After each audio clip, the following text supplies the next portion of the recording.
liftoff. Atomic batteries to power. Turbines to speed. Roger. Ready to move out. So far, Warren Chung has won cash and prizes totaling $3,152.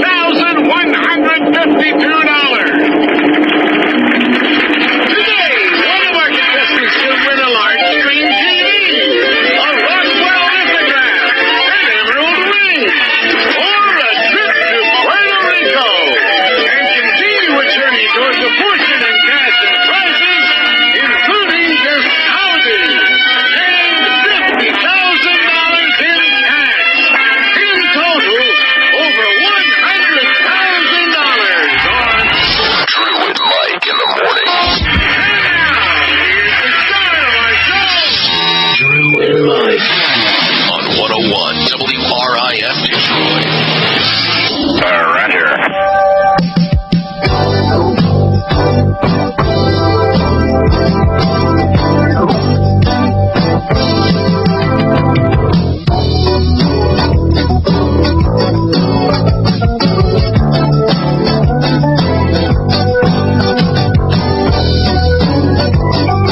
Oh, hey. It is a minute in front of 6 o'clock at WRIF. 101 WRIF Detroit on Friday morning. And rainy Friday morning, high 52 today. Showers tonight. Sunshine tomorrow, though, 57 for the high. Nice college football day. Although the Wolverines play at night in Iowa, so it'll be a little chilly for that one. What are Spartans doing tomorrow? They're playing Illinois? Illinois, yes, sir. In Illinois. Is that noon, 3:30? Oh. Noon? Okay. Good. All righty. Got plenty of evening and afternoon games to watch, but Yeah. that'll be my noon game. Yeah, man. Gotta start planning my weekend here. Yeah, this is true. Then Sunday, partly cloudy, high in the low 50s, and Sunday, more plans. We will be watching the Lions game as they are sold out. As we anticipated. Good deal. 50 degrees right now at WRIF. Wow, a couple of interesting things in the late baseball yesterday. Well, actually, this wasn't... The late game was the Red Sox and the Angels shut out the Red Sox 5-0. But what an ending to the Dodgers in St. Louis. Matt Holliday makes an error to open the floodgates, and the Cardinals are now down 2-0. Holy crap. That's a team that ought to be in the World Series, if you ask me. Red Wings won their opener 3-2 over the Blackhawks, and we'll get you up to date on Dave Dombrowski, who spoke at length yesterday about the Tigers. I'm kind of waiting to hear something about all this. What a crazy week. Yeah, there's been, some accusations that the Tigers have been a little lackluster about all this. And people want some emotion out of this loss. Yeah, this crazy turn of events of losing so many games. Everybody was way too nice about the whole thing. Too nice to the umpires, too nice to the Twins. God, get a little angry for crying out loud. Yeah, people looking for some emotion. And still not really, in my opinion, the answer on Cabrera. That I was looking for something a little more definitive. But we'll see. Maybe it was more definitive than it sounded. But anyway, it's Friday morning, and we got a great show today, I think. First of all, we got the guy who wrote the book on sports movies. We talked about that quite a bit yesterday, and today we talked to the author. Paul Shaffer, too, and I don't know what he can or can't say about David Letterman. I don't suppose he'll be spilling his guts. Oh, no, I'm sure that's probably the first thing. Oh, listen, man, no Letterman questions about this staff business. I picked up the tabloids yesterday, by the way, and there's one big story I have yet to read. It sounds like so far they're saying 8 or 9 women. Yeah, that makes sense. I could picture that. But they did say the total might go up. The story I said 8 or 9. could also picture that. I don't know if this means anything, too, but I think Mr. Paul Shaffer ended up, his wife, I believe, was a booking agent for Mr. Letterman. So apparently the dating of the staff, perhaps not quite confined to Mr. Letterman, but hey. He's got really weird hair. He's got a really weird head. We were just flipping out of Paul Shaffer's head. Goes straight down in the back. Yeah, you could put a level on it, you know? Yes. If you put a level on it, the ball would be centered. If you put it on the back of his head, it would be perfectly straight up and down. Very odd. It's not an attractive shaved head. You wouldn't wear your head like that just for laughs. Good thing he's a cool, hip cat to make up for it. And we've got somebody wrote the book about Alcor, the company that froze and decapitated and kind of screwed up Ted Williams. We have a lot to do today. Drew and Mike, gratuitous rock star, thank you for stopping by. Are you ready? Ready. Thank you, Detroit. Coolness aside, I'd like to say thank you. Thank you and stuff. Thank you, Jesus! 101 WRIF and WRIF HD1 Detroit. Drew, Mike. I'm blown away by your disrespect right now. There's a fine line between attitude that's fun and playful and then just being disrespectful for no reason. Okay, Trudi News. Brought to you by your Metro Detroit Lincoln Mercury dealers. Why Lincoln Mercury? Why now? Because they're building cars, crossovers, and SUVs that people really want. That's why. Duh! Jesus! So get one already. Let's go. Man, you put it all in, dude. I left it all out there on the floor. You did. On that sponsorship. Yeah. Dark Side of the Moon, which Pink Floyd explored in 1973, is going to be explored for real today. Well, actually by remote control, by pummeling it. We are preparing to attack the moon. NASA is honestly planning to fire a rocket-powered explosive. NASA's doing it, they say, to see if there's any water under the surface, and this seems like a bad idea. The moon has never been anything but good to us. Why blow it up? Now, NASA says that the idea to find water is so that they can pack lighter. Kind of like the ultimate family vacation. If you have to bring everything, might as well stay home. The Nobel Committee, by the way, has blown in a call this morning. That doesn't matter. I don't get this water. Okay. No, you thought. Well, you would talk to them, actually, about that. Alexander Abian was. Well, we also talked to a NASA guy about water on the moon because Absolutely you correct. have to tote it up there then. You are. That's right. That's right. Water is so damn heavy, right? Baby poop. Yeah, Professor Alexander Abian, the mathematician from Iowa State University, who was a frequent guest on the show, wanted to blow up the moon to change the gravitational pull and therefore rid the Earth of silver. like baby poop. Now, why? And unfortunately, he's dead now, or we'd call him. That was his voice print, Trudi. I can't believe for 1 second that I will fling you like baby poop comes out of the mouth of a guy who was an acclaimed scientist who also suggests blowing up the moon. That was to prove that it was him when we talked to him, because it was a very secure conversation, very intense. Toward the end, he didn't like it, but he did it anyway. He did it anyway. We wouldn't talk about anything else until he did it. That's why. But you know, the geniuses, they border on being complete idiots. That sounds like a pretty dumb idea, blow up the moon. But very close to being total idiots. But the thing is you like baby poop. it just seems to me it's an enormous waste of money. It's just NASA wanting to see what it's going to look like when a rocket hits the... So we'll get to see it. 7:31, right? Yeah, exactly. 7:31 this morning. So we will be able to see it, too. No, of course not. In Michigan, it's raining. Other people will. Western Hemisphere can. Western Hemisphere. Yes. It'll look like just a tiny little pinpoint of light if you're looking in that direction. And it's dark enough. And it's not overcast. The point just to find the water, because they suspect there are ice crystals in there, and if they find the ice crystals, then they can haul ass up to the moon and set up a community of some sort. Right? That's what that was about. Yeah, you're right. That interview. Okay. I'm following you. Turn off the water. Okay. All right. So I'm reluctantly on board. Yep, look at that. To happen at 7:30 this morning. 7:30, yeah. The Nobel Committee blown in a call to the White House this morning to tell the president he's the winner of the Nobel Peace Prize because he's gone to great lengths to try to rid the world of nukes and make some peace between countries who ordinarily wouldn't make any bones to sort of like each other, and all of that has awarded him with a giant check, millions of dollars, as a matter of fact. Pretty light competition this year, apparently. Boy, you're not kidding. I didn't know they made 9th place ribbons. He can use that to fund health care, all that money. The U.S. He's the only one that wants it. Right. I wonder if he's got to give that money to the people because this is the people's purpose. He has to. That he was pursuing when he won it. So. That's right. He can pay back the money that they were why won't anyone give me an award? The lawyer who represented the whistleblower cops in the case that eventually ruined Kwame's mayoral kingdom, still sweating out that inquisition by the Attorney Discipline Board, testifying that he gave text messages to the Detroit Free Press in October of 2007 $1,700 for, quote, safekeeping? After locking a copy of it in a safe and the other one handed over to Kwame's people, he did not, however, admit that he was the source of the Freeps report that, of course, let us all in on Kwame's text messages, the sordid and the sneaky alike. The lawyer representing the Grievance Commission says that he might just have to change the charges against Stefani, possibly amending them from, misconduct to perjury as well.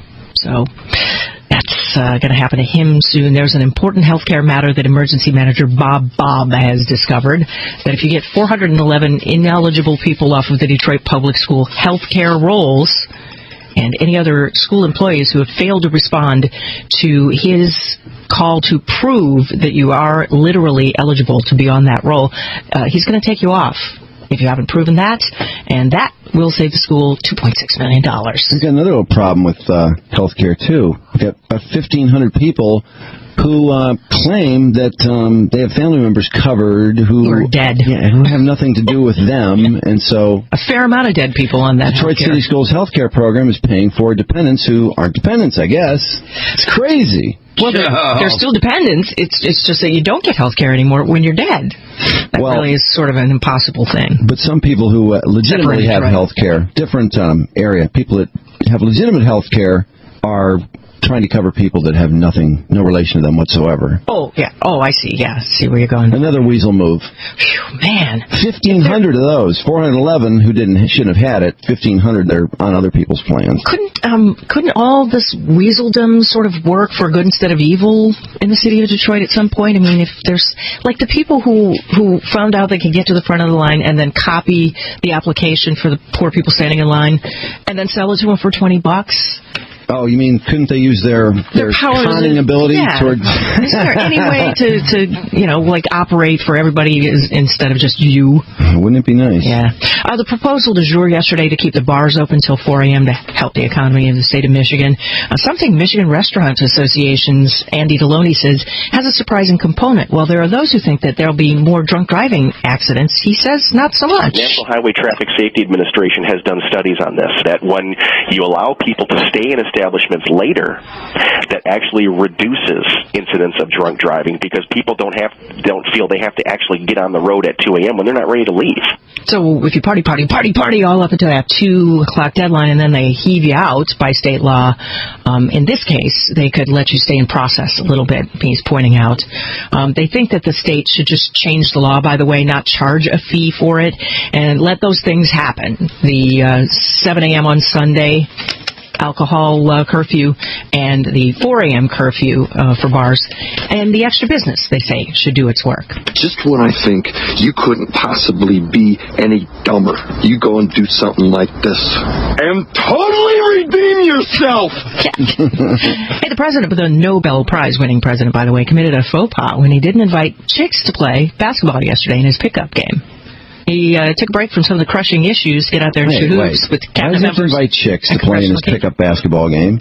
Still playing basketball. Doesn't he play competitively? He's got a couple of actual chicks who play basketball in his cabinet. One of them is Kathy Sebelius, who played for college and actually made this Who would win in a game of horse, you or President Obama? You know, I actually made my college basketball team. Oh, does he have to react that way? Well, then she ought to have her own game, since she's better than Obama. Why does he have to pick her? I don't know. Susan Rice, the ambassador to the UN, also had mad basketball skills, and they didn't invite her to play either. I guess it's just boys' game. Butchy chicks bitching. Hey, why didn't he pick us for his basketball game? Jesus!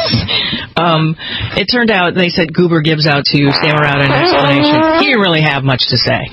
GM has a buyer for Hummer, a company called Tenjong Heavy Industrial Machinery. Its reps have been in Detroit trying to work out the details of buying Hummer.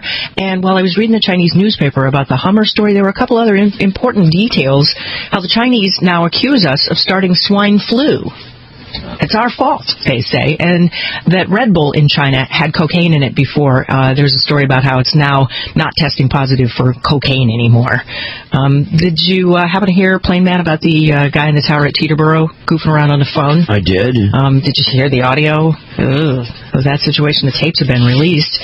He gets on the phone after this plane gets airborne, and he starts joking around with an operations worker. It sounds like maybe a little bit of flirting, who found a dead cat on the runway. And you can hear him giving directions to the plane as he's yucking with this woman who has just found the cat and how they're going to barbecue it and all that. On my Charlie Newark 2785. He's lost in the hertz. That's why we try not to give them the frequency because... Yeah, makes sense. He probably switched over already. To the wrong frequency, that's the problem. Oh, Let me straighten this stuff out. Right. Yeah, he's trying to straighten it out, but by the time he gets the call in, it's too late. The plane has absorbed the wrong frequency. He didn't catch it, and shortly after that, it crashed into that tour helicopter. And he didn't give the guy any traffic information before he gave him a new frequency because he was too busy yabbering at that chick. It sounded like that chick distracted him totally. Yeah. Well, and he was so lost in that conversation. Yeah. But, yeah, all to tease this person about, I was looking through binoculars and I saw you down there. By the way, a creepy guy looking at people on the runway doing their job. A chick. Yeah. What's the matter? A little tense about the flight?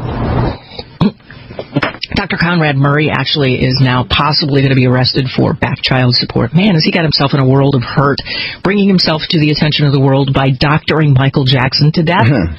There are two Dallas projects, a movie with new players and a TV show reunion with Larry Hagman, possibly, that they're working on now. Celebrity Apprentice has Rod Blagojevich. Okay. So that's...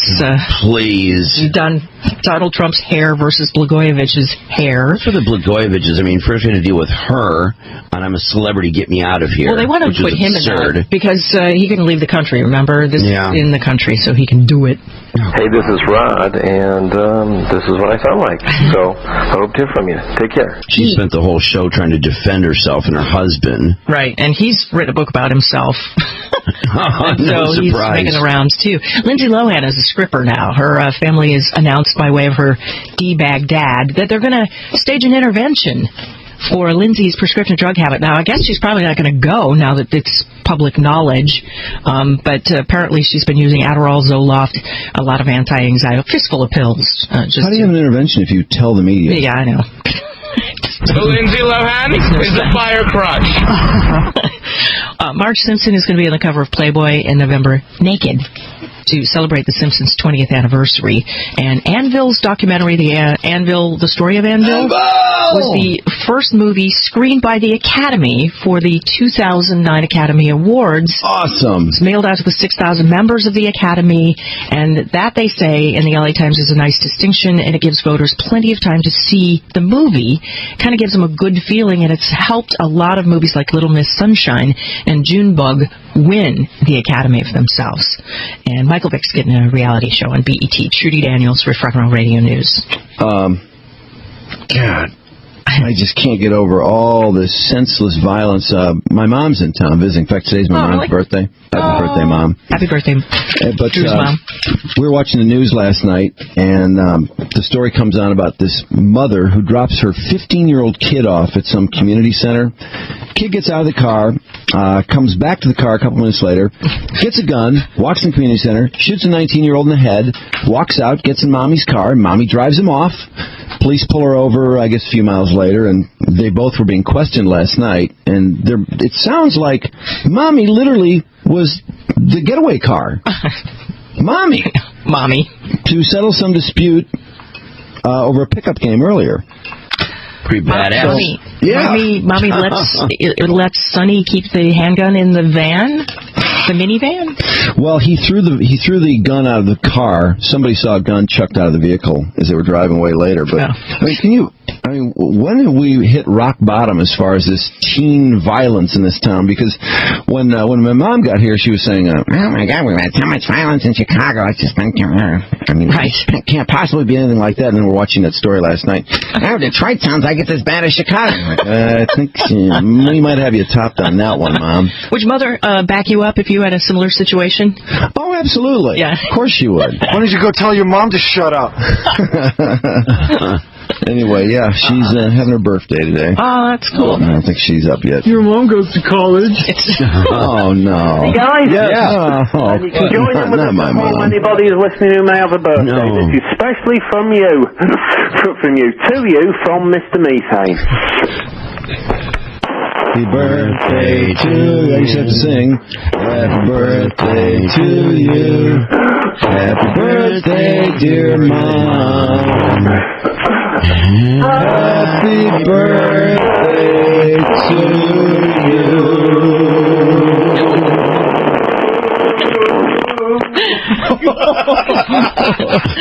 Is your mom hot too? Just when I think you couldn't possibly be any dumber, you go and do something like this and totally redeem yourself. That end of me thing just sounds like the grand finale of the fireworks display downtown, doesn't it? Isn't that great? Very much has that sound to it. Does she know that Happy Birthday has been sung by someone's butt to her? I'm praying she's not up. I'll have a good 20-minute discussion. What in the world was that? Then Tess is in the odd position of having to explain to her what it is, or pretending she doesn't know. Yeah. Sorry. Pretty awkward. That's a good thing. Yeah, boy. Well, let's see. Sports. I guess Mom knows best. Sports brought to you by O'Toole's. This and every Friday, WRF and O'Toole's are making Friday nights men's night at O'Toole's Cass Lake, located on the north side of the lake in Waterford.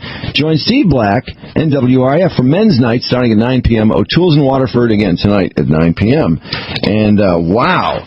What a wild one. How can the Dodgers be up on the Cardinals 2-0? Well, here's how. Matt Holliday's there opened the door. The Dodgers took advantage to take a commanding 2-0 lead over St. Louis in their best of 5. With 2 out and nobody on in the ninth, Cards holding a 1-run lead. Holliday muffs a sinking line drive, which I got the impression they were blaming on the white hankies that the Dodger fans were waving. Yeah. At least that was mentioned in a couple of the post-game actualities on ESPN last night.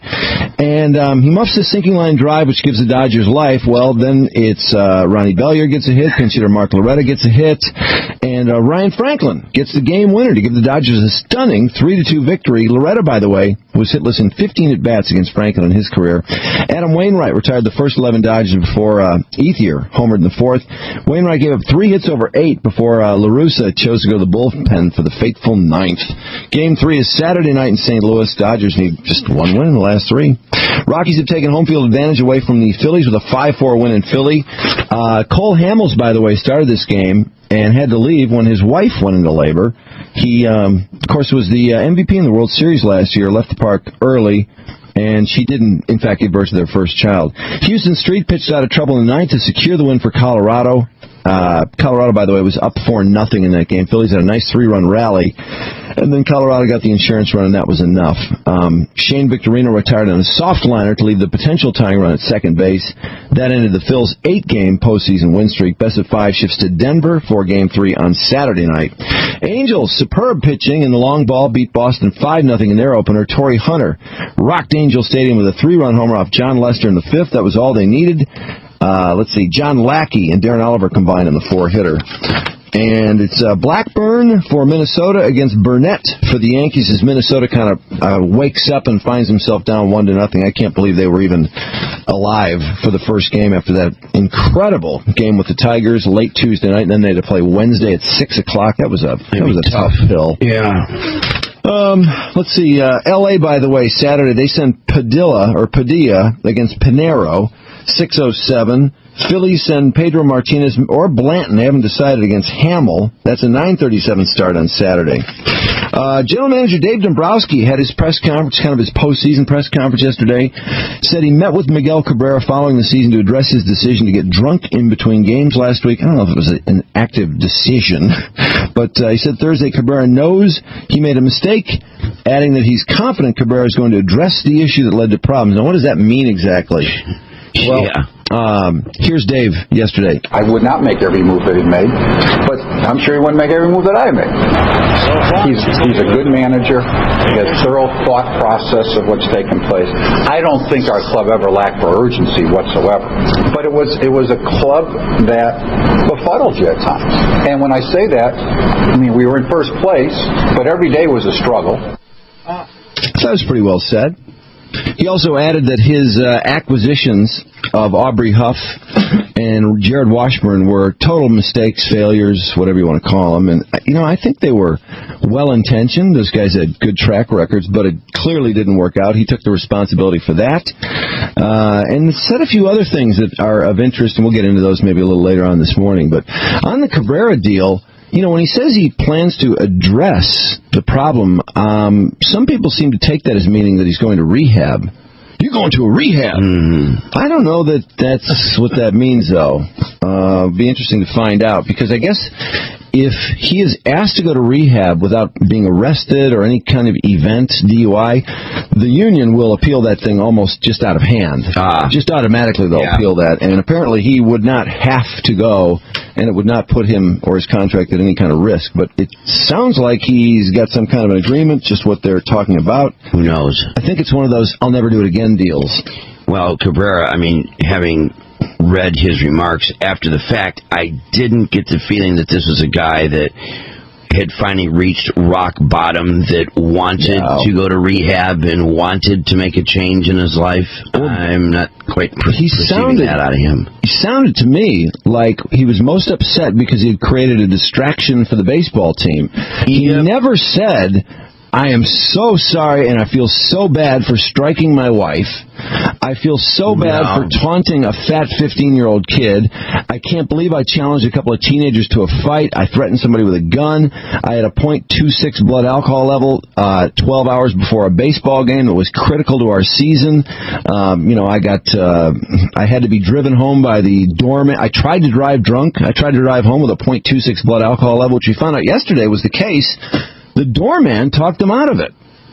I mean, really, how many stupid things can somebody do in that short a period of time? Pretty amazing stuff. Boy. And then he did hit the home run and the double in the only playoff game the Tigers were in. I think you couldn't possibly be any dumber. You go and do something like this and totally redeem yourself. I don't think he's totally redeemed, but it was nice to see him swing the bat well in that game. What's up with all the empty seats in the lower and upper bowls at the opener? The home opener for the Red Wings. And the arena, I'd say no more than 3/4 full, if that.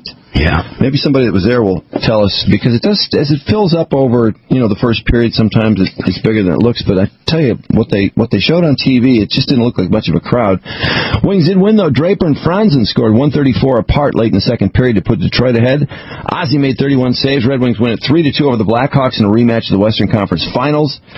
Patrick Sharp's goal early in the second gave the Hawks a 1-0 lead. Lidstrom tied it up. And congratulations, Wings, after blowing leads in the first two games in Stockholm, get their first win. Danny Heatley made a good impression in his first appearance in San Jose, scoring the hat trick. 3 goals in his home debut for San Jose. Sharks 6-3 over Columbus. Heatley, the big goal scorer acquired last month from Ottawa, got a loud ovation in pregame before San Jose's opener. Cheers got louder with his 2 goals in the second, the penalty shot in the third that sent scores of hats flying onto the ice. Chelios could be back on the ice Monday skating for the Chicago Wolves of the American Hockey League. That might be as good as it gets, and it puts him in Chicago, too, which he's close to Cheli's Chili, and he's got a lot of family here, got some family there. On to football, and Matt Stafford says he didn't practice Wednesday, and didn't practice Wednesday or Thursday. He hasn't been cleared to run because the Lions want to reduce swelling in his right knee.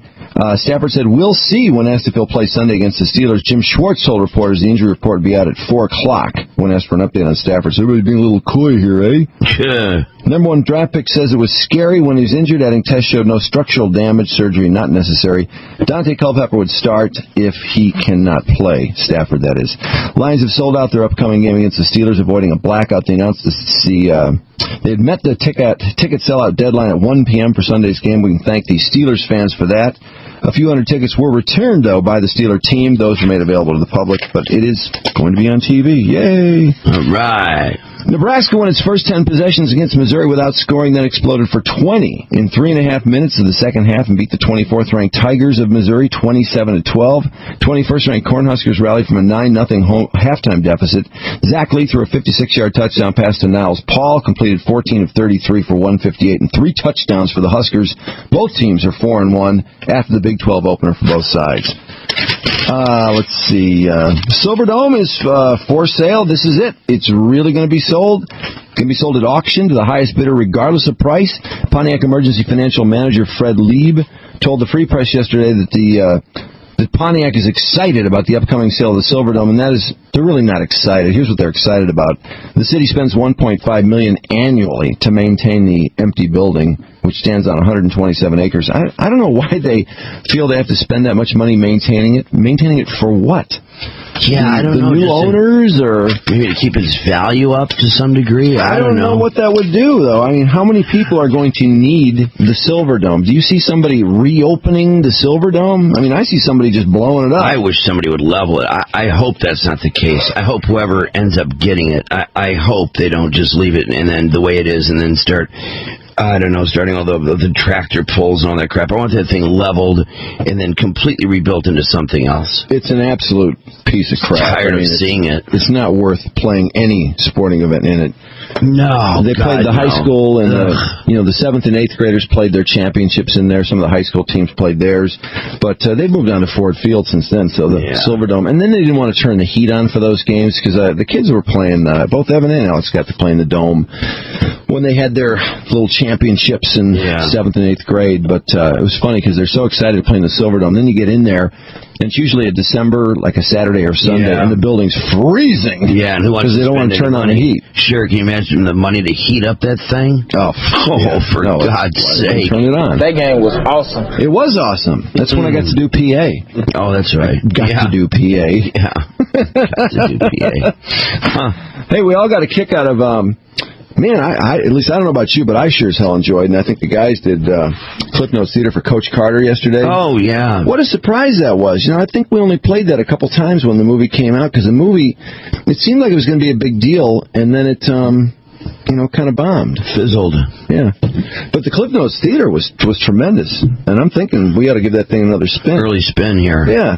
Sure, why not? We did it in the replay, but that was at 5:30. I expect we got a lot more people up now who need to hear this desperately and pay close attention. I thought the principal was awesome and would win clearly a supporting actress award. Yeah, didn't you think? Yeah, well, I wondered. She's a maverick. A lot of politics, but I mean, clearly she's a maverick, don't you think? Yeah, well, she tells it like it is. She doesn't care about grades. She understands that basketball is what counts. Mm-hmm. I think the acting all the way around was spectacular. It was tremendous. Great character roles going on. And we can kind of use it to get us fired up for our guest, Mr. Didinger, who has written the book about sports movies, rating sports movies, and man, they got so much information in this book too. They tell you what athletes liked what movies best, or what movies they list every sports movie, and then they tell you who said it was their favorite movie, which is kind of shocking when you find out that, for example, the Program, that there actually is a professional athlete of note who called it his favorite movie. Yeah, Program. Weird. Doesn't see a lot of movies, maybe. No. It's called The Ultimate Book of Sports Movies, by the way. God, is that good. Ray Didinger and Glenn McNow, and forward by Gene Hackman, of all people. Oh, Gene did the forward, did he? Gene did the forward, yeah. The parts about what actors are the best athletes, and also what athletes are the best actors, I thought they did a great job on that. Oh, it's well researched. It's an interesting, We've had more conversation and discussion about these stupid movies in the last couple of days, and it also got us talking about some of the really dumb sports movies that didn't make the book, like the TV sports movies. Mm-hmm. God, it just made me realize I've kind of forgotten there are so many sports movies. Yeah, God it's a big almighty. genre, isn't it? Really? Yeah, it's huge. Yeah. All right, so let's do it. Coach Carter? 1 and 2. Theater? Yeah. 1 and 2. All right, I'm ready. We got, 50 degrees, supposed to hit 52 today. Rainfall near half an inch, and then showers early tonight, partly cloudy overnight, down to 41, and then 57 tomorrow. Should be a sunny, nice day for college football. And then Sunday, partly cloudy, high in the low 50s if you're heading out for a tailgate. Not the warmest tailgate, but at least you won't get wet. Well, here it is, that tough inner-city coach, Coach Carter, played by Samuel L. Jackson. Cliff Notes Theater on the Riff, 101 WRIF. Coach Carter, you gotta take this gig. I can't control these kids no how. I don't know, dog. I own a bunch of sporting goods stores, and my kid's playing for your biggest rival. I gotta think about this. After all, I am Coach Carter, and the next day... Look, Miss Principal, I take this gig, but you gotta promise me total support for my unconventional coaching methods. I need progress reports on all my players. Whatever you want, Coach Carter, I'll be giving it to you. Later at practice, I mean you, Coach Carter. Now, who's this uppity all dressed up? Excuse me, what's your name? Debbie Cruz. That'll be 250 suicides.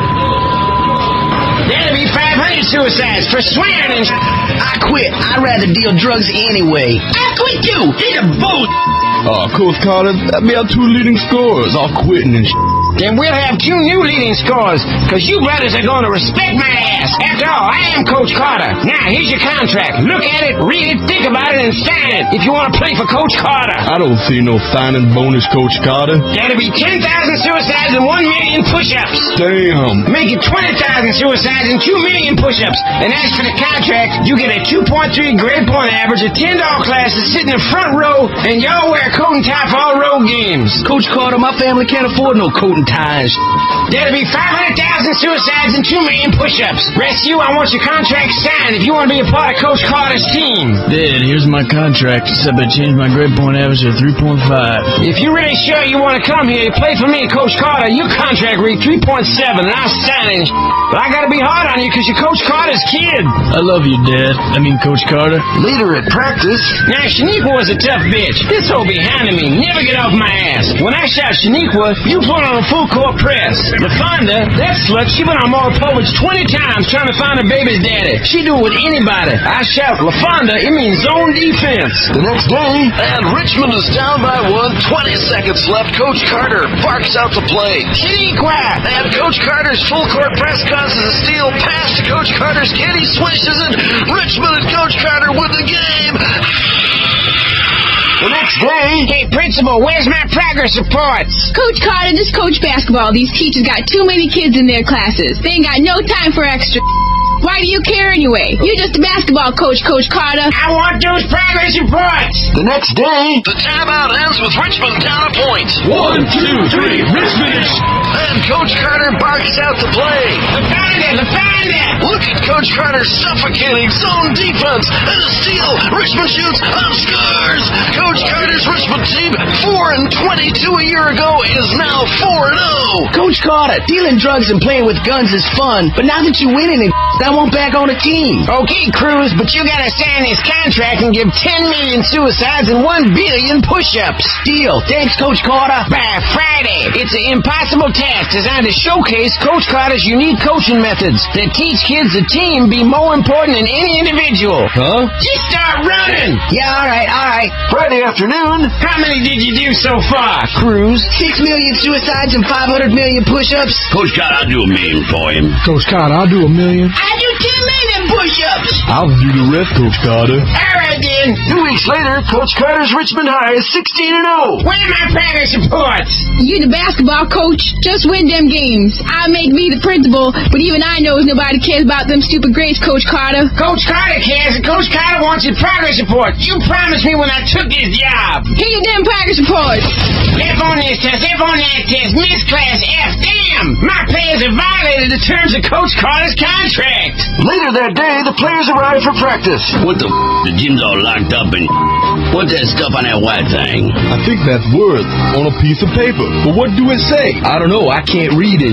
Ask Coach Carter's kid. It says practice being a library. That's right. You have broken the contract, and the gym stays locked until you meet the terms of your contract. That sucks ass. Anybody knows winning basketball games is more important than stupid classes about food. That's 5 billion suicides and 10 trillion push-ups. Shut up, Coach Carter. I'm a player's daddy. Make it 10 billion suicides and 20 trillion push-ups. We won those games with our own playing. You ain't done Coach Carter. The gym stays locked. Coach Carter, you're taking away the highlight of my baby's life. Coach, you do after this. The gym stays locked. We forfeit tomorrow's game. A few days later at Coach Carter's store, looks like sales are doing just fine. Unlock the gym, Coach Carter. Damn, the gym stays locked. Sorry, Coach Carter, the community agrees. Basketball comes first.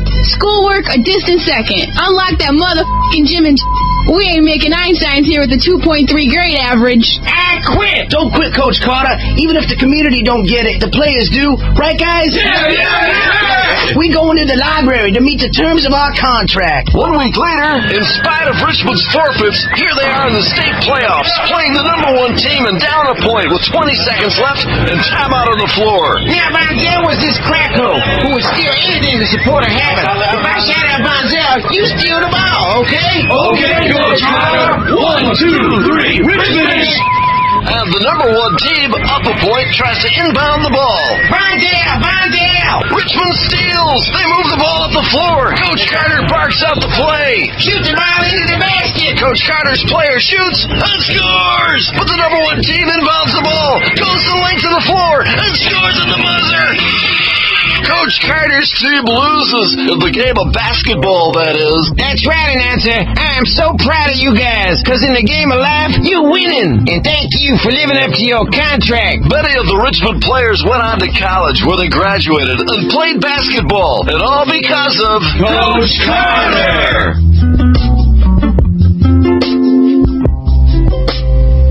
Man, it's inspiring. What I tell you about that principal, is she not the best? I mean, that's a real up-and-comer. Jeez. Oh, God. She's great. She's great. Oh, man. 6:45 at the Riff, and coming up, we'll talk to, and you know, we should have, I know Coach Carter's listed in here. I think it's in the 60s in the Ultimate Book of Sports Movies. We'll talk to the back. Yeah, it's pretty far down. Yeah, we'll talk to the author, one of them, Ray Didinger, after the break. And also, we should probably take a look at the little piece of The Office. What do you think of No doubt about it. I thought it was pretty good. Finally, together. Yes. I thought the scenes were wonderful on the Maid of the Mist. What about Michael, man? Was he not just absolutely stellar? Michael was predictably great, and our favorite character, who's the guy who broke his scrotum. Andy. Andy, who is just a phenomenal. He's a fantastic actor. That was so He's funny. Just a great actor. Have you seen The Hangover? I don't think the summer movie. It was like, oh gosh, so fun. You got to rent it. He's a great guy too. In an interview with him, and boy, is he down to earth! Wow, what a regular guy he is. He's a talented guy too. He does a lot of interesting stuff. I mean, his singing is well, I know he's not serious about his singing, but he actually sounds like he can sing. And in that movie, The Hangover. Honestly, is one of the funniest flicks I think. In terms of just straight up like guy comedies, one of the funniest movies to come along. And well, there's been a lot of those movies with wedding crashers and stuff like that. It's right up there with any of those movies. Though. Yeah, absolutely, just a knockout home run slam dunk. Mark's watching. Oh, there he is on his scrotum right there. What he said about the banana split. I love the whole. And then he went into while he's dancing. Oh yeah. What else you got, Andy? How about a little bit of this? He's dancing for the whole group. What else you got? Did someone change my name to Baskin Robbins? Because I feel like a banana split.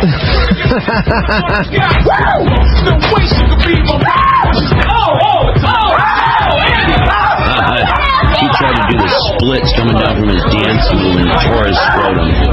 Yep, landed right on his keys. He's here. There's only one person who isn't drunk, which is Pam, so they take him to Pam.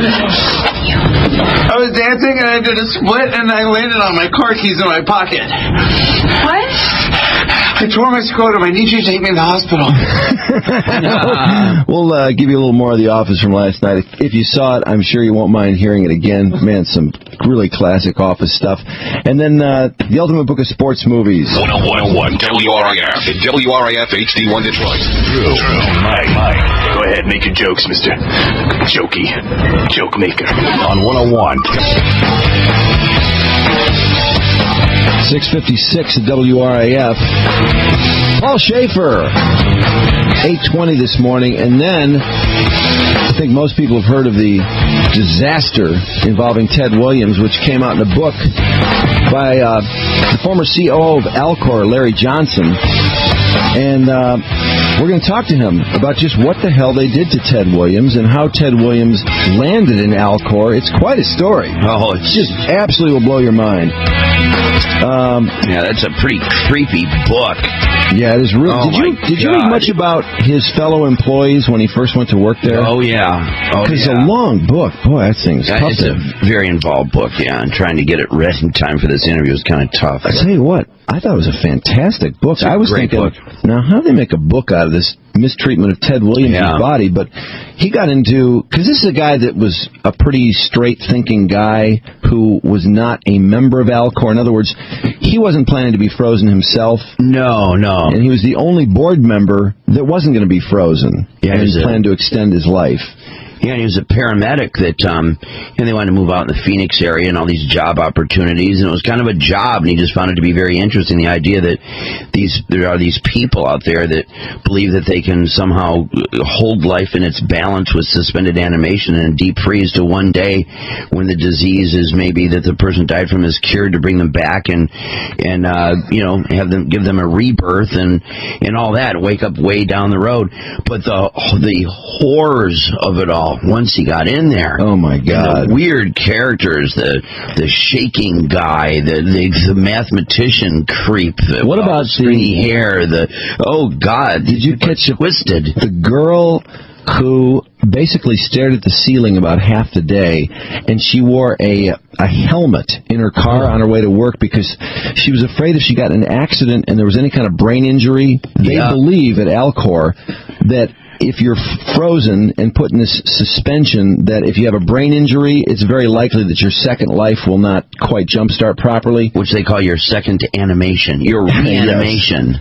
So she wore a helmet in the car. Jesus. That's something. What a weirdo. Yeah, how bizarre. Anyway, looking forward to talking to Larry Johnson about that. And clearly he's not a wacko, which I think makes it a better book. In fact, he became the whistleblower and came out with all this. He's got all these people that are trying to kill him, as a matter of fact. Yeah, pretty freaky. Yeah, and of course you end up finding out that half the medications and the drugs that they're using, and Diprovan. Yeah, wasn't that interesting? Yeah, very much so. But these drugs are all like expired on the shelf, and I mean, in the end, the processes that these people are using are all screwed up. All these morons that are making all these huge mistakes. It's just a joke. The people doing the decapitations aren't even surgeons. No, they're idiots. And that Diprovan was used to kill someone because they were so close to dying, and they had the ice ready, and they had the anticoagulants ready, and all the things they need to do the severing of the head, and then the immediate suspension. They put the head in liquid nitrogen, but they've got to be there right Johnny on the spot when the person dies, and if they're not dying fast enough, well, they thought,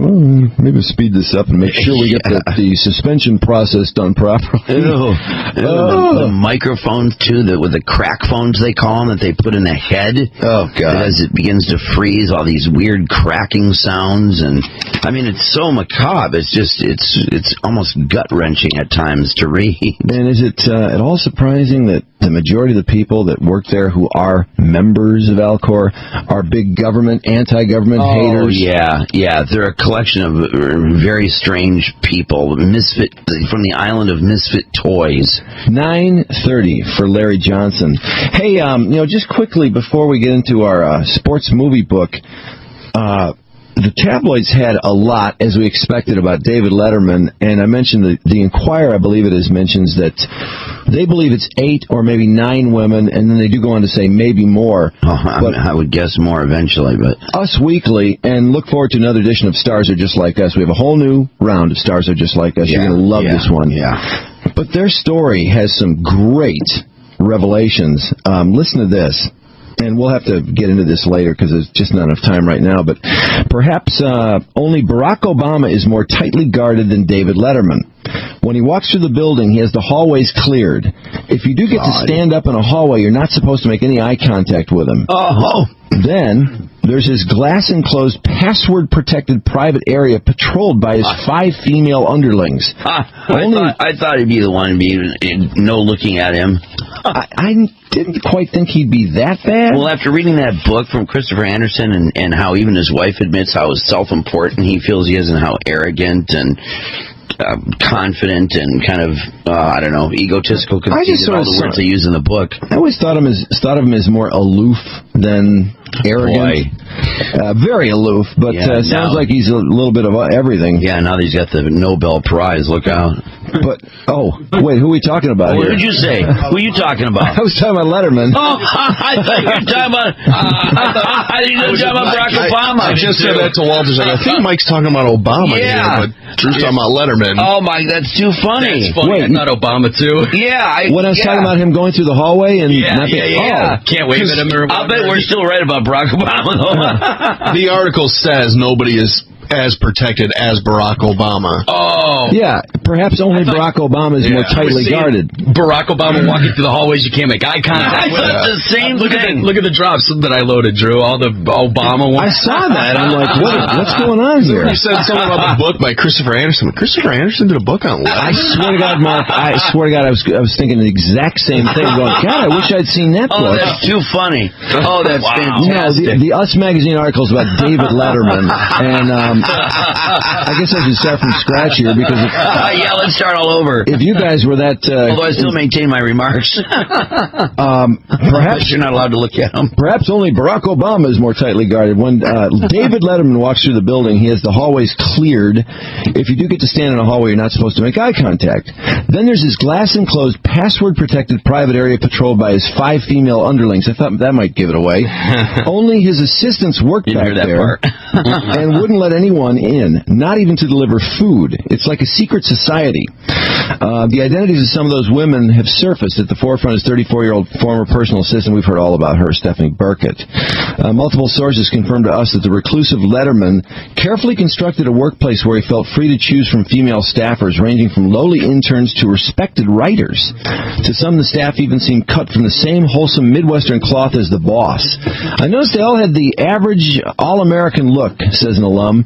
The affairs were so numerous, and most of them were overlapping. The New York Post reported that he wooed them in an in-house love nest, complete with fold-out couch. It's that creepy sex room.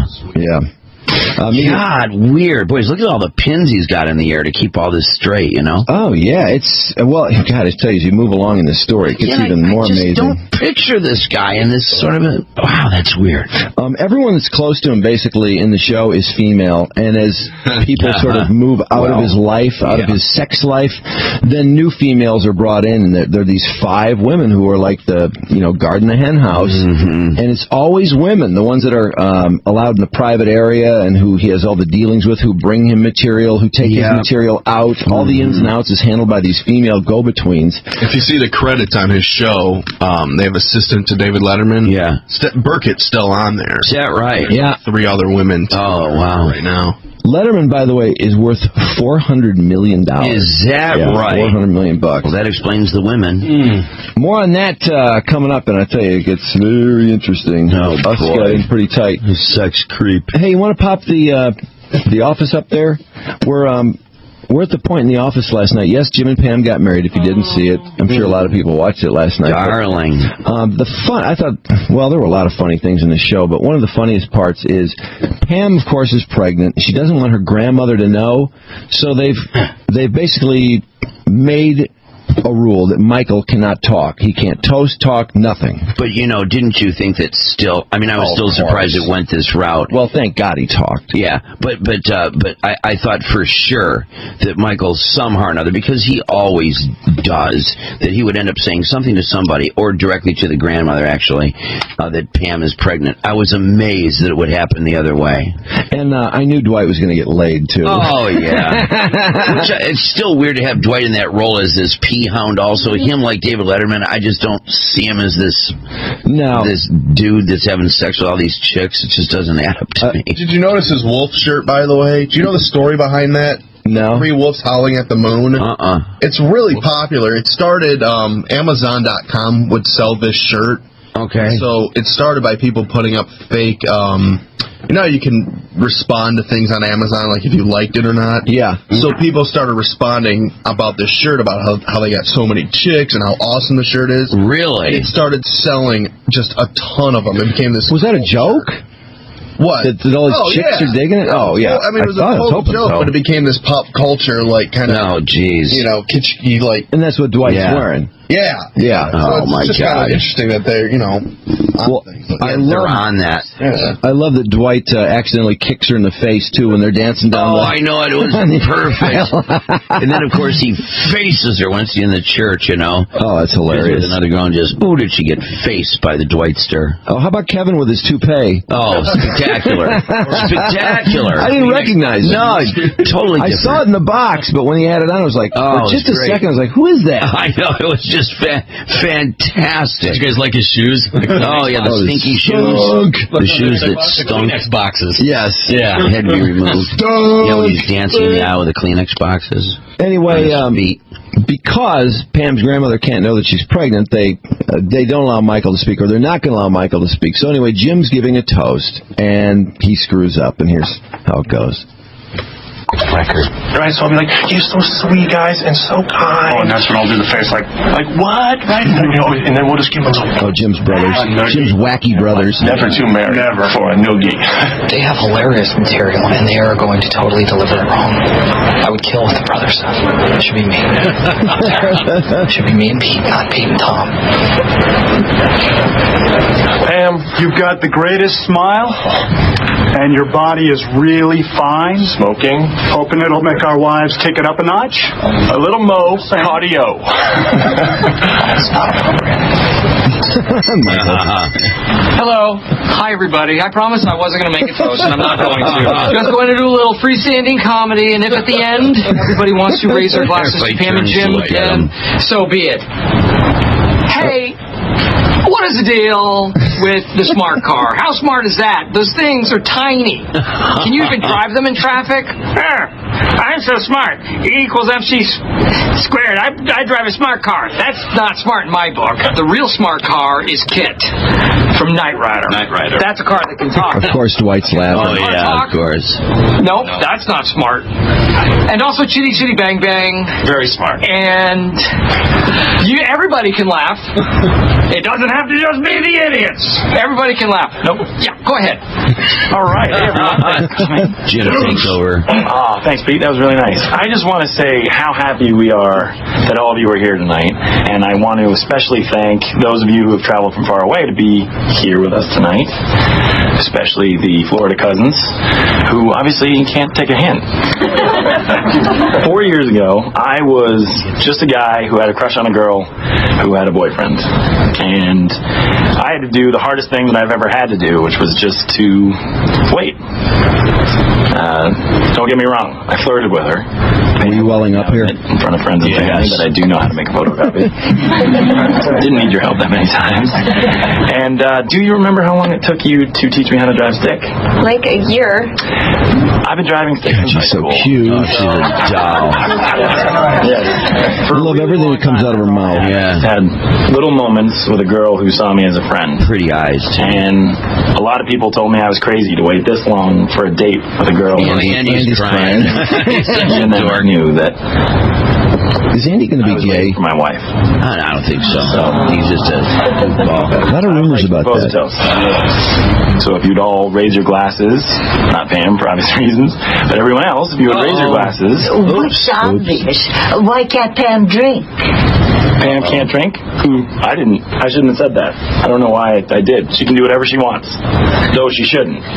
She shouldn't because she's an alcoholic. Pam is an alcoholic. That's not true. No. What we wanted. Saves on medicine. The real reason is that. Saves on medicine. There you go. The Pam's pregnant. Oh, come on, Jim. Okay. Here comes Michael. What I think Jim is trying to say is that they had an accident, and you know what? Pam is two people horrified. are living together. They are having. Grandma didn't know that either. In front of her face. They were living together? Yes, they were living together. Yes, and you know what? You can't expect them to be careful every time because, frankly, it's just a different sensation. When you come, am I wrong? They say it's not different, but it's a different sensation. Oh my God! When you use something to block. Yeah, I think everybody knows what I am talking about. It's not necessarily different for the woman, but it is different. Okay. Michael, stop. All right. My point is, I said what I wanted to say, and Mima, I hope you heard every word. All right. And, of course, later on, Michael tells her that the child's going to be named after her. Oh, yeah. Delighted every visits her hotel room. Doesn't he say it's going to be named Meemaw? Yeah. And then she says Sylvia. Oh, yeah. And if it's a boy? Silvio. Something like that, yeah. All right. Jim, what a screw up. And him hooking up with Pam's mom. Yeah. Oh. I saw that one coming. That was pretty obvious. Yeah. Make it 12 after 7 o'clock at WRAF. And Ray Didinger standing by, one of the authors of the Ultimate Book of Sports Movies. Man, have we been having a ball with this movie. Hey, Ray, how you doing? I'm doing fine. How are you doing? Good, man. We really enjoyed this. We're enjoying the Ultimate Book of Sports Movies. You must have spent a lot of time on this. More than a year. More than a year. Yeah. How about, whenever it comes to rating movies, 1 through 10, 1 through 100, whatever, anything really, whether it's movies or music, there's always disputes and people, rah, rah, rah, rah, rah.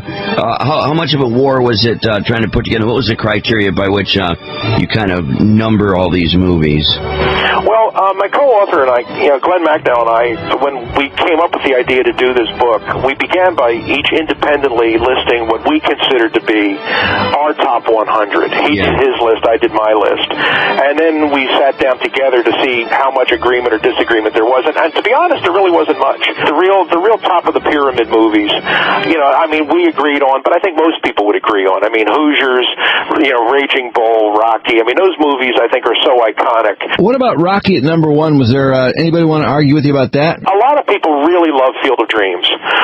That's a movie that's a movie that people who like that really like. Yeah, it's a feel-good movie. The idea of playing baseball with all these dead greats in a moment like that, that's just so enchanting, Oh, sure, and I think it more than a lot of the movies that were in our top 10, more than a lot of our baseball movies that ranked higher, like The Natural was higher, Bull Durham was higher. But those are movies that really are kind of geared towards baseball fans. You don't necessarily have to be a baseball fan to get emotionally caught up. Absolutely true. You're not kidding. And people, the business of going back in time too to a simpler time when things were so true.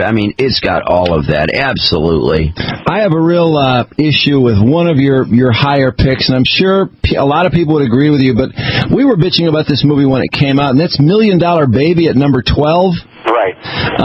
Oh, boy. It's just there were a couple things in that movie. For one, she looked like she couldn't even put a glove on when she started, and she got so good so fast. So quick, yeah. And then also, how does somebody punch somebody when the bell has gone off, and she falls and gets paralyzed? Hits her head on that stool. And we were given the impression that she lost the fight. Right. Well, how can she lose the fight if somebody hit her after the bell and she paralyzed her? I never got that. That is a bit of a puzzle. It's kind of a problem. Because you get the feeling when you watch the film, and I agree with you what you say here. When I watched the film, it looked to me like the referee had stopped the fight and given Hilary Swank and given her a TKO, because she turns towards her corner, she turns towards Clint Eastwood, and that's when the other woman sucker punches her. To me, at that point, I thought when I was watching the film that she had won. But then there's the moment in the hospital when her mother visits her, and that's another problem.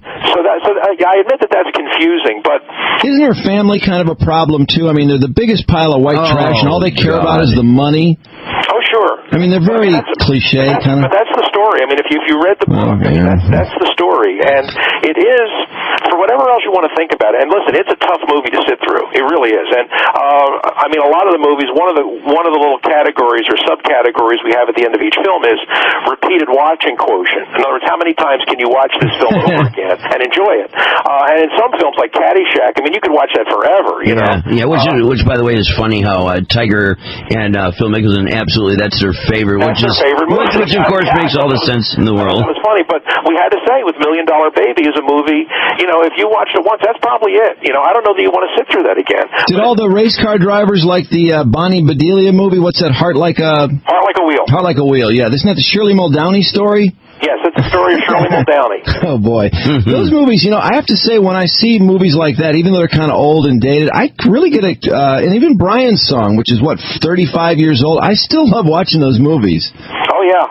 Well, Brian, so one of the things that Glenn and I did in putting the book together was we actually, because we had over a year to work on it, we interviewed a lot of coaches and players and people that are actually in sports and asked them, what's your favorite sports movie? These are people who live this life. It was a TV movie that was made in 1971 at a time when the two leads, Billy D. Williams, who plays Gale Sayers, and James Caan, who plays Brian Piccolo, were unknowns. Nobody knew who these two guys were. Now, they both went on to become major stars, but this was the breakout role for both of them. Man, I remember almost all the big roles in that movie. Like, wasn't Jack Warden George Halas?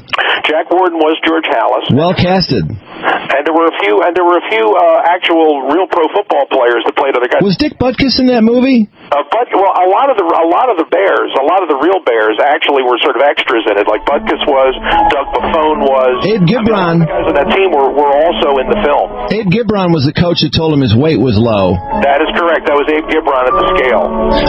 You talked about these subcategories, which we really enjoyed, by the way, and also the discussions over who is truly a good athlete or appeared to be well trained for the role. And when we were looking at stuff like the guys that really loved certain movies, we were shocked to see that you could actually get someone to say they really got something out of the program. Right. Did that surprise you? That was funny. A movie like The Program and also Any Given Sunday, which are kind of similar in their sort of bitter tone about the sport and cheesiness. Players are exploited. It almost kind of broke down along generational lines. Like coaches, players, team executives dismissed them and said that they aren't at all factual. And yet, when you talk to the players, the guys who were playing, they said no, that they felt very true to them. Adrian Peterson, when I asked him what his favorite movie was, he immediately said The Program. I couldn't believe that. I was shocked. And Ray, which one, talking about the things being factual, I can't remember which one it was, but when I was just kind of going through the book, one of these movies you point out how they everyone learned the plays. In fact, they had the playbook. They memorized the plays. Which movie was that? Well, that was true in The Longest Yard. Was it The Longest Yard? Okay, maybe it was The Longest Yard I was reading about then. It was The Longest Yard, and what was interesting about The Longest, now I'm talking about the original Longest Yard with Burt Reynolds. Oh, the only Longest Yard. Absolutely. But the original Longest Yard was, a lot of it was they had to learn the plays, and the director, Robert Aldrich, who also is the director of The Dirty Dozen, and you think of those two movies, they are very much alike, really. But there were some plays that they ran exactly the way they wanted them to run. Okay, in this play, I need this to happen, I need this to happen. But there were a certain amount of plays where Aldrich just lined the guys up and said, go play. Oh, yeah, Burt Reynolds kind of suggested that when he said they ran that final play 50 times, he got stopped, and 7 or 8 times he actually scored, I guess. Yeah, and Reynolds said, it was quite honest, and he said, I was scared out there a lot. And you're talking about a guy who, he was a major college football player. He played at Florida State.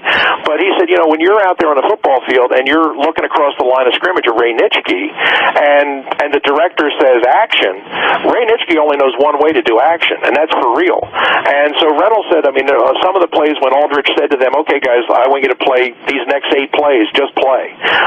He said that was really kind of scary because you're out there on a field where, on the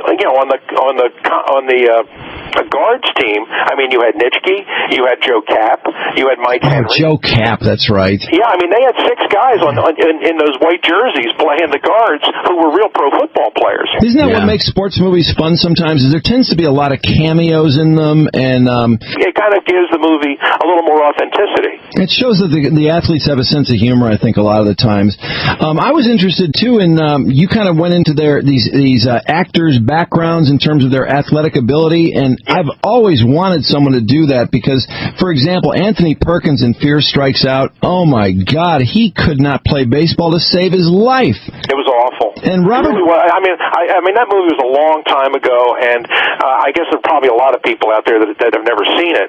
But yeah, there was an example. There was a great story. The true story of Jimmy Pearsall, who has his father who drives him so hard to become a baseball player that when he finally gets to the big leagues, he has a nervous breakdown. It's a great story.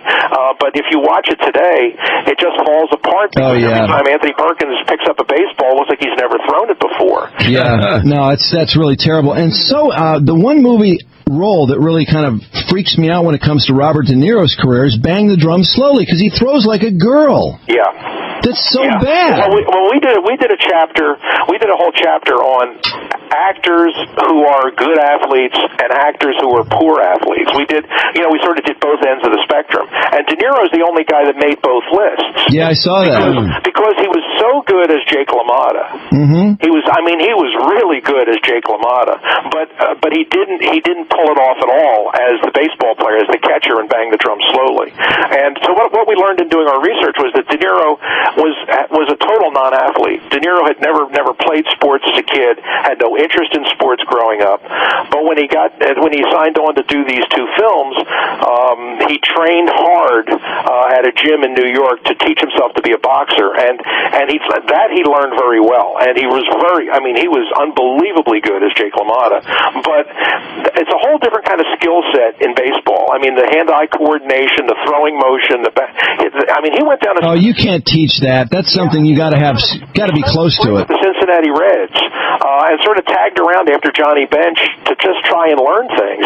But if you haven't grown up throwing a ball, it shows. I'm trying to think. I think it's the movie 61. Whoever played either Maris or Mantle had to learn to hit left-handed. That was Thomas Jane. Oh, Thomas Jane from Hung, yeah. And how did he do on that? Because I remember that movie, but I didn't know that he had learned to hit left-handed for that. Well, the thing was that Barry Pepper, who plays Maris, had played a little bit of baseball, not much. Thomas Jane had played no baseball. And so Billy Crystal, who was the director, actually cast this movie just based on the fact that they looked so much like Mantle and Maris. And if you saw the movie 61, or even if you've just seen pictures of it, it's uncanny how much they look like Mickey Mantle and Roger Maris. And to Billy Crystal, that was the most important part. When I watched the film, it surprised me later when I did the research and found out that neither of these guys had really played much baseball, because they looked fairly credible. It was amazing to me that Thomas Jane, who plays Mickey Mantle, had never played any baseball, and yet in this film he has to not just hit from one side of the plate, but he has to hit from both. The Ultimate Book of Sports Movies, and we're talking to Ray Didinger. It's also written with Glenn McNow, and I always think it's kind of cool to find out that some of these actors are really good athletes in real life. And if I had to pick one who I think is the best, I would probably say Kevin Costner, because he swings a good bat in Bull Durham. And what's the movie where he pitches a no-hitter for the Yankees? For the Love of the Game. Or no, he pitched for the Tigers, for the Love of the Game. I thought he looked good as a pitcher, too, and he was pretty old when he did that. Who did you find, or you guys judge to be some of the best athletes amongst actors playing those roles? We picked Costner as the number one because he was so good as Crash Davis. Does he hit left-handed, do you know? Yes. Oh, okay. Well, he actually switch hits in that. Oh, that's right. Tim Robbins, I didn't think he looked natural throwing as a pitcher. Not at all. On the other hand, Charlie Sheen in Major League, really, I'm believing that he's throwing a big time fastball. Well, he was a guy that was a real good high school baseball player who actually was offered a baseball scholarship to the University of Kansas. I'm buying him as Wild Thing Vaughn, but I'm not buying Tim Robbins as Nuke LaLoosh. Ray, didn't you say he threw in the upper 80s, Charlie Sheen? Yes, I interviewed Bob Uecker for that chapter, for the Major League chapter, and Uecker said that he believed, and Bob Uecker's a guy that spent a long time in Major League Baseball himself, and he said that in his view, Charlie Sheen had the ability to be a professional ball player. Now, he said, I don't know if he would have made it to the majors, but he was definitely a signable prospect who would have had a chance to go to the big leagues. His arm was that good. Now, a couple of the other guys in that movie had not played much baseball. Tom Berenger had played very little, and Corbin Burnson had played almost none.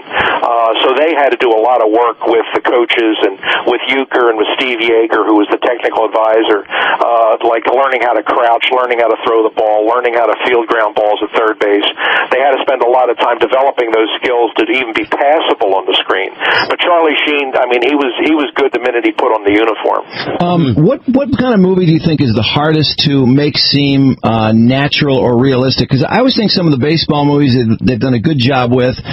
Basketball, you can find a lot of guys that can run and jump and dunk and all that. I find football movies to be really fake, and one of the reasons I like Brian's song is because in the original they use those Gale Sayers clips from the real Bear games, and I love seeing those over and over. But what sport do you think is the hardest to recreate in a movie? Football's hard for the reasons that you said. I think that one of the reasons that Brian's song that it worked was because Brian's song they actually used the NFL films footage. So when you look at the game shots of Gale Sayers running, it's Gale Sayers. Yeah. And so you can't that's do so any cool. better. I didn't know that. You can't do any better than that. You can't do any better than that. But football is tough because I think sometimes when they film the action, they go way over the top with the violence. I mean, they make every hit look like a nuclear explosion, and it isn't always that way. But the other sport that's really hard to film is ice hockey because it is so fast. And that was one of the things that I thought that Miracle, the film about the 1980 hockey team that won the gold medal in Lake Placid, I thought they did that really well. I thought they filmed the action beautifully, and they made a really good decision in that with the guys on the team, the players on the team, they didn't pick actors. I mean, they picked guys that were real, true college hockey players, and they let them go out and play. I think if you would try to cast actors and make them learn to skate and pass the puck and everything, it wouldn't have worked nearly as well. I mean, it was a really good decision on the part of the directors to go with young guys who were actually college hockey players and teach them to be actors. It was easier to do that than take actors and teach them to be hockey players. You talk about Slapshot, which I actually took a little bit of a hit since as you go through every movie in detail, at the end you've got different facts about it and what they wrote at the time, Sign of the Times casting called Best Line Sports Action Grade. You've got all these additional things that you sort of grade them on with cheers and jeers and all, and Slapshot kind of got bounced around a little bit. I never thought, did you think it was that funny? Yeah, it was a movie that grew on me the more I saw it. I guess the more it became the big cult favorite, the more it... Yeah. I mean, in that case... There aren't many hockey movies either. Yeah, I mean, now in that case, you did have, actual hockey players with the Hanson brothers, but I don't know. It's such a cult hit to this day. Hockey players seem to love it. Where'd you guys rate Slapshot? We had it as number 6. Wow, that's high. It was number 6. It was a movie that Glenn and I both really like hockey, so we liked it a lot. There are a lot of great tidbits in this book, and one of the things that I really enjoyed was, for example, not to keep mentioning the program, but when we were reading about that, we were talking about the fact that you mentioned that the school is Eastern State University, and they don't really tell you where it is. But a lot of those movies, typically, they don't tell you what the team is and what league they're in, and all that. But sometimes they just mention it in passing at some point, and you seem to have a lot of those details as you get through the movie.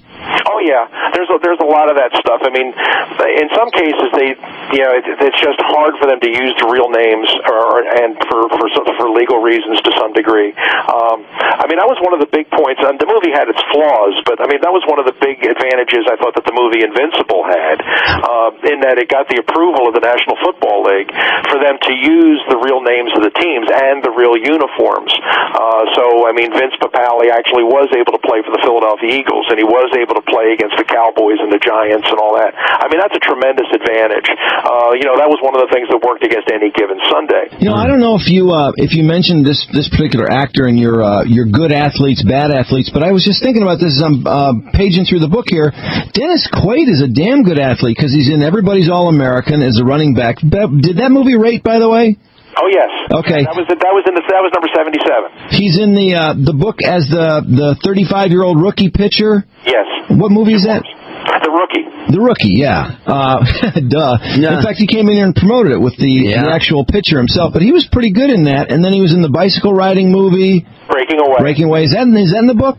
That's number 20. No kidding. Number 20. People love that movie. Oh, I liked it a lot. Yeah, Glenn and I both felt very strongly that should be pretty high. By the way, and we talked about Tin Cup, or Kevin Costner and Tin Cup. Somebody on our show has their PGA card was saying that Costner, real golfers that really know their stuff, that his golf swing was awful. His swing just sucks. A lot of complaints about that. I think you got to get that right, I mean, I wouldn't have noticed, but... Well, I would disagree. I thought it was, I thought he had a pretty good swing. And to be honest with you, that scene where they're on the practice tee at the U.S. Open, I mean, he's standing there next to the other guys, and I mean, if he had a bad swing, it would have stuck out like a sore thumb. I mean, I'm not saying he's ready to win the Open. The U.S. Open, yeah. I mean, he was much better. He was much better than Glenn Ford was as Ben Hogan in Follow the Sun. Let's put it that way. The ultimate book of sports movies. Ray Didinger, thanks so much for your time, and we're just enjoying the hell out of this book. Oh, well, good. I'm really glad to hear it, and I know not everybody's going to agree with the selections, and people are going to debate it, but hey, that's part of the fun. They always do. You'll never stop that. No, it is. It is a lot of fun, and we appreciate the time. It was my pleasure, guys. Thank you. Thanks, Ray. See you. See you, Ray. Bye-bye. Wait, so who said that? Chris. Chris said Chris, that? yeah, because you know that about Chris. I mean, I didn't know that about Chris for the longest time, that he was so into golf and all that. I don't know that much about golf. Serious. But I think I would pick out a really crappy swing. Yeah. But I don't know. I thought he looked pretty good. Maybe we don't know a ton about golf or whatever. I think but we I know would know enough. a really, really bad swing. I think I would. Yeah. He's got another cool category in here. This book, the more I read it, the more I like it. The Ultimate Book of Sports Movies. And I didn't realize how much I liked sports movies until I realized how many of these. I've seen all these movies. My God. I mean, have you guys seen a lot of these? Yeah. I mean, if I've seen a lot of them, then you know something's going on. Well, and there's a lot of discussion. As soon as we bring up one movie, it seems like we talk about it for 5 minutes. And he has a few categories, a lot of information, which is really fun. And then also, he talks about movies that aren't sports movies that have great sports scenes, like Diner, for example. Mm-hmm. You guys both passed me notes about Tom Cruise throwing a baseball. I wanted to ask him, but we just kind of ran out of time. But I'm trying to think, does he throw a baseball in Jerry Maguire? Because he throws a baseball in the movie about the world coming to an end. The end of the world. War of the Worlds. Does he throw a baseball in Jerry Maguire? I don't know if he does, because the War of the Worlds isn't in the book, so I didn't know if he would know that. But yeah, anytime an actor throws a baseball badly, in fact, anytime a guy throws a baseball like a girl, I immediately I'm like, oh wow, I have to sort of reset myself on this person. Did you ever see The Princess Quarterback? I think it might have been movie? A TV movie. No. What? But this family moves to this town with this big, storied high school football program. Uh-huh. And the daughter's a badass quarterback with a sweet arm. And she ends up making the football team, obviously. Of course, everyone's trying to keep her down because she's a chick. Of course. And the town hates her because it's a chick quarterback. Of course. The team hates her. Of course, she wins over the crowd in the end. Of course. And she wins over the team. God, how predictable. Oh, yeah. God, how stupid. Bad. Oh, what a tired plot. We can almost take calls on really cheesy movies that would not have made this book. For example, what's the movie where Kathy Ireland is a field goal kicker? I was just I love what is that stupid one. movie? Plays for the that green not the it's the armadillos. The armadillos. Texas what is that movie? It's a penalty, like with delay of game, unnecessary roughness. Necessary roughness. Jim, that was a great hint. That's like a nice dictionary, job, man. Yep. God, that was fantastic. Wow, great at charades, I'll bet. The opposite of a penalty. I'd rather play Spin the Plunger with a New York City cop than see this film. Great sports scenes and non-sports movies. I mentioned the diner scene, the quiz. Forrest Gump also, when Tom Hanks returns kicks for Alabama. Yeah. Remember that? Yeah. I thought that was hilarious. I don't think you mentioned this one, but I remember you loved this one for a while.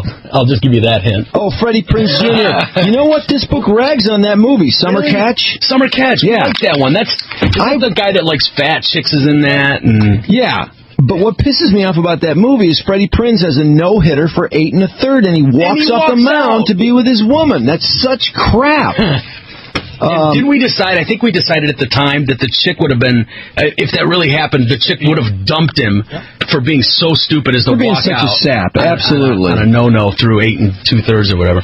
They mentioned The Great Santini, too. Has anybody seen that? With Robert Duvall as the bastard father. He's like the biggest, toughest ass of all time. Movie, crazy. His son plays high school basketball, and the great Santini, played by Robert Duvall, goes to his games and yells at the officials way too much, and he's bombed a couple times. He's telling his kid how sucky he's playing, and his kid gets totally bummed out. So anyway, there's a scene in the movie where Ben, who's the high school athlete, is playing his dad, Duvall, in one-on-one basketball, and he beats Duvall, finally, beats him for the first time, and so, he's cheering, and his sisters are cheering, and the mom's kind of smiling, and all of a sudden Duvall's like, "No way! You gotta win by 2!" And then the kid's like, "No, you said it was by 1. We've never played by 2." And Duvall ends up chasing him around the house and beating the hell out of him. Oh, really? Yeah. Pretty heavy duty. Oh, for real? Not a comedy?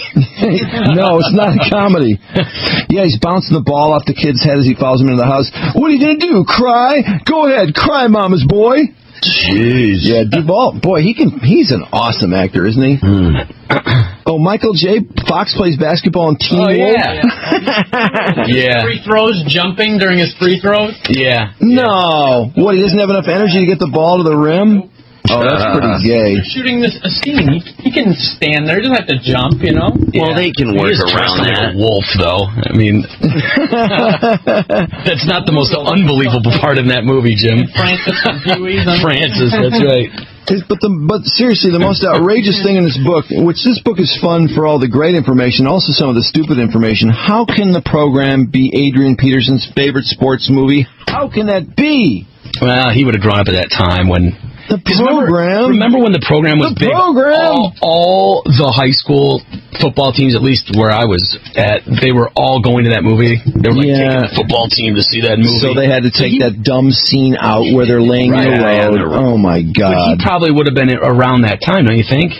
Yeah, he probably would have been. Where he would have been, you know. I would rather have a circle jerk with my dad and grandpa than see this flaming turd of a movie. Hell of a book. The ultimate book of sports movies. Should we play the program to wrap this up? I'd say we might as well now. I would rather wear Sally Jesse Raphael's panties like a ski mask than see this film. Now I really kind of want to see the program. We've talked about how dumb it is a lot lately. Let's play it. The program. All right. Cliff Notes Theater. And again, Ray Didinger. Thanks to Ray. Any emails, by the way, if you want to argue with or give us your favorite sports movie. But meanwhile, here's the program, Cliff Notes Theater. Hey, good looking. How about a date? I'm not interested in you big-headed football players in the program. Yeah, how about if I lie down in the middle of this busy intersection? Joe, don't! I am so on the edge! Stop! Isn't this the edited version of the program? Hell no! I still won't go out with you. Say, will you go out with me if I drink this Drano? Don't do it! That is good. That looks like fun. And safe, too. I'm in love. The following Saturday, the program is down by 4. It's the last play of the game. Joe Kane back to throw. Receivers open. He throws, and it's intercepted. The program loses, and Joe Kane is upset. God damn it all! I just hope he doesn't go out and get so cacked he gets a drunk driving ticket tonight. Ironically, over the weekend, the quarterback for the program, Joe Kane, is arrested for drunk driving. I am so wasted. Monday morning, the coach and the quarterback answer questions at a press conference. Hey, Coach, what does this do to the program? Hey, look, pal, I haven't even had my morning cup of battery acid yet. Now, that's a good cup of battery acid. Hey, Coach, any comment? Yeah, it could be the end of the program. No further questions on the state of the program. Hey, Joe, what's your punishment? I'm going into rehab, and I'm going to put a blowtorch to my head for 5 minutes a day. Then I'll rejoin the program. No further questions. 1 month later, after rehab... Joe, congratulations on your rehab. That's more important than the program. Hey, thanks. Hey, let's party. The program is going to a bowl game. What do you say we split a six-pack? Joe! Of paint thinner. Sounds like fun. Yeah, but first, let's ball. But we don't have a condom. No, it's okay. I just got a mild case of the clap. Nothing contagious or nothing. Don't worry, you're not going to get pregnant. The program. Take this one for the program. The program. Yeah, right there for the program. Yeah, baby. Yeah, capital P for the program. Daddy's got a program. Daddy's got a program.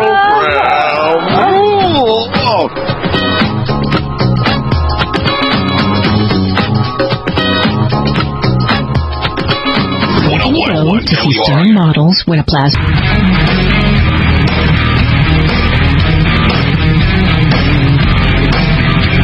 .746 at WRIF.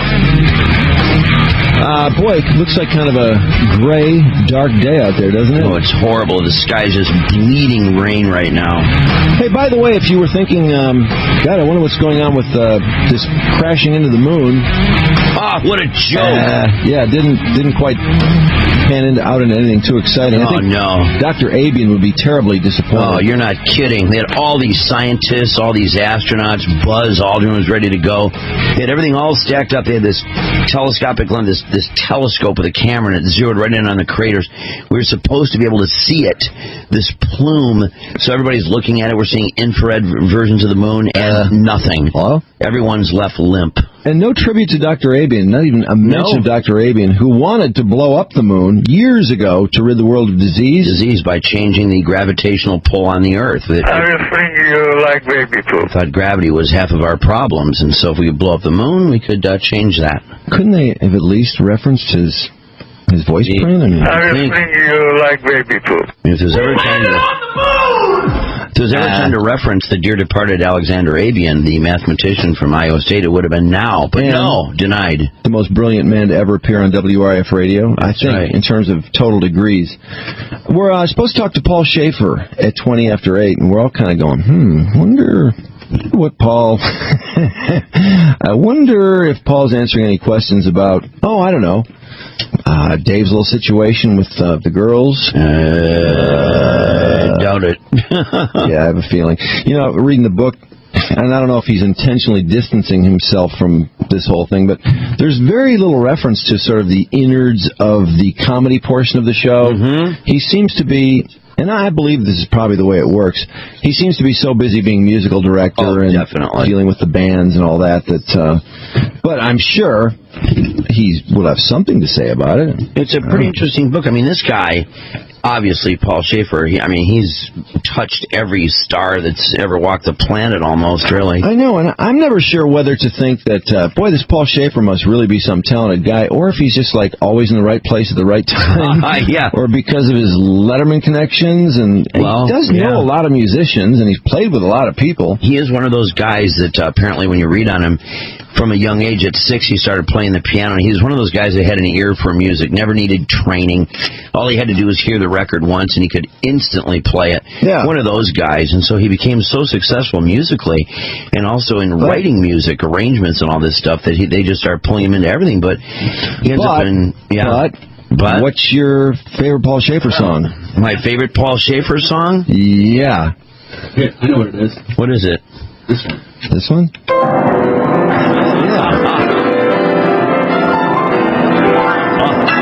I mean, I always find myself, at the end of the day, the expression I hate so much, which I think has been outlawed now, kind of saying, well, gee, what is his music all about? I mean, we've seen him play with everyone else, and we've seen him be musical director for all these fabulous Rock and Roll Hall of Fame inductions and these incredible jams, and I'm always impressed by that. He organizes all those jams, too, yeah. You know what I'm always did right, though? What? No joke, he wrote that song.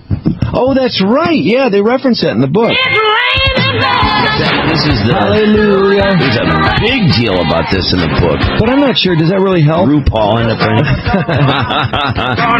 This is my fantasy right here, man. There you go. Looking for homos. Well, originally Donna Summer, who ended up finding the Lord, and so they presented her this song thinking that this would relaunch her career, but she'd found Jesus, and she was just appalled by it. Yeah, I don't know if it would have relaunched her career. I probably was better off with the Weather Girls, to be honest, because Donna was a little weathered at the time. Yeah. Hey, by the way, run the song though. It's a pretty damn good book. Interesting stuff. The rest of that Us Magazine article is pretty interesting regarding what's going on within that show. Letterman and his antiquated antique schlong. Yes. They do seem to be settling in on about 8 or 9 chicks, from what I can tell. And there was... It sounds like a pretty obnoxious environment, I have to say. Yeah, 8 or 9 in that creepy sex room, but I'm sure there's more. I mean, this guy sounds like a male nympho. If you missed the earlier conversation, part of what they talk about in Us Magazine is just how sequestered he is in regards to doing his work at CBS and at Worldwide Pants. He has the hallways cleared when he comes in. Dude, I humped every piece of ass ever on that show. The halls are cleared. If you happen to pop up in the hall when Dave walks by, you're not to look at him, you're not to talk to him, you're not to bother him. And he's immediately in a card-coded room where I guess there are 5 females who have the password to get in the room and actually interact with Dave and take things to him and take things from him to someone else. And the password, of course, is, yes, I'll do you.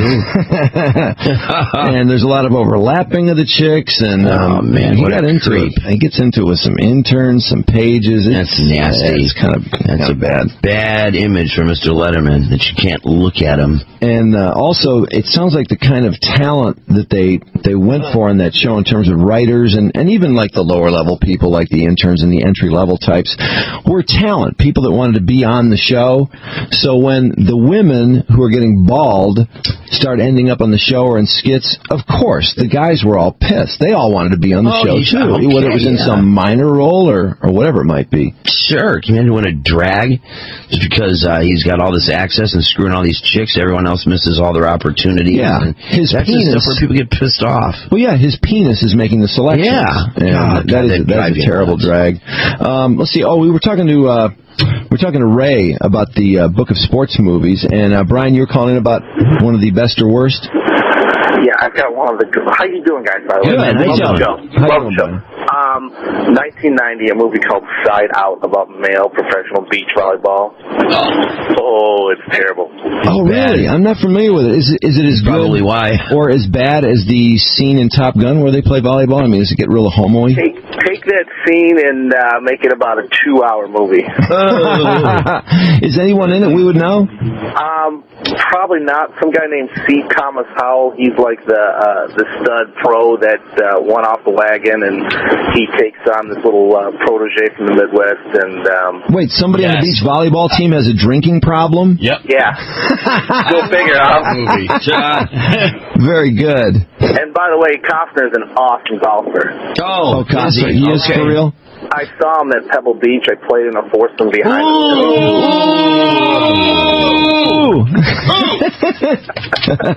Wow. Okay, glad to hear it. And glad to hear you played Pebble Beach, too, because that's really what's more important here. You're not the best golfer here. We'd like to tell everyone about this. You stink. But thanks for the call, Brian. Thanks, guys. Right. Hey, Mike. Hey, guys. How you doing? Good, man. How you doing? Got a sports movie? Oh, yeah. In the 80s, Rob Lowe in the hockey movie Youngblood. Oh, wow. I don't think I saw that. Was he at all known then? Was he? He was in the movie. He was actually a really good hockey player, and his dad, I can't remember his dad's name, but he played for the Chicago Blackhawks. And throughout the movie, he was getting beat up by a certain guy, and the very last scene of the movie was him taking on this guy and just kicking his butt. So, Rob Lowe? Yeah, Rob Lowe. Oh, yeah, Rob please. Lowe. And his girlfriend in the movie was smoking hot, man. Yeah, of course. Hot. Yeah. Anybody we'd know? Or just some... She does a lot of movies. I can't remember her name offhand, though, man. God, I just thought of another movie. Anybody remember Lucas? Oh, God. Lucas. That little... Wait, why was he playing with all these big people? Or wasn't he playing... Wasn't he just a little guy in a league? He sucked. Yeah, he sucked. But he was playing with And did he end up catching a touchdown pass or something? Remember the helmet was too big for him? Oh, yeah. Lucas. But what was the... I just can't remember the plot at all. I'll find it for you. I don't want to dare ruin the plot of Lucas. Okay, well, let's take another call while you're looking. Is this Jason? Jason. Hey, how's it going, guys? Good, man. Good. You're on the riff. Hey, cheesy sports movie. The Kid from Left Field. It came out in the 70s. I think it was a made-for-TV movie. Gary Coleman plays an 11-year-old baseball prodigy who basically is made the manager of the San Diego Padres. Oh, God, man. Horrible. And don't tell me the Padres suddenly become really good behind Gary's tutelage. Yeah, I know. Under his tutelage, they become fantastic. It's a pretty predictable No. It also stars Robert Guillaume from Benson. Wow. What the hell do you want? Oh, God. And were there any athletes in it? Any Padre players for real, like Craig Nettles or Goose? I don't think any real players, but it's just cheesy for the. It's like someone pulled a tin foil roof off of Hollywood and said, you and you are going to be in this movie because Ed McMahon owns the Padres. Oh, God! Oh, is that awesome? I'm dying to see it now. Do you guys remember when Channel 62 used to be just WGPR before they were a CBS affiliate? Yeah, sure. They ran that movie several times, like at all hours of the day and night. Hey, was Gary wearing the yellow and brown Padres uniform in the movie? I think it might have been back then. Yeah, I'm not sure. It's mid-70s or something, but you guys really have to check it out. Yeah, sounds like it. What a stinker. So too that Coleman was actually pretty good in the movie. Was he really? Yes. No way. Was Coleman good? Yeah, he was good. No kidding. It was a good performance. I liked it. Wow. I found it compelling. I can't imagine Gary Coleman is some Bill James type sports nerd. Is that what he's supposed to be? Yeah, that's exactly what he's supposed to be. Oh my God. You idiots! You bone-headed idiots! Anybody ever heard of Medicare? You idiots! You bone-headed idiots! Gary, you want to hear the breakdown of Lucas? Sure, yes, I do. Lucas is a promising kid, bright, inquisitive, knowledgeable, industrious, but for a boy age 14, those qualities just don't count for much socially. His daily life in high school is a brave but hopeless struggle against cruel ridicule. Nickname leukoplakia, whatever that is. His miniature size and athletic ineptitude, while any demonstration of precocious... Okay, whatever. Basically, he's a loser. Yeah. Who experiences heartbreak for the first time when his two best friends, one an older brother figure and the other a girl with whom he is in love with, fall in love with each other.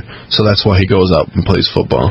Then does he make a big... He does make a big play, doesn't he? Isn't there some lucky play at the end of the movie? I remember him making a big play. It doesn't say in here. This is my fantasy right here. No. Heads up. What the hell do you want? Gary, why are you hanging up on us? Because you are in Detroit. I can't sell you a car. And besides that, you're bothering me on my job. I'm with a customer. This is my job. This is what I like. This is what I do. Don't ask me no questions. Don't call here no more. And I mean that. If you want some trouble, call here again. I don't... What do you mean? What the... What? You letting me up? My fantasy right here, man. Gary Coleman threatening us. That was so funny, too. He answered the phone exactly the way you heard. That was him answering the phone because he'd hung up on us because we called him. He claimed he was working at Saturn for a movie role, and it turned out actually he was selling cars. Oh, because he couldn't find any other jobs. They were capturing all the time pictures of him trying to get these little odd jobs to survive. And after he hangs up on us, we call right back, of course, and he goes, "What the hell do you want?" You're selling a car. Remember when you guys called him later too, and trying to get him to say what you talking about, Willis, just one time, and he wouldn't do it. Of course not. And you told him you'd give him was it $10? I think it was more than that. Xerox him the money. Yeah, you're gonna fax him the money. How are you gonna fax me $10? Yeah, we'll fax you the cash. That's when he had the payphone in there. He didn't want to spend any money, so he had a payphone. That was the video parlor. Yeah, video parlor in Newport Beach. God, we have quite a history with Gary Coleman. Oh yeah, do you remember the cop we talked to who pulled him over because he thought there was no driver in the car? He was sitting on all those books. That was one. I swear, that was one. Wasn't on the bottom of the driver's license said actor. Yes, that's one of the hardest I've ever laughed. I swear to God, that was so funny because first of all, I couldn't believe we found the cop. That was a miracle. Yeah. Okay, let's take one more. Okay, sports movies. Is this Bob? Yeah. Hey, Bob, go ahead. You're on the riff. This is a great movie from the 80s. It was called Vision Quest with Matthew Modine. I love that movie. It was a wrestling movie. He was a wrestler, and I don't remember the name of the girl, but she was smoking hot. Linda Fiorentino. Yeah. She was older, and he was kind of living with her. She was supposed to be sort of his mentor, and he ends up nailing her. She caught him going through her laundry, if you know what I mean. Yes. Ouch. Yeah, I really liked that movie. I had a bunch of wrestler buddies in high school, and that's quite a culture of its own, so I sort of related to it. Let's see. One more. What the hell is this? Matt? Hey, guys. Love the show. Glad to have you back, Drew. Thanks, Matt. What's up?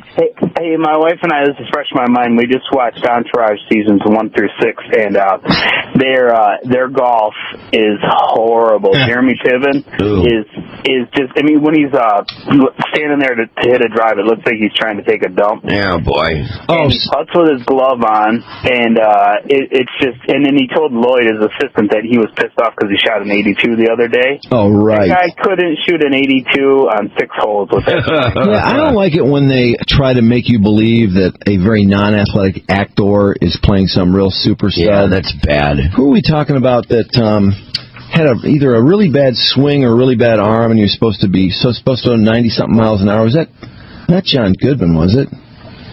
I think you were talking, Walters, about somebody who was supposed to be such a great pitcher, and you could tell from his wind-up he sucked.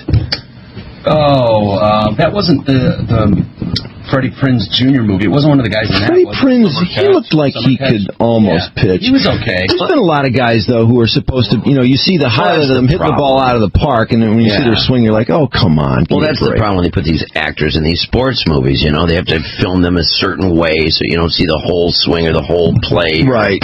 To make them look like they're actually doing it, and the results can be just embarrassing, of course. Corbin, was it? Corbin was awful. Yeah. Well, his fielding, in fact, the book says that they had to work on his fielding with him, and he was terrible, and he never really did get it down. They said he fielded balls like he was fielding a live grenade. Yeah, boy. Let's see, we got to get to traffic and Trudi and sports. Dave Dombrowski with some pretty heavy remarks here. I got into the full transcript, and whoa, a lot of subjects covered yesterday in that news conference. Traffic's brought to you by Autolab. Back to school, don't forget your car. Gear up for fall at Autolab's complete car care centers.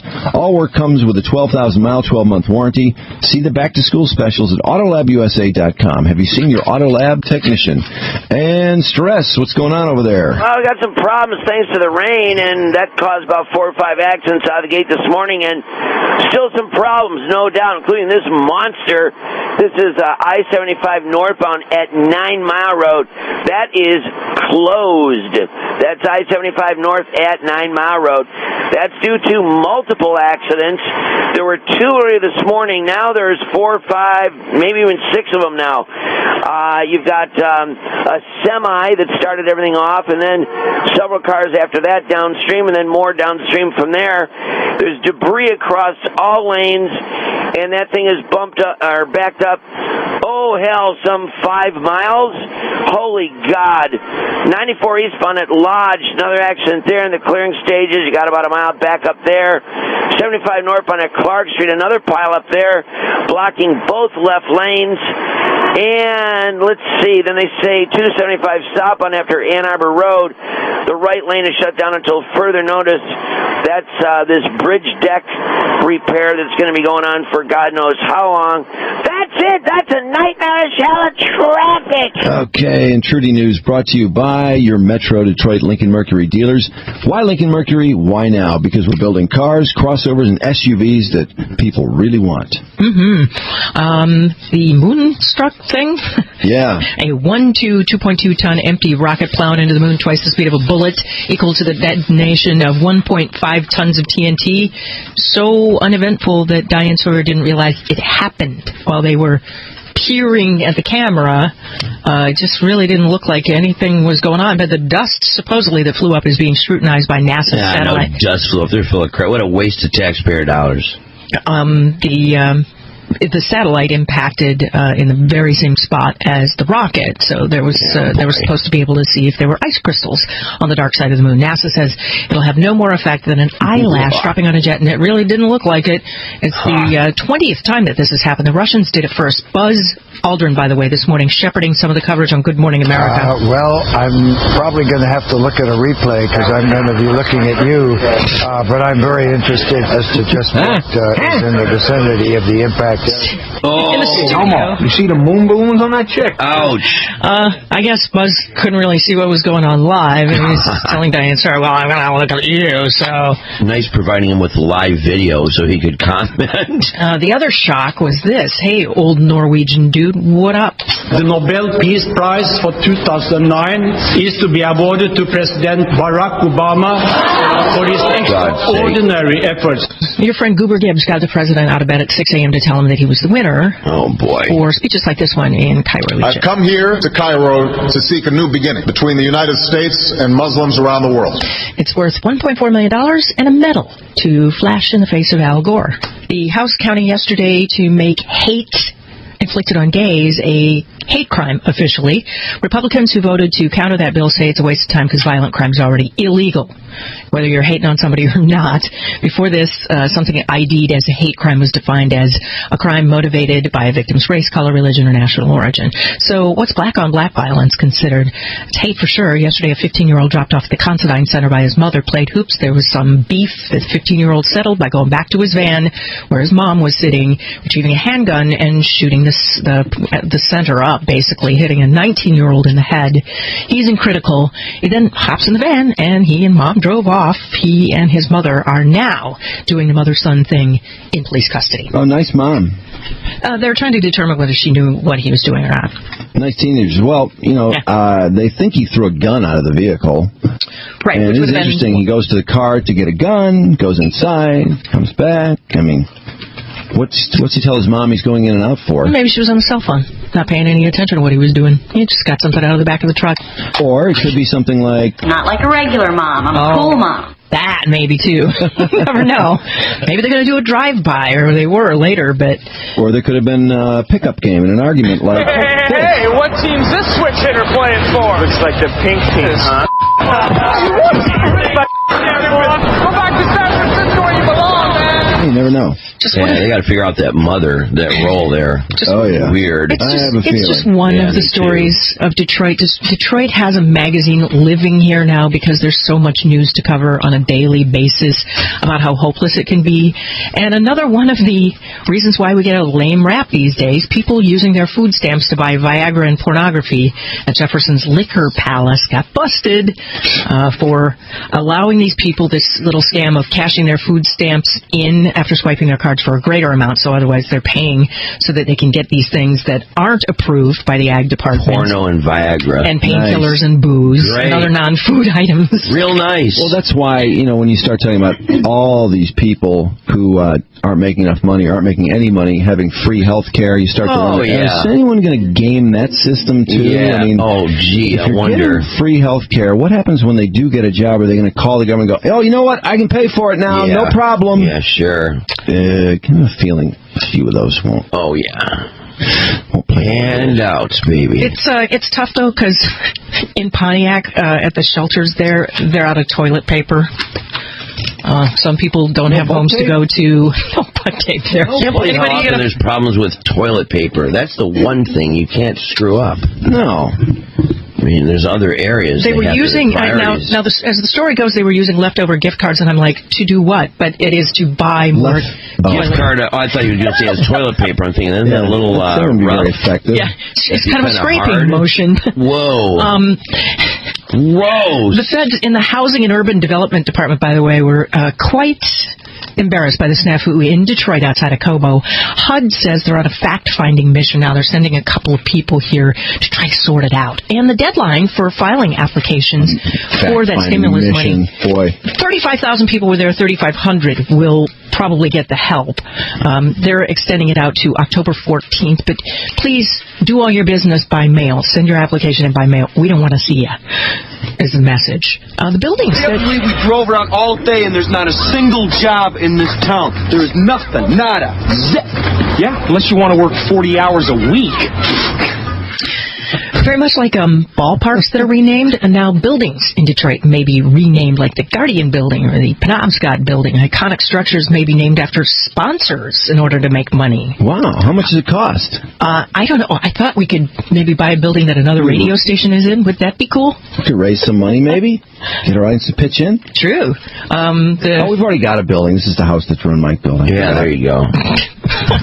Like they're saying the Guardian building could become the Pepsi building. The Festival of Lights on Heinz Drive, Mike's favorite place, could become the DTE Energy Light Fest. I had a hard-on this morning when I woke up. Had your name written all over it.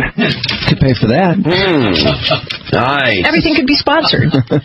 Could there be an Art Blackwell building in Highland Park? Possibly. That would actually be kind of a bitter pill, I would think. But yesterday he was arraigned on 4 felonies and 1 misdemeanor. Of course, if you remember, Blackwell was a colleague of Kwame Kilpatrick's who took a job from the governor to set Highland Park straight, accepting only $1 a year in salary, and then amped it to $11,000, and now is accused of improperly writing checks to himself for $264,000. The smartest major cities. The survey is that Denver, Colorado is 5th on that list. Minneapolis, St. Paul. What? Minneapolis, St. Paul, because they got a lot of a-hole hanky waivers with bachelor degrees there. Boston, because they have 100 universities, Harvard and MIT among them. San Francisco, one of the great universities, technology, a lot of brainiacs who have college and grad degrees there. Number 1 smartest city, this is a shocker, Raleigh-Durham, North Carolina. Yeah. Detroit is 40th out of 55 cities, and the stupidest city is Fresno. The unhealthiest city, by the way, is West Virginia. Again, it's the fattest city in the U.S. Liz Taylor's heart surgery was twittered by her, or actually the person who's playing her on Twitter, as having come off perfectly. Flicks out this weekend, Couples Retreat with Vince Vaughn, Jason Bateman, and Jon Favreau gets 1.5 stars. Chris Rock's Good Hair movie gets 3 stars from USA Today. He's being sued, by the way, by a woman who claims that he stole her idea. The Boys Are Back, that stars Clive Owen. That's, I guess, going to be attended by many women who like seeing Clive Owen in a tender role. And it looks like Paranormal Activity, which doesn't seem like it has too many stars we know in it. It's a scary movie. Gets 3 stars in USA Today. Dr. Phil is in trouble. An ex-patient named Shirley Dew says he groped her breast and held her captive in his production office. So Phil, joining the talk show host Babe Hound support group TMZ, says she claimed to be forced in the same room with a completely naked man while he was exposing his body, including his genitals. She filed suit on Wednesday in LA Superior Court. She alleges she went to him for help in 2007 but was subjected to Dr. Phil abuse and an attempt on his part to brainwash her.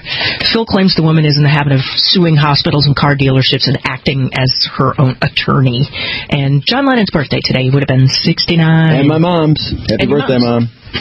And also Sean Lennon's birthday. I remember her birthday. And lesser beings, Scott Bakula is 55, that is. Brett Favre celebrating his 40th this weekend, along with David Lee Roth, who will be 54. Trudy Daniels for Rock and Roll Radio News. Okay. So, do you think we'll get perjury on Stefani? Stefani will... I think that was a weird move there. Handing that stuff over to their free press. Not that I begrudge them for having it. I know, I'm glad he did that. It was a great series of newspapers to read. Too.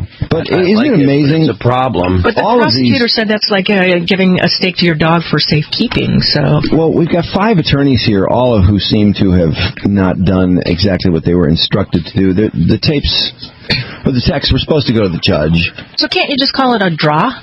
And why no harm done, you know? I'm amazed, though. The point to me is that I'm amazed that it is so hard to prove perjury, and yet to me it's so simple. I mean, everyone, you could take almost any case, and whoever the loser is has obviously lied. If they took the stand and they said that something happened and the other side wins, then they lied. Or has a crappier attorney. Maybe.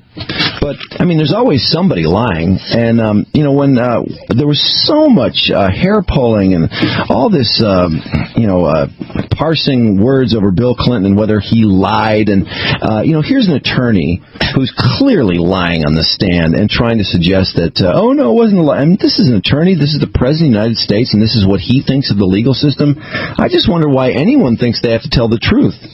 Because lawyers lie like crazy. These lawyers all lied and didn't do what they were supposed to do. So how can anyone else be expected to tell the truth? And even Kwame, they were debating whether that was a strong perjury case. Are you kidding? That was so obvious to me. I mean, of course it was perjury. My God, but they acted like it wasn't a slam dunk. Oh, it went on forever, the whole issue. In the end, I'm amazed that they got him for it. Why is all this continuing to go on, though? I know what they're trying to do. I see that they're trying to straighten it all out and blame whoever for whatever, but doesn't the ends justify the means? Sure seems like it. Well, I thought so, but the judge, if he had given the text to the judge would have nailed him for perjury. Yeah, and the judge, of course, obviously wanted it first, should have gotten it first. But he acts like he's afraid that somehow something would go afoul if a copy of the text weren't in someone's hands that could be trusted. Well, because that's just it. It's like Kwame and all the thugs around him. You never know. Didn't he have reason to feel that way? Possibly, but this guy every single time he tried to get those text messages, the city blew him out of the water. But in other words, what he's saying is that something. I have to lie because I can't believe that anyone else, even a judge, would tell the truth. I can't trust someone else to tell the truth, so therefore I'm going to have to lie and do something that is not what my instruction is to do. Corrupt. It is so corrupt. And in the end, didn't he get his clients a little more money by giving the text to the Free Press? Because he did win justice for those police officers. He did, but the way it went down was they were going to settle for $6.5 million, and all of a sudden it's like, oh no, you know what? Or I think that was the recommendation was 6.5, and then oh my God, you got the text messages? 8.5. Let's do it now. And then they have the addendum, which is that the texts will never be heard or never see the light of day. So the city of Detroit pays $2 million extra because the weight of the evidence was just a little bit stronger, and there were a couple more new problems. Again, more that if they ever saw the light of day, weasel dealing. Jeez. Yeah, so we don't capital of weasel deals. We don't know that he didn't do this to get his people a little more money, and he gets a percentage of that too. But when he was asked, there's a few instances where the subject came up and he had to go on the record, and this isn't the most. This one's really not helpful to him, but this is what he told City Council when asked. Let's see. Asked if he had anything to do with the release of the text messages to the Free Press. I'm going to respectfully refuse to answer it because if I were denied to this council that I had anything to do with it, that would narrow the pool of suspects and make it easier for those who have something to gain by identifying who did facilitate the Free Press, and I'm going to respectfully decline to assist in that. Ooh, good answer. Yeah, it really, that's a really... If you really go through every word of that answer, it's pretty clever. Yeah. Absolutely. I want somebody else to get in trouble. Not exactly honest. Who knows? Well, maybe there was some other, I don't know, some deep throat somewhere. Well, sports. Probably not. At 18 after 8 o'clock. And sports brought to you by O'Toole's. This and every Friday, WRIF and O'Toole's are making Friday nights men's night at O'Toole's Cass Lake, located on the north side of the lake in Waterford. Join Steve Black and WRIF. Men's night begins at 9 o'clock. O'Toole's in Waterford Friday night at 9 p.m. And big play at the end of that Cardinals game. The Cardinals up. Let's see. Wait. The Dodgers had the Cardinals were up with 2 outs in the last inning when this happened. 2-2 pitch and a line drive to left field. Matt Holliday coming out, the ball, and Looney will go to second base. Matt Holliday was there and dropped the ball, and the Dodgers have the tying run in scoring position. Yep, 2 out, nobody on, 1-run lead. Holliday misplays that ball, and guess what happens? Ronnie Belliard gets a hit, pinch hitter Mark Loretta gets an RBI single off closer Ryan Franklin, and the Dodgers win it 3-2. So the Cardinals are down 2-0 now, and boy, a lot to talk about in this game. Not just the Holliday play, but Adam Wainwright, who was hot. He retired the first 11 Dodgers, had given up 3 hits over 8 innings. La Russa decided to go to the bullpen for the fateful 9th. Now, Franklin's had a fantastic season, so hard to argue with that, and he did have the 3rd out, too. So, anyway, that's the way that went down. Elsewhere, Los Angeles will take on St. Louis, and that's tomorrow at 6:07. Padilla against Pinero. The Rockies have taken home field advantage away from the Phils, a 5-4 win in Philadelphia in the NL Division Series. Cole Hamels, breezed through the postseason last year, earned the MVP honors in the World Series. Well, had the old pregnant wife, and she was going into labor, and so he ended up leaving the ballpark. After giving up 4 runs and 7 hits in 5 innings. He was down 4-0. I don't know. I don't know. Chick ruining something? Yeah, sounds a little like, what's that movie with? Catch. Summer Catch. although, well, pregnant. And not only that, he didn't have a no-hitter after 8 1/3 innings. Anyway, best of 5 shifts to Denver for Game 3 on Saturday night after the 5-4 victory. You got to mention that she posed in Playboy once, too. His wife. Oh, Heidi, yes, posed for Playboy. She is the Survivor chick. Yeah. Right. Yeah. Then the Los Angeles Angels used some pretty good pitching and the long ball to beat Boston 5-0. Torrey Hunter hitting a 3-run homer off John Lester. And John Lackey tough on Boston, holding them to 4 singles in his 7 1/3. Darren Oliver came in to continue the shutout. Minnesota got some rest following the 7-2 loss to the Yankees on Wednesday night, and that was less than 18 hours after that incredible Tiger game. That series resumes tonight in the Big Apple. Burnett against Blackburn. We're not going to have time, unfortunately, for Dave's comments. Dombrowski talked to the media for about an hour yesterday. He had an awful lot to say. We'll get to that next time, because Mr. Paul Shaffer is in the building, ladies and gentlemen. Wow! Paul Shaffer with David Ritz will be here for the rest of our lives. Hey, Paul, good morning. Good morning. How are you doing? Great, man. How you doing? Great book, Paul. Anything you particularly want to discuss or not discuss this morning, Paul? I don't discuss anything that I'm legally allowed to discuss, by a team of lawyers. I know. Let's put it that way. We understand. How's it been going over there without getting specific? I mean, everything running along pretty smoothly? It seems like the show's ratings are doing fantastic. We're happy that, to be having success on the show. Okay. And that my lawyers, I think, would allow me to say that. Okay. Well, let's get on to the book. And one thing... Great book, man. I got a huge kick out of this. My accountant really wants me to talk about the book. I can understand that. Walking in on James Brown with curlers in his hair, that's got to be quite a sight. And I know you're a huge fan of James. He was the best to me, and a number of people have the same story, because when you go back and see him after the show, he is seated under a hairdryer that he would bring with him on. And so, if he asked to see me, right after the first time on Letterman, and I went back there, excited and trembling, and there he is under this hairdryer going, and he's talking to you, and you're trying to understand what he's saying. You have to get down on your knees and right up in the hairdryer, and you realize that a hairdryer is sort of a throne, and you are on your knees in front of the great Godfather of Soul, and you know what? You couldn't be happier. That's where you belong, in his presence. And that's the story about him. Wow, you got so many stories about... I had a little hair at the time, but, not enough that I would curl it under a hairdryer. The stories are endless because, of course, you've played with everybody, you've met everybody, the list of names go on forever.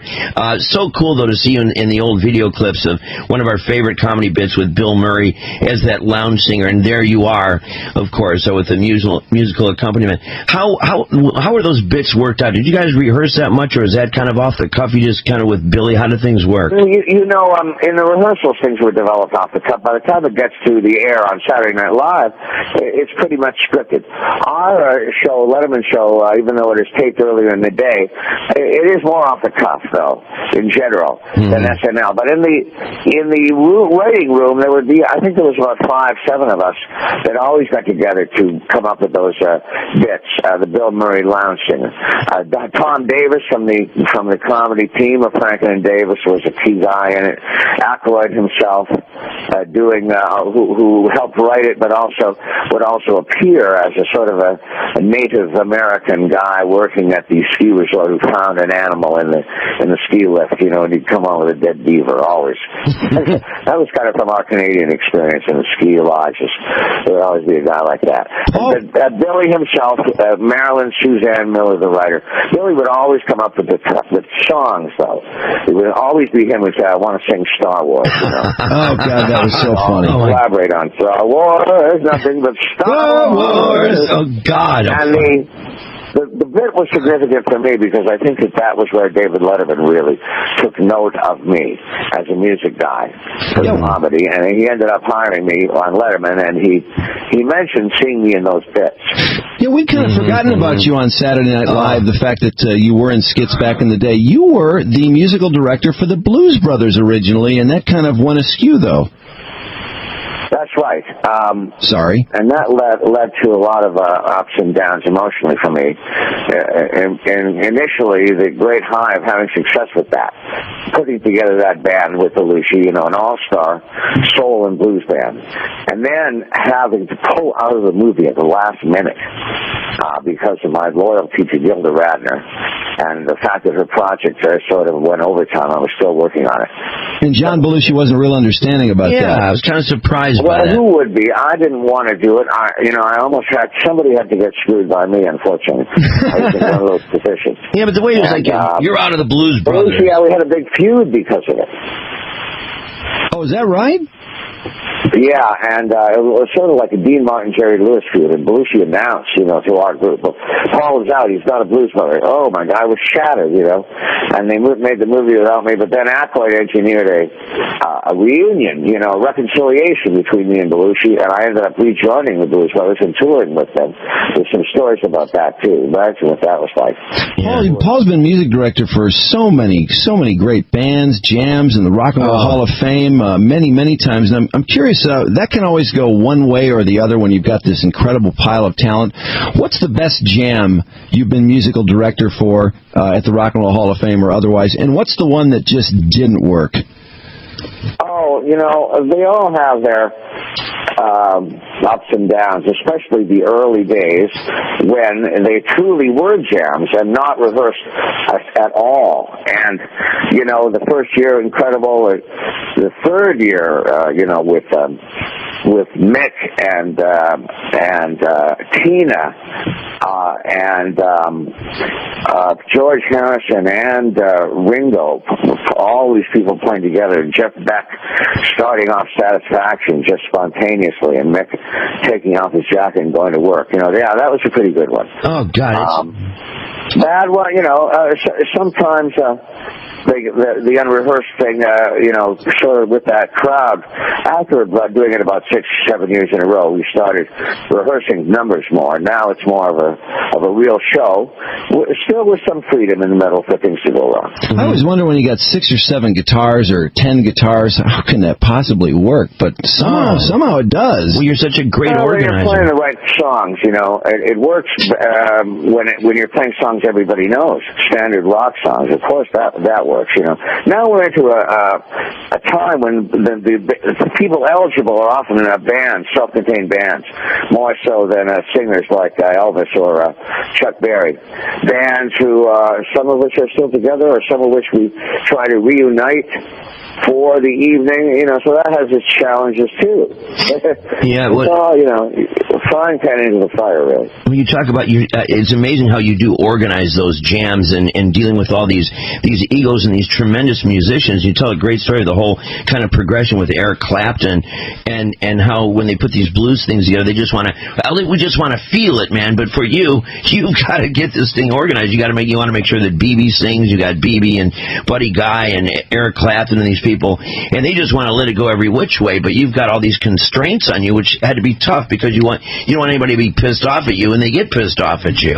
I wrote a little bit about that blues evening, when I think it was Buddy Guy was inducted, and Clapton and B.B. King were going to make the speech, and then the three of them were going to play.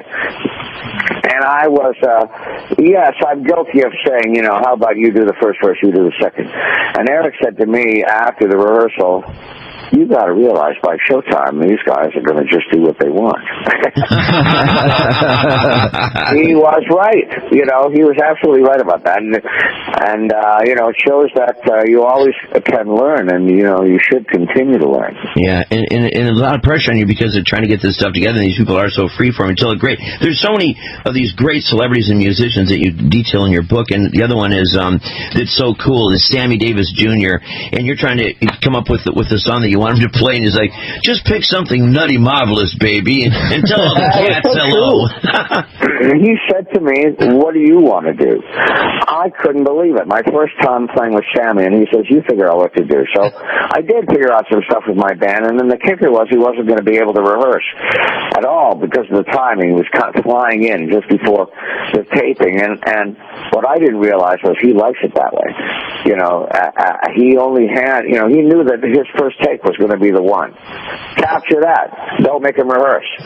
And I had some pressures, most notably my girlfriend, who was at that point the talent coordinator of the show, saying, "Make him rehearse. Make sure he rehearses." So another case of different pressures coming down upon this poor little kid from Canada. Well, Paul, it's a swinging showbiz saga. We'll be here for the rest of our lives. Paul Shaffer, give Dave our best, Paul. We love the show, and we'll be watching.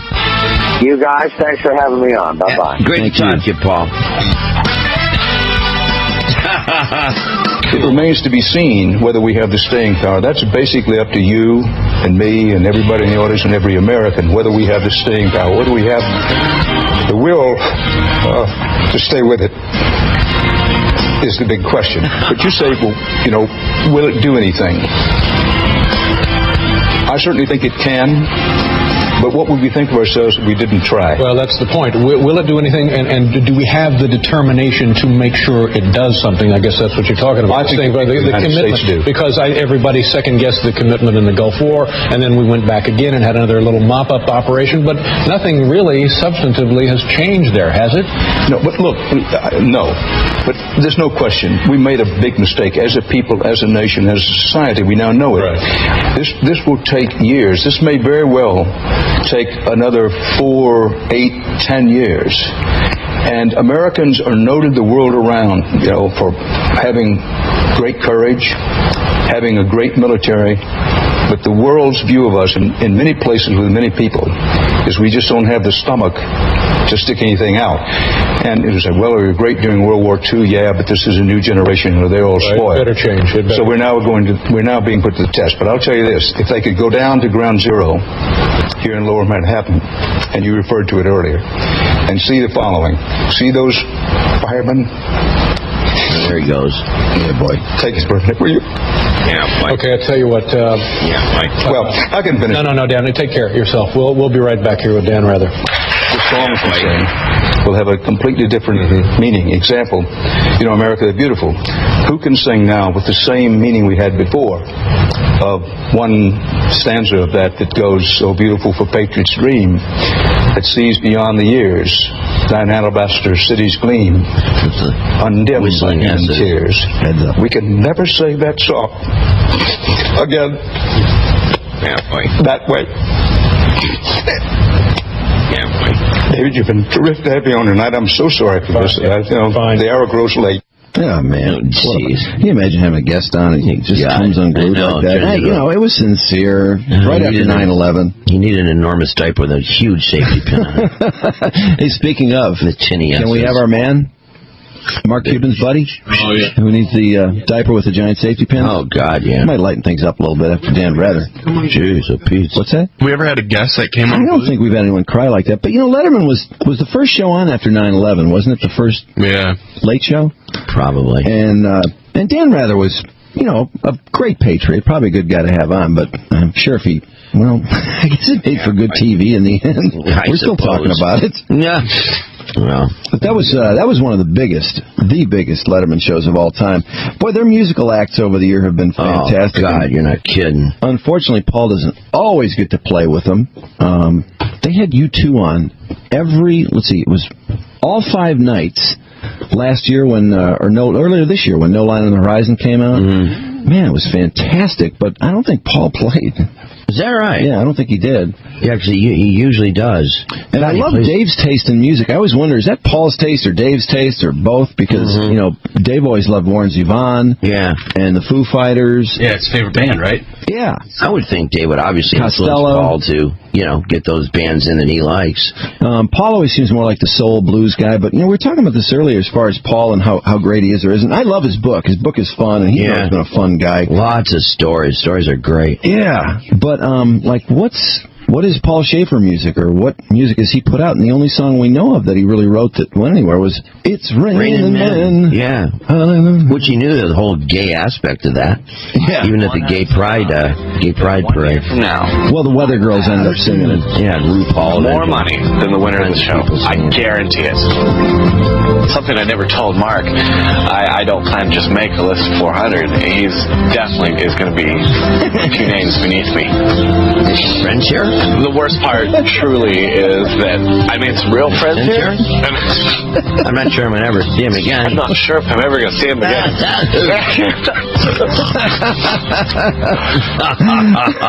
Get that man a diaper with an enormous safety pin and put it on his face to capture all those tears. It's clearly something we just have missed out on, is that guest absolutely breaking down and falling apart. He did pass Mark Cuban on the Forbes 400 list. Of course he did. Incredibly. As predicted. The worst part, truly, is that I made some real friends here. I'm not sure if I'm ever going to see him again.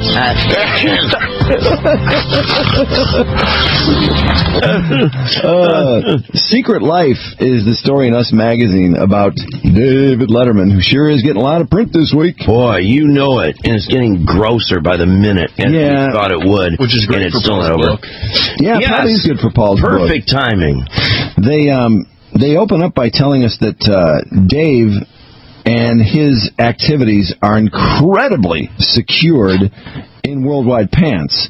In fact, they clear the halls for him when he comes in. Apparently, I don't know if it's can't believe this an intercom thing or a walkie-talkie deal, but Dave is coming. Yeah, they're probably red lights, like when there's an emergency with radioactive material that's been let loose. There's probably red alarm lights that go on in the hallways that tell you that David Letterman is coming within 1 minute down that hallway. Well, they clear the halls, and so Dave can just cruise down the halls without having to look at or talk to anyone. And if you happen to land in the hall when Dave is making his way on the way in and on the way out, you are not supposed to make eye contact with him. Taxis, I'm with them. VIP coming through.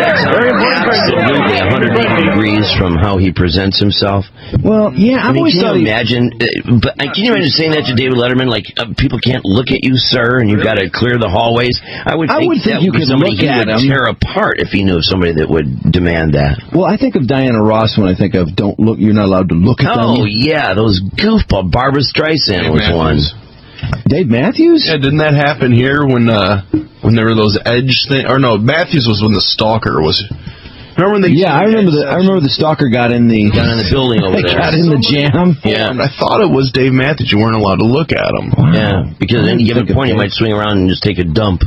And blame it on someone else. Boy, you just will not let him off the hook for that. You act like Dave Matthews took the dump. He parked on the bridge and he dumped into the open mouths of all these people on the riverboat below, and he did it on purpose. It's hard to forget that. It was Dave's vehicle that's right. that dumped its crap out. It was a couple of drivers. Dave was not responsible for sewage disposal. He pulled the lever. He is the lead singer in the band. No, he pulled the lever. He asked his roadies, where are we now? Tell me when. Okay, now.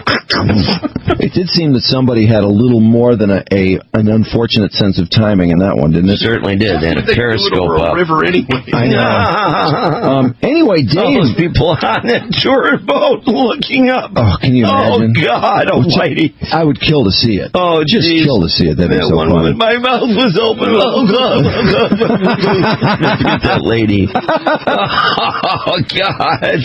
So, man. Dave makes his way down his cleared hallway to his glass-enclosed, password-protected private office. It's not just locked. It's not just the door is shut and you don't enter. It is password-protected. Whoa. Only his assistants, his 5 female assistants who work back there, have the passwords and are able to enter or exit. Didn't take much. Everybody just, the first thing you do is try different things. Do me. Oh, it opened. Oh, that didn't take much.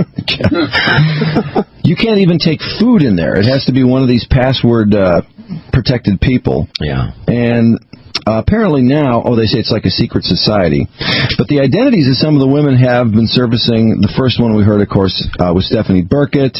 Multiple sources confirming to us that the reclusive Letterman carefully constructed a workplace where he felt free to choose from female staffers ranging from lowly interns to respected writers. Wow. He was with Meryl Marco for a long, long time, and she was apparently a great writer and very respected. But Meryl Marco, I guess, knew exactly what the score was and just kind of put up with it. Yikes. To some, the staff even seemed cut from the same wholesome Midwestern cloth as the boss. I noticed they all had an average all-American look, says an alum.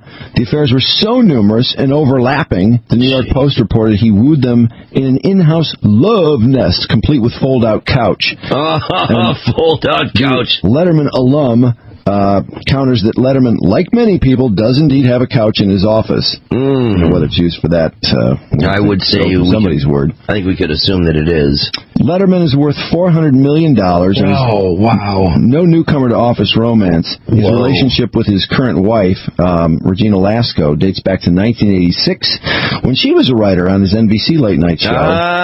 Before that, he dated Meryl Marco, who joked on her blog October the 2nd, "Dave promised me many times that I was the only woman he would ever cheat on." And former intern, she's actually very funny. Former intern Holly Hester told TMZ, "I was madly in love with him." Burkett was among his recent favorites. A Late Show intern while a junior at Wake Forest in 96. She returned to his staff a few years later to help out with his charities and run errands. After a chance on-air appearance, Letterman was so impressed with her. So impressed? So impressed with her, my ass. She became a show staple, a mini celeb. Somewhere along the line, the host, who nicknamed her Smitty, became smitten. She and Letterman broke up in 2003. 2005, she moved in with Halderman, but we found out that Dave was nailing her about once a week the whole time she lived with Halderman. That's what he found in the diary that made him go bonkers. The only slot he had available. Then he had all the other women scheduled after that. Other insiders questioned Letterman's close relationship with longtime right-hand woman Lori Diamond, who exited the show in 2005. She became a backstage diva, says one source. She had the most access to him.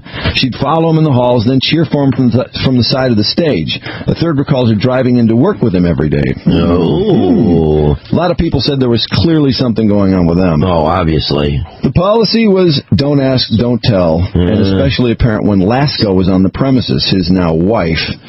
It was a weird dynamic when Regina came to the set. What an embarrassment all this must be as this stuff continues to come out for her. Well, who wants to have to put up with this? Especially given the fact that when he first announced this stuff, it was just such a joke, such a humorous thing with applause and laughter and everything else. And now, look at how brutal this is getting. No jokes the last two nights, by the way. Yeah, I believe that. Many former show employees insist that Letterman is generous to his whole team. Some do object to his teacher's pet favoritism. One source points out in the mid-'90s, the host took such a liking to one female, Paige. Oh, man, a Paige. God. That she ended up hosting a behind-the-scenes special.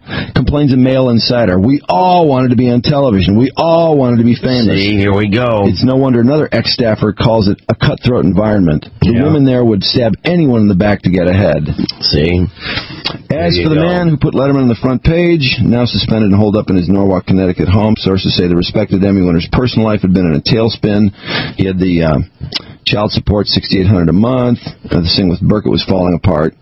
And they say his CBS contract is up for renewal next year, but no one has issued a complaint or made accusations against David Letterman. Besides, he's number one in late-night TV. The ratings are only going up. That's a very powerful position to be in. So... sounds like a weird scene, though, doesn't it? Yeah, very weird scene, and more to follow. But yeah, we've thought this was going to happen. People that missed out on opportunities because these girls were putting out one after the other. And again, it's got to be just brutal for this wife. Now that isn't that something? All these years she spends with this guy. Although she had to have been suspicious, I would think, unless he covered his tracks pretty well. Who, you mean Regina? Or? Yeah, well, no, his current wife. No, apparently she knew something was going on, but I think she thought at some point, it sounds like at some point she thought everything had been cleaned up, because they say when she came to the set, everyone sort of straightened up, and, those things that were going on. Those people sort of disappeared for a while. Maybe that's probably why she held off in signing on the dotted line for the longest time, and then she was finally convinced, okay, he's over it. And then she gets married, and then all of this now. Well, it sounded like she was the one that wanted to get married, and he was kind of putting it off. Well, with $400 million, I'm sure she did want to get married. Claim to half that someday. Although she's been with him so long, after 20 years, doesn't she have legal rights? To it to some degree what she's after. Yeah, probably true. Let's see. We got we've got tickets for Bill Maher. Yes, sir. We have to bring up the Wesley Willis contest again. Ooh, I thought that was really exciting yesterday. Bill would love that. Mm-hmm. Bill Maher would love that. Oh, sure. Absolutely would. Yeah, that was a nice. Wasn't it a massive success? I thought so. No, it was a huge success. First time, and it's tough too. It's not easy. Yeah, the Oprah one was a little easier than I thought it was going to be, but most of his songs, he really doesn't give you a lot of solid information on who he's going to be singing about. He has a lot of songs, actually a couple hundred, that are about a specific person or band or thing. So we were putting two contestants on the phone, and we'd play the song Up to the Hook, for example, and before we played the hook, we'd stop the song and say, okay, what's the song, or what's the title of the song? And funny enough, there are clues, too, you know what I mean? Yeah, Leading there are. Up to that, which is something I never even considered. I mean, when he'll literally reference their gift of gab, or the fact that they're a talk show host, or a singer, or male or female. Let's see, 4. Oh, that doesn't give a hint, does it? Okay, play one then. Does 4 give a hint? Yeah, it does, I guess. This piece comes out when it is 25 degrees below zero. It can rip your head off. It can fly as high as a bird. Pretty good information. It's an animal. Yet it flies. The chicken cow. The chicken cow. The chicken cow. The chicken cow. This beast killed as many as 100,000 people. There's a big Its wings can flap like a bird. Yeah, 100,000 people killed. That she should think chicken cow right away. The chicken cow. This is my favorite hook of Wesley's. The chicken cow. It's pretty melodic. Oh man, yeah. Unlike this song. One for you, I'm a friends to the max. Let's see if he gives any hints. One for you, I'm a friends to the max. One for you, I'm a friends for Royal Oak Township, Michigan. Friends, two people. Morning show personals. Yeah, morning show. See? Am I? There you go, see? Morning show, two people. There you go. Am I? This is horrible. Seriously, worse than if a 4-year-old did it. Horrible. Horrible. All right, let's get a couple contestants. Dumb music fed. 313-298-WRIF. If you want to go to see Bill Maher this Sunday, 8 o'clock at the Detroit Music Hall, tickets still available at livenation.com and all Ticketmaster outlets. God, it's horrible. Damn that bad. Oh, my God. Again, 8 o'clock Sunday, Detroit Music Hall. Tickets still available at livenation.com, Ticketmaster outlets. You are a rich woman. To see Bill Maher. So queen. You are so sweet. And you will have to guess the title of the Wesley Willis song. Oprah Winfrey. See, you heard talk show, rich woman, all your hits. 313-298-WRIF. You are so pretty like a flower. You are a cute woman. You are a smart woman. You can really... 101 WRIF at WRIF HD1 Detroit. Drew Mike. When we come back, a local moron shows us something worthless. I can't wait. Woo. On 101 WRIF, The Ref. What could possibly be interesting about CFL? It's not the Canadian Football League. It's that curly light bulb, the cooler cousin of the incandescent. And if you don't replace all your hot and bothered regular bulbs with compact fluorescents, you're burning dough. Don't know about you, but I love seeing that electric bill come back smaller. See, the average household spends about $2,200 on energy per year, and lighting is about 20% of that. So dial down that tab. DTE Energy actually will even give you special pricing on CFL starting at under 99 cents a bulb. And those little curly bulbs that can live a life 10 times that of an incandescent bulb. And they save about $44 over the life of the CFL. Multiply that by the number of old bulbs bulbs in your house? A light bulb should be going off over your head right about now. For more information about how much you save and to take advantage of the DTE Energy's CFL prices, and for more money-saving ideas, go to DTE Energy's YourEnergySavings.com. This is Matt Demmer from Jack Demmer Lincoln Mercury. I'm here to tell you that now it's more important than ever to buy an American-made vehicle. We at Jack Demmer Lincoln Mercury are still in the business of leasing and want to help you. Whether you're looking for the hot new Lincoln MKS, the sleek Lincoln MKZ, or the hottest crossover vehicle, the Lincoln MKX, Jack Demmer Lincoln Mercury in Dearborn is your one-stop shop. At our dealership, we believe in honesty, reliability, and support for our customers, just like you. We encourage you to check out our virtual showroom on our website, Demmer.com. You can check out our vehicle inventory, and you can bet that if we don't have the vehicle you're in the market for, we'll do our very best to get it for you. While you're online, we invite you to get a no-obligation internet price quote. Whether you come into our newly renovated dealership or visit us online, we at Jack Demmer Lincoln Mercury invite you to experience the Demmer difference today. We're located on Michigan Avenue just east of Oakwood in Dearborn. Give us a call today, 313-274-8800. That's 313-274-8800, or check us out on the web at Demmer.com.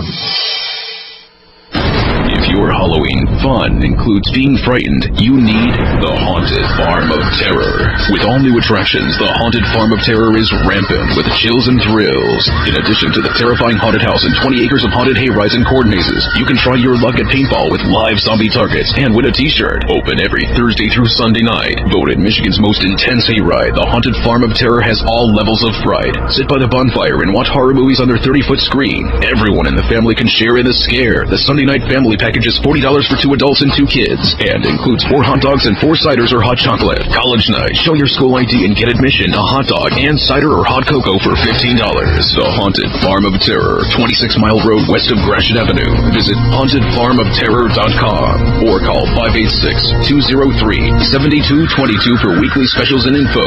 Tickets available at Ticketly. The Haunted Farm of Terror, spine-tingling fun for the living. 101 WRIF and Bud Light Golden Wheat presents the biggest little Halloween party. Friday, October 23rd at the Radisson on I-275 at 6 Mile in Livonia with Mini Kiss performing on stage. And Rick broadcasting live. A live DJ, costume contest with up to $1,000 in prizes, and admission to the party is free. Get more details on how you can win VIP passes at WRIF.com. It's all from Bud Light Golden Wheat, light beer, huge flavor, and 101 WRIF. The Riz.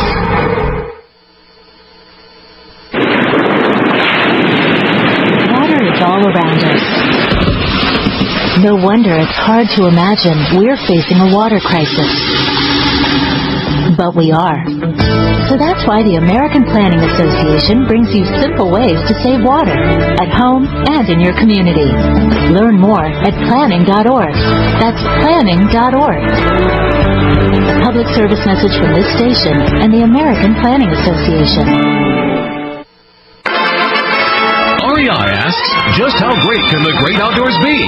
Find out at the REI Fall Sale with great deals to help you gear up and get outside. Save up to 30% on select camping, backpacking, cycling, and hiking gear. All backed by our satisfaction guarantee. Plus, members can save 20% on one item. Not a member? It's the perfect time to join. October 9th through 18th. Visit your local REI or REI.com. REI. Find out. Offer applies to one full price item. Exclusions apply. Right now at the Home Depot, take 10% off appliances of $398 or more. Plus, get instant savings every day with free delivery and haul away, which combined can save you up to an additional $79. No rebates, no hassles, no expiration dates, which makes brands like GE, Maytag, and LG more affordable than ever thanks to 10% off appliances and free delivery. More saving, more doing. That's the power of the Home Depot. Through October 14th, U.S. only. See store for details. Hi, this is Sally Field. You may not know it, but osteoporosis runs in families. My mother has it, and now I have it. So my doctor started me on once-monthly Boniva. Boniva helps stop and reverse bone loss, so it's possible to do more than just stop bone loss. Boniva ibandronate sodium is a 150-milligram prescription tablet for postmenopausal osteoporosis. See our ad in Weight Watchers.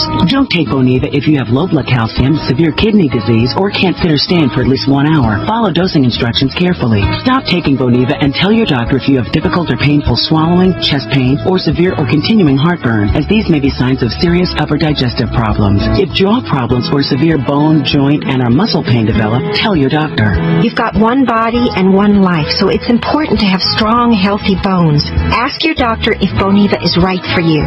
Boniva helps stop and reverse bone loss. For a free trial offer, call 1-800-4BONIVA or visit Boniva.com. Mortgages should be illegal because you're getting robbed every month. For example, if you have a typical $200,000 30-year mortgage, you're going to end up paying over $400,000 after interest. That's almost $250,000 that you could be putting into your pocket instead of the bank's. I want to send you a powerful free CD to show you how. Hi, I'm John Commuta, creator of the Transforming Debt into Wealth system. My proven system can eliminate your mortgage and all your other debts using just the money you already make. That's right, no credit card debt, no car payment, no mortgage. It's easy, it works. I will be able to pay off my house in approximately 2.5 years on a 30-year mortgage. Stop getting robbed of your money and your future. Call now and I'll rush you a free CD today. Call 1-800-600-5460 for your free CD. Call 1-800-600-5460. That's 1-800-600-5460. Did you know that tap water in your home may be hazardous? Not to your health, but to your appliances and your wallet. Your home's hard water creates pipe-clogging limescale, and that can shorten the life of your water heater, ruin your dishwasher, and break down your washing machine. Limescale deposits block the heating element, which cost you up to 25% more. That's an extra $1,200 a year in energy and wear. But you can remove limescale without chemicals, magnets, or salts. It's easy with HydroCare, the patented device used worldwide. See for yourself at bestsoftwater.com. You simply clip HydroCare to your main water pipe. HydroCare removes and prevents limescale buildup in your entire plumbing system. Guaranteed. If your home has hard water, extend the life of your appliances and save money with HydroCare. Just go to bestsoftwater.com. Lower your energy costs. Visit bestsoftwater.com. That's bestsoftwater.com. We're back with more Drew and Mike on 101 WRIF.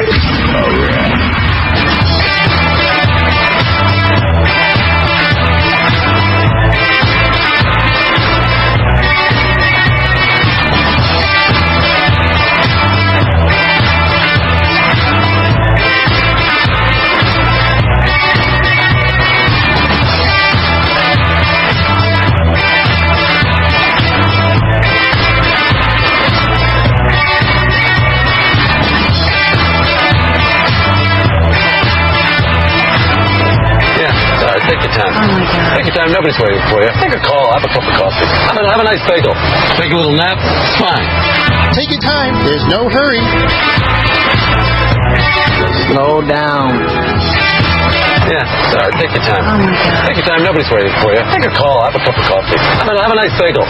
Take a little nap. Yeah, boy. I was just talking to Doug Podell.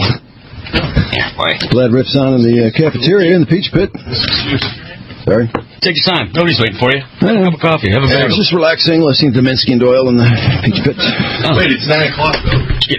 Oh. No, it's not yet. 8:56. You getting good show material? Yeah, they're doing, yeah, it's a great concept. They're doing this thing called, I think it's called Brush with Celebrity. Like you bump into a famous person, call in and tell the story. Oh, wow. Like physically bump into him or just you met someone? No, just run into him. So, oh, wow. We got to try that in a couple days when people forgot that they did it first. Where were we? Let's see. Slow down. Sorry. It's the Wesley Willis contest. That's it. Hang on. And this would be Chris. Yes. You want to go see Bill Maher? I do. Are you pumped up for the Wesley Willis contest? I am. Mike, you there? I'm here. Are you a Wesley fan? Yes, I am. I remember him from way back. Okay. Well, boy, we'll never forget him. We almost got headbutted by him. Actually, we did get headbutted. Yeah, we did. Headbutted by him. I didn't get headbutted hard, though. No, he went easy on us. Okay, here comes the song. You'll hear about 30 seconds, and listen carefully to the words, because you're going to have to tell us what the song title is, and it will be a person. Okay? All right. Here we go.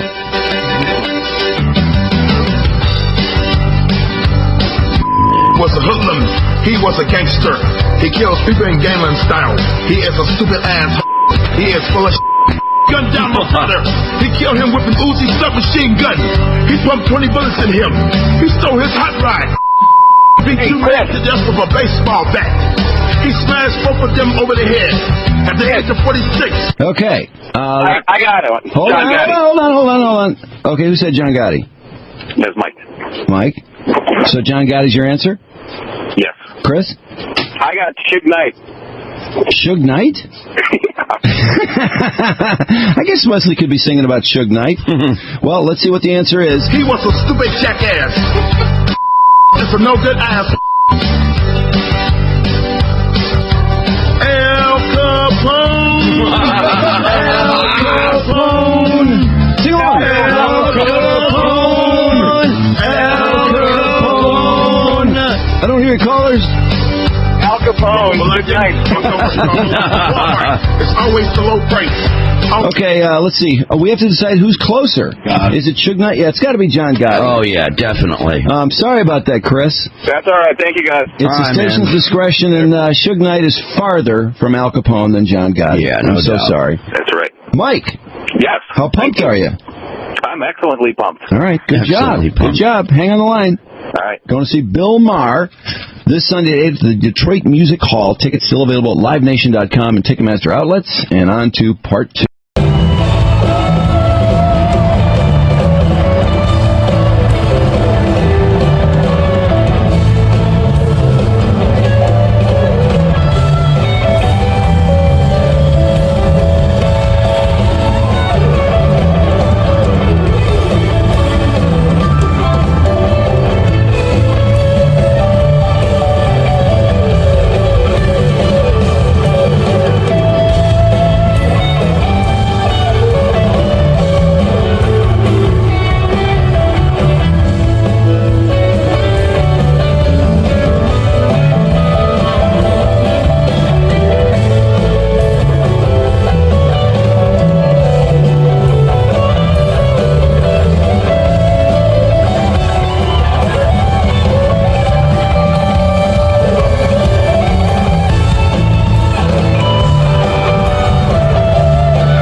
106 miles to Chicago.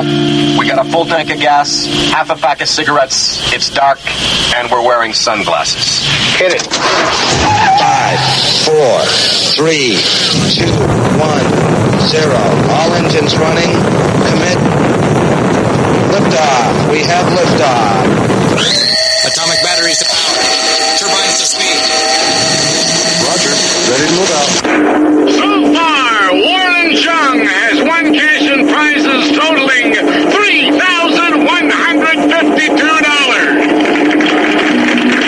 Today, one of our contestants will win a large screen TV, a Roswell lithograph, an emerald ring, or a trip to Puerto Rico, and continue a journey towards a fortune in cash and prizes, including just housing and $50,000 in cash. In total, over $100,000 on Drew and Mike in the morning. And now, here's the star of our show, Drew and Mike on 101 WRIF Detroit. Roger.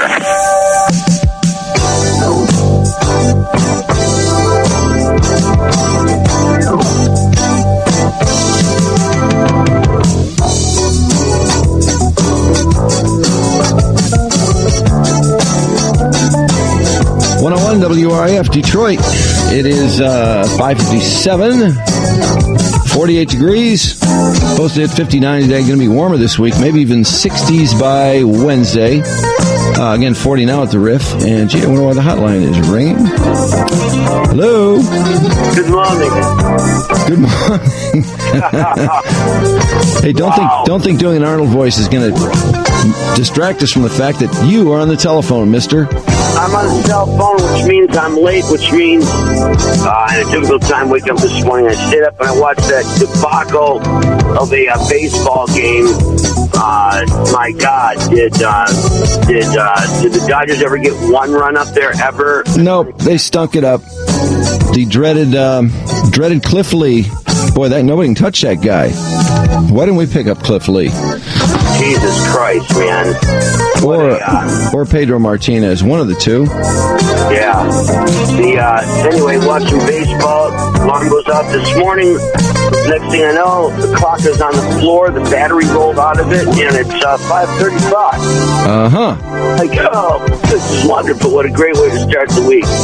Well, here's a nice headline for you. I know you and everyone else will look forward to hearing exactly what this is all about. Nuked feces cost high school footballers. Yes. My curiosity has been piqued. I know. Ours too. We were sitting around. Nuked feces. I wonder what microwave feces. What would that be all about? How bad would that stink? It doesn't sound good. It sounds like something that would result in a memo from Sheila. Oh, you're not kidding. Yeah, I think that'd be a huge deal with Sheila. Nobody would ever confess to that. No. This is where you have to just this is where you throw out the entire microwave oven. It's just thrown out. Anyway, it is Monday morning, and we got the Lions, got your Spartans, did very well this weekend. Yes, sir, they did. Michigan played a game against somebody and ran up and down the field. I'm not sure there was an opponent on the field, but I think there was. Yeah. And David Allen Grier is going to be in here in a bit. This is true. And yeah, what a Lions debacle. Do you believe that? What a stupid game that was. That was a stinker. Although it was nice to see Drew Stanton get out there. Yes, it was. I remember we were talking about that. And I don't even want to read about his two interceptions. One of them was a perfect pass. The guy just basically handed it to the defensive back. Yeah. Yep. The other one was a little weak, but it was their only drive down the field, so yeah, whatever. That other one, that was a bad one in the end zone there. That was nasty out there. A rookie mistake. He's still like a rookie. Yeah, give him a chance. So, how far from these parts are you? I'm in the parking lot, actually. Oh, okay. Well, bring it on. It's Drew and Mike, and a gratuitous rock star. Thank you for stopping by. Are you ready? Ready. Thank you, Detroit. Thank you, sir. Coolness aside, I'd like to say thank you. Thank you, Rudy. Say it! Say it! Thank you and stuff. Thank you, Jesus! Thank you, Detroit! 101 WRIF and WRIF HD1 Detroit. Drew and Mike. Look around you. These are your best friends. These are the people who will open their hearts to you. They all have heart-ons for you. And that is a gift. On 101 WRIF, The Ref. What could possibly be interesting about CFL? It's not the Canadian Football League. It's that curly light bulb, the cooler cousin of the incandescent. And if you don't replace all your hot and bothered regular bulbs with compact fluorescents, you're burning dough. Don't know about you, but I love seeing that electric bill come back smaller. See, the average household spends about $2,200 on energy per year, and lighting is about 20% of that. So dial down that tab. DTE Energy actually will even give you special pricing on CFL starting at under 99 cents a bulb. And those little curly bulbs that can live a life 10 times that of an incandescent bulb. And they save about $44 over the life of the CFL. Multiply that by the number of old bulbs in your house. A light bulb should be going off over your head right about now. For more information about how much you save and to take advantage of the DTE Energy CFL prices, and for more money-saving ideas, go to DTE Energy's YourEnergySavings.com. This is Matt Demmer from Jack Demmer Lincoln Mercury. I'm here to tell you that now it's more important than ever to buy an American-made vehicle. We at Jack Demmer Lincoln Mercury are still in the business of leasing and want to help you. Whether you're looking for the hot new Lincoln MKS, the sleek Lincoln MKZ, or the hottest crossover vehicle, the Lincoln MKX, Jack Demmer Lincoln Mercury in Dearborn is your one-stop shop. At our dealership, we believe in honesty, reliability, and support for our customers, just like you. We encourage you to check out our virtual showroom on our website, Demmer.com. You can check out our vehicle inventory, and you can bet that if we don't have the vehicle you're in the market for, we'll do our very best to get it for you. While you're online, we invite you to get a no-obligation internet price quote. Whether you come into our newly renovated dealership or visit us online, we at Jack Demmer Lincoln Mercury invite you to experience the Demmer difference today. We're located on Michigan Avenue, just east of Oakwood in Dearborn. Give us a call today, 313-274-8800. That's 313-274-8800. Or check us out on the web at Demmer.com. This business is harder than anything I've ever done in my life. Meet Kim Ema. She sells tasty desserts out of her treats truck all over Manhattan. Managing cash flow is really important because things are always changing. Let's say I have a really big event coming up. I'm probably going to use my Visa Business credit card. And then there are weekly expenses where it just makes a lot of sense to use my Visa Business debit card. Learn how Visa Business helps Kim manage cash flow in ways checks can't. Visit visa.com/gobiz. More small businesses go forward with Visa. Nowadays, all sorts of people are changing their oil. Motor oil? Check. Funnel? Check. Hey, champ, don't put the funnel on your head. Doing your own oil change is a great way to save money. With Walmart's unbeatable prices on Castrol, Mobil 1, Pennzoil, and Valvoline, you could save even more. All done. Piece of cake. More people are changing their oil. With Walmart's unbeatable prices, they're changing where they get it too. Save money, live better, Walmart. We will match the price of any local competitors per net for an identical product. See store for details. Hello? Hi, I'm calling about the 2-bedroom apartment you advertised. Is it still available? Sure. Great. Unless you're black or Latino or disabled. Housing discrimination is rarely this obvious, but it's just as real and just as illegal. So if you hear things like, I can't assign you a handicapped parking space, that could be housing discrimination. The only way to stop it is to report it so we can investigate it. Visit hud.gov/fair housing or call HUD's Housing Discrimination Hotline at 1-800-669-9777. A message from HUD in partnership with the National Fair Housing Alliance. How would you like to lose weight for free? Hi, I'm Steve Bostic for Right Size Smoothies. And I'm Scott Johnson. For a few months now, we've offered an incredible deal to the public. Use Right Size free for 2 full weeks and see how much weight you can lose before you pay for them. But some of you haven't called, so we're offering one last chance to take advantage of this popular offer. These people called. I lost weight within a couple days. Now I'm down 120 pounds. A free trial sounded like a no-brainer, so I called. Within the first week, I'd lost a lot of weight. I knew within a few days I've finally found the answer. I've lost 44 pounds. Right Size Smoothies contain an appetite manager that knocks out hunger cold. You'll see results early, so you'll know you can do it. How much weight can you lose in 2 weeks? Try Right Size free and find out. You could be our next testimonial. For your free 2-week trial, call 1-800-644-1454. 1-800-644-1454. 1-800-644-1454. Is your debt getting bigger? Are you falling behind on your bills and receiving collection calls? Well, it's not your fault. Millions of Americans are buried in credit card debt because of a job loss, divorce, medical bills, or just bad luck. But now there's a way you can get debt-free faster than you ever imagined. Call Credit Card of America today for free information, and you'll learn how you can cut your monthly payments by up to half, lower or even eliminate your interest rates, and stop the collection calls once and for all. For free information, call 1-800-709-6136. We owed $25,000 to the credit card companies. This year, we're going to be debt-free. Credit Card of America won't just help you get debt-free. We'll even show you how to improve your credit status. They helped me pay off 10 credit cards and rebuild my credit rating. Call us today to learn how you can cut your monthly payments by up to half and get debt-free. For free information, call 1-800-709-6136. That's 1-800-709-6136. Please stay tuned to the following public announcement. The government and private banks are liquidating houses now. These houses have been foreclosed, confiscated, or repossessed and will be sold. Homes may be sold for very little money down. To learn how to receive a free list of foreclosures, call 800-401-6788. All listeners whose last name begins with the letter A through N are allowed to start calling now. Listeners whose last name begins with O through Z can begin calling tomorrow, 9 a.m. Every house must be sold. The government and banks are very motivated to sell these homes quickly, so listings may not always remain available in all areas. So act now. I repeat, this is a public announcement. All listeners whose last name begins with the letter A through N can start calling now. Listeners whose last name begins with O through Z can begin calling tomorrow, 9 a.m. Call CRN's national toll-free hotline to learn how to receive your free foreclosure list at 800-401-6788. That's 800-401-6788. We're back with more Drew and Mike on 101 WRIF. RF.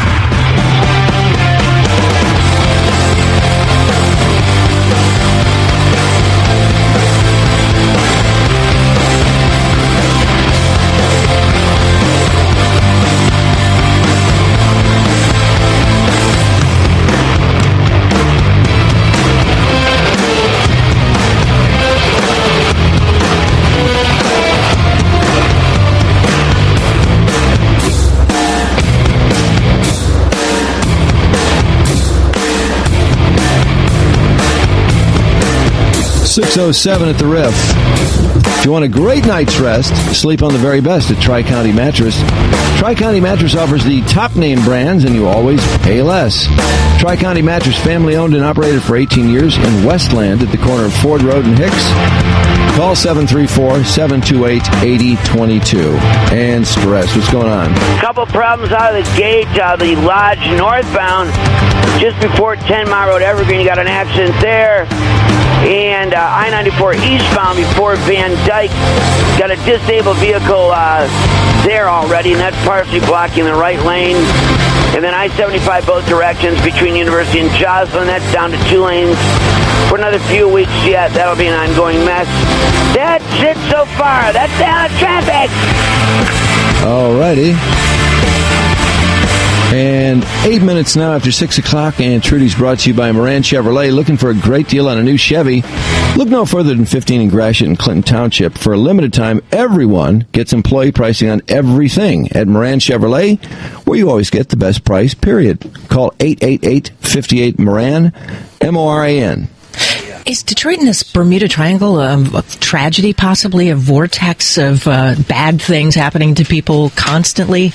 In these 16 minutes during the running of the Free Press Marathon, the death toll, 3. That's unheard of in marathon history. 3 runners down within minutes of each other. 26-year-old John Fenlon, 65-year-old Rick Brown from Marietta, Ohio, and Daniel Langton, all suffering heart attacks within 16 minutes of each other, some within seconds. Fenlon died after crossing the finish line. They've had 1 death in the history of this thing? And they have 3 in one? And marathons, like across the world, they don't seem to have had this many. Well, I know they had. They said they had one in '94, which I think might have been the first one, and they haven't, to my knowledge, had one since. And they get 3 in how many minutes? In 16 minutes. Jesus! Right, within seconds of each other. In one case, the first guy fell at 9:02, then 9:17, and then 9:18. and there are going to be autopsies conducted today. It collapsed almost in sequence. Now, one of the speculative theories is that it was cold and possibly hypothermia may have exacerbated some of these people's... Well, the one guy had some mitigating conditions. So, like how far into the race were they? They were at the end. Mr. Fenlon was towards the end. And we know him from being the guy who caught the home run ball that sent the Tigers to the World Series in 2006. The big Mags homer. Yeah. I got up with it, and they realized I had it. They put me up on their shoulders. I couldn't believe I had it in my hands. I just couldn't believe I was holding on to it. Highest high. Catching Mag's home run ball. So, we all know who this guy is. Sort of, we are collective on this. His friend and next door neighbor, Bear Haltman, says he can't believe this happened to John. It's just a shock. I can't believe it. He was such a nice kid. He was there for us when we lost our son. Rick Brown's friends say that he was a passionate runner. He'd been running for years. He did have health issues, though. They don't say quite what, but they know, hit his head on the pavement when he went down. And even though they say paramedics were right there to help, it was to no avail in his case. And the third guy, they didn't have a whole lot on. Did you see the story of the third guy who was from... he was also from Michigan. No, this Rick Brown was from Marietta. Was the oldest of them, it seemed, of the three anyway. But just another head shaker here. Interesting sequence of events surrounding marijuana. First in Los Angeles, the law enforcement were mobilizing there to come down on some medical marijuana dispensaries that were turning a profit. The police were poised to start conducting raids. It was front page of all the newspapers, trying to get L.A. City Council to go along with law enforcement's campaign to crack down and tighten up on restrictions in the city for dispensing medical marijuana. Medical marijuana dispensaries in Los Angeles are everywhere, by the way. They range from resembling day spas to candy stores, and they're the just plain old vanilla earthy ones. Trouble is, they're not supposed to make a profit. So, and a lot of them were claiming that they turn these profits back into the store in counseling and therapies for the people who came to them, but didn't seem to matter out there. But then a big decision, already getting a lot of heat. Obama made a decision to seek not to arrest medical marijuana users and suppliers as long as they're conforming to state laws. The federal prosecutors are going to be instructed about this new policy today. It was deemed that it was not a good use of their time. The medical marijuana advocates like Bruce Merkin say it's about time because they've been expecting this since Obama was running for president and promised that they would change the way that was being administered. Anti-drug buzz killers, however, are already busy bustling around the research of how it's going to ruin everyone's lives. Of course, naturally. But what they were saying about this is 14 states have medical marijuana laws that legalize it for use that way, and this may open up the gate for many more of them to start participating.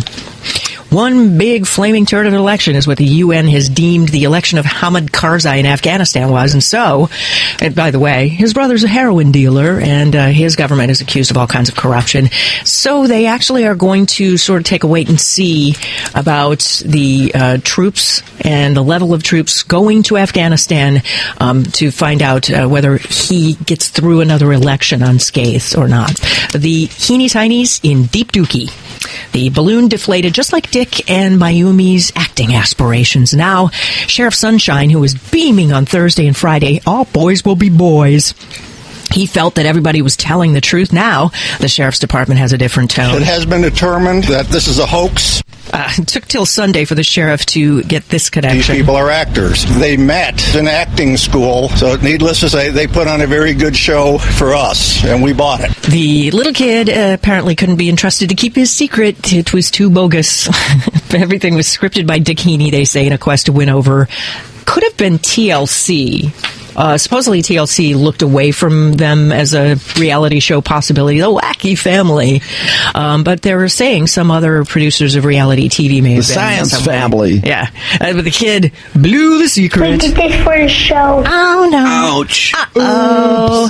Sheriff claimed that he pretended to believe the Heenies so that they would take a lie detector test over the weekend and confiscated computers and papers, and believes that they'll be charged with conspiracy and contributing to the delinquency of a minor and several felonies. And then there's the misdemeanor misdemeanor of a false police report. So Dick Haney, that gas bag, whatever he will go through for a stunt is going to be released. He just wants to be a D-list celebrity, and he'll do all that for it. They're also going to demand he pay back all of the various people who put in an effort to help. That's a nice tab. I want him to pay back the time that we all invested watching him and his stupid stunt. Absolutely. How do we get that back? Isn't that something? That whole thing for again, a reality show that's going to be scripted and fake. What about maybe the possibility of him getting through that and ending up on something like "I'm a Celebrity, Get Me Out of Here"? Because they will. Oh, after all of this, they want a Blagojevich. I don't know. He might be done. He looks so cooked. He looked cooked from the beginning with his science show clips. Well, were they bogue? He looked like such an ass. He yelled at his kids. Did you guys see the fake video of when the thing took off? Yeah, did you see him kick the ground? That was so fake. They never showed us that at the beginning. If they'd have showed us that even before Larry King debacle, we would have known it was fake. I would have given up on it then. It was a big. If you had to caption that moment, it would be, fake. Shucks, it got away. Or fake. I mean, it was something Beaver would have done with Wally if the thing got away, the way he kicks the ground. That scene reminded me of the original Lost in Space when Dr. Smith got trapped on the space capsule by accident. Remember, he wasn't supposed to be on that thing. And it did look like the Jupiter, too, didn't it? It was just about as lame as the Dr. Smith deal. Wow. Now, there's this suggestion that media outlets may have known it was a hoax, and that is being investigated, too. We talked about that. Remember the next day? There was Meredith going forward with that. That was a big thing. Are we just talking about? I know you absolutely, we were all seeing the fake aspects of the morning show when the kid vomits every single time you ask him, "What'd you say on Larry King Live?" Yes, which means the father pinched him. The host has to tell her to maybe go check on the kid that just barfed. Yeah, there are serious issues about her parenting abilities and why she would go along with things like this. And Diane Sawyer was the only morning show that even referenced the Larry King deal the night before, where he said you did it for the show. She referenced that. Yeah, and that's when the kid referenced threw up. it. I give her more credit than Meredith for at least asking. But yeah, the kid vomits on cue for the question, which means the father. I don't think the kid was able to perceive the question properly. I think the father just squeezed him a little bit. When you feel me squeeze your leg, it's time to fake the puke. But there's no question that after the Larry King thing, that's what we were talking about. It was over. They knew that thing was BS, and yet they launched those television shows in the morning and perpetuated that lie from start to finish. Well, because but weren't there maybe media outlets who maybe knew that it was fake as it was happening? Possibly, well, you think that could have been the case? That's hard to say. Because although, if you had the video, you had to wonder. Right. But when this thing became such the ordeal in the afternoon, when you see the thing racing across the sky, and it was, let's face it, millions were watching it on various cable channels. Right. And then when Larry King took place, though, at that point, to me, it was over. Oh, it was over. It was absolutely over. Oh, but they had their family scheduled the next morning. They knew that, how many people watch Larry King? 2 million people a night? Mm-hmm. Yeah, so there's another 298 million people that haven't seen Larry King, who don't know yet. We've all been sleeping, so a big news cycle hasn't taken place yet. So why not have them on and let's live a little with this thing? That's right, and that's Get what some they numbers. did. That's what they did, which I think is grossly irresponsible. As journalists, to take a story that they know is bogue and perpetuate it all the way down their path. I don't know, but they were sort of trying to, gently go towards the, hey, what did you really do, and asking questions to try to get the kid, I think, to crumble on not Meredith. On camera. Meredith was just disgusting. Oh, I saw the interview, but he did most of the talking on the morning television. It was basically daddy. Oh, right. God, yeah. Now, he knew what happened when you let the 6-year-old talk. Yeah. Right. Hey, why don't you go throw up? CNN actually brought in a body language expert, somebody who works for the ATF, and she's consulted for the CIA and many more, and said that when she watched the video, it was obvious, all of the different cues that they were lying. Well, why not just say to your son, well, what do you mean by that? You don't just say, yeah. If it doesn't make sense to the father, he should be asking additional questions. That was this woman who was saying that physically manifested an actual lie. Yeah. Like the reaction of the human person to the little kid saying, this is for a show. And he should have said, what do you mean by that? Oh, Instead, he goes, Yeah, and anybody watching that at that moment would have seen it for what it was. She did. Yeah, and of course that's where Wolf's to be faulted too, who really only followed up on that because he was being so inundated with emails going, ask him about the show remark. I wonder if he understood what the little kid said, too. Oh, Wolf? Wolf, yeah. Did he understand what he even said? He's doing the show. I mean, he's the host of the damn show. Everybody watching on TV, if everyone at home understood what the kid said, I would think he'd be passionate a little better with even better sound than we had. We have the advantage of TiVo where we could go, but you know what, though? Didn't even pursue it at the end when he said, I'm appalled, and went on that bend. All of a sudden, Wolf just says, well, I want to tell you, no matter what, I'm just honored to be a part of this, and I was truly moved and happy. When he did know. Yeah, I didn't even hit him that hard. If people were afraid to come down like a ton of bricks on him, because what if if any part of it had been true? I wondered if that was the case at the time why they were softballing afterward and end up suing everybody. That's true. Good analogy. Yeah. Haney goes on to make another awkward segue, and she catches The father is doing what's called stalling techniques. We stall when we're trying to create an answer. Pausing when you shouldn't be pausing. That's a big hotspot for deception. Wait a minute. What's called stalling techniques? I want that girl's job.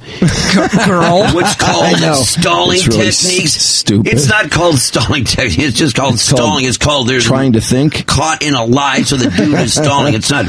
He's doing what's called in the business stalling techniques. I understand that. I know. She's trying to show to the general public, though, that when he was making all those weird answers and making all those gestures with his face, that he was trying to come up with lie material. When the kid said that, we saw the mother look at the father, and she had this look on her face like, "Oh dear God!" I mean, you could see it on her face, and he kind of looked back at her like, "Don't give it away, don't give it away. Just I got it." You know, there was a domestic at their place. Yeah, and they don't say whether it was her, but I think it. She looks like she was. Yeah, they had 2 911 She looked to me like she'd been cowed. She barely speaks English. What the hell? She went to acting school. What kind of acting school is this? But well, nobody gets straight acting school in Los Angeles, where there are probably tons of them. Honestly, when the kid first said that he heard them yelling for him. That was when the whole thing sort of was, the boat was listing pretty heavily at that point. And the next question led to disaster. But, that's what happens when you have all this wrapped up in a 6-year-old. I mean, how does a 6-year-old keep the story straight? Well, but he's these used kids, to it from wife swap. He's already used to lying. True, and putting his kids in the middle of it all. Absolutely. Yeah. He's well versed in that. But, there were 2 911 calls. One was a fake call from the kid, and the other one they said was suspicious circumstances for a domestic that was never followed up on because of insufficient evidence. Right. So, and speaking of 911 calls, that's the first number you dial when someone's in trouble. The first number he dials is the FAA, and then CNN. Channel 9. There you go. He called Channel 9. The CNN affiliate. Yeah, right. Colorado. There you have it. So, right there. Yeah. And did I hear, somebody told me that, I didn't hear this, but that there was, that the guy who wrote this script that featured this balloon that would be used in reality TV saw this unfolding and was like, wait a minute, I wrote this, and he called the authorities. Robert Thomas. Is his name Robert Thomas? Yeah, that's him. From Matchbox 20? No, not that Robert Thomas. Did you hear that? This guy is appalled by the whole thing. He's totally baffled, and he was absolutely stunned, I guess. But he kind of knew what was going on, I guess. Right away was like, wait a minute, man, I wrote this. This is ridiculous. That's my script. Because they had some dialogue going with ABC. Right. I guess pitching something along the lines of Mythbusters meets Mad Scientist. Right. But Richard and Robert were involved in that together. So he kind of went off the rails and left Richard behind. Right, which was his downfall. I think his hubris was that he thought he could pull this off himself. Sure, he should have just gone with Robert and gotten his Mythbusters show going. Right, and speaking of Mythbusters, though, the drumbeat was on Friday after all of this was revealed, too, was that they did this on Mythbusters with helium balloons in a chair and a kid, and they could barely get a 40-pound kid off the ground with a huge number of balloons. Well, and so everybody's seen Some adult do that, though. Yeah, Actually that's been did done. fly. Right, it took a lot, Took a though. lot of helium. Yeah. He did it. I mean, that dude flew all over the place with that. I know, but it took a lot of helium and a lot of balloons. The police supposedly, too, one of the things that made them real suspicious was they didn't think the space could really fit that kid. Yeah. They wondered if he could fit in there. And the fact that it was constructed that underneath the Jiffy Pop, that little cylinder of duct tape, string, and cardboard, and then that cheap-ass plywood. Yeah. And it's funny that they went and got that physics expert, and at first, ultimately, when he had the right numbers, he was like, well, yeah, it could have flown, but if the kid was 18 pounds heavier, it would not have left the ground. But under those circumstances, it could have taken flight the way it did. However, I didn't hear this, but you heard that he wouldn't have been able to fit in there, however? Well, it was debatable. Did you know that they pulled a scam on Richard Haney? In the end, they told him to come back to the police station to pick up his stupid balloon, his spaceship. And they nailed him. Yeah, and that's when they fried him. And then while he was there, meanwhile, when he arrived at the police department, they were storming the house and the wife and got her and got everybody apart. So now they're facing, like you say, a class 4 felony for contributing to the delinquency of a minor, which is, of course, talking this kid into lying on camera like that. I mean, that's contributing to delinquency of your own child. And think about seriously. No, it's really twisted. Think about this kid's future now. He's in trouble for telling the truth in this situation where his parents were always on these wacky adventures. Yeah. And so what is he? He's going to despise science. Well, Dad may go to jail, but that kid's grounded for life. I mean, the poor kid, my God. Oh, man. Child Protective Services was, they were actually trying to find a way to weasel those kids out of that house. Because they were wondering if something really sinister was going on. Another class 4 felony for attempting to influence a public figure, another public figure, false reporting to authorities, a class 3. And then if there's federal charges, which I hope there is, because if we can get the feds to throw something up there. And then what about the business of endangering the public? That was kind of iffy, wasn't it? The fact they shut down airports and all? Was that charge going to maybe be leveled? They're trying to create a charge that works with that. I don't know. Yeah. They've got him on. He's going to get nailed for a felony more than likely. Oh, yeah. I mean, he has possibly 6 years in jail. I love He'll never get 6 years in jail. He's telegraphing that he doesn't think he'll go to jail at all, though. Oh, he better. No, I'm sure he probably won't. He better. Enough of these people. I love, though, that they want to throw the book at him like this and they're embarrassed and want to just crush this ass wipe. Britney Spears' hometown is in the limelight again for reasons that have nothing to do with her. 2 people tried to get married there and were turned away by the Justice of the Peace in her town, claiming that he would not sanction an interracial marriage because of the children that they would have. In the same breath, he insists he's not a racist, that he has piles and piles of black friends. Says this guy, Mr. Bardwell, they come to my home, I marry them, they use my bathroom, I treat them just like everyone else. They use his bathroom. Wow, that's really generous. How white of him, huh?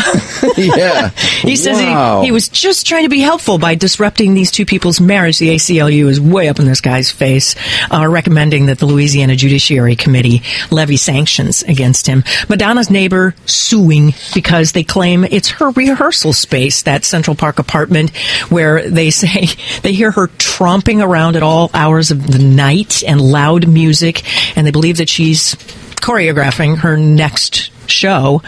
They also accuse her of having loud dance parties that are disruptive to her community and want her thrown out on her bony ass. Where the Wild Things Are romped at the box office, scooping up $32.5 million in tickets sold. Law-abiding citizens skimming just in above $21 million in ticket sales. Trudi Daniels, Riff Rock Radio News. All right, sports. Not the most wonderful afternoon in Green Bay yesterday. Of course, the Lions keep the streak alive. They have now not won in Green Bay since 1991. What is that? 19 consecutive times. Sports absolutely next. Wolverines and Spartans. Things look a little better. We'll have it all for you after this. 101 WRIF. WRIF HD1 Detroit. Drew and Mike. Look at you two with your private jokes. They make you laugh, but they also make you think. On 101 WRIF. The Riff. We're back with more Drew and Mike on 101 WRIF. The Riff.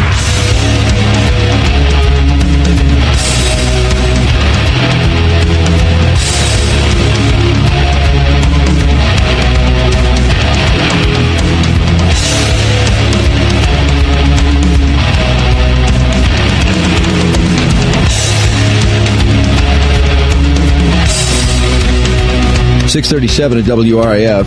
And sports is brought to you by Cleary University. Learn all about the big benefits of a bachelor or master's degree in business from Cleary University. Still time to register for classes starting, they started Monday, September the 14th. See, is this the right copy here? Let's check this. Learn all about the big benefits of a bachelor or master's degrees in business from Cleary University. There's still time to register for classes starting, Monday, November the 2nd. That's it. Log on to ycleary.com. Cleary University, real business for real life. And I've got a stack about, 2 inches thick. I asked Bentley if he'd get me a rundown, just a summary of all the games the Lions have lost at Green Bay since they last won. And this is how thick this stack is. That's how thick it is. Can you believe that? Wow. The last time they won was December 15th, 1991. And that is the main reason I'm dying for them to win at Green Bay, so we can stop talking about this stupid streak. How many streaks do the Lions have to get rid of, by the way? Is this the last big streak going? I would say... because we had that game that disrupted that deal. But we had the road losing streak for a long time. That was annoying. Yeah. Every time they were on the road, we had to think about that or talk about that. Yeah. And same with the losses at Green Bay. In the NFL. You're done with that. Yeah, the consecutive streak, the 0-16. Yeah. Here is the last time the Lions won, December 15th, 1991. The final was 21-17, and the scoring went like this. Vince Workman had a 30-yard rush for a touchdown. Vince Workman, my way back to you. Yes. Was that Berman's nickname? Was for him. Then Robert Clark. Remember Robert Clark? Mm-hmm. Mike's brother? Yeah, Mike's my brother. Yeah, Bob B. He caught a 19-yard pass from Eric Kramer. Yes, Eric Kramer was the last quarterback. Because this is the year the Lions, I believe, started out 6-4, and Utley got hurt. The Utley thumbs up. Yeah. We won the last 6 games, finished 12-4, beat Dallas in the first round of the playoffs, only to lose to Washington. What was the score of that game? I don't know. What was the score of that Washington playoff game we lost in 91? Like 45-7 or something. 45-0? 40, yeah, I was thinking it was 44-7 or maybe it was 4. Who knows? It was awful. But we did beat Dallas a week before. Anyway, so it's 7-7 when Chris Jackie kicks a 23-yard field goal. 10-3 Pack. Robert Clark, Mike's brother. Yeah, man. This might have been the biggest day of your brother's career. I'm surprised you don't remember all this. I know. He catches a 3-yard touchdown pass from Eric Kramer. So we're up 14-10. Then about to get the ball back, but no! Mel J. Gray returns a punt 78 yards to put the Lions up 21-10. And then Vince Workman catches a 12-yard touchdown pass from Mike Tomczak. I forgot about Tomczak's time with the Packers to make it 21-17, and that was the final. That was the final score. The Lions lost the Redskins 41-10. 41-10, okay. We were all over it. In that game, let's see, Kramer, 14 for 29 for 131, 2 TDs, no INTs. Barry Sanders, 27 for 85, pretty mediocre day for Barry. Meanwhile, Mike Tomczak was 18 for 40 for 207. And then the rest of this stack, I could pull almost any game out of here. Let's see. Pull this out right from the middle of the losing streak. This is probably about number 10 or 11 in a row. Lions 13, Packers 26. Ryan Longwell, Jason Hansen, Ryan Longwell. For the first 5 scores, field goals, 12-3. Packers when James Stewart rushes in from 1, followed by an Amon Green 3-yard touchdown catch from Brett. Jason Hansen kicks a 36-yarder, and Amon Green goes 39-yarders, 26-13. Let's pull another one out just for fun, somewhere from the middle of the stack. October 15, 1995, Packers 30, Lions 21. Let's see, Packers got off to a 20-0 lead, a couple field goals. A Dorsey Levin 7-yard touchdown catch from Favre. Edgar Bennett goes for 1. It's 20-0. Third period, Herman Moore catches a 17-yarder from Scott Mitchell. Followed by Robert Brooks. Robert Brooks. God, they had some good receivers in all those Favre years. Brooks catches a 12-yarder from Favre. It's 27-7. Johnny Morton catches a 16-yarder from Scott Mitchell to make it 27-14. Herman Moore, another one from Scott. Boy, we did rally for. We could come back from anything back in those days, couldn't we? Boy, oh boy, Herman Moore was so good. Yeah, this was a big year for him. Those guys. Oh. After Herman's, it's 27-21, but then Chris Jackie Offie kicks a 20-yarder to make it 30-21. That was the final score. And in that game, let's see, Herman caught 4 for 41, Johnny caught 5 for 62, Perriman caught 5 for 84, Barry was 18 for 124, and, oh, God, the magic pile of Packer losses. Yes, for yesterday. Holy crap. Oh, God. We couldn't do diddly poo. Wasn't it the most ridiculous just waste? Didn't you feel like you wasted your afternoon? Oh, absolutely. Totally threw it away. Just junk garbage. You know, now that we've won a game, doesn't it all just seem crazy pointless? I was afraid of this, that, you know, once we got to 1-5 or 1-3 or whenever we won that one game, and then went back to our losing ways, then what's the point again, you know? Because yesterday, not even a fun game to watch. It was terribly boring. It was horrible. Boring as hell, and no life anywhere. Yeah, except for Drew Stanton. It was fun to see Drew Stanton come in, and I was so irked when he threw that really nice pass. And who's the receiver that just handed it to the defensive back? Pettigrew. Yeah, Pettigrew. Pettigrew did that, son of a bitch. That was a perfect pass. Yeah. And he had a couple other good passes. I thought he played fine until, you know, he marched the team right down the field, did throw that interception in the end zone. Yeah. But, you know, that was a bummer, no doubt. At that point, he had to force things, though. Yeah, he's a rookie for all practical purposes, too. He's going to make mistakes. Plus, the field goal does them no good. I mean, the pick is like, it's pick or bust at that point. As far as I'm concerned, there's no reason to start Dante Culpepper anymore. Is there any? Do we need to see him for any? Is there any reason to see this guy? No. Yeah, if you don't want Stanton to look good and then have a problem between Stanton and Stafford. And I think that's why they're not playing him.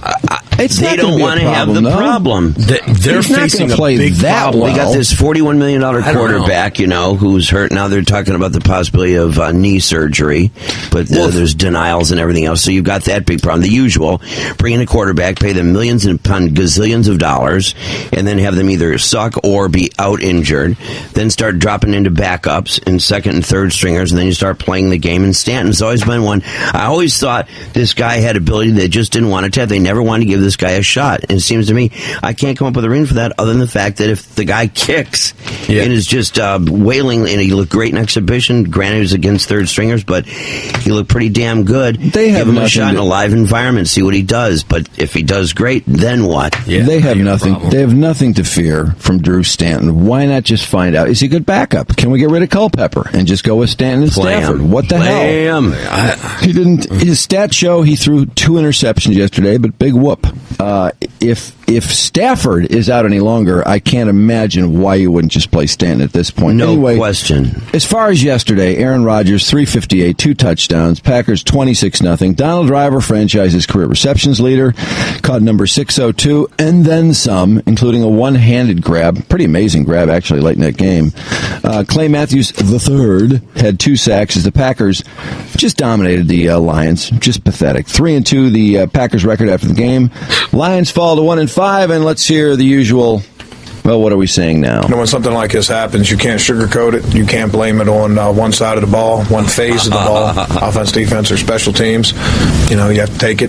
You have to move on. You have to find a way to make sure it doesn't happen again. And that's going to be our objective over the next couple of weeks. Okay, let's see what DeAndre Levy has to say. I think we battled, we fought. Things didn't go our way all the time, but, you know, we hung in there and fought. The scoreboard doesn't really show that. You know, the big play continues to hurt us, and that's something that has to be corrected. I think every week we should start not allowing certain words to be used, and battled and fought are the 2 I would like to eliminate now. I'd like some other description or explanation for what went on in the field until we start winning. Grady Jackson, what about that bye week, Grady? We just got to go in, you know, during this bye week, try to identify ourselves, look in the mirror and see what we need to do wrong and, you know, what we need to do. What we need to do wrong? Is that what he said? I'm sure that was I don't think he meant that. Get better individually and come back stronger.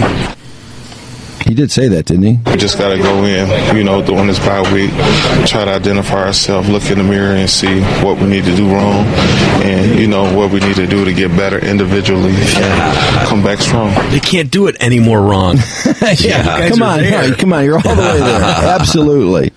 How about Dante? What do you say, Dante? I told the guys during this bye week, just check yourself individually. There's Larry Foot. No, go away, Larry. Hold on. Larry, wait your turn. It's Dante's turn. Dante, tell us about being embarrassed by the loss. It's embarrassing, but if you don't do what you're supposed to do, you can turn out like that.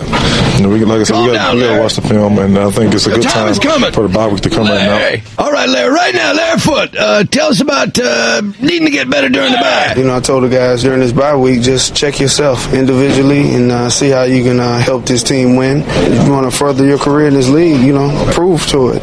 Talking is talk, but all you have is what you put on film. And we got to start putting better film out there. Whatever. I'm tired of hearing about film, too. Can we eliminate the word film? And need to look at the film. Oh, yeah, look at the film. Just ask somebody who watched the game. You don't need to look at the film. Save yourself some time. Okay. And as for Stafford, ESPN.com says that they're getting ready to review some MRIs. They're wondering if maybe this knee needs surgery. If that's the case, obviously Matthew Stafford will be out quite a while. He says he knows nothing about a report that tests on his injured knee are being forwarded to Dr. James Andrews for review, and that there is some possibility of the need for surgery. Jim Schwartz said after the game he wouldn't discuss the treatment of any injured players. So blah, blah, blah, blah, blah, blah. How about some baseball? First of all, as far as baseball, I was absolutely beyond sick Saturday night watching that Yankees-Angels game. Oh, my God, that was unbelievable. Great game. Great game. Man. In fact, I didn't want it to end. Every time the Angels scored... It never did end. Well, I wanted it to go longer. Every time the Angels scored in the top of the inning, I wanted the Yankees to put up the same number of runs, so it would just go on and on and on and on and on, and I could justify staying up all night watching sports. Unfortunately... that field was really not in the greatest of shape because it had been raining on and off all night. It was pouring. At points, it was torrential downpour. And you could see amazing. You could see the light dirt on top of the dark dirt. Oh, yeah, they put that on there on the mound. The guys are coming out with the buckets and trying to correct the mess. But on the field, the infield itself was really getting to be a mess. Oh my God, yes. And I don't believe for a second that may not have had something to do with that crap throw that was made that ended the game, essentially. Mm-hmm. Yeah, that was a total breakdown. Holy smokes. I also have to wonder, when you see hitters like Vlad Guerrero and Torrey Hunter, who just look absolutely helpless against, I don't care who you put up there, too. Anybody on that Yankee staff, throw them at Torrey Hunter and Vlad Guerrero, and they look like Sandy Koufax. Those guys did not like hitting in that garbage weather. And you watch, when they get back to L.A., I think we're going to see a different bunch of hitters in that L.A. Angel lineup. Mm-hmm. I could not believe how hard it was raining, and for how hard and for how long. And they're still playing the fact that they were just continuously playing it. Because at that point, I think they're like, no, we cannot stop this game and then have to deal with this thing.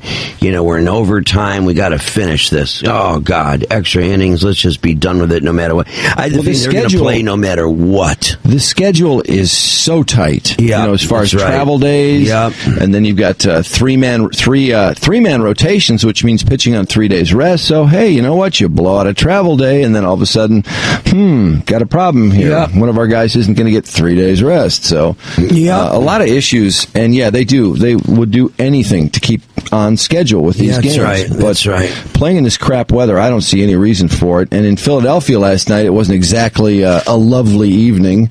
The fans even look like they're freezing. Oh my God! I mean, it's. Would you want to go to that game? Hell no. I wouldn't either. I mean, people got blankets over their legs, big heavy Gore-Tex coats. I mean, we've talked about this. It's just incredible to see baseball being played under these circumstances.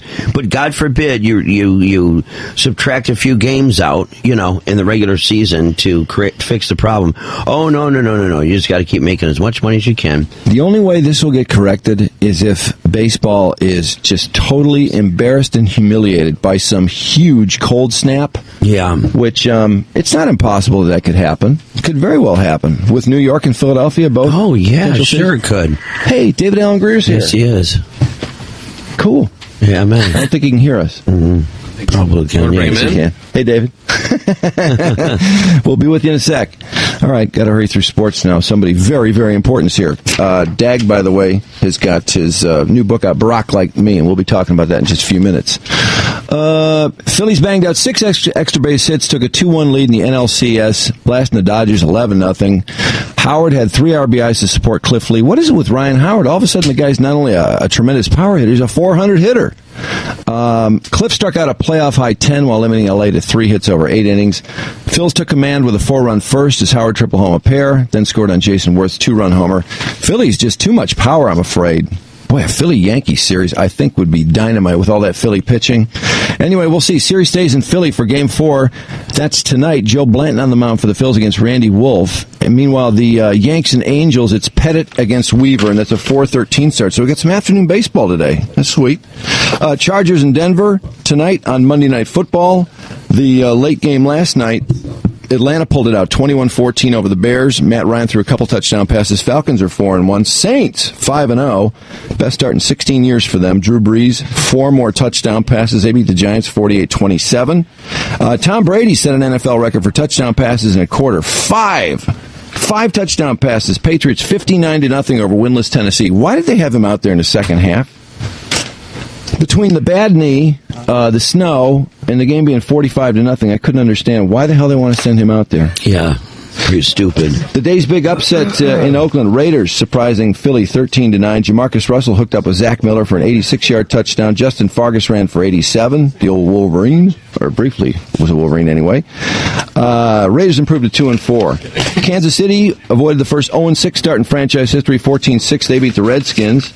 And then Michigan and Michigan State, both victories this weekend. Pretty sweet. Spartans, 3 in a row. They are now tied for second place in the conference, and that is my upset pick for this weekend. The Spartans are going to beat Iowa.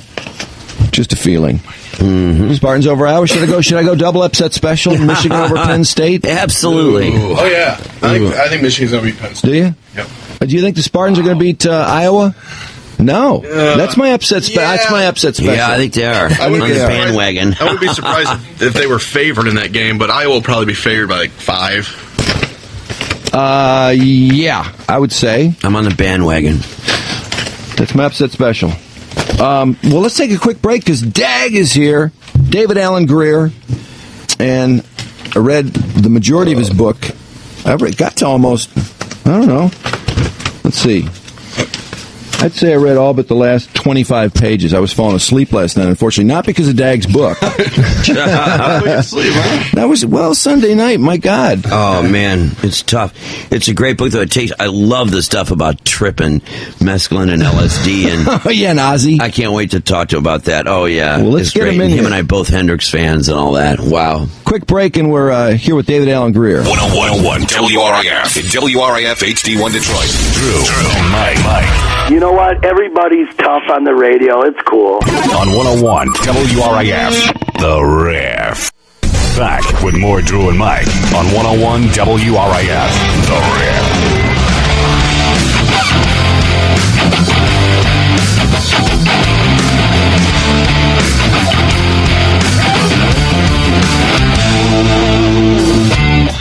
7 o'clock at 101 WRIF Detroit, and David Allen Greer is with us. Hey, David. What's up, man? Listen, I want to apologize first. I got a little bit, a little bit of H1N1, something like that. Yeah, he really was. First thing out of his mouth. Man, come on. Yeah, man, come on. It's not going to kill you. You know? It's just probably 4 or 5 weeks high temperature, heart palpitations, a lot of runs, and should we put him in that room over there? Maybe. I'm good. Hey, did you listen to Riff growing up? Absolutely. Because you're a rocker. Yes, I listened to RAF and ABX. Yeah, right there, man. Hey guys in Detroit, is Paul dead? We'll be back with more investigation. Yeah. All that. I didn't have you pegged for being such a rocker, man, but there you were trying to go to Hendrix at Cobo. Yeah, but November 30th, 1968. If you were there, David was almost there. Yeah, we parallel each other so much because all the stations you listen to, because I was right around, we're about the same age, and it just, the business of what I love is, going to all the concerts, and you're right that when you get into mescaline and LSD, the way you separate the two is perfect. It's perfect. The difference with LSD being when you look in the mirror, you see Peter Fonda, the old version. It's just a great way of putting it. Absolutely. This is all explained in Barack Like Me. Barack Like Dag's new book. That's right. Chocolate covered trip. See, this is one of the reasons why I won't be running the country anytime soon. I am not Barack Obama. Okay? That story alone, Glenn Beck would have me on his big board. But yeah, I have fond memories of growing up in Detroit. We were talking off the air, like, that's all we did in high school was get, really high and go to a lot of concerts. Go to a lot of concerts. Not Absolutely that I right. Advocate this now that I'm a parent, but that's what we did. Man. I love the fact of how you get into the whole business of peaking because that was critical. You really do. You're absolutely right. The way you talk about that Black Sabbath show, and it's like, okay, what time does the show start? When are we going to be? Who's picking us up? Because the trick is you've got to be peaking at just the right. Absolutely, man. With the first I love how we want to be peaking. It's so critical. But I love how your buddy calls you up and says, it's on my tongue, and then you make him gargle to prove it. But check this out. I guess the perfect, because, it never worked out. The timing, the car, it never worked out. The one time it did was when the Rolling Stones were on the Exile on Main Street tour. They came to Detroit in 1972. And Stevie Wonder and Martha and the Vandellas opened for the Rolling Stones at Cobo Hall. They came out, everything was perfect. And then they came back out to do an encore with the Rolling Stones with Stevie Wonder. Dude, I got home and my mom goes, how was the concert? I was like, the Rolling Stones are God, Mom. They're God. She was like, I'm really worried about you. You don't even understand. You don't understand. It was awesome. I was 16, man. That was the best concert ever. David manages to weave a lot of these high school stories through Living Color stories, through going to the inauguration, and on the Living Color thing, at first you turned it down, but the thing I was most fascinated about was your first audition. You were auditioning with Martin Lawrence and Chris Rock? Oh yeah. Martin Lawrence, especially, we had to do these improvs, and they would sit us all, and Susie Essman was there too, she was like, I don't want to do this show. Yeah, I want to do it. She didn't want to do it. But, yeah, man, they didn't get in. And for like about a year and a half, I'd see Martin and he'd go, man, I messed up. I didn't get on your show. But I think his career's going to be all right. Yeah. I think he landed on his feet. And Rock neither. Oh, please. Rock, actually, Chris Rock came in the last year to do In Living Color. He did 1 year. He did? Yeah, he was on In Living Color. Remember, SNL just completely wasted him. They didn't use him. Oh, yeah. I mean, he's so awesome. And they barely used him. He's a good friend, and he gave me such an insightful quote on the back. But, Chris is a guy who is really a student of the game. I mean, a stand-up. He's laughing because he's reading the quote. Rock Like Me is the most important book since Alex Haley's third book, Boots. David Allen Grier has created a world of wizards and goblins that will surely become a great TV movie someday. Does anyone read the book before they give these quotes, by the way? Apparently not. I mean, I think Lewis Black actually read the book. Dr. Drew Pinsky, addiction specialist. Yes. He obviously read the book, but most people are friends. Are good people. Yeah. You for you when you were at University of Michigan, then you ended up of all things. Well, you're really into drama because you went to Yale School of Drama. Right. Then you started right off with Broadway, got nominated for a Tony. Mm-hmm. I mean, it's incredible how fast your career start picking up, and then it was after that apparently. Then you got pulled up into In Living Color, which then was a catalyst to launch you from there, right? Yeah, absolutely. I started as a serious actor, my goal then was to be like the Negro doctor on Dr. Jenkins, we need you in surgery. I'm coming. I'll be there in just a minute. That's what I wanted to do. But then In Living Color came, and it was after a year that I'd auditioned for all this stuff. But that show was always there. I turned it down. That show was always there. I knew it would be fun, but frankly, I didn't think they would even put it on the air because it was too buck wild, So at the end, I moved back to New York. Kim Wayans called me and just was like, dude, you've got to do this show. This show is going to be popping, and you need to get down with us. So I said okay, and I did it, and the rest is what it is. And what attracted him to, because at that time you're doing the Broadway, the drama, the serious stuff. Right. What was he? He was just kind of watching your career from Well, what happened was I met this dude named Robert Townsend when we did Soldier Story. He introduced me to the Wayans. So I would hang out with comics. I would go with them to clubs. So Keenan knew me. He said, look, dude, you are really funny, because we had all hung out together, and he was like, I'm telling you that you're going to get off on the show. So he really wanted me to do it. I just didn't see it. I was like, what are you trying to do, man? I want to do regional theater. You were on the infamous halftime show, weren't you, in Living Color? That was huge, wasn't it? Yeah, man. Actually, were you guys doing the movie reviewers? Yep. Men on football. Hated it. And, exactly. But think about the Super Bowl. We changed that forever, because before that, halftime was okay. You had some marching band. A lot of stats, interviews. Exactly. Leroy Thompson from the 54 Lions. But after that, it was like Cher, Britney Spears, Kiss, Springsteen, Stones, McCartney. Yeah, it's huge. Because they didn't want anyone to hijack that audience. It was a brilliant move. What did you guys draw? You drew pretty well, didn't you? Yeah, you asking me like numbers? I don't know. But it was significant though, wasn't it? We took their whole audience, and the bad part was, because everybody knew that the halftime show of the Super Bowl sucked. It sucks. So for weeks and weeks, they're like, turn to Fox, and the show was already radical. It was already on the air, so it was guerrilla TV, the last way you could do it. Because I don't know how you can do it now. Was there something on that one of those halftime shows? Maybe it was the first one. Was there some controversy that you guys pushed it pretty far? Something maybe about Richard Gere? With the gerbil and all that stuff. Yeah. Richard Gere with the gerbil. And you know what it was? That's the Haney. Haney's getting to me. But you know what it was? It was like an obvious rumor, but everyone knew that rumor. I know, but people higher and higher up would say, like, "Look, dude, I'm telling you right now, my wife's sister's cousin, right? She loves gerbils. Now, let me tell you something. In the Gerbil Weekly, and I'm like, shut up. Her friend is a nurse, and I'm like, get out of here, man. Yeah, it was a big deal. It was a big deal. I heard Stallone dropped him off at the ER.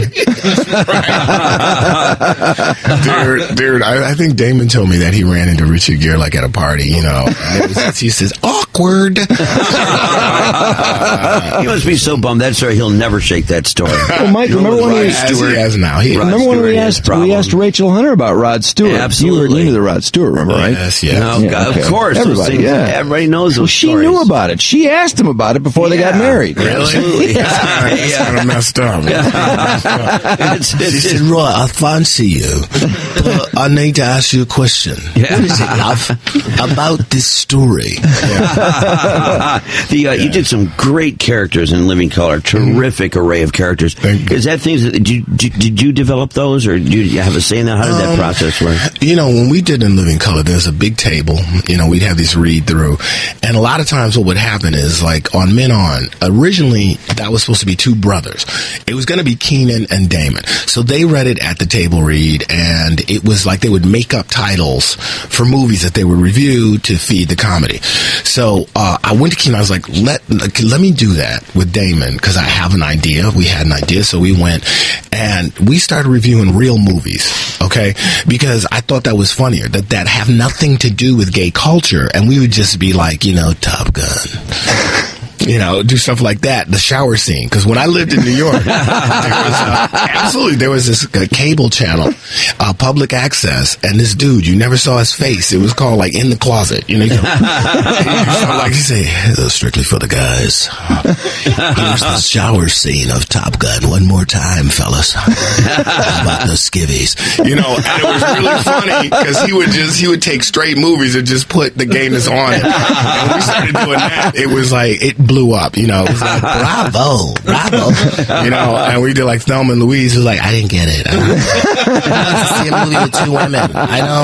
Hello. Yeah, it was funny. Some of those straight movies like Top Gun, that volleyball scene is so gay. It really is. Wait, the shower scene is too. Where he's like, "Can I talk to you, please? In my tidy whities, I need to talk to you, please. Don't shower. Don't put your clothes on. We have to have a meeting." It was like, "Yeah, what do you want?" It was like crazy. Did you see the Jim Carrey thing coming? Him blowing up like that? No, I'm gonna tell you this right now. Okay, when I came to and how did he break the color barrier? The Jackie Robinson of white comedy. But I came to the opening of, what was his first flick? It was not Ace Ventura. The Mask. The Mask. No. It was Ace Ventura. That's what it was. Ace Ventura. So the woman there, the publicist said, "I got a big surprise. I'm gonna sit you right next to Jim." And I'm like, whoa. Jim was really nervous. He was so nervous, and I'm laughing. I'm really laughing, and it was funny. But after a certain point, he was so nervous. He was like jumping out of his seat. So I was trying to cool him out. I was laughing, we're friends and everything. I came out, I see Chris Rock in the lobby, and I said, "Chris, what do you think of this movie?" We were like, "No one is going to see this movie." And I'll tell you why. Because I thought Jim was too crazy. I loved Jim. He used to do this character called Colon Man. He would take his 40 feet of colon and pull it out of his butt, and he would be a crime fighter. Dude, he had me crying, rolling on the floor. I was like, "Dude, if I ever win the lottery, I'm giving you $5 million to do Colon Man." And it's like, I just did not think America was, ready for Colon Man. I didn't think about, 15-year-old boys. Dude, I was at the mall, and these two white boys were like, here's the pack. We saw Ace Ventura like 5 times last week. We're going to go 5 times this week. That's what it was. People would go over and over, and I'm like, holy crap. Yeah, I'm wrong about everything. So ask me, go the other way. Did you guys work similar to the way Saturday Night Live, with people coming together and pitching all these things on Monday and wildly writing and veritably competing against each other to get your stuff on Living Color? Well, here's what it was. It was more deadly than that. Like I hosted Saturday Night Live, and their thing was more, you had a guest host. So first and foremost, you had to service that host. Right. And and hosting the show, they picked and choose. It's kind of limiting in a way, isn't it? For the cast it is. Yeah. Because, depending on your host, if you're like Barry Manilow, maybe he doesn't have the skills that, somebody's really funny does. Or if they can't take a joke. Exactly. But you go in this room with Lorne Michaels, and there's a big board, and you do a dress rehearsal. You do, things are eliminated. It's obvious what's funny or what's not. I mean, the really bad stuff. Mm-hmm. At the end of the day, you pick, the star goes into a room with Lorne Michaels and a producer and says, "What do you want to do?" And they block out the show, and they got to give it over to the host. Then you come in the room, and this is the cold part, where it's like, "Dude, your thing's not on. Skateboard man's not on. Glove dude is not on." And you see these comics, they're just breaking down. They're just like, it's terrible, man. It's terrible. It's wild. What did when you were the host? Do you remember what skits you really liked or ended up doing? Yeah, man. I did one with, I was there when Will Ferrell was in his first year, and we did Wake Up. What was it called? Wake Up and Sing or something. We were like weather reporters. I was a weather reporter in a news station, and the prompter goes out, and we think it's the end of the world. Oh yeah. Morning TV people that can't live without a prompter. Will cut my head off. There was a dude in Detroit named Sonny Elliott. Yeah, Sonny's still on. Right. Oh, absolutely. He is still on. He is not still on. He still is. Yep, he still is. Are you kidding me? No, I'm not kidding. His weather equipment. He doesn't use a chalk anymore. Oh, man. Well, yeah. I got a funny story to tell you just real quick. He still does that, and that's okay. Just about here. He still does that. Get in here. Quick sidebar. What's up, man? We were talking about health clubs and just how stupid guys act, especially older guys in health clubs, and how they'll walk around nude for hours on end. Anyway, somebody calls in and informs us he saw Sonny Elliott nude in his health club the day before that, which we didn't ask for, but just thought you should know. Okay, now I got to take a double sidebar. Okay, years ago in New York, this is when Wilt the Stilt Chamberlain was not only alive, he was retired, but he looked great. I mean, he was buffed.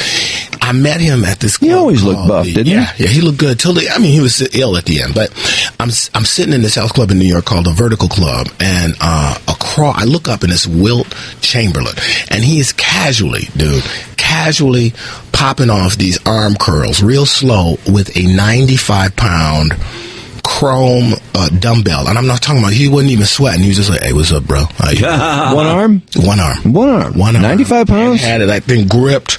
I was like, wow. Man, I had like 12, 15 pounds on my end, so I was very impressed. You were supposed to host on election night some big bash at it was in some ballroom. It was in a ballroom of a hotel in LA, and it was called the Democratic Party election night party. So I got there at like 7 p.m. and the party had already been shut down by the fire department because of the time difference. We pretty much knew Barack Obama was going to win. So what happened was everybody who is anybody rushed to this party, and every politician was bum rushing the stage because it's a happy night. All the Democrats were like, "Well, we're happy. I want to raise taxes," and it was like people were giving their stump speeches and stuff. Little kids, little crippled black kids were paraded on stage. They volunteered 100 hours, and then John McCain gave his speech, and then Barack Obama gave his speech, and I was like, well, it's fine. His victory speech. Yes, I don't need to go on because it was pandemonium. And the guys, no, please, David, after Barack Obama speaks, then we're going to put you on. I was like, what am I supposed to say there? Because, I had a couple jokes, all that kind of thing, and so they put me on, and it was like... But they had you scheduled because it was going to be a long night, obviously, right? Yes, and people, I'm telling you, people went crazy. So I went on there, and the entire audience, black, white, blue, yellow, they're just weeping. They're crying. So I started crying, and they're crying, and look at me crying, and we all like... It was just a mass cry fest. It was crazy. It was emotional. It was nuts. It was this white woman standing next to me fell out like she was in church. Her dress went over her head, and I was like, man, it was crazy. It was crazy. You mentioned this concept in your book, and I'm not sure if this is your concept or if it's a concept you were just repeating, the magical Negro. Oh, the magical Negro is that something you came up with? No. It's been there. We all know. It's always usually in the old movies, but the one I talk about is like Bagger Vance. But we've all seen it. The old black guy. You don't know where he lives.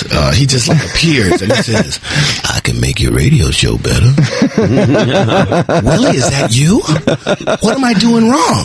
Take your baseball cap off. Then it'll let your brain breathe. Thanks a lot. And you wind up with an $8 billion contract. It's like, dude, where did that guy come from? And it's Morgan Freeman from Shawshank. Yeah, all that stuff. So I talk about all that. And I think Rush Limbaugh made up a song based on this guy's article about how Barack Obama was a magical Negro. So in the book, I just break it down. The magical Negro has no power. He's a dude it's like in Bagger Vance, he has all the keys to make this dude, Mac Damon, the greatest golfer. And at one point, they're like, dude, why don't you golf? He's like, oh, that's not what I do. I'm supposed to help you golf. And I'm like, what? It's not like that. You talk about Dancing with the Stars. That's one of the biggest scenes. And all that stuff. And you had the great behind the scenes.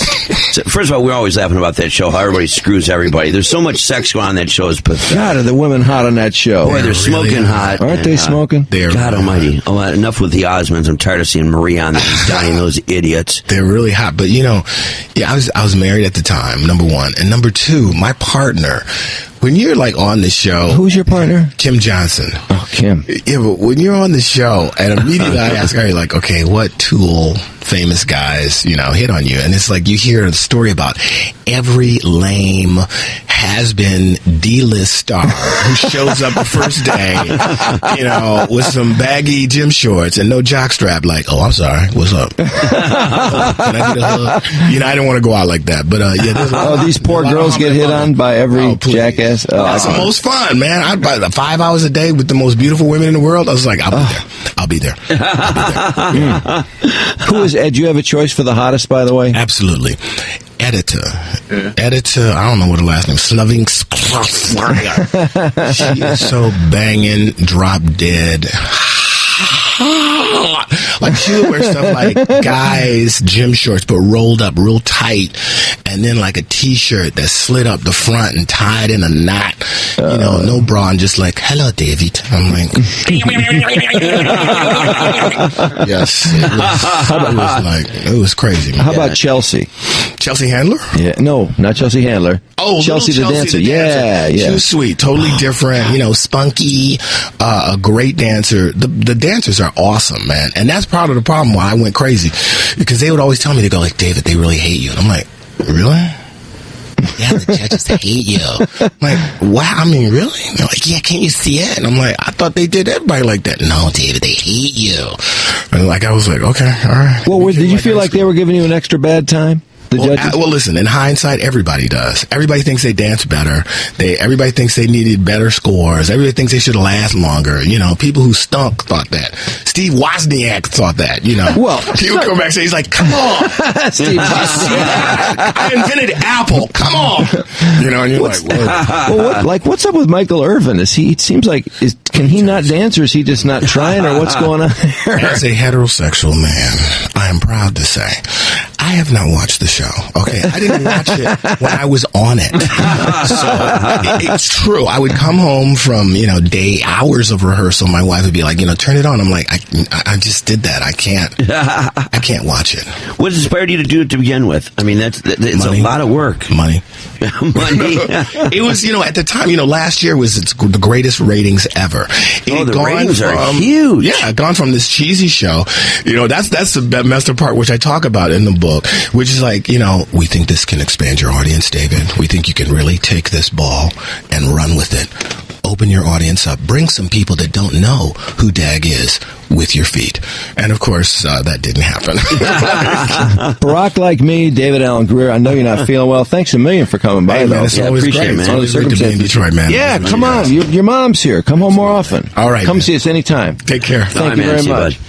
Dag, David Allen Grier on the Riff. 101 WRIF. WRIF HD1 Detroit. Drew and Mike. It just keeps playing over and over in my head. Like, someone press stop. On 101 WRIF. The Riff. We're back with more Drew and Mike on 101 WRIF. The Riff.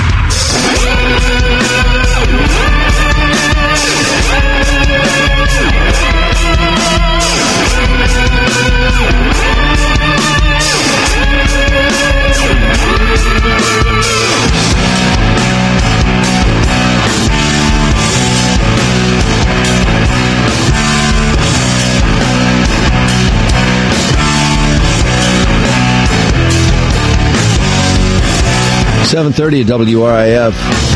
Hey, do you want to see Anvil? I brought it in today. There. If you want to take it home, I wanted Bentley to get some drops off. Oh, my God. If you have any desire to see it, it is the best documentary. Oh, my God. It's funny.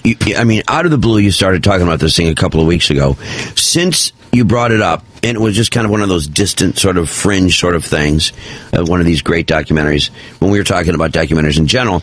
And all of a sudden, since then, it's just been nothing but Anvil.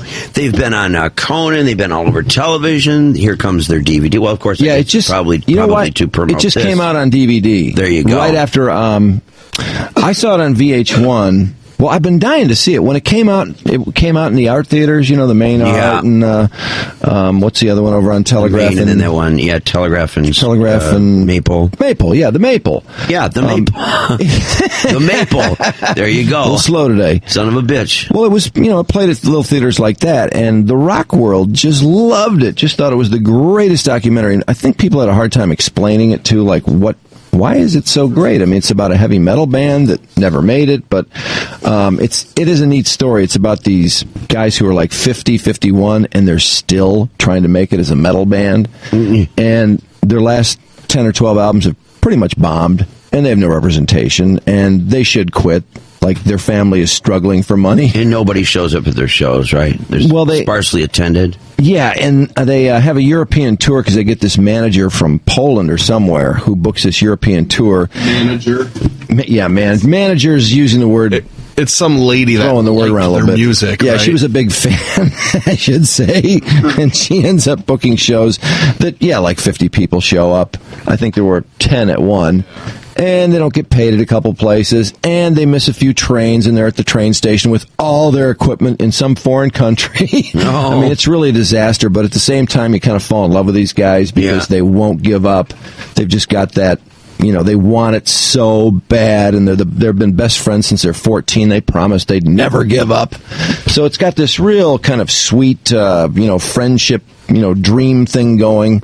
But at the same time, you really pull for these guys. And now that things are kind of working out for them because they're getting on some of these shows, it looks like, I don't know, they're kind of, are they making it now? Or time will tell. They're making money from the documentary. Yeah, they're making money from the documentary. That's true. As to whether it bumps their popularity and people begin to like the music and they begin to get crowds, who knows? Well, they've been playing on some big shows, so I don't know if that moves the album at all. We always said, if you can't make it here, go to Europe. Everybody is huge in Europe. If you go to Europe and you still can't draw a crowd, then you're in trouble. It's time to give up. They weren't drawing much of a crowd in Europe, I hate to say it. Time to get a resume going, and I head over to Home Depot, see what you can do. Well, at the very end of the movie, here's Anvil. Anvil! I think the name is awesome. Oh, what's pretty cool in the movie? They go to Stonehenge. Oh, which reminded me of Spinal Tap. Remember their Stonehenge thing on stage? Yeah. Which was only like 3 feet tall. It was supposed to be the real size of Stonehenge. This whole thing sort of smacks of Spinal Tap, really. But it's real. Look at the DVD. Yeah. It's not written, though. It's not, it it's looks not like a cliche. it, though, doesn't it? Even the DVD, the front of it. I mean, the guys who are like, they look like old guys, and the way they're posing the guitar and all that stuff, the story of Anvil, the whole thing looks like a joke. Well, I think there are people who had trouble believing that this was real, that 50-some-year-old guys would still be doing this. So, it does carry some of that Spinal Tap baggage with it, I guess. Yeah. Or lore, better word.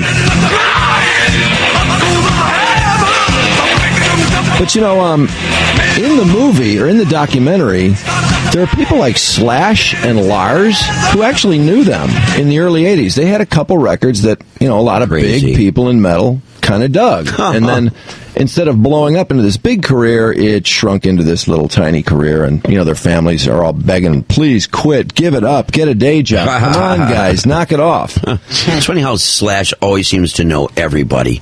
Slash is so networked, it cracks me up how many people that Slash knows, or people that know Slash. And he's also, it's funny, when I saw him in the movie too, I thought, well, of course Slash would give an interview about him. I mean, most people go, look, I don't have time for this. Well, that's just it. Slash is so, you look at him and he's so badass looking and standoffish, and yet behind the crazed hair and the top hat and all the leather and rivets and everything else and the big heavy boots and everything is this incredibly nice guy. Oh, he's a really nice so guy. And Remember, he wouldn't leave our building when he came in. Crazy nice. I mean, silly, crazy nice. He walked in on the sales meeting and said hi to everybody. Oh, yeah. And he did that on his own. Yeah. Out at the boob bar with the staff till all hours, and geez, just an unbelievable guy. Into dinosaurs, of all things, by the way. Oh, big time. Crazy into dinosaurs. But these guys from Anvil, they end up kind of brushing up against some of those people they knew earlier in their career, because they're in this festival as part of this European tour. Remember the festival they were at? It's at the beginning of the movie, I think. They acted like they were the big act, and they ended up, they showed the sign, with the rundown of who was going to be on, and Anvil was playing at 11 a.m. Oh, the last, you mean the one in Japan? Yeah. Yeah. I was actually thinking of the one, that's a great story, too. But, and you know, at the beginning of the movie when they're in that big outdoor festival? Yeah, that's Japan, isn't it? Or no? Oh, I thought that was in Europe. I don't know. Maybe it was, whatever it was. Yeah. Remember the band Vanilla Fudge? Oh, You yeah. Just Keep Me Hanging On? Oh. I mean, that's going way back. No, definitely. They had a, God, is this guy the drummer? Is it Carmen Appice or Carmen? I couldn't I can't tell think you. of his name, but he's very well known. I think he was a producer too, but I believe he was the drummer for Vanilla Fudge. But anyway, one of the Anvil guys runs into him and he's like, "Oh my God, Carmen!" He can't believe it's him, you know, because he's fairly well known. I wish I could pronounce his last name. I'm sure everybody's yelling it at the radio right now. It's spelled Appice, I believe. But he runs into him, and this is in the movie too. They're shooting it because, oh my God, he's running into one of his idols, and he starts telling him stories like, "Carmen, man, I ran into you. You came to my hometown. You guys were playing the theater there, and you were at the ice cream place across the street from where I lived, and you were hitting on one of my neighbors. Her name was so and so." And all of a sudden, Carmen just goes, "Hey, look, man, I got to do something over here." And he just blows him off mid-sentence and walks away. I mean, there are a lot of grim moments like that. Right. where it's like, oh boy, Yikes! How do you say it? Well, I've always pronounced it Carmine Appice, but a lot of people call him Carmine Appice. So I was going to say, it looks like it would be pronounced apathy. Yeah. I was just looking You know up. the scene I'm talking about where he's talking to him and he blows him off? I mean, Yeah. just Yeah. grim. And Carmen is just one of the most well-respected drummers ever. Yeah. I was Is that just looking right? online, and it says that Carmen pronounces it Appice, while his brother Vinny uses the 3-syllable Appice. Yeah. Oh, for God's So sake! the family doesn't. No wonder there's confusion. Anyway, they go to Japan at the end of the movie Mark's talking about, and I won't tell you what happens here because it's such a bummer seeing all this distress and these trains they miss and these shows nobody comes to, and they finally, just when they're about to give it up because they've taken their disc, well, I won't give up that much, but anyway, they get invited to play this giant festival in Japan, only to find out that they're on the bill at 11:30. Ooh. Yeah. I think we're going to bring back heavy metal. Yikes! So they're like, oh man, what if nobody's there at 11:30? And I won't tell you what happens, but that's kind of the end of the movie. Oh. Is you get to see them out on stage at this thing in Japan, and great movie though. If you love rock and roll and you like the documentary format, which I love documentaries. I don't know about you, but I Oh dig. God, yeah. I think most people do. Oh, these are the words for Metal on Metal. Oh, yeah. Take it home. It might take you a couple weeks to watch it, but Yeah. Oh yeah, I'm sure of that. Have you gotten through any lately? No. No? There's kids out there that love this stuff. I will, however. First, I got to get through. I got to watch. First up is Dexter. I'll put it right behind Dexter. I'll slot it behind Dexter from last All right. night. And warning, it may not be Trish's favorite. Yeah. Okay. It's kind of a guy thing. All right. 7:39 at the Riff, and Can you run down Mike Clark? do we need to add this to Mike's promises? Oh no! Yikes. We'll see Anvil. Do that over Christmas vacation. I overcommit myself. I knew that wouldn't pan out. How about over Christmas vacation if I do Yeah, I that? didn't mean to shove that one down your throat. I think you'll love it, though. I'll get it.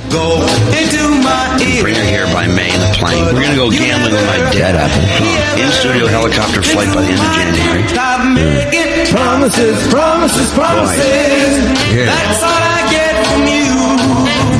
I can't believe your promises. I'm always Never do come true. I worked on that like a son of a bitch. I talked to his people, and that ended up to be a real cluster bleep. These are all things I want to do that I just don't end up having time to do. I overcommit myself. You haven't been making a lot of promises lately. No, Have you I've finally learned. come to your senses? Yeah, I've grown up now. Yeah, what about that Reuben sandwich with loose Face reality. You see, these things I want to do. This is what you people don't understand. What about his seaplane rating? Seaplane rating. Someday I will have a seaplane rating. God damn it. Cubs and some of these other planes. I just want to have a full plane to go with it. That's the problem. Stop making promises, promises, promises. That's all I get from you. Damn. I can't believe your promises. Did the lady that got rid of the bear? Looking for that meal in Charlevoix. God damn it, man! We never did that either. Well, I do want to quit smoking, or at least cut it way back. Way back. Wow. Walter's dad over vacation talking about flying. Go to Porsche's restaurant. Talk to Walter's dad yet? Yeah, I did that. Okay. Yeah, I did that. You don't mean a thing you say. Well, I'm going to bring in, Drew, a little electric helicopter that Pinata's made for me, and I'm going to fly it in the studio. And that's going to that only flew to Boy, you haven't flown that thing since I've been back. I'm kind of disappointed. Well, not only that, Drew, since then too, I've got 3 more helicopters. I've accumulated 3 additional helicopters. One of which is kind of a big electric helicopter. They've been some great. Can you hover with it yet? Oh, absolutely. Well, I should bring that in because it's all lit up. It's got lights running, and it's a monster. I got to tell you, I was a little dubious when you were so planning on bringing that thing to the Royal Oak Music Theater when we were out there, and I thought, oh God, I just don't think he's even going to bring it, because I figured if you weren't comfortable with it, you wouldn't bring it. And then when you showed up with that thing and flew that thing around them, that was a high wire act. That was an amazing high wire act. Out over the crowd, for Christ's sake. That was amazing. Nobody was hit. No lights were hit. No curtains. No nothing. And you landed that thing. I was blown away. I know. I was blown away too. That was I must say, I was impressive. And I'll be arrogant. Yeah, that was incredible. I'm trying to remember what happened first. Was that prior to when you flew the thing in the courtyard here and we had the infamous incident? That was afterwards. Oh, that was after that? Yeah. Okay. Yeah, because I was pretty damn accomplished by then. Yeah, because that was major high wire. Oh, I mean, that helicopter was literally out suspended over the crowd. We knew that. And then up into the lights, and then over to the stage, and then set it down real nice on the stage. Oh, that was incredible. That was beautiful. I don't think the people there, because we probably had about 500 people there for the event, I don't think they had any idea how kind of freaky, scary that really was. Yeah. I don't think they did either. Are we nuts? We're doing this without having people sign waivers? Yeah. Are we crazy? I know. That could have been a real debacle. Yeah, that would have been unfortunate if it came down and struck somebody in the head. I feel like it's a spruce goose. Oh boy! Whoa! It's like a bee's coming at me. It's funny. Every time I hear the Airwolf theme now, I can think of nothing but the chopper crashing. Wait, that was a spectacular crash. It's about 2 inches from the ground. He's hovering. Mike is actually hovering. Listen to Mike's yelling in the background. That's the part that kills me. You are so on the uptight. It's about 6 feet off the ground, 8 feet off the ground. Oh, headed towards the speaker. Yeah, headed towards one of our backyard greens here. Yeah, it does. Yeah. Oh, God. Boy, I tell you, this is a high wire act if I've ever seen one. Yeah, on a windy day. The rotor! The rotor hit one of the stands for our There's the Airwolf theme. And you can see it coming. Yeah, that rotor is history. You know what that reminds me of? That helicopter was just wadded up pile of debris. Speaking of this reminds me of that, reminds me of that, reminds me of this, that. Reminds me of calling the 115-year-old woman, and remember the lady wailing in the background? Yeah, that old lady that was roped to the handrails, screaming bloody murder in the nursing home. Yeah, the one that, very much like that. You just had to ask her caretaker if she needed diapers. Yeah, just I apologize. Yeah, boy. I think that's why she was screaming. Just couldn't get the words out. She wanted to say, "Oh, I need to be changed." Can't you rap an ace band? God, that was brutal. That was brutal. Who could live that way? That's the reward you get for making it 115 years. Well, to the be lucky in the same room thing with is, someone going, "Ah!" I know. Well, fortunately, you're probably suffering from dementia. You have no idea what you're going through. Fortunately, Did you say, dementia. Can her family get her own room so she can scream quietly? Yes. Jeez. Well, come on. That's ridiculous. It's rough. Yeah. Oh, it's tough getting old. Why does it have to be like that? Well, what's going on in the background there? I hear somebody yelling. Oh, yeah. Maybe she's flying a helicopter. Oh, okay. This isn't a nut house. This isn't just like old people's home? Yeah, it's a nursing home. What is her advice for long life? Okay. She's flying a There it is. helicopter. Who's I never thought of that. She could be flying a chopper in there. Maybe so. To live as long as you have lived. Because her intervals are very similar to yours. Yes. Emma, live it up. She's probably got a little helicopter suspended over the TV room. Like all these Ask her seniors. if she's ever drank or smoked in her life. Emma, you ever drank or Listen to that. God. No, none is. Did she used to put out as a young No. It's funny everybody just tolerates it too if you work there. Hear that? Because that person was yelling. It's crazy. Excuse me, ma'am? Oh, that was me interrupting because you asked if she put out as a young woman. Yelling in the background. She just like to scream. Doesn't that drive you crazy? God, can't her family get her a private room so she can scream quietly? No, we don't have private rooms. Can you wrap an ace bandage around her face or anything? It's crazy. Yeah, just kidding. Ma'am, is she a big upkeep? Kind of. Yeah, because you have to feed her all the Gotta be time, coming huh? any second. And then probably change her, eh? Yes. Yeah. Does what does she do for recreation? Does she watch TV or anything? She listens to Bible cassette. Yeah, but with headphones, I hope.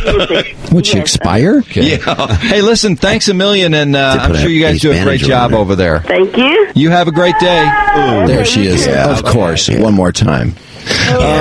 Hey, what's going on, Mark? There's a fight at the Haney House? The Haney House. Haney House? Haney. You want to see it real quick? What happened? You bought like a 911 deal? I'll let Cam tell you. Okay. And the Haney's neighbors are Special report, ladies and gentlemen, at 747. You just tried that again, dude? Hey, you just tried that again? My car, right? Tried that again? No, I'm going over here to my car. Just tried that again? Sir, I'm going over here to my car. Hey, you just tried that again? Hey! Oh. Whoa, that's some kind of a takedown. The guy in the white t-shirt started yelling at a news crew to move out of his way. Then out of nowhere, the guy in the yellow shirt tackles him, and a wrestling match is on. Who's that guy in the Witnesses yellow? aren't sure who the guy in the yellow is, but they think he was just somebody in the crowd. So far, no arrests have been made. Man, that guy in the white was so aggressive. Yeah. What was his problem? He took care of him big time. He's a neighbor, and he's mad at the news crews being in front of the Haney. The guy with the yellow shirt? Whoa. No. That wasn't The guy in the Sicko, white- was it? Or Licko? It could be. Should we call? Well, you know what? Isn't that When something? did that happen? Was that yesterday? Yeah. Oh, Here it is okay. again if you And mind you, we'd talk with those neighbors who were like, "Oh no, that's not a hoax. Absolutely not. I know the family." It's like, "Oh right." You know what? In about an hour, let's call Licko back, Mr. So Confident. Yeah, there's two of them.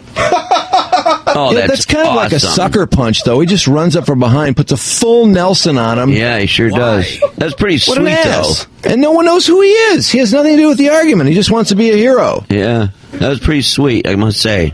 Well, I mean, the guy's not even looking. I mean, Yeah. that's really impressive. Well, Tough he's being a guy. hero. You see Run up the- behind somebody, put a full Nelson on him, and flip him. Yeah, Whoa. but see, he's figuring that the one guy's on the the motorized aggressor. cart behind it. Oh, let me see.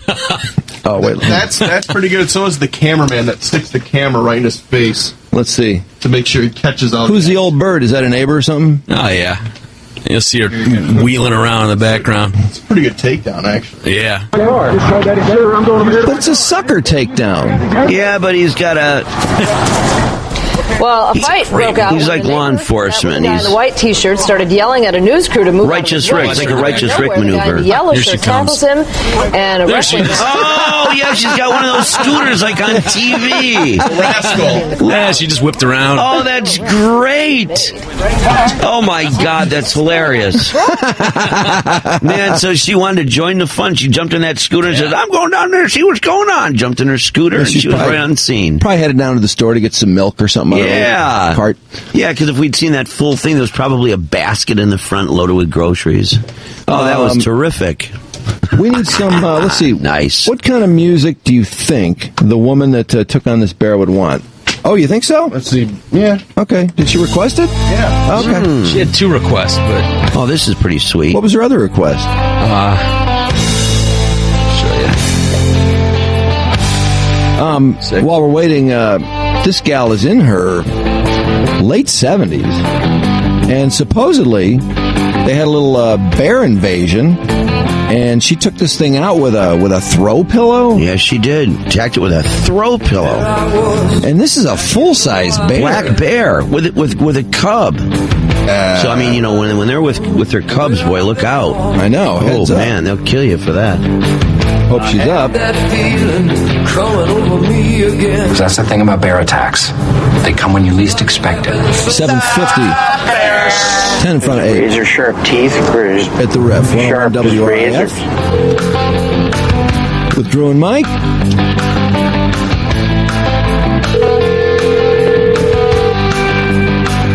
Hello, is this Sally? Hey, Sally, it's Drew and Mike calling on WRIF Radio. How you doing today? Oh, I'm doing just fine. We heard you kick that bear's ass. Well, I guess I did, even if it was with a pillow. Didn't you beat off the bear, didn't you? Oh, you bet I did. All right. Oh, nice. That's awesome. How was it? Was it exciting for you? Oh, well, it was more exciting after it was over. Yeah. When it was over? Yeah, it was over. I bet the bear was... Did the bear go right to sleep? Pardon? I bet the bear was pretty excited, too. I think You have so. a pizza and a cigarette? Yeah. I don't know. Yeah. I can't believe how fortunate you were that this bear didn't decide to just tear you limb from limb. He must have been a full bag. Well, I do not know, but within 15 minutes, tore apart the kitchen down there. Is that right? No kidding. Did a lot of damage. No, I don't want to be terribly judgmental about this, but we read the story pretty much cover to cover, and it seems to me your son was not a great deal of help in this ordeal. Well, I guess if the Rockies hadn't been 4-4, maybe he would have come sooner. But, he was kind of sitting there figuring out, gee, do you think I can wait? Did he beat off the cub? Oh, no. He went upstairs to get a towel. Oh, yeah. Oh, afterwards. Apparently that was afterwards. Right after she beat off. Yeah, He exactly. didn't see the bear at first. Uh-huh. The bear went into another bedroom, and then when he came down, he saw a baby bear. Yeah, he thought it was going to be just a little cutesy kind of thing. Yeah. Like he'd be taking pictures with the little cub. Right, exactly. You got a camera and a towel to clean up after you, and then... Yeah, right. Because the cub was... I had my cell phone in my room, and I tried to snap some pictures after when the cops came in, and I was peeking out the door. Yeah. But I was so excited I didn't save them. Now, have you seen the bear since? Only 5 minutes away. Has he called you? Have you seen the bear since, Sally? No, we haven't seen it. Typical guy. It hasn't come back? I heard it. I heard it came back to your house a couple times, didn't it? Oh, absolutely. 2 or 3 times. Oh, is that right? He liked that, see? Are you two dating? Tried to get more Moe's barbecue. But this bear was just enormous. I mean, weren't you used this this throw pillow? I don't know how enormous it was, but it sure looked darn big to me in a bed in the middle of the bedroom with me. I mean, how big was it? It was less than 6 feet, but it looked like about 9 feet. Were you eye to eye with this thing? I don't even remember, but see, I'm just 5'1", so it looked darn big to me. Oh, so you're 5'1", yeah. Big. And then you took a throw pillow to it? Yep, I just grabbed one of the pillows off my bed, and I just swung it. Well, after she beat it off, it didn't want to leave. Yeah. So just went down on all fours, turned around, walked out. Down on all fours. Boy, that's getting crazy by the minute. Man. Good God. I know. That's pretty wild stuff. But, I mean, that bear could have instantly got so disgusted, like throwing a pillow at it, may have gone like, oh, that's all you got? And then it would tore you limb from limb. Now, do you think your son maybe, instead of listening to the ball game, he wanted you and the bear to have some privacy? I have no idea what he thought. Because that's pretty wild, mom's with a bear, and, she's beating it off in the next room, and, it might be a little awkward. Oh, it's just unbelievable. Just unbelievable. Yeah, it sounds awfully unbelievable. So did he finally ever help at all? Hell no. He never did anything. He was embarrassed. I mean, jeez. What do you think? Yes. Who wants to watch your mother have sex? He called the cops? Yeah. Well, when you have an act like that... I'm just wanting to know what time of the year do these bears hibernate? I mean, they have to eventually go to sleep. Well, I'm surprised... I'm surprised he didn't go to sleep right after. He probably thought, well, this bed's taken, so yeah. We'll find something to eat. Yeah, boy. Jeez. Wow. He didn't go to the bathroom in the house, did he? He didn't go to the bathroom in the house, did he? No, well, it sure stunk. I had to clean all the carpets. Really? Oh, well. It stunk? After that kind of action, it stinks. It stunk? Yeah. What did it smell like? You know what it smelled like. I don't know. Anybody that's had a bear in their house will tell you, it smells really bad. Oh, don't forget to bring a towel. If you were forced to come up with what the smell was similar to, what was it closest to? I mean, was it a mix of... anything like it. It smells kind of like wild. It smells kind of... Stinks like sex in here. Ass. Was it bad enough that if somebody came in the house who had not been present for any of this, they would just come in and go, "Oh my God, it stinks"? They would have. Oh, yes, they would have. I've never thought about the fact when I consider about a bear being in the house, I just don't think about the thing smelling so bad that it just reeks and it stinks bloody murder. But I mean, that makes sense. It's been outside for so long, in the wild. I guess it makes sense that it would, after a while, just stink. Because it knocked one out. But, you never consider that, though. You gotta wonder if there was some stinky face action. Oh, don't be talking about the stinky face now. Now, and after the bear, long after the bear left your house, still stunk. No, next day I went down and got a carpet shampooer and shampooed all the carpets. Oh my God! Yeah, because just from the bear's, I don't know. Why would it be in the carpeting though? Unless the bear was laying down, wasn't it? Well, it grabbed garbage and drug garbage out of the kitchen and oh dear God, the food out of the freezer. Yeah. Hey, what about Plus, it was on its back for a while too, right? I have no idea. I didn't even look. My son said, "Mom, stay in your bedroom." Yeah, hey, speaking of that good-for-nothing son of yours, did he help at all with the cleanup? Was he cleaning the carpets? Was he doing anything at all? No, he left for the weekend. Oh, of course. Convenient. That son good is for just nothing, lazy SOB. Ma'am, how do you tolerate? It seems like you tolerate this kid doing nothing. That's okay with you. How old is that? That kid's a load, ma'am. Yeah. How old is that spoiled brat? Hey, you forget I'm living with him. Well, still, he can take care of the place too. Mom doesn't have to do all the work. I mean, I think you probably cleaned up a few things for him, maybe a few diapers at least. Yeah, you raised him, you did all that stuff, and here while he's watching the game, you're beating off a bear, you're dealing with his cub, you're cleaning the carpets, you're cleaning up all the garbage, and he hasn't lifted a finger to do anything. This is an ungrateful load, ma'am. No, he's a great kid. He just ran in the Chicago Marathon this weekend. Oh yeah. Well, convenient. He's training. He's training. Yeah, too. Yeah. How long did it take you to beat off the bear? Not long. Not long. Oh, it's pretty quick. Yeah. I know everybody has all their suggestions. My sister said, "Why didn't you just get down and crawl under the bed?" I said, "Sandy, you forget we used to do that when we were kids. We don't sit under there anymore."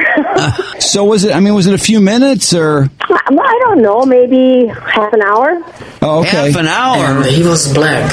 Wow. And there wasn't any. There wasn't a boil over or anything like that. I mean, it all did work out the way it was supposed to, right? Oh, yes, it did. No, the bear would be so excited. I mean, how rare is it for a bear to have something as exciting as that occur in its life? True. It was probably. So that bear. Was your arm aching afterwards? No, it really was not. It was not. Okay. Well, that's good, and I still am ashamed of your son. I can understand why he didn't want to come in the room. That would be weird and awkward and all that. But he should have helped you clean up. Yes. Because you took one for the team, big time. Yes, I did. I should tell the Rockies that. Yeah, you should. Yeah, and the Rockies are all finished now. Yep, I know. Well, how did he get in the house, by the way?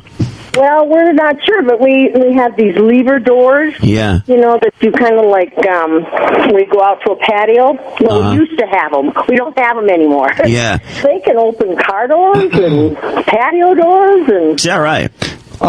Sally, we've got a caller that wanted to ask you a question. Caller, are you there? Hey, yeah. Is this Drew Mike? Yeah, how you doing there? Is this Mike? Yeah, it sure is. You guys are awesome, man. First thanks, time man. in a long time. A big fan, and appreciate it. Cool. Wow, hearing Sally's story is just amazing. I can't get out of my car. I'm late for work and everything this morning. But Sally, you sound like you weren't even afraid. I mean, is this the first time you've beat off a bear, or have you done this before? No, of course not. But what? I'm from Minnesota. I just moved out here, and You know, I mean, my daughter-in-law, they've lived here for years and years. They've never seen a bear. Is it? Go ahead. I'm sorry, Mike. Go ahead. I was wondering if the opportunity arose, if she'd do it again, if she'd beat off a bear again, if she could. Or if she had to. Or had to. If I had to, I guess what else are you going to do? Yeah. Yeah, you got to do what you got to do. Right. You do what you got to do. I'm a hardy Minnesota girl. Absolutely. Were you a girl? There I am. Yeah. Hey, Mike, thanks for the call, my man. Yeah. Sally, thanks so much for the call. Hang on, there's just one more thing. But Mike's going to say something. Sure. Nice. Appreciate you're not talking over him, too. But Mike was wondering whether it was a brown bear or not. Well, it was a brown bear, but it looked black to me. Okay. Oh, is that right? Very black. Wow. Okay. Well, Sally, thanks so much for your time, and congratulations. You did what you had to do. I mean, you got to make the bear happy, get them on their way, maybe make them sleepy, calm them down, and you did it. I certainly did. Everything but the cigarette. Yes, exactly. Thank you, Sally. Gross. Tell that good-for-nothing son of yours to get to work. I will. Yeah. Okay, thank you. Okay. Bye-bye. Bye-bye. This must be how it sounded. Listening to this guy sounds like a wild bear himself, doesn't he? Must have sounded just like that. Jeez. And he was black. Yeah, apparently. Okay. Well, that's pretty wild. Yeah. And nobody got that story either. She did not reveal that to anyone else. No way. Everyone else thinks she just fought a bear. A Riff exclusive. Well, she didn't want to tell just anyone that. No, it's you a don't little want embarrassing. Well, yeah, do you blame her? And now we know why the son didn't want to be around. Yeah. It's really weird. Kidding. Would you? Uncomfortable. Embarrassed No. with his own mother. Are you kidding? No. No, you don't want to think of your mother doing things like that with a bear. But funny how she sort of instinctively knew how to calm the thing down. And she knew. Make it chill out. That's great. Right. Send it on its way. Grab a towel. Yeah, the kid went to get a towel. Yeah, That's true. Perfect. Because it probably was a hell of a mess. A bear. Oh, yeah. So he understood that. The kid knew enough what was going on to know that, which must have made him feel a little ill. He wanted it to be over, and he didn't want to be reminded of it, and who can blame him? But and yet it took a half hour. Yikes. It's a Riff exclusive. Sally takes care of that bear, and the only way she knew how, and she tells the story only to Drew and Mike on the Riff. Back in the wild again, and I feel right at home where I belong. 101 WRIF, WRIF HD1 Detroit. Drew and Mike. Everybody can laugh. It doesn't have to just be the idiots. On 101 WRIF, The Riff. Hey, move your ass! Nosy traffic jam. Traffic report will get me out of this one.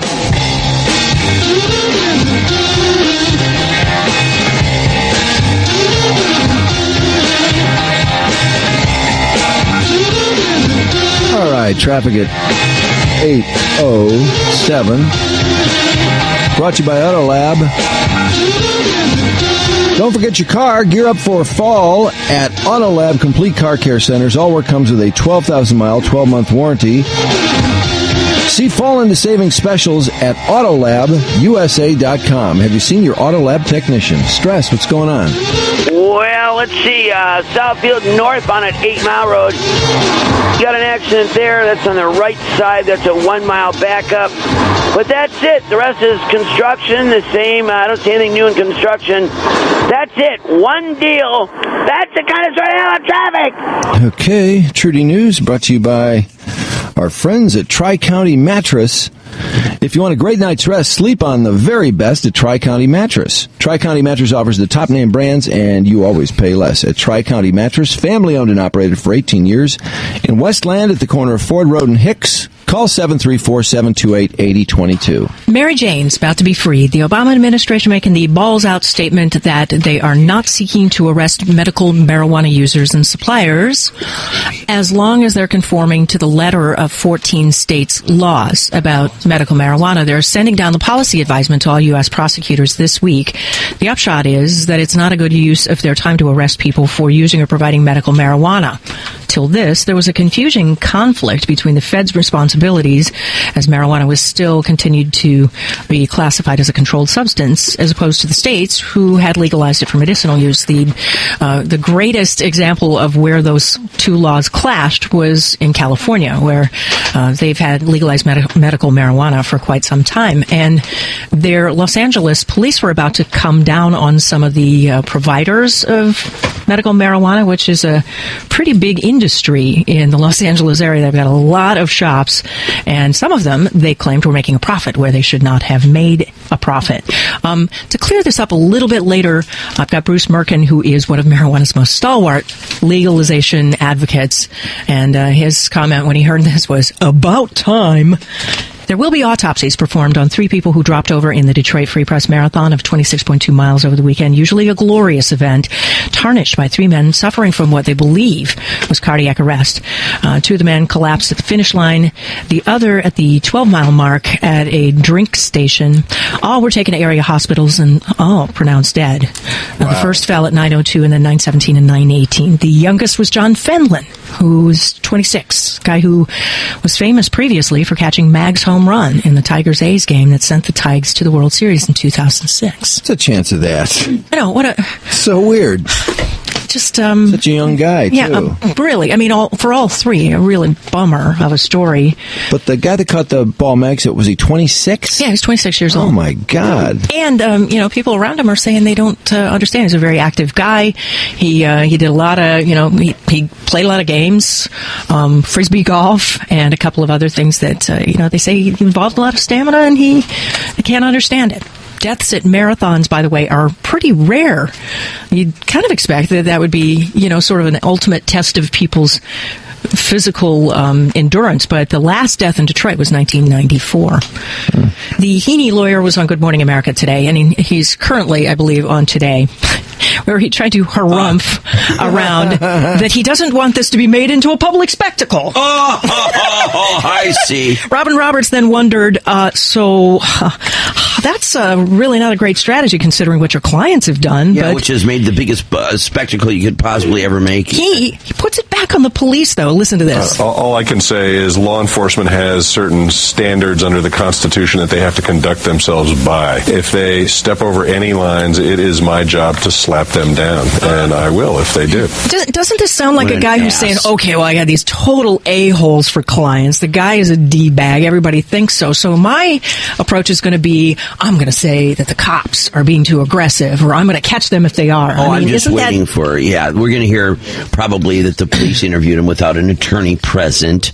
That'll come up. Then, you know what? That's very clear. Will be an issue. Probably, yeah.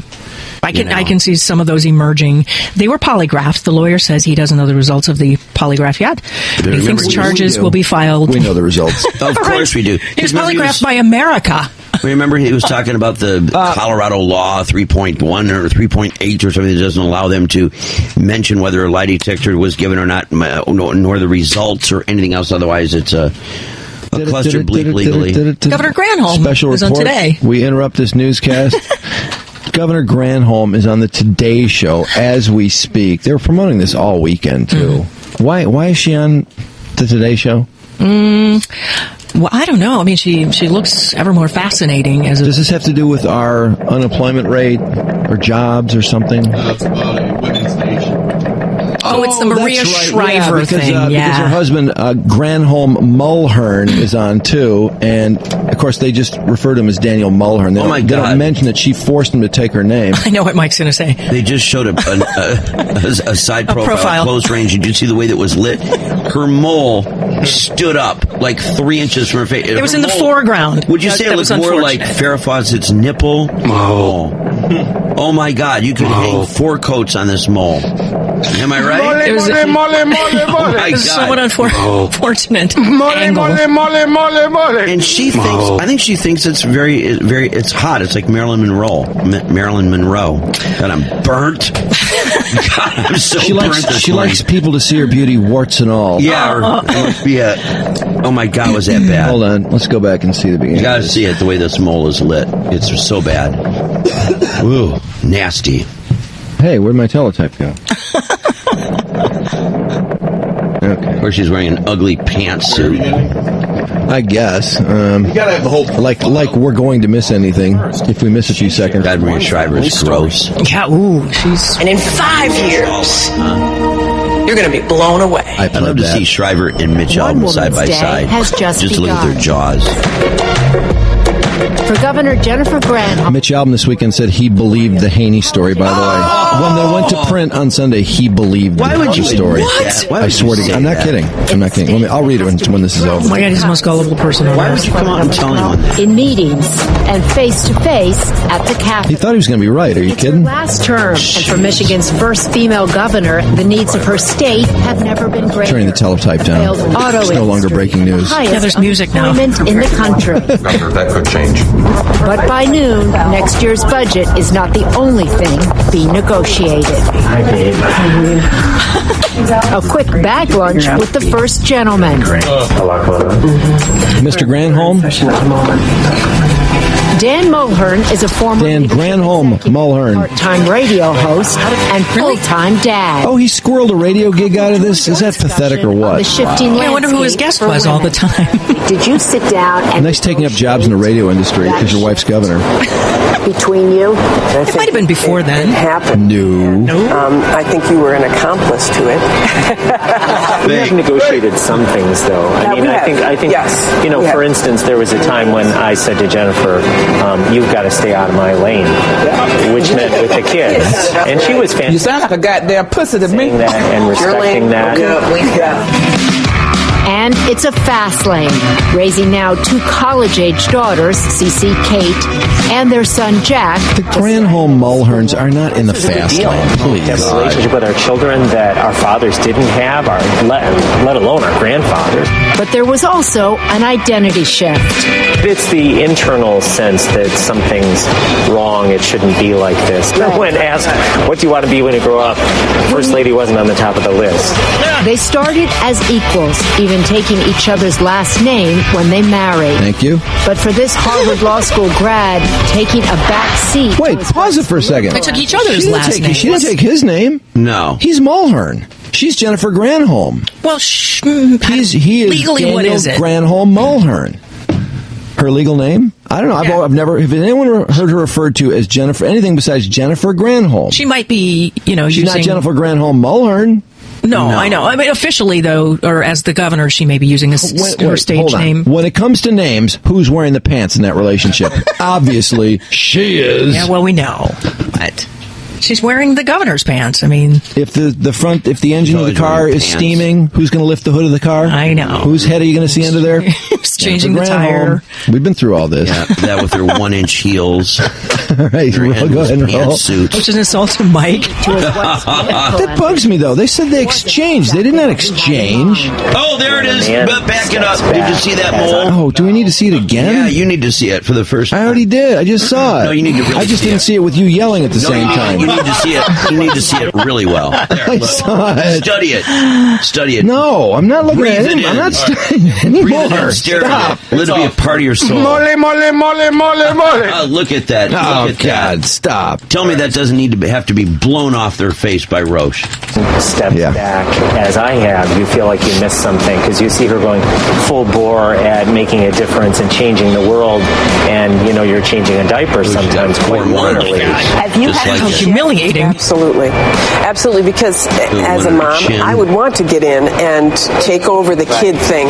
Do you feel? She wants to take over anything. Yeah, I have. It's her nature. Less engaged, but I do feel so grateful because Dan, he's actually better at parenting than I am. And for this man trained to teach leadership, he learned a thing or two about Looks leadership. like she should be out there playing lacrosse with the kids in that shot. I have 3 fantastic kids, and it's tapped a lot of what's best in me. And Little Ed Smarty, huh? Yeah. A lot of So what's at the best end of a in long me. day, dinner time is less about who has what role I am it's coming. And more about family.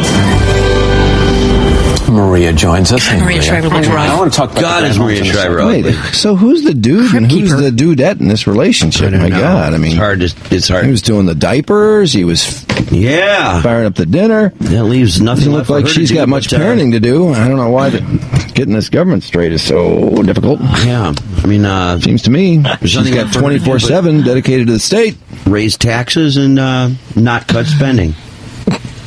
Well, I tell you what, it sure doesn't break their heart to talk about raising taxes in this state. It certainly doesn't. It's so, all she man, you thinks talk about taking away these promised scholarships. We can't cut that. We can't cut. What? No, we can't do that. Tax? Yeah. Oh, sure, we can tax this. Yeah, sure. I got a kid in college. I want that scholarship to last. me. She cannot cut spending. I know. To save Actually, her life. a lot of people feel really strong about the scholarships. I understand that, but she will not cut spending anywhere. We're spending too much tax money. everything. Tax structural deficits, about $100 million a month. We spend too much. But we want to create brilliant kids, right? At the same time. Well, that's fine. Cut something else. And leave them in charge, since they're brilliant, of fixing it all. Oh, yeah. An emailer. We have to Granholm took Mulhern as her middle name. Oh, it's her middle name. Her middle name. Okay. Officially. She still wears the pants when it comes to changing names. She always wears pants. I've never seen her in a skirt. Where are we?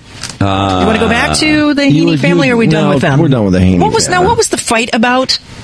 Did you say there was a fight there? Yeah, it was camera people, media people fighting with each other. Yeah. Fake, as usual. Anything around them is fake, so. The sheriff, by the way, the dude who was all like, those kids, those wacky kids. And he was smiling and chuckling and thinking it was so grand, and then had to come back and say, I knew in secret that it was a hoax. I know. Yeah. When I saw it on Larry King Live. He thinks he's so smart. Yeah. We pulled a little fast one on them, told them to come in and pick up their spaceship, and that's when we sat them down for some questioning. All right. Just when they sat down, we were hitting the house. By the way, the fact that he exaggerated the performance of the balloon has also been revealed. Mythbusters launched a full-grown man on their show with weather balloons that were 5 feet tall and 4 feet wide, and whatever helium it would take to blow one of those up, it took 16 of them to get a guy aloft in his lawn chair to fly about 75 feet with a tether. This Haney balloon was much, much less of a performer. Well, they said this physics guy looked at the whole thing and said... The science guy? Yeah, the science guy. The real science guy or the fake one? The real one, who looked at the final weights and said, yeah, it would have worked. But if the kid had been 18 pounds heavier, it would not have lifted up. Right. So, did they misspell science, too, in their show to make it edgy looking? Did you happen to see any coverage of his D-bag show? No, he misspelled science. PSY or something like that. So no, I didn't see that. Really cool. Car theft. It seems. Summers look like hell, by the way, on TV. She's overweight and her face is falling apart. Nice rack, though. Have you? Oh my God, she looks horrible. Have you ever read what she does to stay young looking? Yeah, shots in the vag. It's not working anymore. Look at her face. She said that on Oprah. Horrendous. Look at her face. I think she looks pretty good. Her face looks horrible. It's kind of puffy, isn't it? Yes. She's done something to her nose. Is she wearing braces? I don't know what's going on. Hold on. Let me put my glasses on here. Oof. Oh, God. She needs to get off TV. High def is not kind to her. You know what? I thought she had braces because she has so much stuff in her upper lip. It's casting a shadow on her teeth. God, she looks just brutal.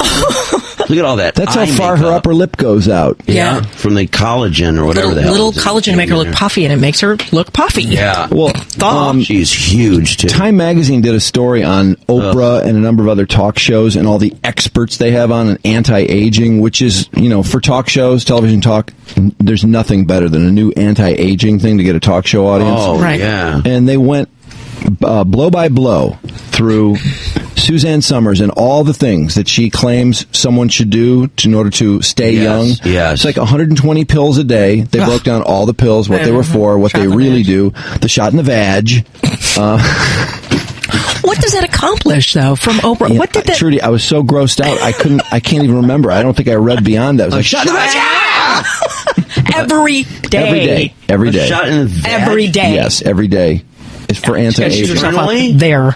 I don't know, I guess. Anyway, they were some of these health experts and doctors felt that some of the things that she was insisting that one must do in order to stay young were not a good idea for a lot of people, depending on your own medical circumstances. And to have her on there without anyone sort of there to check what she was insisting on people doing, like maybe have a doctor and say, "Well, this work for everyone?" Right. And they had some doctor at the end who just in general said, well, you might want to talk to your doctor before you. That was about all they said.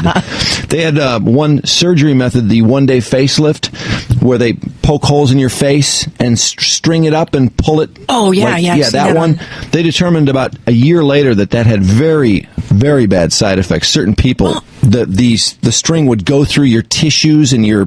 underneath your skin. Right, just rip it. Yeah, just rip it and cause all this pain and then all you this get strange... infected because there's crap going on inside that is introduced through a hole. Which is why you've never seen it again ever since it was there. But there are all these people that just went out and did it. Oh. Wow. So, when they discuss something on Oprah, it doesn't mean that it's necessarily perfect for everyone, or that it's completely even studied and tested for that matter. And then she's got the guy from The Secret on, and he goes out and kills 3 people, too. Describe the vagina to me a little bit. God almighty. So you're squeezing your butt, JJ? Oh, God. Ugh. Her vaginal walls engorge with blood. Oh. And it's on the front wall of the vagina. And this is actually the vagina. That's the guy who says that only 2% of all farts smell. By the way, thank you. Those of you who are charting your farts, thank you very much for sending those charts in. So how the fart chart's doing? Trudy, Dr. Oz may lose his medical license by the time we're done with this. I'm serious. Fart charts. That's actually groundbreaking. It is scientific. We are going to send our fart charts into, the Surgeon General and see if we can get his medical license taken away for claiming that. So outrageous. That's not going to shut down his show, by the way. No, of course the show won't get shut down. And only a little bit of it smells, by the way. Probably 2% of your gas smells. Right. It's been a bad week weather-wise in Marina Del Rey, California. So when they go to the bathroom, they release air. Maybe that's what caused the confusion about a guy sitting on his balcony for days with a bullet hole through his eye. They all mistook him for Halloween decorations in his apartment complex. A witness from the same apartment complex says they saw him slumped in a chair on the balcony, but thought that Mustafa Mahmoud Zayed looked fake. So they never called the police. So he's decomposing all week long on the 3rd floor balcony until somebody finally realized, hey, it's a real guy. And he's dead. And he's been out there a week. It was a wet, windy week in California, so a lot of people were staying inside. That's part of the reason why they say he may not have been sighted. Come up with a new character for The Simpsons and South Park 2, and you could get yourself in cartoon form on those shows. They're actually contesting to bring viewers into their Toon world. In the South Park contest, you spot the alien in every show. If you correctly report it, ID it, enter online, you're entered into a grand prize drawing. And in the end, the winner gets their likeness animated. And that will then be put in the debut of the show's 14th season. The Simpsons say Saturday is the deadline in Springfield for fans to come up with a new character for the show. Contestants don't necessarily have to draw one, but come up with the character's traits, name, alias, age, appearance, blood type, and catchphrases. Submit it to thesimpsons.com. The winner gets to meet an artist who will then illustrate them. And Def Leppard sucks! Because they've canceled their tour, and they won't say why. They do say it doesn't seem to be about guitarist Phil Collin, who was a presenter at the Black Girls Rock Awards in New York on Saturday. He appeared to be good to go. Def Leppard was supposed to begin their tour Thursday in Reno. The date at the Palace, November 9th. Apparently off the website. No sign of it. All tickets are refundable wherever you got them, according to Def Leppard's website. Trudi Daniels, Riff Rock and Roll Radio News. All right. Sports brought to you in part by BP. Want to help your car run younger for longer? Try BP gasoline with Invigorate. It can help clean away harmful engine deposits. And Green Bay, oh my God, the House of Horrors. We haven't won since December 1991. We have to say that for another year because Aaron Rodgers had a big day. Not that anyone expected the Lions to win this game. Rodgers threw for 358, 2 touchdowns in the Pack's 26-0 victory. And, of course, Dante Culpepper pulled a hamstring in the game. Not that he was doing anything offensively. Nice screen pass, by the way, Dante. Did you see the screen pass that got intercepted? Oh, yeah. Did that not just say it all? It certainly did. Stanton came in, and Stanton threw 2 interceptions, although one of them should not have been an interception. It was right in Pettigrew's hands, and he just handed it to the defensive back. I thought Stanton played okay, and I think it's Stanton time, frankly. Oh, absolutely. We take this bye week, and Stafford isn't ready. Let's see what Stanton can do. What the hell? Maybe he'll be our backup next year instead of Culpepper. Get him going. Let's go. Let's go. Anyway, the final 26-0, and let's see. Let's hear from, how about Mr. Jim Schwartz? You know, when something like this happens, you can't sugarcoat it. You can't blame it on one side of the ball, one phase of the ball, offense, defense, or special teams. You know, you have to take it. You have to move on. You have to find a way to make sure it doesn't happen again. And that's going to be our objective over the next couple of weeks. Okay. Good luck. Here we go. Sunday Night Football. Atlanta pulled out the late game 21-14 over Chicago. Matt Ryan, 2 touchdown passes. Falcons are 4-1. Saints are 5-0. Let's see, that's their first 5-0 start in 16 years. Drew Brees, 4 more touchdown passes. Minnesota, 6-0. It was 33-31 Vikings, and the Ravens had a chance to win the game. Hauschka hoping to silence the crowd and hand the Vikings their first loss of the year. He missed it. It was not to be, so Brett Favre, he was never 5-0. He was never 6-0. Greatest start of his career to this point. Flacco threw for 385 in the game, and of course Favre, 278 and 3 touchdowns. Ravens fall to 3-3. Tom Brady threw 5 touchdown passes in 1 quarter. In the second quarter, and then they send him out there to start the second half. Why? Why was he playing in the second half?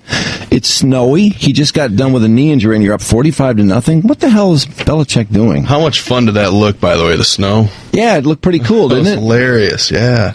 I hope he wasn't going for tying that record for 6 touchdown passes. That couldn't possibly be the reason, could it? I mean, that would be too stupid. When did he get yanked? After the first drive of the second half. Oh. He threw his 6th touchdown pass, and that was the end of him. Yeah, nice going, Tennessee. You know who scored the final Patriot touchdown? Brian Hoyer. Yeah, Hoyer. They like him out there. Well, he always had a strong arm. Mm-hmm. But he didn't get drafted. I know. Strange. He was 9 for 11 yesterday, Hoyer.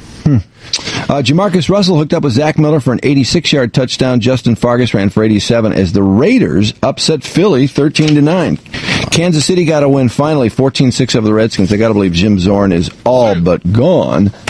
And let's see, tonight for Monday Night Football, it's the Chargers in Denver. Baseball. Boy, this game was over in no time. I was kind of psyched to sit back and get into a nice little Sunday night baseball game, rather, I should say. But no, right off the bat, first inning. Utley goes. Swing a line drive into the right field corner. Victorino scores. Utley around third. He's going to score. Howard's going for 3. The throw to third. Not in time. It's a triple for Ryan Howard. Yep, 2-run triple for Ryan Howard. Fly ball hammered center field. Camp going back. That ball is logged.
Morning, more people have died there, and the investigation of the subway bombing reveals that they think the suicide bombers who detonated themselves were part of this Chechen rebel group, probably the wives of some who've been killed in this conflict, and they've been warning for years the war is coming to Russian cities. In financial biz, the government is beginning to sell its stock in Citigroup, and at current prices, taxpayers could make $8 billion out of this deal.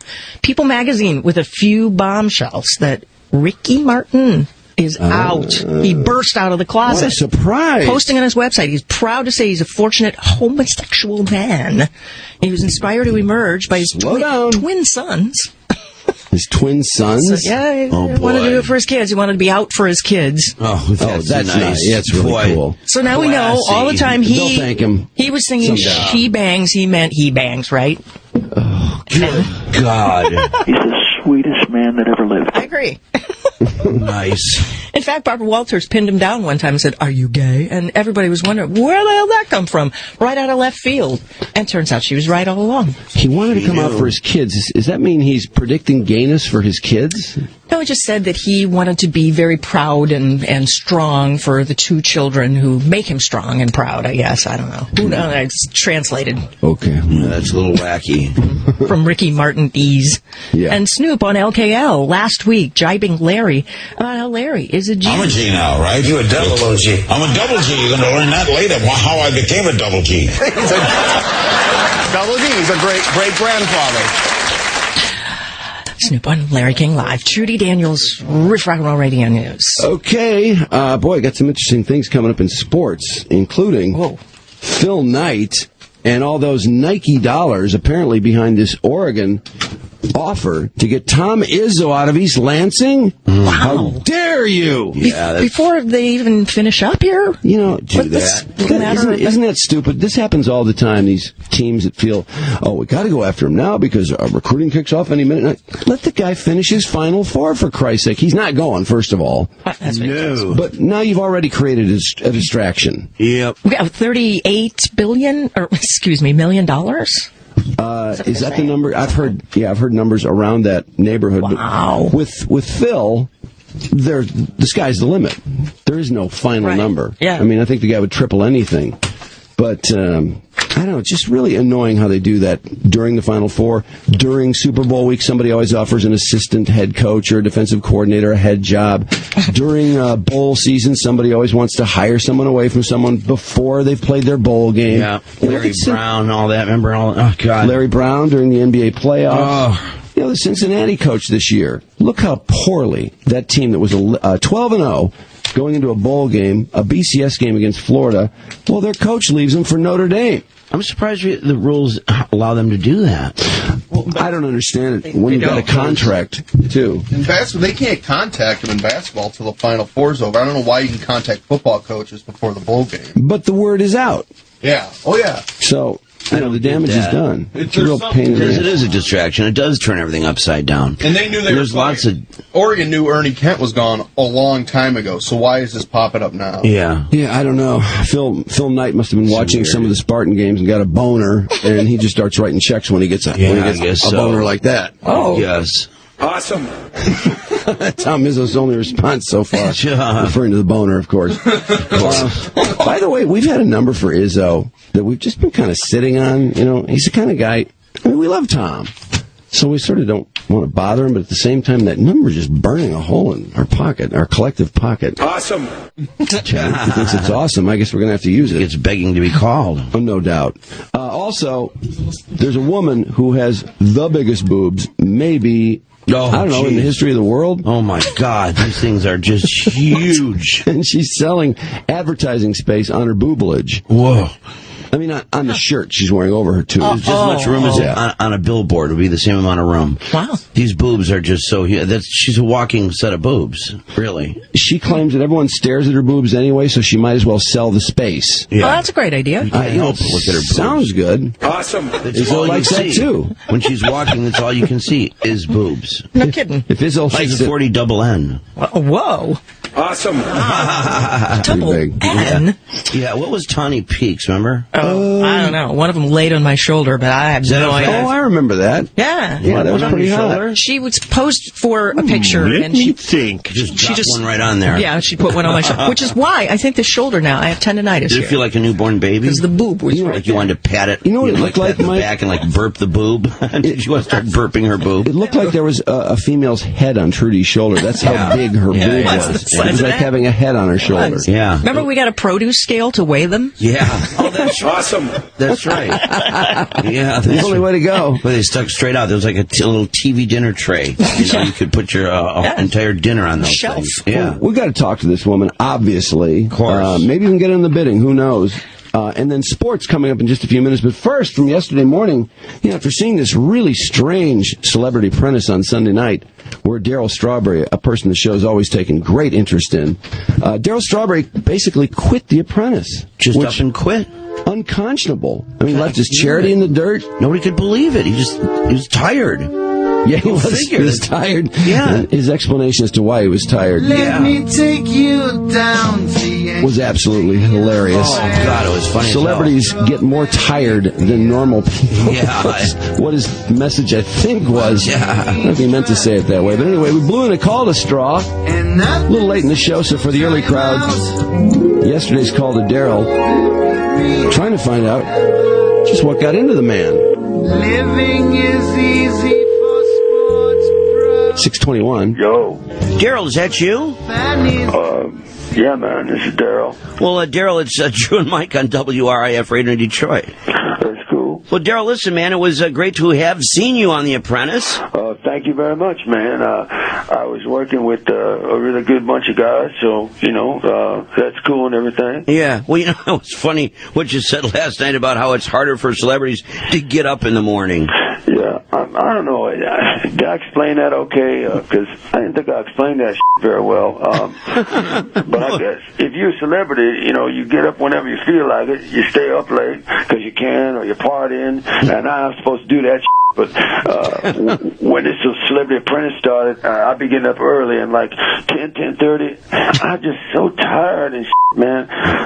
Sorry, didn't mean to swear. Damn. Yeah. Well, so did you contribute much to your team's task last night on the Apprentice, or? Wow. I didn't do last night because we didn't do that task live. Yeah. Well, you know what I mean. I mean, when you taped it. Wow. Funny thing. When we taped it, I didn't do then either. I just wasn't into it. I could have had a better role, I guess. But well, I don't recall you doing anything besides running errands with Rod. In fact, you know what? I think you're the first person I've seen smoking on that show, which was pretty funny. Yeah. All I could think about was getting outside for a smoke. I was dying, man, all cooped up in that room with that boring, stupid task about identity theft, man. I'm so broke, you can have my damn identity. Whoever steals it probably has more than my ass, so if we're sharing everything, I'd probably come out ahead on that deal. You know what I'm saying? Yeah, actually I do. So could you have done more than run errands with Rod, do you suppose, maybe? Well, I think I'm really good at being a spokesman. Mm-hmm. I mean, as long as I don't have to say a lot, like memorize. Yeah. But I was a good player. I'm tall, so when I've been asked to stand still holding a product, I can nail that. Well, I'm still a bit puzzled about you quitting in the boardroom. It sounded like you wanted to take one for the team, but in the car you said you were so tired. I guess I'm a little concerned. Are you sick again or what? No, man. I guess it's hard to explain. You're in a room with these dudes talking about this boring-ass, complicated product. I'm used to sleeping in. The lid's just getting real heavy. I need a cigarette. I'm getting extra tired. I'm trying to pretend I'm paying attention. But I'm thinking about being home on the couch and Does that make sense? No, you don't have to explain it at all. Listen, I know exactly where you're coming from. In fact, you're making me tired. Come to think of it, but I was just just worried your prostate cancer was back or something. That's all. No, man. My ass cancer is in like a retirement. You know what I mean? Yeah, but I think you mean remission. That's actually the word, which is great. But I'm not sure cancer can retire. I don't know if that's the right choice of words. You're right, man. It's in. You got that word right. Yeah, remission is the word, actually. Right, man. What I should have said was it can come out of retirement. That's how ass cancer works. Well, okay. Well, I know you did raise money for charity in that in the restaurant challenge, actually. Well, I'm proud of what you said. My friends did come through for that first one. Yeah. Did you call Joe Torre your old manager, by the way? No, man. That's weird. Coach came down with ass cancer, and right after that is when I had some tests done. Dudes come out and says, "Darryl, you got that too." Oh, I mean, that doctor didn't really say that, did he? Well, pretty close. I mean, they'd be a little more technical, like, "I'm sorry, Mr. Strawberry, but our tests show you have come down with the ass cancer." Something more like that. Well, I'm getting from what you're saying, I guess what you're saying is you think you got it from Torre, is that it? Come on, man. I know he didn't like spit in my food or nothing like that. Yeah, well, that's not how you get it anyway. Just, it probably runs in your family genes, no doubt. Probably. But that's all they can say, because they don't really know. I mean, I thought about ass cancer a lot. Joe was sick for a while before he diagnosed his ass cancer.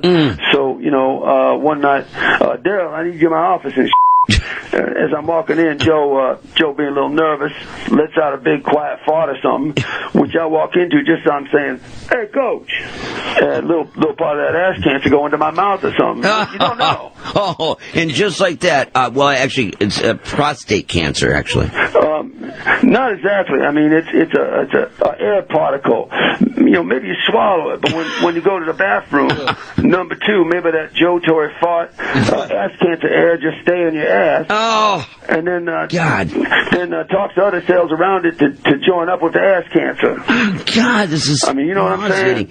You make it sound like these cells sign an ass cancer petition. I don't know about that, man. That sounds a little way out to me.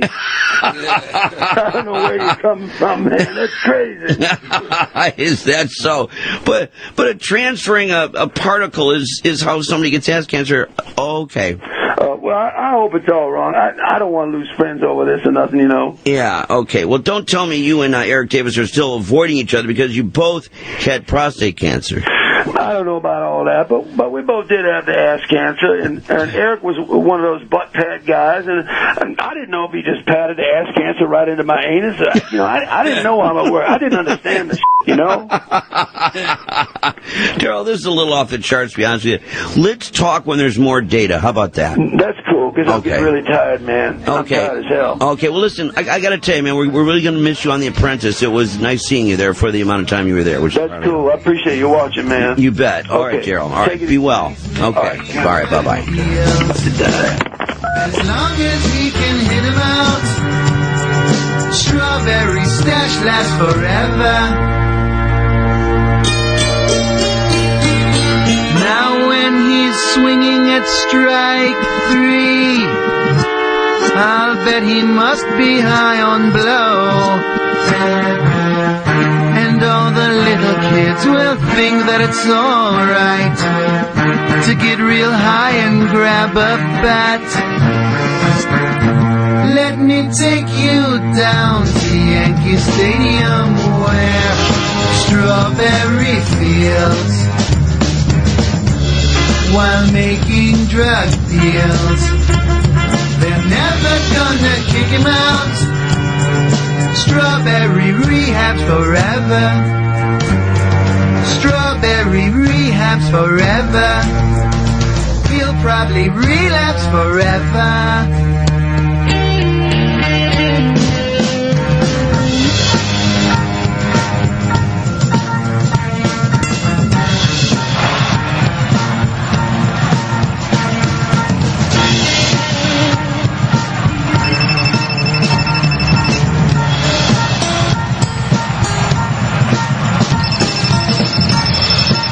Hello there, Strawberry. Look, man, I told you to call me to the game. Hey, look, I probably ought to go there to fly ball coming. I'll call you later.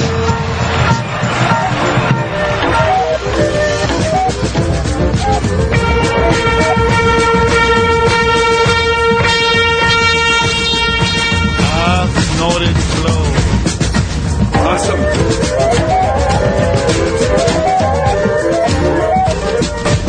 I'm on parole.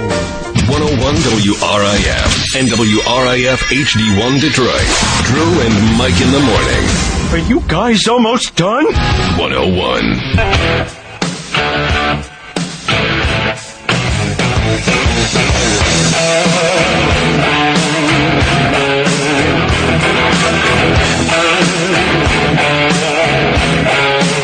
.636.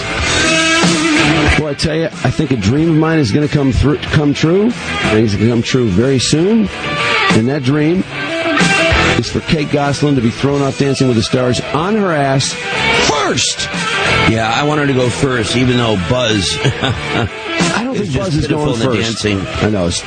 Well, if it's by points, so hard he may watching be that. doomed, because he keeps racking up like 3s and 4s and all that stuff. But the fans can save him. Yeah, they can save him. Yeah, and I think they would save him more than they would Kate. I don't think anybody likes her, and she's coming off as the biggest bitch.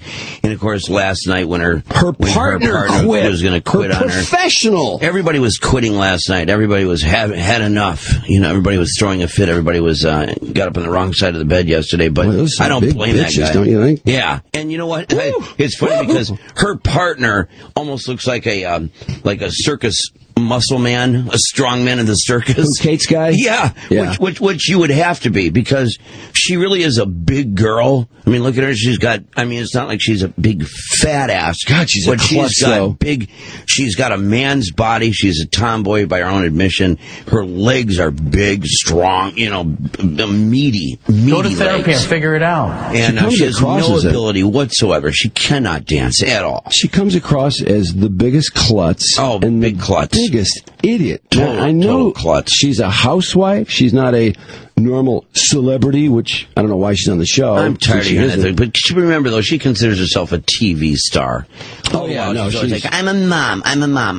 But inside her head, she's like, I'm a mom. I'm a TV star. She's got a star. Talk show out there floating around to anybody who will look at it, because that's what she wants, is to have her own talk show. Oh, absolutely. And please, God, don't let that happen. But she looks like the biggest bitch, because they roll those cameras in the rehearsals, and she actually made the pro quit. I mean, she's basically telling this guy he doesn't know how to teach her, even though she can't remember anything to save her life. Yeah, he's a dance instructor, has been for he teaches years. Dance instructors how to teach. Yeah. And of course he's outstanding. But she's not listening to him. She's throwing a fit. She wants to do it her way. And you know what? She's playing to the camera. It was like weird. That's the other thing. It's almost like, with her show, she's so used to that talking to the camera's business. After every little thing that goes on, there's that one-on-one with the camera.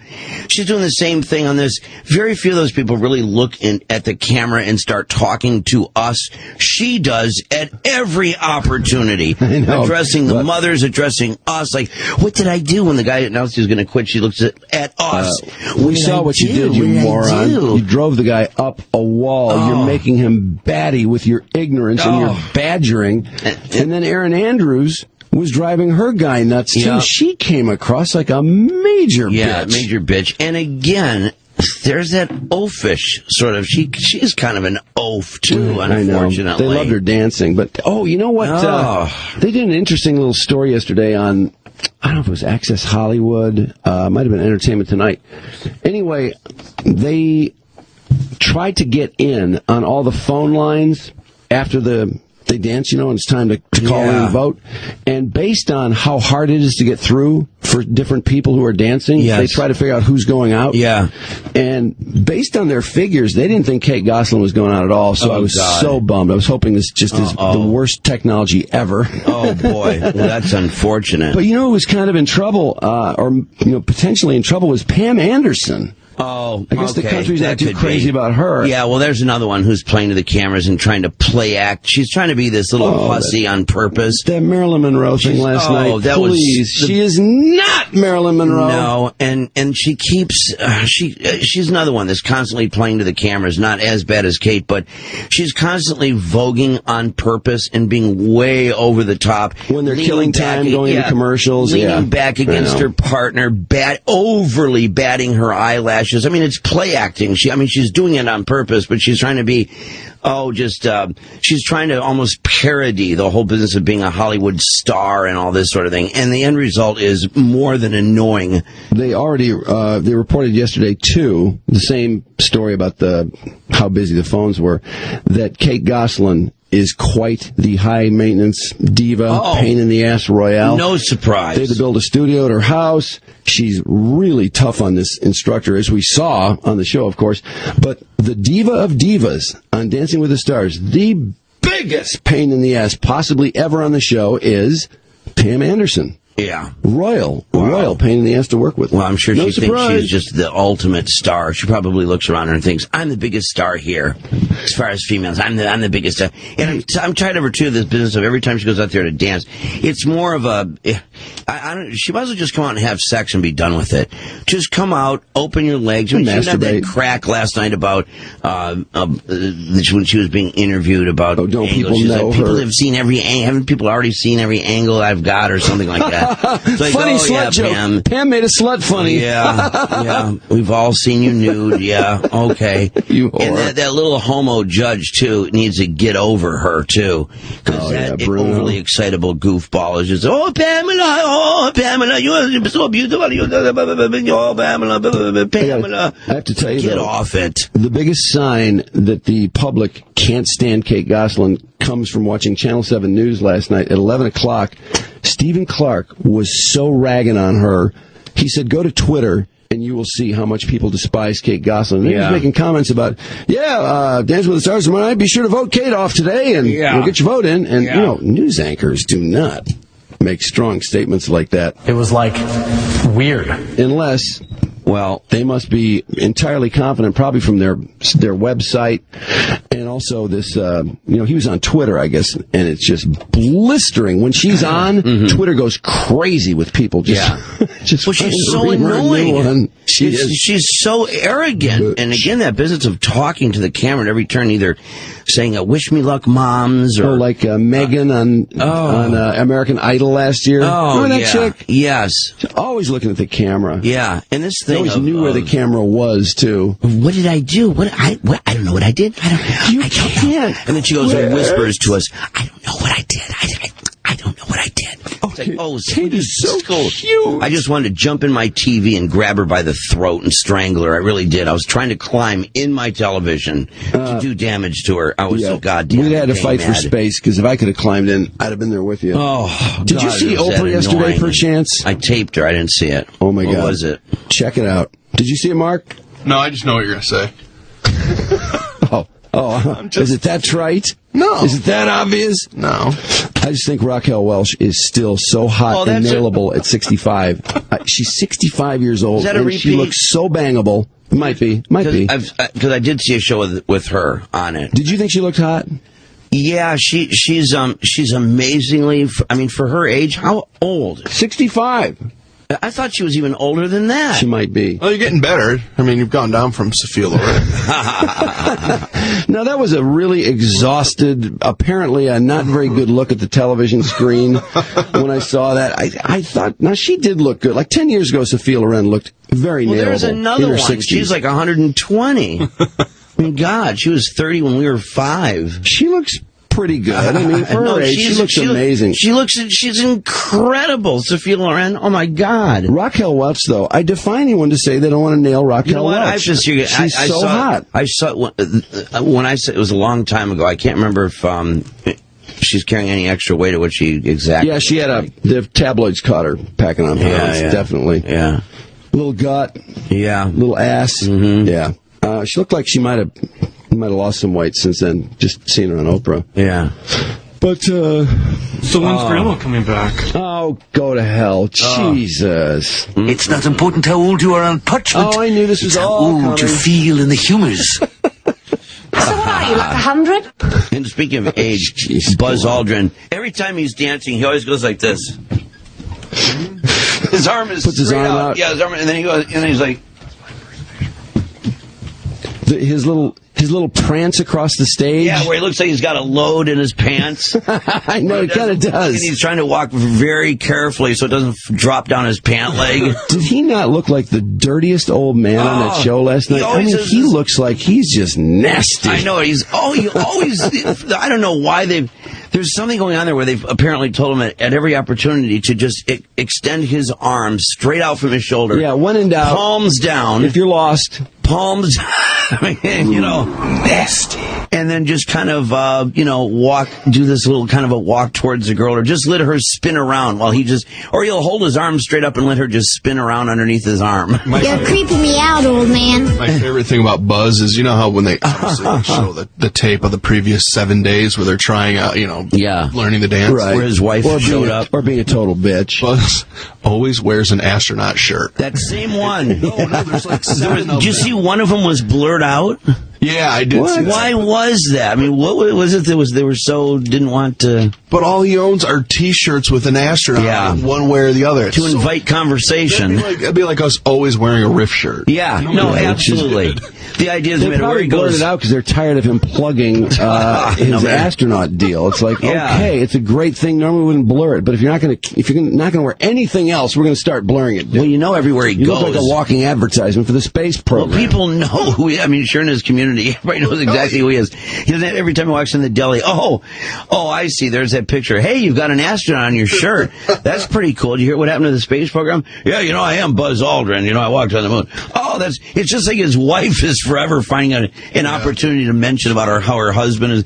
Like yesterday, during that very point when that wife is so, you talk about age, that wife is so horrible looking. Yeah. She's so gross. Well, she's like 70, Oh my God, she looks like she's 70-year-olds all 70-year-olds to look nailable like Raquel Welch. But why does she put that bright red, thick lipstick on and that crazy wild white hair and then that eye makeup and then, what was that remark? Because she was trying to exaggerate him being an astronaut too. She walked up and said something like, well, when you walk on the moon, you only get one shot or something. It was just something to once again, we know who he is, honey. We know who your husband is. You don't have to remind us. We all know who Buzz is, okay? Hey, I want to throw one out in honor of Raquel Welch. I'm going to throw one out. That doesn't sound good. You want to toss one out?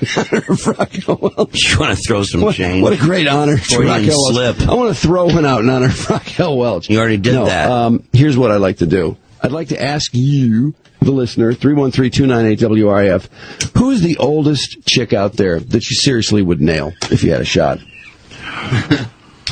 Anybody? We'll have to think about what the oldest women are that are out there that we see on a regular basis. I know what they look like. Nicole Scherzinger, maybe? You guys are going to say Beyonce or someone like that. Raquel Welch, I swear she looked so hot, and I know somebody's going to agree with me on this. There's going to be somebody who's like 30 that wants to bag Raquel Welch. There's always somebody. I hope. Oh, yeah. Yeah. Well, we've seen the porno movies.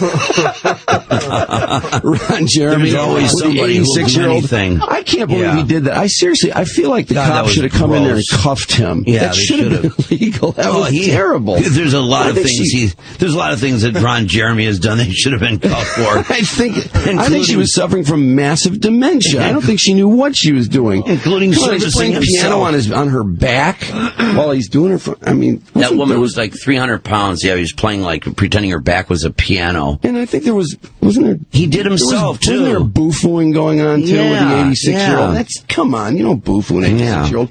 Not even a porn film. Plus, Ron Jeremy is the only guy to have admitted and is proud of the fact that he can perform on himself. Oh yeah, with his mouth. Yeah, with his mouth. Very important distinction there. Yeah, apparently he's outgrown it because his stomach is now in the way. Sports. Brought to you by, is it McDonald's, Mark, or did I fail to turn the page? Failed. Health Insurance Giant? Yep. Did you just see a huge rate increase in your health insurance? Let Mike K lower your health care costs today. He can save you over 20% on your coverage. Call 1-800-THE-GIANT or healthinsurancegIant.com. Okay, there the phone's ringing. I guarantee you. There are going to be some older chicks that people are going to admit they want to bang, even though you guys seem to think nothing over, 37, or is that age been upped? It's been about 5 or 6 years. We can leave it at 37 for now. Okay, you asses. All email from you women over 37 to Mark Mike. Thank you. What is going on? Why would Phil Knight feel now is the time to talk to Tom Izzo, or to talk about Tom Izzo taking a huge offer from Oregon? This is really BS timing, and Izzo tells the AP he has not been contacted by Oregon. He's happy at Michigan State and is focused. Yeah, focused, that's the word. People are kind of thinking about winning the national championship right now. They're in the Final Four. They don't really need these distractions, Phil. I know you're so special. Phil, of course, the guy who supports Tiger Woods to the end of the earth. What's that tell you? No, I know. It really doesn't reflect badly on Phil Knight. Absolutely, it does. Awesome. Sure it does. Anyway, the offer, I guess, is around $4 million a year for 8 years, 32. I think that's an insulting offer, by the way. Everyone knows Izzo loves Michigan State. He makes $3 million a year. Yeah, it's going to take more than that. Yeah, it's not going to be about $1 million a year. You're not kidding. It's not going to be about a 25%. Well, what would that be? 33% rate. Give me a break. No effing way. Now that that's out of the way, what a Haney joke. House, though. The Izzone scrambling for tickets a little bit, as I guess they offered 2,800 tickets for Michigan basketball fans, and the Izzone alone is a little bigger than that. So Michigan State students really frustrated as all these kids want to get in there and see that Butler game. Of course, Butler's virtually a home team in Indianapolis. But only members of the Izzone were eligible for a certain group of tickets. Students had to electronically request their tickets at midnight. They were awarded on a first-come, first-served basis. And they're hoping, because the tickets were gone instantly, that maybe one of the other teams will not sell their quotient, or maybe some other ones will come free. Odds makers in Vegas say Duke is the favorite among the Final Four, in spite of our poll yesterday, which 48% said the Spartans should be favored. Duke was at 27 in second place. They say Michigan State is the long shot of the four. Wow, I'm a little surprised by that. Duke is 7-5 favorite to win the title, and a 2.5 favorite to beat West Virginia in the semis. They also say either team would be favored over Butler or Michigan State, meaning Duke or West Virginia would be favored over both teams. Butler has a 5-2 chance of winning the title. West Virginia 2-1. Michigan State 17-5. Whoa! Butler favored by 1.5 over Michigan State. I love it. Make them the underdog. Oh boy, Manny Harris going to the NBA. He was joined by Wolverine coach John Beilein yesterday. I can't say it was just one thing. It's just something that I always dreamed to do, and just felt like it was the right time to do it. But it wasn't one particular thing that finalized my decision. Like so many guys coming out, whether they come out after 4 years, 3 years, 2 years, he realizes there's difficult challenges ahead of him. He wants to tackle those challenges, and we have nothing to do but support him on that. It sounded like he was coming out of the closet for a second there, the way he said that. Listen. Like so many guys coming out, whether they come out after 4 years, 3 years, 2 years, he realizes there's difficult challenges ahead of him. He wants to tackle those challenges, and we have nothing to do but support him on that. Wow. Just a little bit? Yeah. Oilers and Red Wings tonight at Joe Louis Arena. Edmonton 24-44. Good chance for the Wings, who've played poorly against Edmonton this year. Good chance for them to pick up a couple more points. Michigan's goalie feeling really bad. Sean Hunwick agonized after that 3-2 double overtime loss to Miami, but seniors telling him, hey, look, dude, you played a fantastic game. You have nothing to apologize for. Final two rotation spots still up for grabs for the Tigers. Bonderman, Willis, and Robertson. I guess all three are still in the mix. Now, I've heard at different times that Willis was nailing it down. Then we heard Robertson had it. It was over.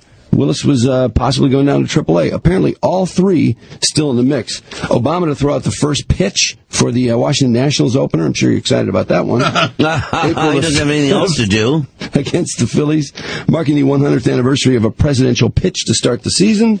Porcello went 5 1/3 hitless yesterday against Toronto before giving up a couple runs as the Dodgers and Jays played to a 2-2 tie in 9 innings. They don't do extra innings in exhibition.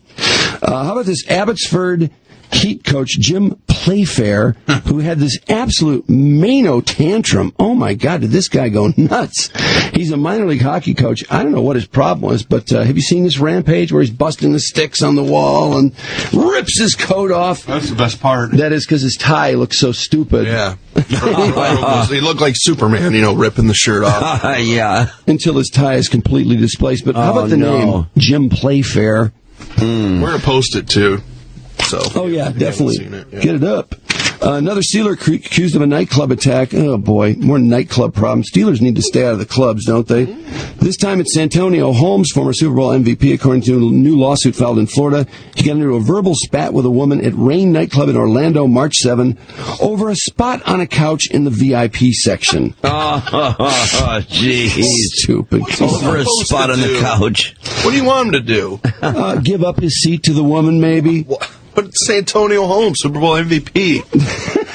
The woman says Holmes, who we've seen nude, began going crazy. Have we seen him nude? I've never seen him nude. He's pinned to the wall behind you. Oh, great. Holmes began going crazy when she refused to move, so he fired his full glass of liquor at her face, causing a laceration very close to her eye. Woman claimed she flagged down cops from the Orlando PD, but they, along with Santonio, pressured her not to press charges. Absolutely stupid. Jeez. That's sports. And let's see, how about some hot music, Mark? Something. Sure. Something for the Cougars? Mm-hmm. Who's the oldest chick you'd nail? You know you know. Dolly Parton? Dolly. Yeah. Oh, Dolly, eh? Mm-hmm. You're a boob guy? Actually, I say I'm not, but apparently my wife thinks I am. Well, you must be. Those are some mighty, mighty big boobs. She is really very attractive in a strange kind of way. She's aged really well. Yeah, she's a short little spinner, I'll tell you that. She's 64 years old. She doesn't look anything like it. No. But yeah, she's kept that really wild, curvy form of hers. I mean, it's a crazy. Her sizes are crazy. Yeah, God, those tubes. Oh, those boobs are unbelievable. And she's a wild one in the sack, too. Yeah, I bet she's wild. 3 ways. Good call, Jeff. All right, thanks, bud. Okay. All right. Frank, how old are you? 42. Oldest chick you'd nail?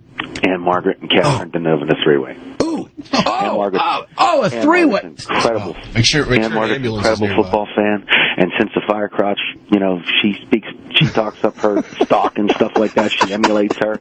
Oh yeah, totally. She's number 1 and Catherine Deneuve number 2. She's got beautiful, just wonderful, radiant skin. What's the movie Ann Margaret's in with Jack Nicholson? Is that Clute?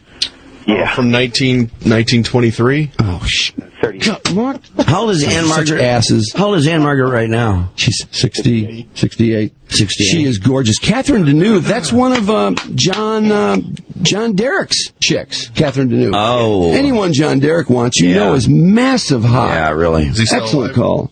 John Derrick? Yeah. No, he's gone. Brent.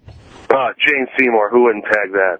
Jane Seymour, eh? Yeah, that scene in Wedding, was that Wedding Crashers where we get to see her tubes? Yeah, where she's talking about her boobs. Fantastic. She's a tube superstar. Yeah. She's got amazing boobs for 59. She may have had a lift, but who cares? She had twins, I like the way she was talking about her boobies and that. What about Helen Mirren, too? Awesome. Ooh, Helen Mirren. Ooh, she had some swimsuit pics a while back. In her day, Helen Mirren looked fine, but, as far as right now, I don't know. That seems like doing it with an old bag to me.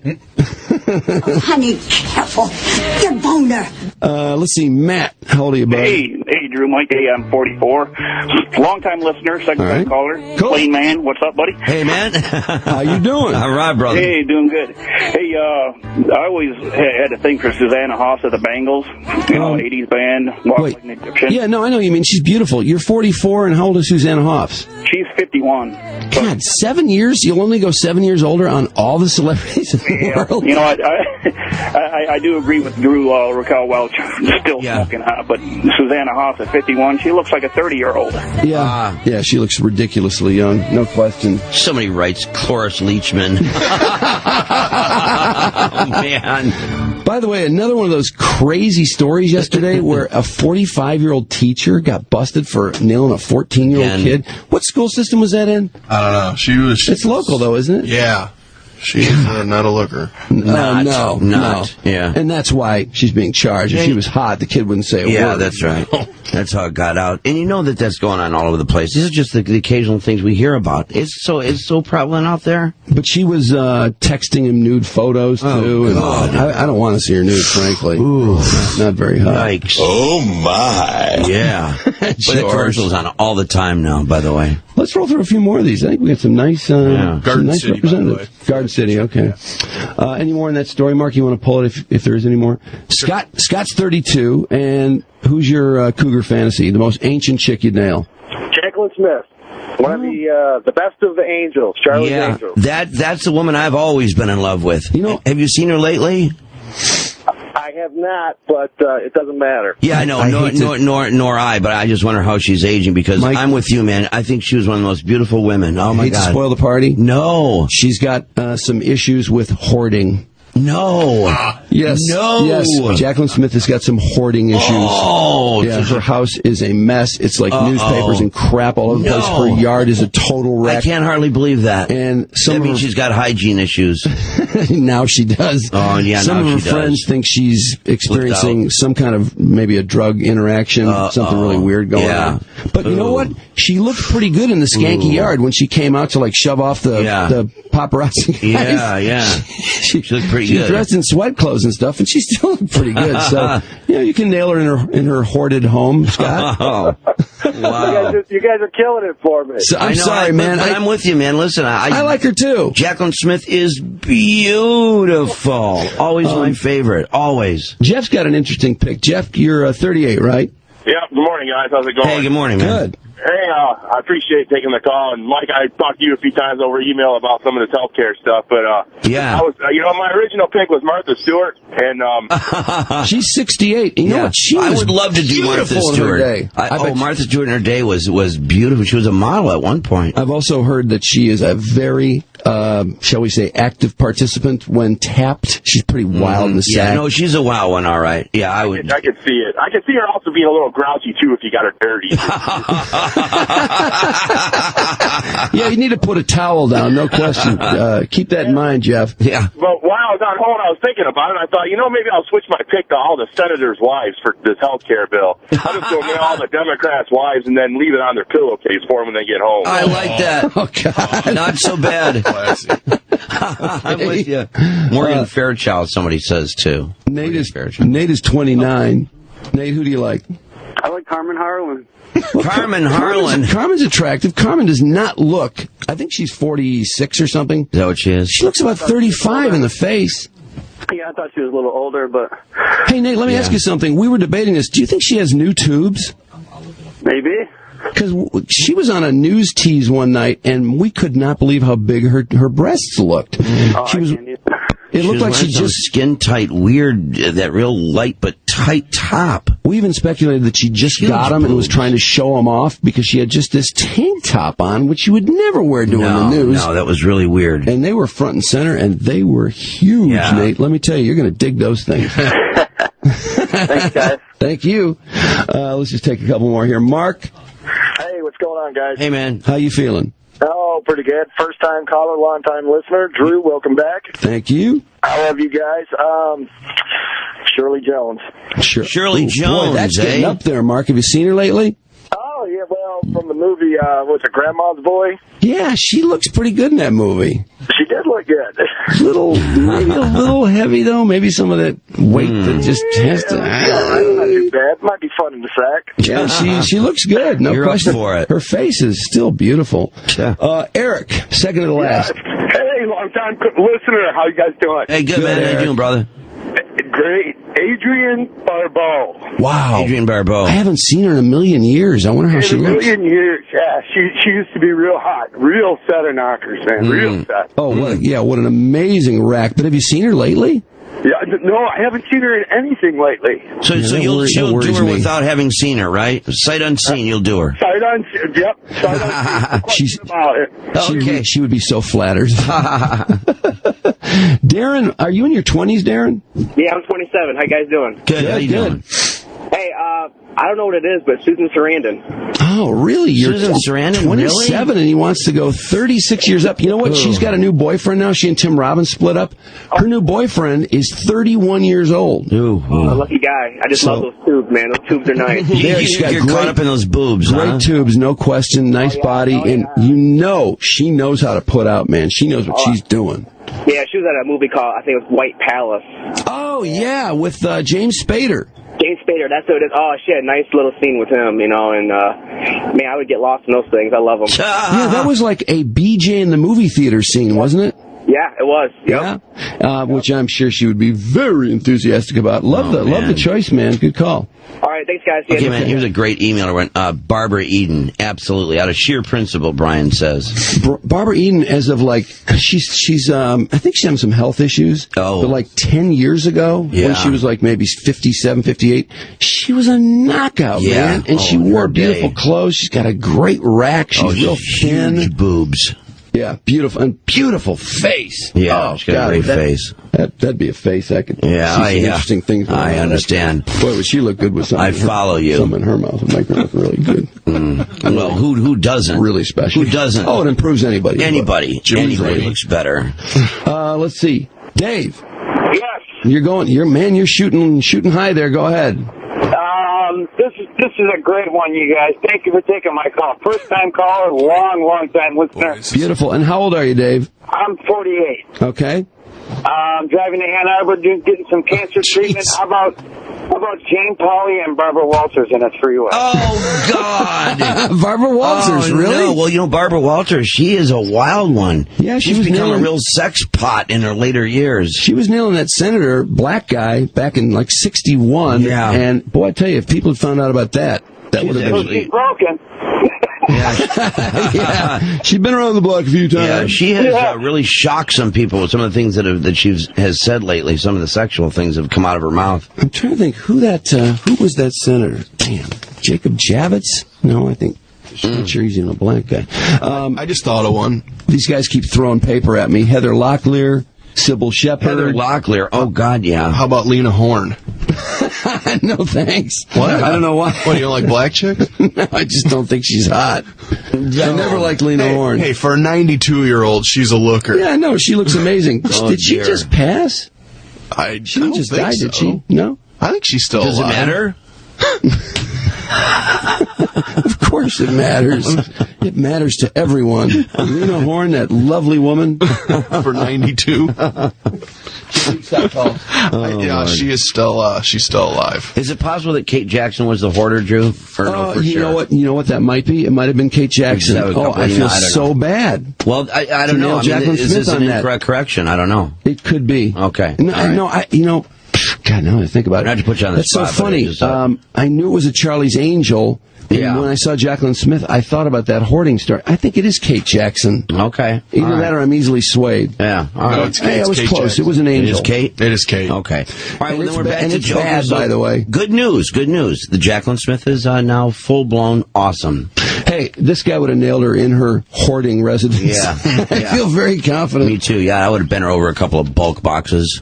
Let's see. What do we got here? A list of hottest women over 40? Yeah, here's the list. I just thought that one, she had big tubes at Jennifer Tilly. Oh, Jennifer Tilly? Yeah. Man, that scene in Mulholland Drive, is that Jennifer Tilly? No. Are you thinking of Bound with Gina Gershon? Didn't she have that classic scene? Yes, I am thinking of Bound. Yeah. That's a very sexy scene. Oh, God, in Mulholland Drive, is that the blonde Australian, right? Naomi Watts, yeah. And who's the other girl? Can't remember. Okay. We have another great list here. Mark gave this to me the other day. It's the top women to jacket to year by year. Like the Hollywood actress that people would choose as their fantasy for jacking it. Well, it's nice to know. Since like 1929 or something. It's nice to know your birthday year. Yeah. Oh, brother.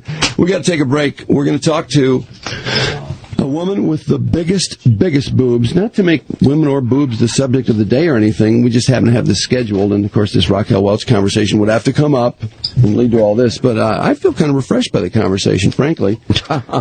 This woman's 40 double N, and she's selling ad space on her breasts. And they're for huge. the highest bidder. She's huge. I mean, her boobs are so big. I can't even tell you how big her boobs are. They're just crazy big. She's just like, they're freakish. Boobs mostly fat. Well, no, they're not just fat. They're freakish big, but there's she's a lot also of fat in boobs. If she lost 80 pounds, she'd probably be still a huge size, but not 40 double N or whatever. I mean, really, the boobs really start at just under her chin and go all the way to her stomach and go all the way past the either side of her. I mean, she is a set of cans coming down the street, period. No doubt. Unreal. Make it 7:09, and hey, Mark, couple requests. I guess because State is just the team of the year, team of the decade. It's just State. Tom Izzo. Couple requests for the Michigan State admissions. As you know, this is what happens too when teams get in the Final Four year after year, especially when you win a championship. Oh my God, the enrollment just goes up big time. And schools can be more selective, too, about who they take because they have so many applications and, they can turn more kids down. So it kind of raises the collective test scores and QCA and all that. It's a good thing. So anyway, for those who just can't wait to try and get into State, it's for you. I got so wasted, I my pants. If I had $1 for every time I flash my I wouldn't need a job. What the hell are these young people talking about? Shots of tequila. Now that's what I'll remember. I was like so up. I woke up the next day and there was like blood and fingers and in the grill of my car. Setting on fire. That was the best. Dropping trow, showing patch. Oh, and shopping. Shots of tequila. Awesome. Doing bitches. I ain't ever gonna forget that. I have to say that putting out was my favorite part. Well, awesome. Except the rioting. You got it! These derelicts are all talking about getting an actual accredited degree from Michigan State University. Nobody can't never take this degree away. Founded in 1855 as the nation's first land-grant university, MSU has grown into the nation's biggest party school. Jason for a Michigan State student, and I love to drink. Unfortunately, the Final Four riots got a little out of hand, and with a multiple expulsions, we're looking for some fresh party animals to follow the tradition. Party on! Here's the best part. MSU is making it easier with its streamlined admissions test. Do you like to drink? Hell yeah! Do you like to burn up? Yeah! You turds are in. Whoa, that's... Now, where can I get some kindling? Try the bookstore, Sparky. Party on! Now for the chicks. What does a bonfire of ratty couches make you want to do? Pop my top and do a bunch of guys. What else? You're in, slut. Cool. I can't wait to spread my legs. Yeah! MSU, it's a riot. Call 1-800-SPARTY-ON today. But I don't got no letters on my phone. You're in, dip. All right. MSU, call 1-800-SPARTY-ON. It's a riot! Party on!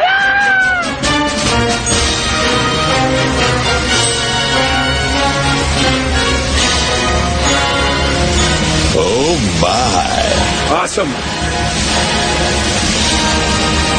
Leave it to the Spartans. Leave it to the Spartans. 101 WRIF and WRIF HD1 Detroit.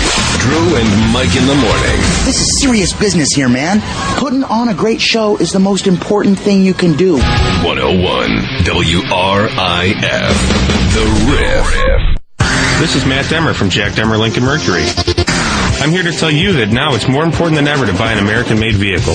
We at Jack Demmer Lincoln Mercury are still in the business of leasing and want to help you. Whether you're looking for the hot new Lincoln MKS, the sleek Lincoln MKZ, or the hottest crossover vehicle, the Lincoln MKX, Jack Demmer Lincoln Mercury in Dearborn is your one-stop shop. At our dealership, we believe in honesty, reliability, and support for our customers, just like you. We encourage you to check out our virtual showroom on our website, Demmer.com. You can check out our vehicle inventory, and you can bet that if we don't have the vehicle you're in the market for, we'll do our very best to get it for you. While you're online, we invite you to get a no-obligation internet price quote. Whether you come into our newly renovated dealership or visit us online, we at Jack Demmer Lincoln Mercury invite you to experience the Demmer difference today. We're located on Michigan Avenue, just east of Oakwood in Dearborn. Give us a call today, 313-274-8800. That's 313-274-8800. Or check us out on the web at Demmer.com. It's another Looney Tune from Drew and Mike on the Riff. Too cool, man.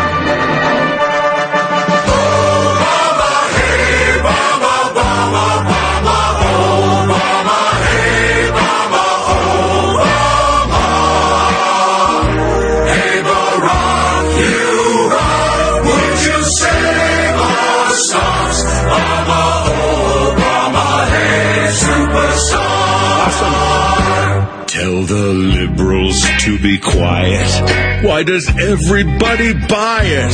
He draws a crowd. Awesome. He makes them proud.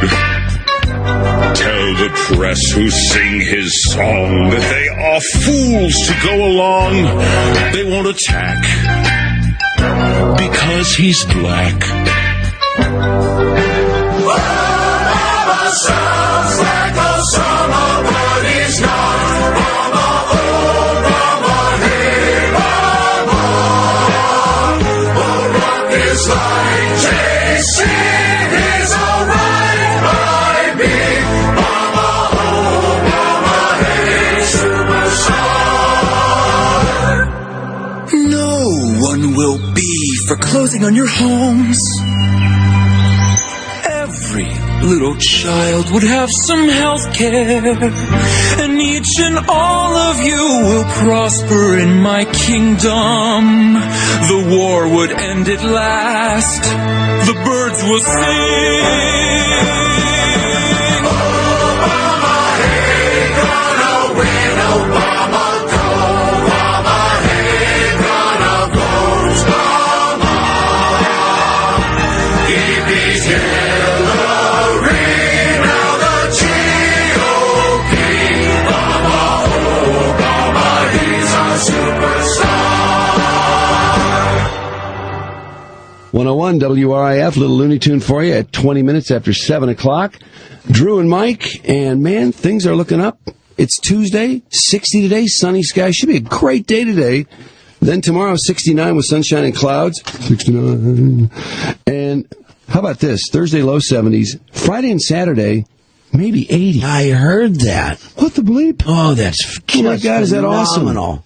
It's already 40 degrees at WRIF this morning. And I got to tell you, did you see any of the rat story on Madison Heights last night? Mm-mm. Madison Heights has a huge rat problem. Uh-oh.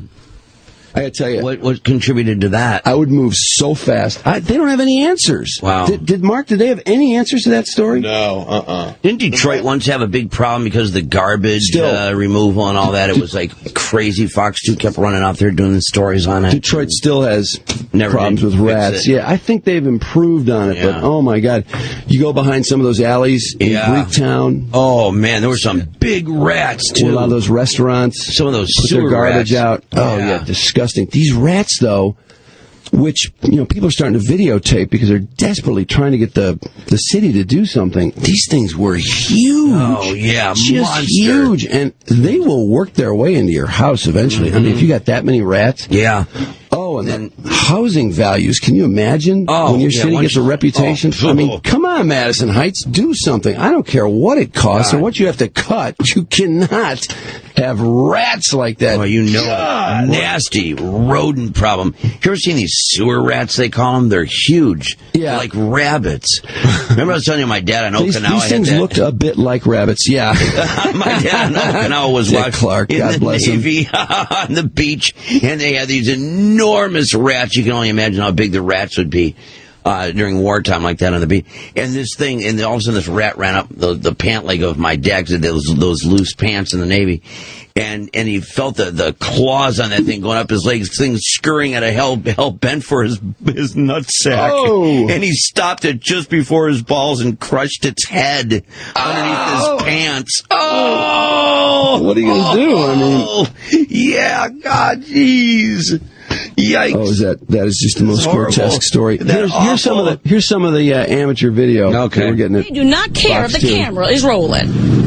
You hear a blood-curdling scream. Oh my God, you guys, that is huge. Some of them are like 3 and 4 pounds. There you go, there's another one. Look at the size of that thing. Oh my God, That's it's like a fat big rat. Probably thousands. I seen a pack of rats, 15 of them crossing the street running. Oh God, gross. Wow, which one is It is a Ben? quiet little community in Madison Heights, where several residents say rodents are running rampant, taking over their neighborhood. All day long. Look at the size of that. Lots of live ones and some dead ones too. You see them all over the place. The trash can, the grill, the yard. Checking my wife's oil, and there was a dead one underneath the hood. Oh. Definitely bad. There's a guy coming up who all called is very upset. and were told to clean up their property to make He's sure been there's told it's nowhere dog for the rats feces to it run. causes. They were also Well, told picking listen up how pissed he after your pet gets. is especially important. I've had a dog my whole life here. And the deal about the dog poop doesn't cut it because it's just been the last couple years that all of a sudden we've had a rat problem. I've cleaned up the yard. I've put out rat poison.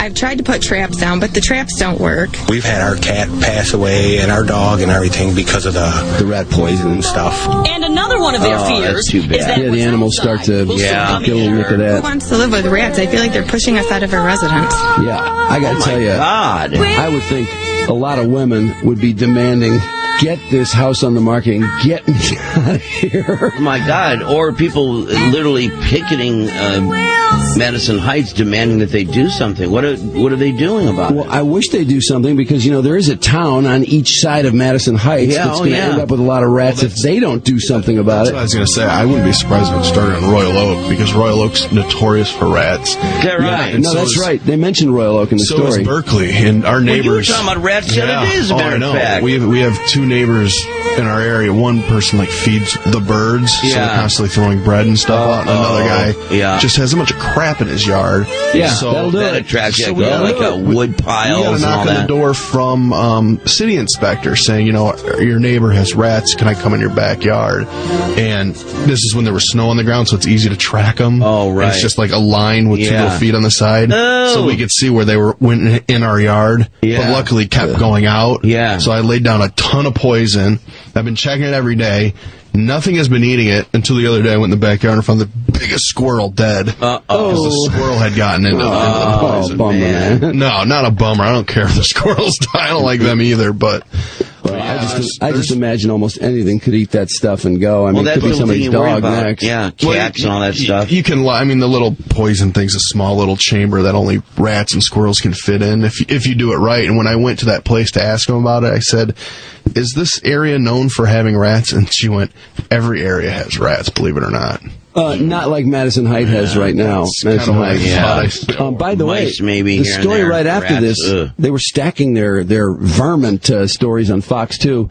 Some woman in Royal Oak got a pretty good shot of a coyote. Oh, yeah, the coyotes are out there. She's got some pretty good wilderness area behind her, and her German Shepherd ran it off, but it's definitely a coyote. They always want to say it's not a coyote. I don't know why. We've had tons of coyotes in southeast Michigan over the years. Why do they always want to say it's not a coyote? Yeah, I saw one outside our window once, a coyote. Really? Yeah, about a year ago. It was unbelievable because we started hearing this really high-pitched sort of bark. It's a weird sound, and it was that's not a dog. What is that? And it was just really persistent. Thank God you have a poo corral. And then about 20 feet from the house, there it was, looking terribly unfed, by the way, but definitely a coyote. Hey, there's the 45-year-old nailing the 14-year-old, 45-year-old teacher. Oh, dear. What is going on with 40-something teachers and 30-something teachers bagging these 15-year-olds? This is going on. What the hell is that? What's the matter with these teachers doing all these underage little boys? I just don't expect it of chicks. How would that be? I think chicks are a higher form of life than us. I like to think that. What is that all about? I don't know. Seriously. Hey, and it's so prevalent. On coyotes, before I forget, the worst thing about coyotes, I think, there are a few problems, but one of them is they love to eat cats. So they will wipe out. Yeah, they will take cats out, and they also like babies. Ooh.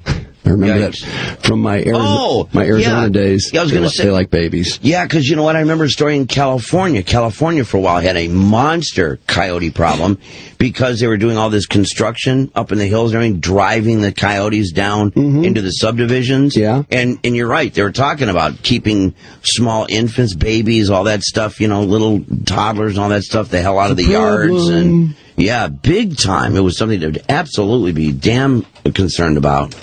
Let's see, our survey question today at 7:28 as we get ready to call this woman who is taking bids to advertise on her chest, which is huge. Huge. Which of these Dancing with the Stars contestants do you think would be the biggest bitch to work with? And this is tough competition here. We have singled out, I think they've singled themselves out, actually. Erin Andrews from ESPN. Man, is she falling in love with herself? Oh, yeah, you're not kidding. I thought she'd be kind of shy and demure. Far from it. Still From that video. Nudity. Well, she threw such a fit about that video. And in court, outside court, just crying and falling apart and everything else. Here she is on Dancing with the Stars, shaking her ass, leaning into her partner, thrusting her chest out. And then ever since we heard that she's doing her partner already, the whore that she really is. She is. Then didn't you find yourself really watching the two interacting last night? Oh, look at that. They're beyond dance partners. There's more going on there. They're beyond just nailing each other, too. They're fighting like cats and dogs, too. That was a nasty fight they had. Oh, yeah. And she has this oaf sort of quality about her when she's out there dancing. She is not... Well, she gets great marks, but she looks kind of just awkward or gangly or something. Yes, there's no question about it. And nice burping on camera, too. That was a nice touch when they were showing her in the practice setting with this enormous burp from the gut. Can't you tell? A classy lady. That she's flirting with that guy every second she's around that guy. She's so playing to him. It's really embarrassing. It's so bad. I know it. It's like, honey, just sit on him and just crank your ass till you're satisfied and then get on with it. You're obviously distracted by the constant thought of this guy's erection, so just deal with it. She's a little whore and a little piece of trash. I had to laugh, too. The wardrobe incident. Did you see that? The guy's hugging her, and Tom Bergeron's like, hey, break it up over there. And she's like, oh, what's the wardrobe thing? And I'm thinking, come on, everyone's seen your boobs, Aaron. I know it. Get over it. You don't have to cover up in a wardrobe incident. We've seen them a million times. Not to mention, everyone saw her with a pair of scissors before she went out clipping her bra strap, so that it would fail right on cue. She wanted that to happen. So bad. And I think we're right on it yesterday when I was telling you about how that keyhole video. She set up markers in the hotel room. She set marks. She taped her spots. She taped her spots. That's why she never do not go beyond here. She never went outside the camera range. You notice that she never went out of view from the camera, and she marched her vag right up to the keyhole. The whore. Here's the rest of the list. Which of these Dancing with the Stars contestants do you think would be the biggest bitch to work with? Erin Andrews, Shannon Doherty. Ooh, she nasty. She gives me the chills. And by the way, that's one ugly chick. Is she pushing her dad's stroke a little bit? Oh, of course. I'm Why sorry. Does she have a career? I think she's I don't think she ugly does. from one end of the net. Well, I agree. She's ugly. I don't like her body either. She's always been homely. She's just. I thought she was hot on 90210. I don't know why. I just kind of thought she was cute. She's never done it for me, but she certainly is gross now. I'll tell you that. Number 3, Kate Gosselin. Number 4, Pam Anderson, and number 5, Nicole Scherzinger. That's the Pussycat Dolls chick. No, I'm sorry. I'm very sorry. The correct answer is who gives a 7:31,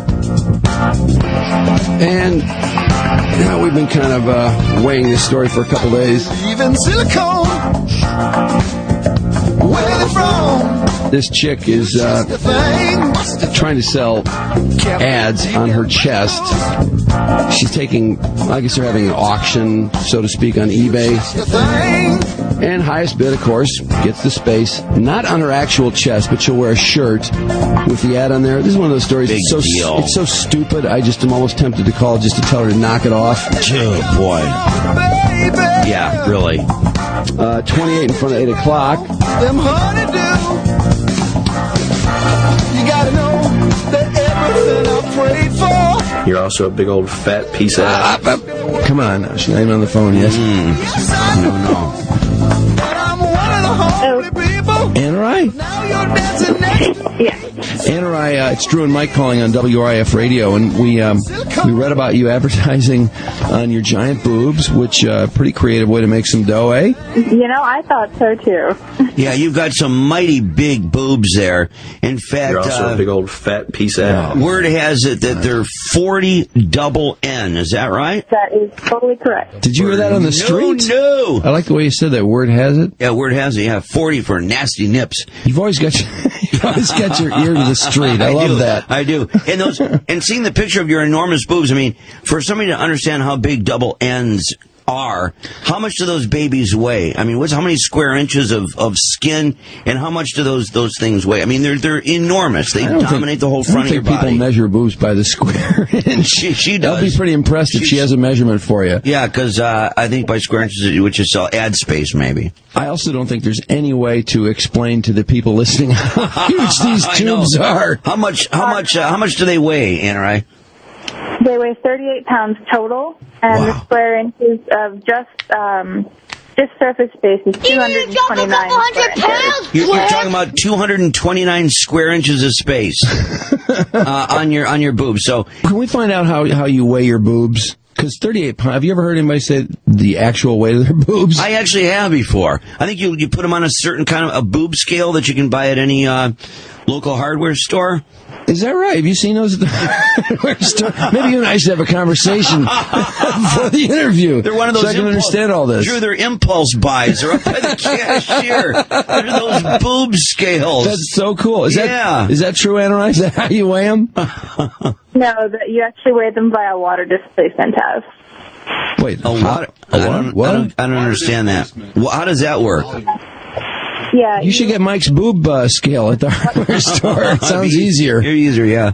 Pretty difficult. It's kind of a guessing game. You've got to just go with some loose percentages. Yeah. Who does this? The breast doctor? Who does the calculations for you? No, she has a separate doctor. It's like a subset of the gynecologist. When someone's breasts are really huge, they have to go to a breast doctor. Yeah. It's crazy. Yeah. How about a free show? For me.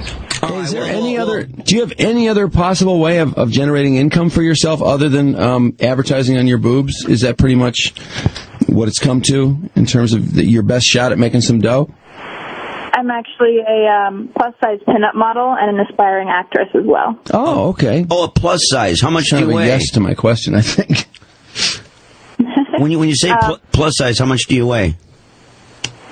Just over 200. Just over 200 Two pounds? bills, little change. How tall are you? I am 5'6" and 1/4. 5'6" and 1/4 and 200. But what if you're a plus size model? I know you're wondering this as well, Mr. Clark. Mm-hmm. How much weight do you have to lose before the plus size people say, "Hey, you know what? You are out of plus size. Sorry, babe. You're gonna have to go in with the skinny chicks now." Well, apparently in today's society, plus size starts at about 100 pounds. So 100 and what? 150 is where the plus size starts. Oh, is that right? $150, really? Wow. So if you're like $145, you're in the skinny chick zone? Exactly. Wow, a lot of 150 pounders all bummed out right now. Hey, could you ever expand your business to include some butt ads? Absolutely. Yeah. In fact, your butt crack and the associated anus below could serve as an exclamation point to the ad. Because if you think about that, the butt crack and the lower, if you know what I'm saying, it looks just like an exclamation point, doesn't it? It does. As long as you don't, bleach or something. Yeah. I mean, it could serve it, Gross. Now, do the ads go right on your boobs? And are you walking around topless with the ads? How does that work? No, they go right on the shirt. On a shirt?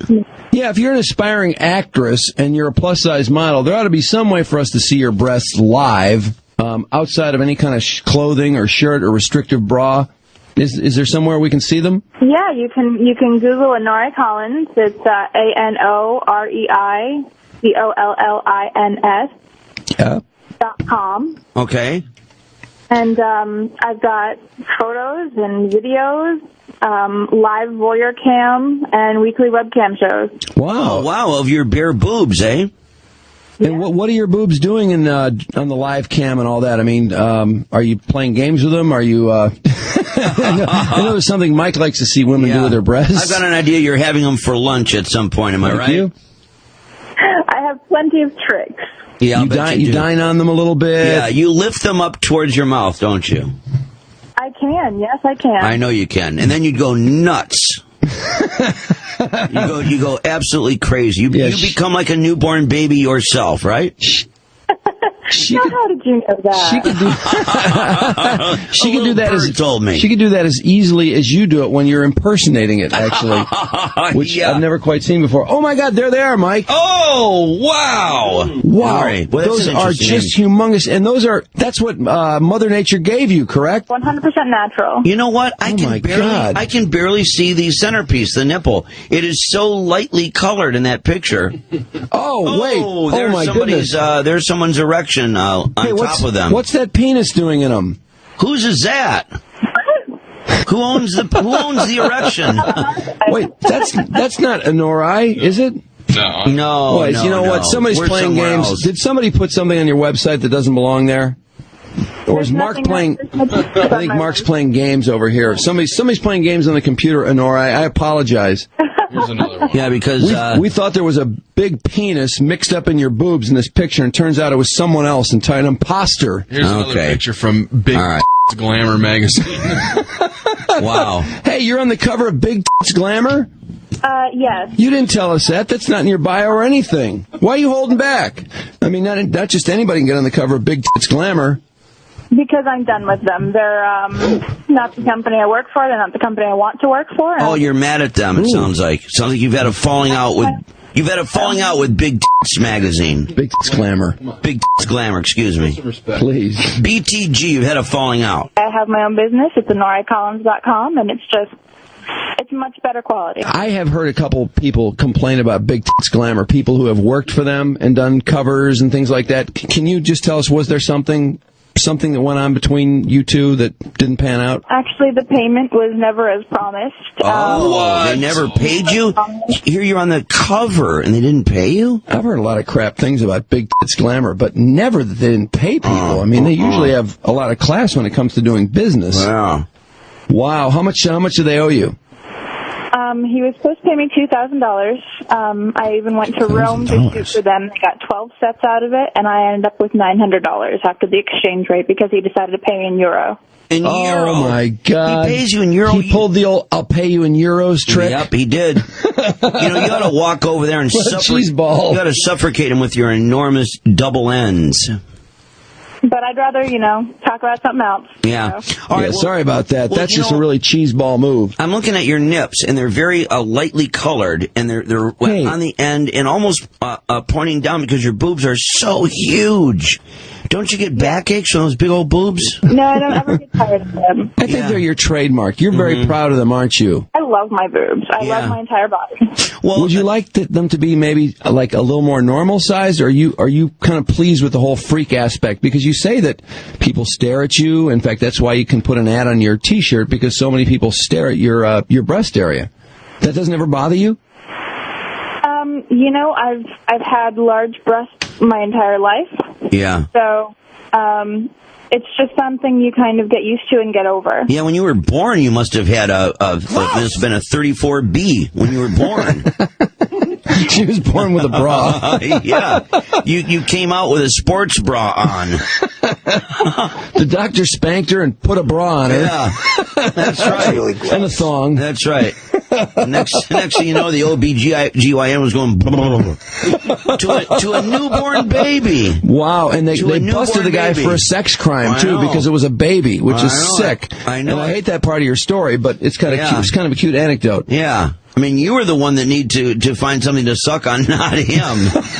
I mean, you had to jump in there and say, "Look, who's the newborn here?" Hey, let's not get into the whole criminal aspect of Anorai's life. I mean, that's really awful that was done to her. Yeah. Anora, I apologize that even came up. Yeah, I'm sorry about that. Let's move into your advertising. Okay, so now you do this. Whoa! Look at that picture, Mike.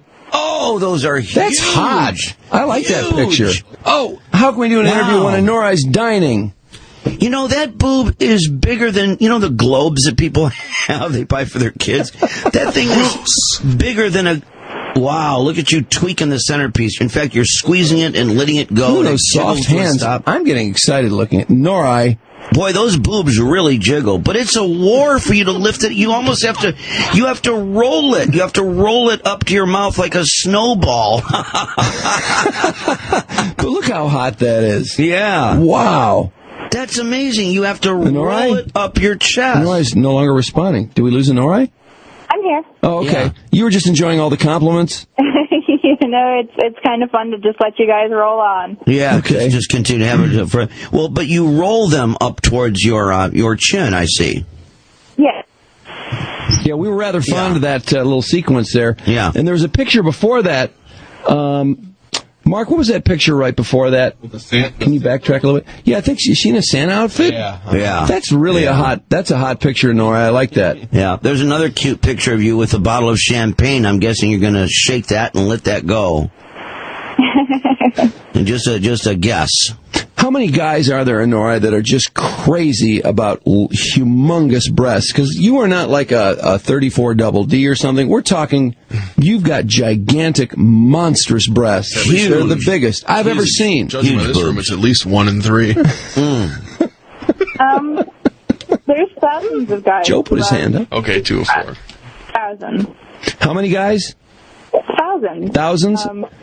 Like out of 10, how many guys are completely mesmerized by your chest? That's 7, actually. 7 out of 10, and what, the other 3 repulsed? The other 3 are too scared to look because their wives are with them. Oh, the wives, so they can't have an honest reaction. So she's got everybody over the barrel. Yeah, you got everybody. Now, a lot of women must really despise you, I assume, at that kind of percentage. Because they're jealous, you know. Honestly, I've found more women to just openly stare at my boobs and ask to touch them than anyone else. Have any other women ever dined on them? Because that'd be a hot addition to the site, I got to say. It'll be on HonoraCollins.com. Oh, is that so? So that's on the site. Yeah, we'll be having guest models from time to time. We've got a coming up soon. Oh, guest models. I'm guessing if plus size. If you're putting ads on your boobs, I'm thinking your boobs are so big and they hang down so low. Couldn't you also make use of lifting your boobs and a pop-out ad could come out? That's a concept. What do you think? Lift your boobs, boom, pop-out ad. I love it. We'll have to work that into something. Yeah. There's a lot of topless. It's funny. I said, gee, is there a topless picture anywhere in this site? And it turns out, my God, there's millions. There's no end to them. Yeah. Well, look what we've learned. And Nora, you naughty, naughty girl. So how's it going with selling ads on your boobs? Are you getting a lot? Well, you had to put it on eBay, right? And you had to take her for what, $2,000? Is that right? Gotta be some porn site or something. Our first auction went for $2,000. We have another auction that's ending tonight, and 10% of the proceeds are going to Susan G. Komen Foundation for Breast Cancer Research. Oh, that's fantastic. Are you a spokesperson for them or something? No, actually, it's just we've chosen a few charities that we really love, including Susan G. Komen, along with the Humane Society. The Humane Society. Are they helping you publicize what's going on? Because this is great for them. Probably not.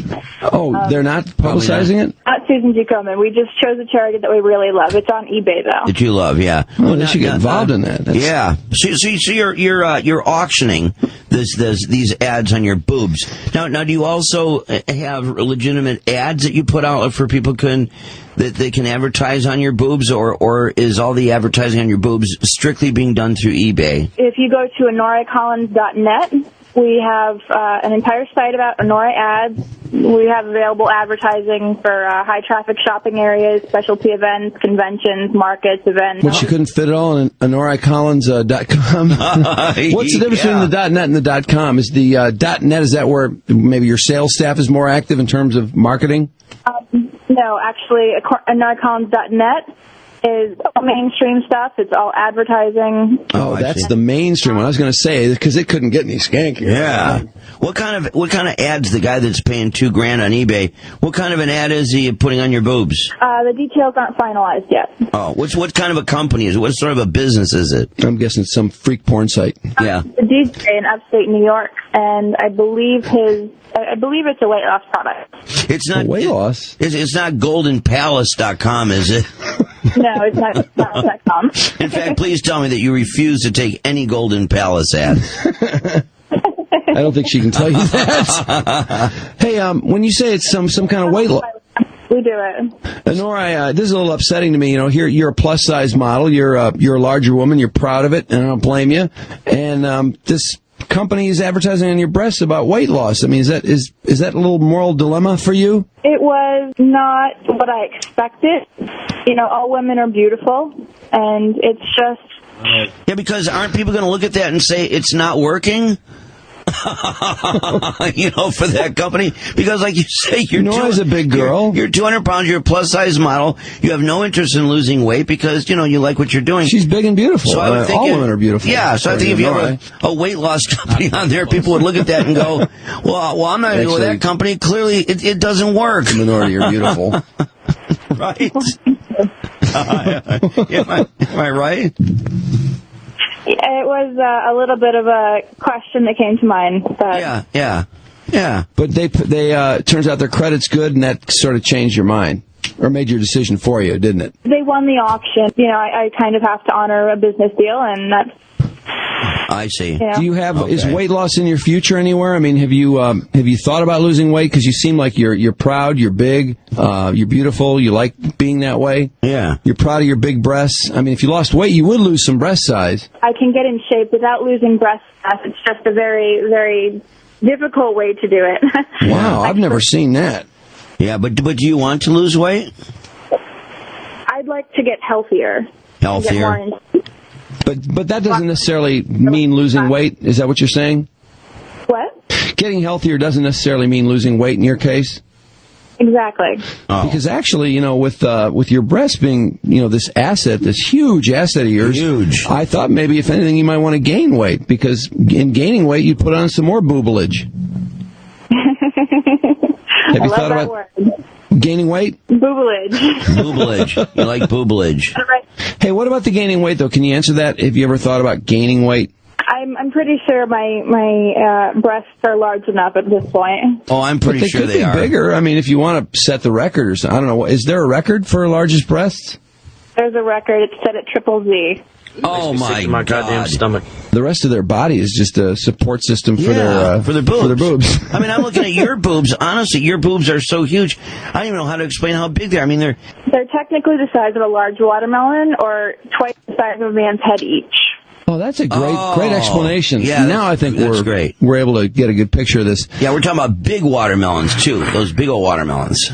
Yeah, that's an excellent way to describe them. Now, we heard a story, I don't know if this is true, but supposedly at a recent doctor's appointment, you went in and the doctor explained to you that as far as medical issues, that your boobs, the rest of your body is a support system for your boobs, that you actually are one of those people that is in that position. Is that true? I have no clue where you're actually getting this from. This is from your doctor who posted. He's got his own site, I guess. He said that NoraIsDoctor.com. They have their own circulatory system. Right? They're just normal boobs. They're not Clark Kent boobs, I promise. In fact, you have 3 hearts. 1 heart to generate for the body. You have 1 heart per boob. Yeah, you are one freaky babe. Yeah, you are. But, guys can't stop staring at him, so this has been a real opportunity as we're talking to Nora Collins. She may have the biggest boobs in the world. I mean, I would like to see the bigger ones if somebody claims they have them. She is now offered, because so many people stare at her breasts, she decided to make them an advertising site, and in fact, she has put them on eBay, sold that advertising space, and what are you going to be paid by this weight loss company, Nora? It's $2,000. 4 days of advertising. 4 days. And that's just of you walking around, or, I mean, what do you do to give them extra visibility? Well, we'll be going to the Walk of Fame in Hollywood in front of Mann's Chinese Theater, the Promenade in Santa Monica, Boardwalk at Venice Beach and Main Street, Hollywood bars, restaurants, malls. And will there be some guy next to you with a megaphone going, "Hey, check out these Hooters"? No, we don't actually need that. They speak well enough for that. It's a classy touch, but some people might not go for that. Yeah, just to get everybody focused on the fact that you've entered the area, $2,000, 4 days, right? Yes. Okay. And you'll be in front of Mann's Chinese Theater, and there'll be a guy with a megaphone going, "Hey, check out World's Biggest Hooters right here, Honore!" Brought to you by some weight loss company. Right? Does that sound right? Kind of, but not too much. I guess he hasn't been hired yet. Or maybe, the weight loss company, we are in contact with them. Yeah. That's what they told us. I guess maybe they haven't told you about that part. These are all ideas. But they go with the megaphone. I mean, is this going to be a problem? I hope this is going to break the deal when the megaphone guy shows up. Well, we'll have to sort him out when he gets there. Ever seen a set of 40 double M's? Check them out right here. Brought to you by some weight loss company. Right? You can dine on these suckers. Want to see it? Check her out right here. Brought to you by some weight loss company. Right? What do you think? All right. It's been great talking to you guys. I've actually... Nora, wait a second. No, don't get mad over the megaphone guy. Don't get pissed about the megaphone guy. It was just a joke, Nora. That guy's a goofball. Yeah, he is. Hey, get out of here. Yeah, get out of Hey, here. what'd I do wrong? She Hey, did get a out of big here. pair of knockers. What's wrong with that? Hey, come on. Hey, you're out of here. Yeah, you're not respecting her. Get out of here. Don't disrespect her. Hey, easy. Jesus Christ. Guy's I'm a outta joke. here. You're an asshole. Oh, idiot. Don't come back. I can't stand these New Yorkers, man. They're so abrasive, their personalities. It's our assistant producer. He's just been fired from the show. Yeah, I'm from New York. Oh, ouch. Well, this guy, well, you know the how do I abrasive. take that back? Then you know the abrasive New Yorker type better than anyone. And I mean, we'll hire him back if you really like him. You know, he might just be my soulmate. Well, there you go. So as a New Yorker, you're not this. So as a New Yorker, you're not that Yo, upset wait a with second. him. I heard she wants me back. Hey, what's up, Honora? Yeah, she changed her mind. She went from hating you to digging you, I guess. Yo, Honora, I'm digging you. Hey, what was that noise? Somebody trying to copy me? Thanks so much, guys. All right. Okay. Hey, it's been a pleasure. Okay. It's been a pleasure talking to you. We'll stay in touch with the weight loss people too, and if there's any new developments, we'll let you know. Okay. All right? Oh, she's gone. Way. Her Come people on. buzzed us out, I guess. Wait, were those her people? I don't know what that was. I think that was her hitting the touchstone to try to act like her Oh, she boy. has people. You are a disgusting slob! That's right. She's worth like a word or two per hour. Oh, boy. It's like, honey, care to participate in your own interview? Hello? She's just her boobs. And that's God, you're not kidding, Mark. Well, that chick has nothing going on. I gotta say, she really doesn't have much to say. No. She's got these two boobs that are gigundous, no question, and not much else. That's pretty much it. Rather huge. Yeah, she's morbidly obese. She's got a fat face. God, she's I don't know just gross. I don't know if she lost weight, if she'd have a pretty face either. No, she's usually repulsive. With a lot of overweight women, guys go, yeah, if she lost 20 pounds one time, she got a cute face. Seriously. Oh. Yeah. But, of course, that one time was many moons ago and not likely to happen anytime soon, unfortunately. Man. You mean when she was born and had a size, what was it, 20? She's 34B at birth. 34B at birth, yeah. Yeah, and there's that where the doctors went. Yeah, and got arrested for child molestation. Well, yeah, I mean, he's really sick. Here's this poor little baby. Yeah, I know it. He hadn't even suctioned the baby so he could take its first breath. And he's already going. That is so sick. Come on, Doc, the baby's turning blue. And, she didn't have a lot to say about it. I understand. Yeah. It's not something you want to relive. She didn't have a lot every to say about second. anything. No, she really didn't have much to God. say. It was like talking to her boob. Yeah. Well, the last time I saw a pair of jugs that big, two hillbillies were blowing up. Clearly she was on the satellite coming to us from, I don't know where. Anwar province. You would have gotten more out of that interview. She just would have put the receiver between the boobs. Yes, Yeah, exactly. I agree. Then rustled the phone like butt Mike. There would have at least been lots of rustling between the questions. Yeah. And maybe some translation, too. Yeah, I mean, maybe. you're good at translating rustling. Yeah. Oh, my. Load some rustling. Let's see what that would have sounded like. That was wild when you could follow Butt Mike from studio to studio. Yeah, just by hearing the rustling as it left the area, within our mics of sound. It's like the and then you invisible. pick him up on another mic 2 studios down when he walked in. Well, that's what's weird. It's like there's the invisible man moving through the building, but yet you hear this rustling. It's the only way to know he's in the room. Plus, he can't hide very well because he stinks. Yeah. That's a real problem. Yeah, that's a huge problem. Yeah. Okay, let's see. Honora, nice being with you this morning. We're really glad to have the opportunity to chat with you. Cool. Yeah, so, good. So, tell us, what exactly is the size of your breasts? Wow. Oh, no kidding. Hey, Ms. Collins, your boobs, how many square inches are we talking about of skin on those two boobs? No way. 229 square inches. Wow. Thank How do you weigh those? I mean, I don't know any way you can weigh boobs like that. Wow, yeah. That's where you say, hey, I saw these boob scales at the hardware store. Yeah. They're an impulse buy right by the counter. Yeah. Yeah, she doesn't know anything about that. She doesn't know anything. Something about tissue displacement. I don't know what she's talking about. Honestly, I think the interview was just as good. Yeah. With the rustling. If not a little better. Yeah. Usually Seems when to there's me. that much rustling, it's butt Mike's breaking a studio to, crashing the place, stirring up a storm. Yeah. He's been known to throw a few things around. Oh, yeah. I mean, that's pretty wild. Big temper. Oh, yeah. Oh, yeah. I hate this right there. Yeah. Man, can we delete this? Because I don't even like reliving this. No, it shows them in a bad light, really. I don't remember why he was so mad that day, even. Got censored, didn't he? Is that what it was? Wow. Ooh. Oh, man. Yeah, I think he broke like 12 glasses before it was all done. You're not kidding. Boy, I remember how mad they were when we sent the bill upstairs. Oh, listen to that. Wow. Just threw an intern down the stairs. Wow. That was nuts. Yeah, an intern. That room reeks. Breaks his collarbone going down the stairs, being thrown down the stairs by Butt Mike, and the EMTs come, and it just stinks. Well, it's trapped in that stairwell. Just reeks of ass. And these guys are like, Jesus Christ. I mean, we want to take care of this guy, but who died down here? My God. Is there a body? They didn't know any better. I think somebody was fighting a fart in here.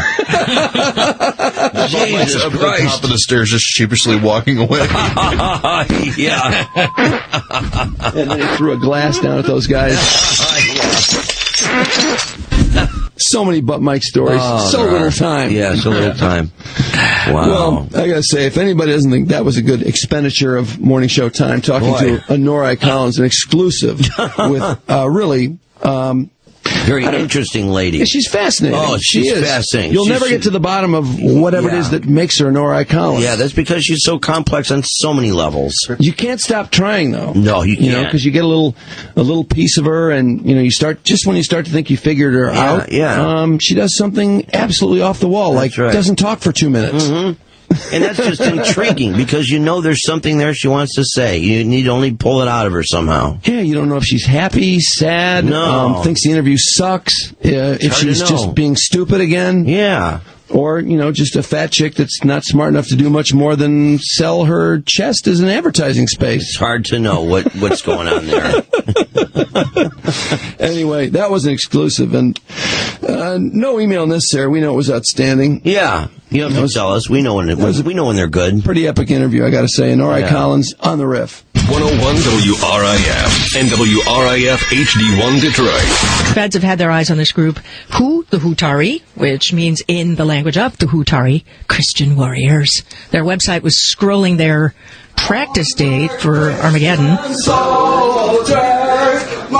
It's Martha. This chick's in the Rock and Roll Hall of Fame, and she can't sing better than this. Well, she didn't warm up. The Hutari were so wigged out, they made the Michigan militia look humdrum. In fact, other militias kept their distance from them, and the Hutari supposedly vilified the other militias for being wimps. The leader of the Hutari, Michigan's David Bryan Stone, a.k.a. R.D., plotting to kill a law enforcement officer there in Adrian, then attacked them all during a funeral procession, and hoped to draw other crazy-like-him warriors in for the battle to end all battles against the enemy, or the Brotherhood, as they called them. Josh Stone was the last to give in. They captured him at about 8 o'clock last night, holed up in a trailer in Hillsdale County. Other members of the cult, David's new wife Tina, his old wife bailing when David started collecting bigger and bigger guns. He's got a temper, he can get radical, and he wants things done his way. There was also his son, David Jr., who's the explosives expert. But even knowing this, his fiance's argument is... I don't think they're dangerous. They're not doing anything wrong. They're doing what they want to do. If they wanted to do something, they would have already done something. That's perfect logic. Oh, that's nice to know. Except the FBI intercepted them on their way to doing something. They apparently knew all about their plans. Not like it was a secret, though. It was on their website. It's where always it was on kind their of scrolling website. for all to see. But Josh Stone, persuaded to leave the trailer in Hillsdale County, where he holed up, by the recorded messages of the rest of the family Stone, because, says a member of the rival militia, they had this sort of vision. Essentially, his words were he's looking for a place to hide out, to set up some kind of defensive organization going on there, and looking for weapons, gear, supplies of whatnot, because all of his supplies were at their home that was being raided by the ATF. Plan B, you see. Also arrested Michael Meeks, who actually contributed to the community back in time when he lent search and rescue efforts in Bridgewater Township over the winter. Township supervisor actually asked for help from him and militia members twice this year, looking for lost township residents. 50 members of the militias from 5 units live in Washtenaw County, mostly survivalists who want larger local government and smaller federal government. Poker Face, by the way, the creators of the soundtrack on the website, the band, you know, you've seen the website, right? Well, the band Poker Face performing there, and here they are.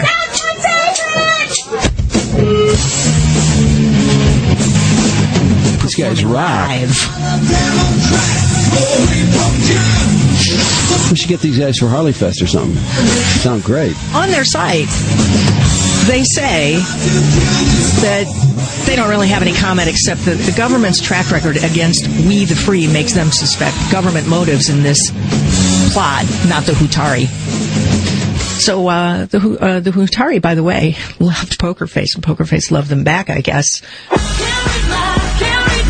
This is another of their selections. The band named after Gaga? Maybe. Look at Bentley rocking back there in his little cuticle. Bentley, you can't get over Gaga, can you? A little Poker Face trivia on their site. Don't tell me you don't want to move. I am moving. I just realized it. Your seat. You're nodding. I didn't even mean to. You were nodding along with the music. There's something infectious about it, her Bentley. I just realized it right now. What can I say? Gonorrhea.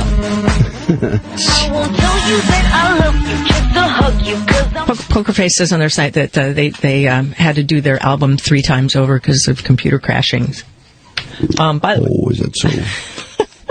Tina and David. Do they have a studio inside this lovely trailer, the Revolutionary Headquarters? I don't think so, but at Revolutionary Headquarters, David and Tina frequently would let fellow militians pitch tents in the front yard, but I don't know what space they pitch tents on. What? There's appliances all over the front yard and among crap the discarded appliances, the boxes and assorted junk. I'm not sure where. Broken bicycles and nice washer-dryer combo. I mean, honestly, this looks like front loading. This looks like a set for a Farrelly Brothers white trash movie or something. Yeah. You know? Don't be a judge. Like that paint halfway up we're talking about earlier, the burnt sienna halfway up. Finish painting. All of a sudden someone's arm gave out and went, that is good enough, my arm's killing me. You can't paint siding like that, first of all. They tried, and they only got halfway up with that, whatever that color is, horrible burgundy. Color, bad color. So it's now burgundy mixed with the original green, and the other side is all green. They decided not to paint the other side, I guess. They're just going to paint half of the one side. I don't know. Get out of my trailer. I want you out. From a decor standpoint, they're not winning any points. Oh, that place looks the like revolution. It would stink. The revolution is not going to look good. That would have been the White House, dude, if they would have won this battle. Listen to Mr. Trailer Park talking. Meantime, back in Detroit, the fire commissioner yesterday, James Mack, telling Detroit City Council... Get out of my trailer. I want you out. Okay, sorry. Jeez. About the crummy reality in Detroit when people call for EMS. That happens. That we'll have times during the course of the day that there may not be units available. Yeah. Oh, nice. Nice city. Damn it. Wow. Part of it is the people's fault, he says, because they've been conditioned to call 911 like they're ordering taxi service. We need to look at getting more rigs or doing something different. Well, Councilwoman, I would disagree. I would say we need to approach this problem as a community, and as a community, we learn how to utilize 911. You got an emergency, you call 911. Nice 6-year-olds know how to use it. 911 gets you the cops. It's true, 6-year-olds. As Ray and Pete would say. Frequently know how to use it. Everybody knows how to get the cops. Ray did not know how to use 911. Ray, 911 gets you the cops. Really? No? 911, eh? Little kids who use 911 are frequently ignored, even when someone calls. Yeah, in Detroit they are. They don't know how to answer the phone for 911 either. My mom is in trouble. She's dying, and sometimes they're lectured on the uses of 911. And then there are the adults who call and ask for somebody to pick them up because they got a headache. Are they still doing that? Yeah. That's the legendary usage of 911. But that 8-year-old, Trudi. That's why Mac is trying to say we need to school people on the better usage of 911. It's like if you have an open, like an artery that's gushing, call 911. Heart attack, call 911. Not for a headache. Parents dead, call 911, like the 8-year-old who was treated pretty brusquely, I thought. It was terrible. Yeah. There was some umbrage to get transported to parties and stuff. Yeah, take me to a party, man. There was some umbrage by the union boss for EMS yesterday about that whole "it's the people's fault" thing, because he says what they need to do is put more rigs in service with more EMS. And arrest these people if they're calling 911 for a ride to the hospital, or they got some party near the hospital, so they know that's what people are doing. Yeah. Arrest them and charge them with something. My God, I can't believe how resourceless these people act sometimes. Jesus. They don't want to arrest anybody. Then it's like, oh, well, now what we do with them? Put them in jail. We don't have money to take 911 is also, the most however, basic thing. It doesn't help that some of the EMS rigs were broken down in a bunch of pieces back in at the yard. A couple of milkshakes shaken hard yesterday in the city. One, in a robbery, a guy snatched the glasses off a 56-year-old woman's face and then stole her purse out of her car in the parking lot. And an 86-year-old man beaten outside of a church, taken his wallet, keys, and cash. Maybe it's because of people's moral compass.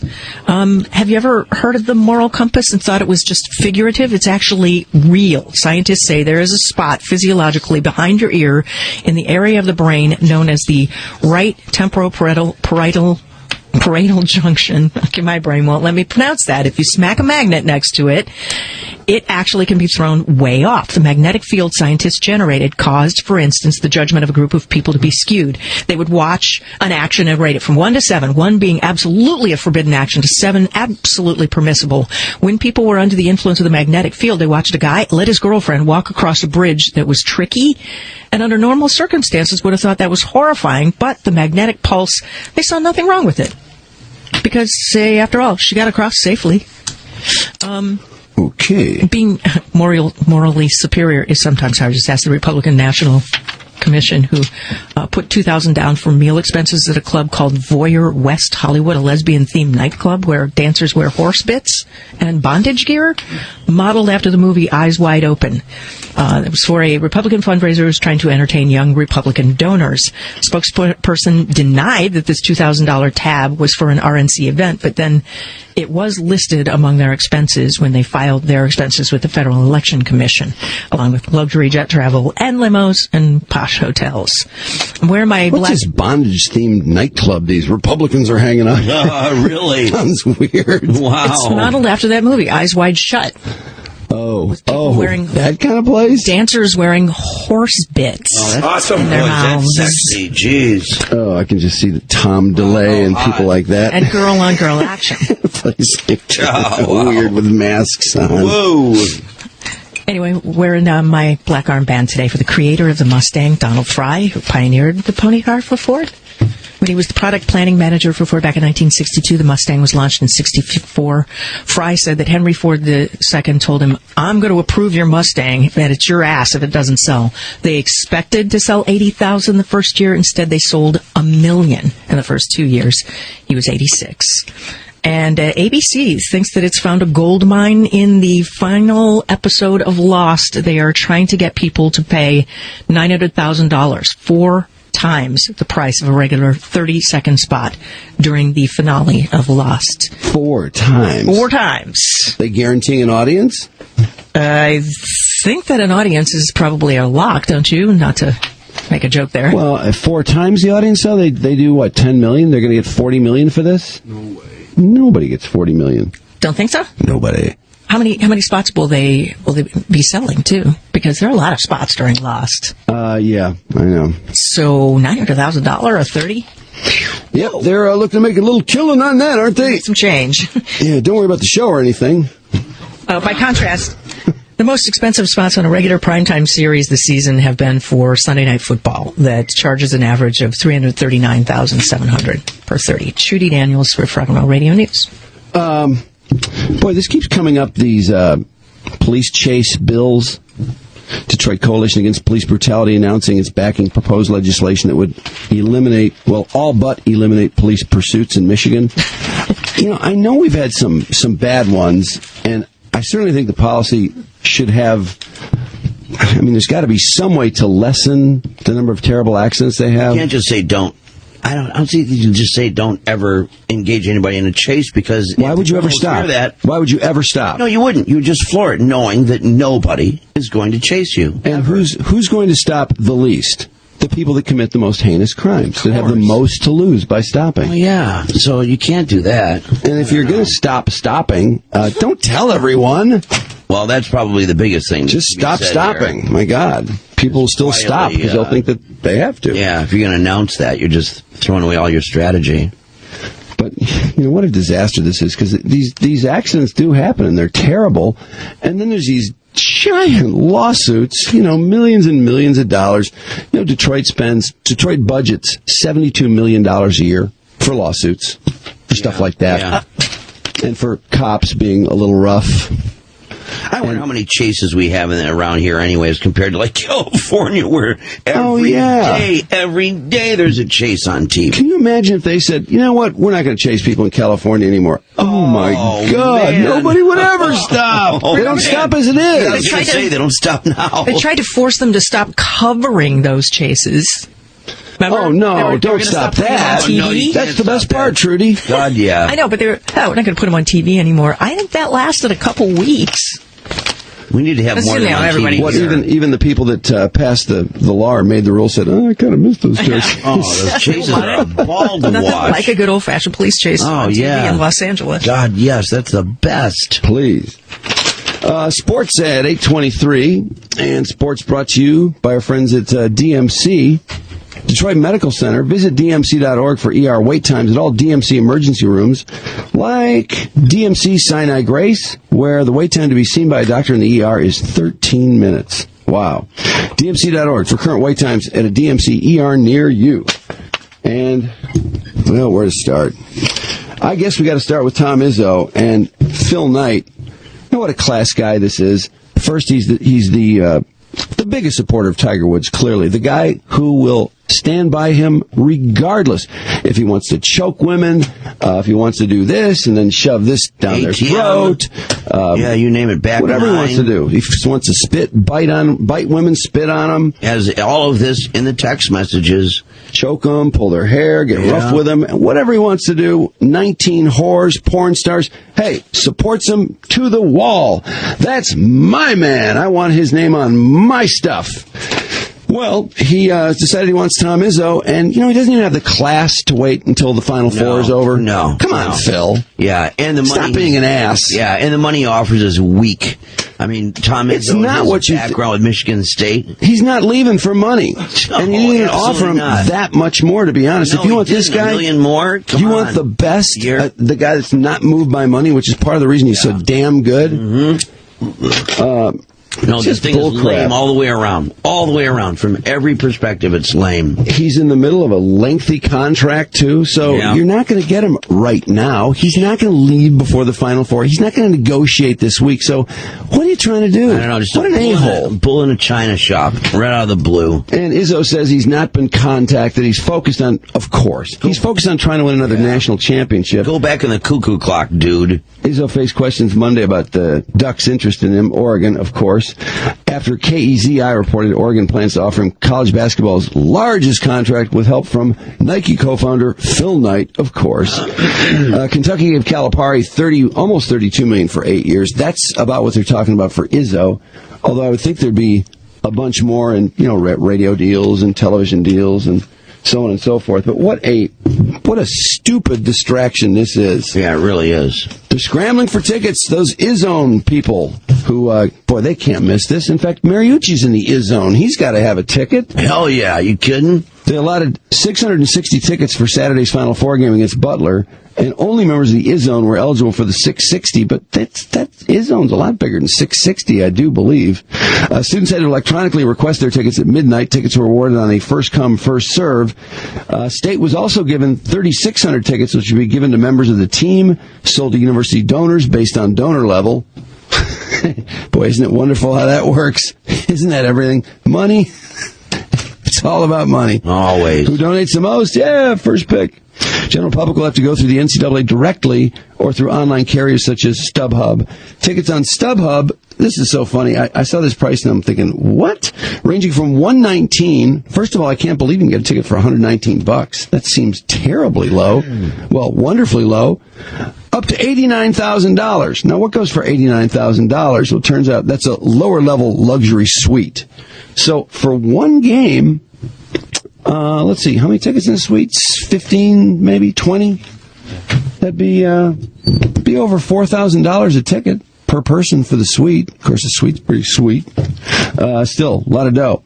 The last group of Final Four teams seeded 5th or lower to play in Indianapolis was in 2000. Number 8 seeds Wisconsin and North Carolina, and number 5 seed Florida, and number 1 seed MSU. Well, there's talk about reseeding the Final Four. Now, I'm surprised they haven't talked much more about this, but, you know... It's been a few years, but...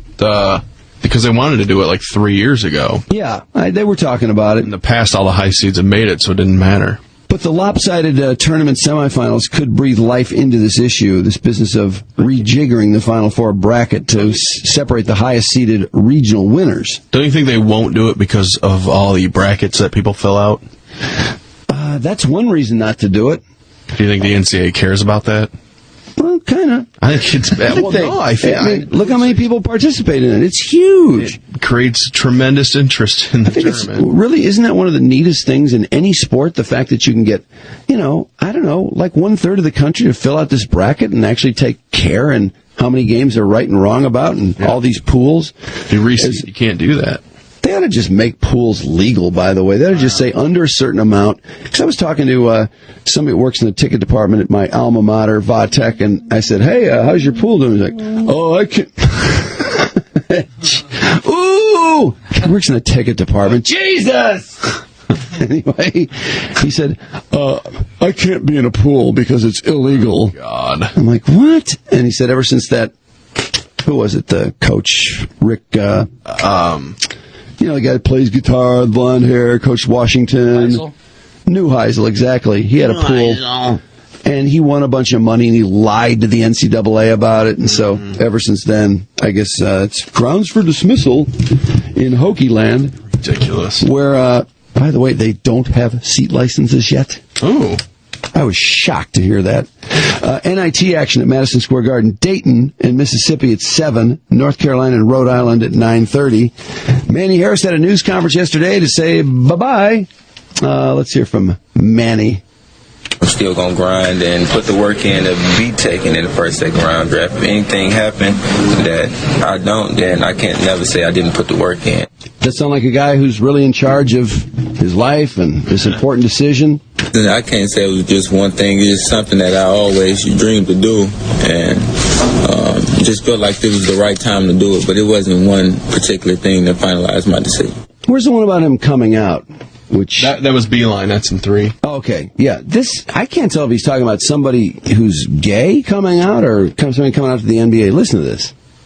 Like so many guys coming out, whether they come out after 4 years, 3 years, 2 years, he realizes there's difficult challenges ahead of him. He wants to tackle those challenges, and we have nothing to do but support him on that.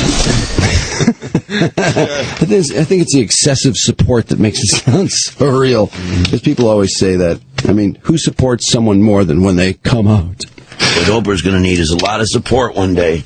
A lot. Oh, she'll have it. Oh, yeah. People say, like we didn't know. Yeah, really. Edmonton and the Wings tonight at Joe Louis Arena. Boy, every point counts. And Michigan telling the goalie, hey, shut up. You played great in the all these games, especially the Miami-Ohio game. But Michigan's goalie, Sean Hunwick, of course, gave up that goal in the second overtime. Just can't get over it. Feels he owes his teammates an apology, and teammates feel that's absolutely ridiculous.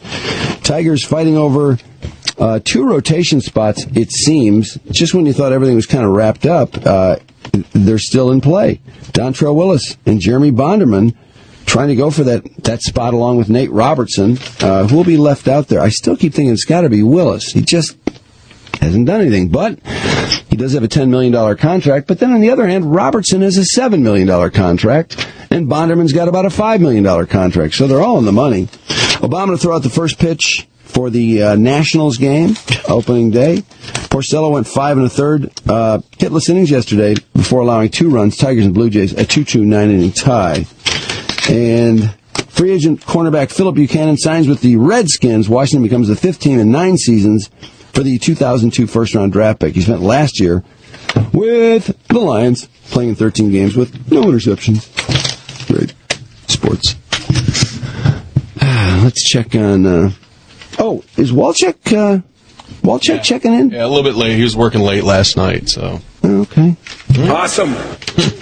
Walchek's got something cooking tonight. Great tease last night on the news. I didn't see the tease. What'd he say? Well, just the video he has of... Well, do you want to mention what it is? What his story's about? Well, wanted to talk to Rob, but yeah, well, go ahead. Okay. Well, he's just doing the story on the guys that sell speakers out of the back of the van. Ah, the white van.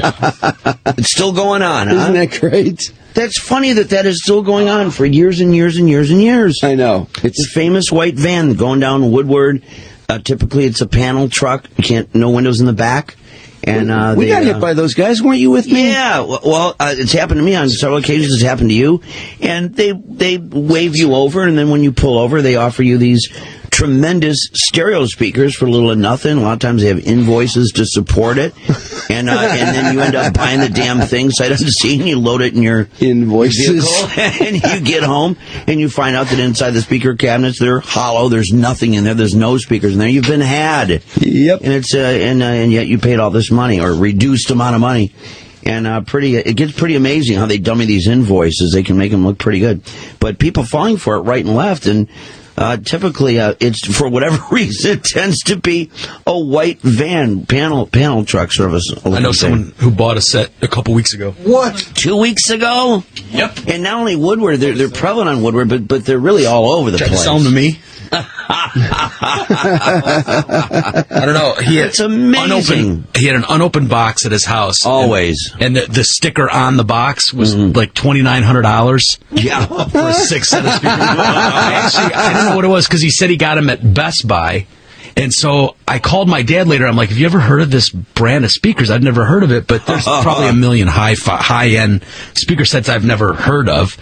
And so then I Googled it later on at home, and it was white van. And I was like, oh, you mean you bought it in the Best Buy parking lot? Oh, not in Best Buy. And later on when I talked to him, did you happen to get that in the parking lot? He's like, oh yeah, man, it was some delivery guys in the parking lot. And they had some extra stuff they didn't want to take back to the office. So I milked him for he wanted 600. I got him for like 4. I thought it was that they sent him out with all their speakers for the day, and they sent him out with an extra pair. And there was no invoice. There's different stories. There's no invoice, man. There's a lot of variations on it. They'll have dummy invoices, no invoices. It's all over the place. So look, we're just about giving these things away, man. We just want to make something on these. Yeah. There are people fall that for it right and left though that defend it too. Like, yeah, they feel bad they got burned, but then they're like, but speakers are pretty good actually, man. Speakers aren't that bad. They lasted 2 years.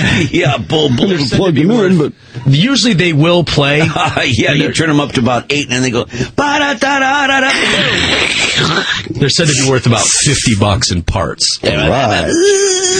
Well, what do they ask for? I'm trying to think. What do they ask for those? They're usually $100, anywhere between $200 and $600. Oh, $200! Giving somebody on the street in a white van $600 for a pair of speakers aggressive that are nondescript. Yeah, they're the very guys aggressive. Next to me, they're just they're driving alongside of you. You're going down Woodward like 50 miles an hour, and they're motioning wildly to pull over. And you're like, what the hell? They did that to Drew and Mark and I one day. Drew was screaming out the window at him. Yeah, tell me more about it. I'm really interested. As we're speeding. Remember that, Drew? Yeah. Engaging the speaker people. Pretty smart. Hey, Russ. Yeah, how's it going? Hey, man. You call about the speaker people? Yeah, this was back well over 10 years ago. But, Everybody's got a speaker That's how long story. the scam has been going on for. Oh, it's been going on longer than that. I mean, I got hit when I was a teenager, Mike. Yeah, oh my God, that's amazing. So, Russ, when was this? This was back in 95 or something. Wow. And going down, I want to say it was going down to Shaner, and guy flagged me over and was showing me the invoice and whatnot, and I took a look at them and loaded them in my, well, first I had to hit the ATM. He wanted $500 or something, and So I had he followed you to the ATM? Well, yeah, he waited out in the parking lot. I mean, Yeah. Okay. Hey, he's got to move the speakers, man. Wow. So, did you pay him $500? no, I got him down to $300 or $400, and actually I had a limit on Nice work. him. I had negotiating. Those guys are tough to negotiate with. $100 less than that. So, how were the speakers? Did they work? They were awesome. They were awesome. Yeah, they were, I don't know, twin 10-inch subs, and I mean, they kicked. They were really loud. Whoa! You still using them? Well, I essentially gave them to a friend of mine. They are still in use. Yeah. Wow! You didn't charge your friend? Well, For a set of speakers no, like he was that? a good friend. I'll say. He helps me He's your out. best man. Yeah, Well, cool. hey, it's the gift that keeps on giving. Well, that's a great story. Happy Yeah, ending that's a and great everything. story. Boy, it sounds like it's awesome to get ripped off. Brandon. Oh wait, Brandon, you were on the other end of this story. Brandon, you were selling speakers out of a white van. Yeah. That's great. Finally, we talk with a seller. That's great. Well, no, it wasn't really all like that. Before I got the job that I'm at now, being in the economy, I was just looking for anything, and I found this ad in the paper, and, they're like, with install home audio systems, yada, yada, yada, and I was like, sweet, I was into that. So I get to this place, and the guy's like, well, what we do is we just take this stuff and we sell it, to whoever wants to buy it. And we don't have a store or anything like that. We operate out of a van. Yeah, well, it was like a warehouse in like an industrial park, and you would get a delivery every morning of different types of speakers. Wow. And we would load up a truck or a van or whatever it was for that day, and we would just go drive out to whatever area they felt like going to. Wow. And we would pull people over off the street. What's with the pulling people over? Because that's one thing I don't understand. I know you want to sell speakers, and I know, for some reason, it needs to be someone who's in a car currently. It doesn't work as well if it's somebody just walking through the park. But what is this pulling people over? Why do you do that? It was honestly, I think it was more of the spur of the moment, like, hey, yeah, we got an extra pair of speakers, we want to go to the strip club after. Well, yeah, that's true. Yeah. You are trying to say, like, hey, all of a sudden I got this extra pair, it worked out this extra load on the truck and all that. You're absolutely right. Then you want people in vehicles, whatever, so they can immediately they got somewhere to put them, right, in the trunk and all that. Exactly. But that's interesting. And, you know what? I actually remember the last time we kind of looked at this. There were ads in the paper asking people, and people were talking about responding to ads that ultimately turned out to be exactly what you're saying. They were working for these sort of speaker people.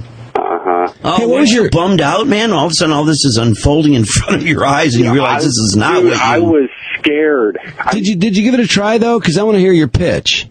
We were out in, Jackson. And so, I'm from downriver. Got the Jackson territory. Wow. Yeah, so I figured if I was to say anything, for one, they'd either, kill you in the boondocks. They're going to throw you in the field.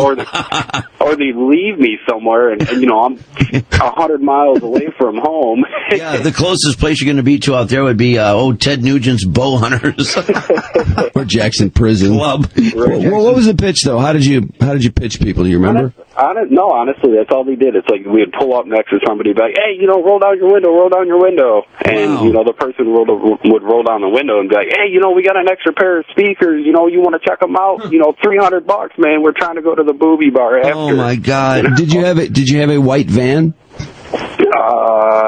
Yeah, something like that. Yeah, why is the van always white in this story? I don't know. Did you look? Oh, man. Did you look like the nervous guy? Do you suppose? Yeah, he kept saying I was the newbie. Yeah, he probably helped sell a lot of speakers just by being the neurotic. The guy's afraid of the cops because these are stolen speakers. Obviously, because that was always the implication that the speakers were hot. That was because they're really good and they're trying to dump them for next to nothing, man. Yeah, that's another variant. So, did you go to work the next day? Did you stay at it for a while? Did you get used to it, or did you bail? That was it for you after one day. That was it, man. And I felt so bad for these people because the stuff that they were selling was just absolute junk. What's the most you got for a pair of speakers? I think it was like $900. Oh my God! $900. Oh, let's talk to Jason. Oh wow! What a story. Hey, Jason, which end were you on? I actually got a good deal off of one of them white van scams. Oh, did you? You too? God, really? Another happy customer. Really mixed bag on this. Some people are getting excellent speakers. I mean, there must be like the good white van people and the bad white van people. Maybe they're all working together. This was actually a receiver and 5 speakers. They had a built-in subwoofer underneath the receiver. It was called Theater Research. And the real ones actually sell for about $5,000. I don't know if this is a bootleg or not, man, but this thing still rocks, and it's 7 years later. Still rocking. That's awesome, man. How much did they ask you for them? It started off around like $600-700, and I went to my credit union. My credit union pulled out I think it was like $160, and in a nice move. In a bag of some good purple stuff, man, and they really liked that, man. I just gave them the money, and that, man, I made out, man. That is so brilliant negotiating. I got to say, you made out, man. Some people are born to negotiate. Some people sounds better on big speakers. Pay $900. Okay, Chris, go ahead. Chris, you there? Yeah, I'm here. Hey, you guys roll. Oh, thank you. I've got 2 of them. I was living in L.A., and I had a white van, and it was in a 7-Eleven parking lot just down the street from Guitar Center. Oh, wow. Great location. And the guy was selling a guitar amp, and he wanted $200. It should have been like $8.99. So I was interested. I lifted up the box, and it felt about 5 pounds. It should have weighed 50. Oh, geez. So I canned that one. And then I was in college in New York, and my friend bought a video camera, and the guy had a whole bunch of it. We got it back to our dorm room, and it was a brick wrapped in bubble tape. Oh, no. Is that right? Wow. Buzzkill. See, I guess they assume that you're never going to ask to see the merchandise, or for whatever reason, they say, well, I can't unpack this stuff, man. It's all packed up. I'm not going to unpack it. I thought they always opened the top so you could kind of see that they were really big, tall speakers, which, nobody likes big, tall speakers anymore. But, at that time, the size... Oh, yeah. I just remember my friends going, it was like the second question after, how much can you bench? Was, so, how big are your speakers? Yeah, oh, yeah. It was a huge deal to have giant speakers. I totally remember that. That's so interesting, isn't it? Isn't that funny? Now we want the same sound out of 1x1 inch, little tiny ones. Yeah, little bows and everything. Chicks never went for the big speakers. It's just from a decor standpoint, it's too big. Remember when Quad came out, too? Quadraphonic! Oh, yeah. Went really nice with some herb, if I recall. Wow. Have you ever heard Rocky Mountain Way and Quadraphonic? Oh, my God! Sounds like I'm at the concert, I swear I'm there, dude. John bought this. Oh, brother. Hey, John, did you get a deal? Hey, good morning. Oh, you guys are killing me. Stop it. Okay. You're calling me about the quad. Hey, good morning. No, I got the same thing. I'm a buyer. Got flagged down on the street in Allen Road, in Allen Park, up 92. New wife, new house, little money.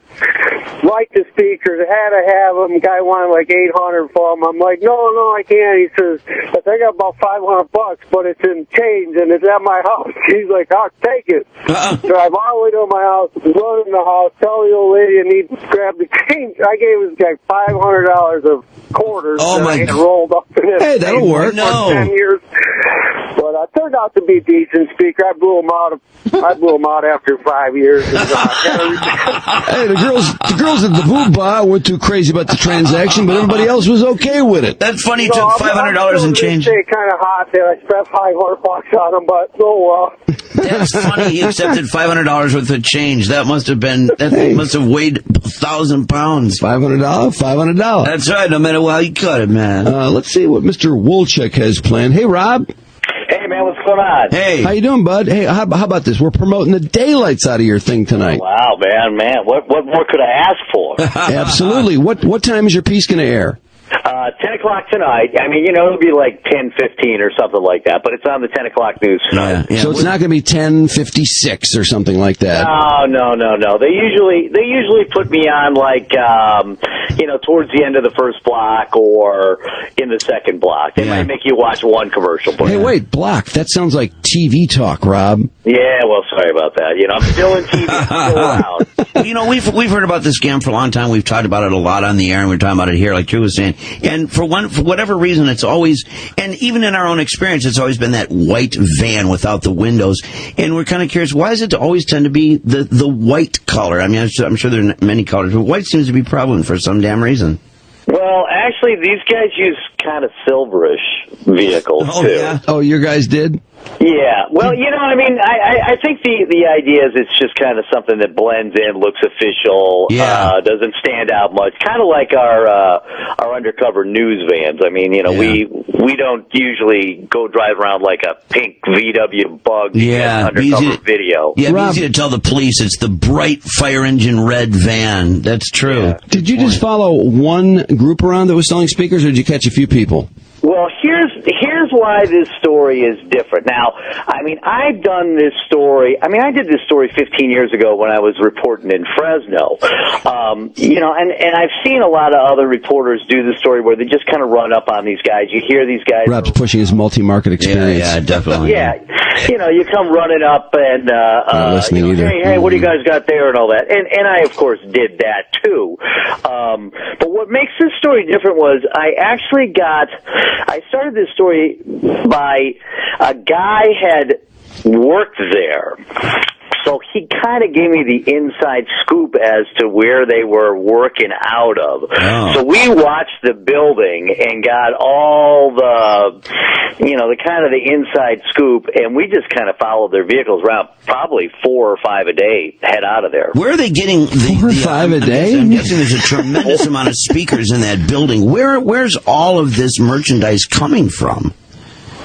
Well, they build them. I'm not going into too much, but they get it from. Yeah, don't give away the store, Rob. well, no. I mean, even if I gave it away, you'd still want to watch it. Oh, yeah. It's pretty interesting stuff. Yeah, definitely. I mean, let me put it this way: the speakers appear to be made for the speaker. Well, I'm not going to call it a scam. I'll just call it the white van treatment. How's that? Oh, okay. Yeah, I'm not surprised to hear that. Built for that. Okay. I mean, the boxes really say like $3,500 on them. I mean, the boxes, the printing, the marketing of the thing is made for this. Wow, these are super duper expensive. Look at all this fancy stuff. Yeah. Are they still big, Rob? Because it was always big speakers, but now nobody really wants big speakers anymore.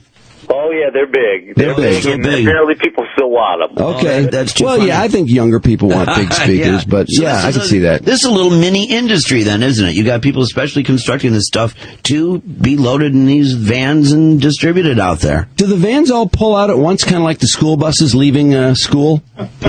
What's that? Do the vans all pull out of the place at once, kind of like when the school buses take off from school?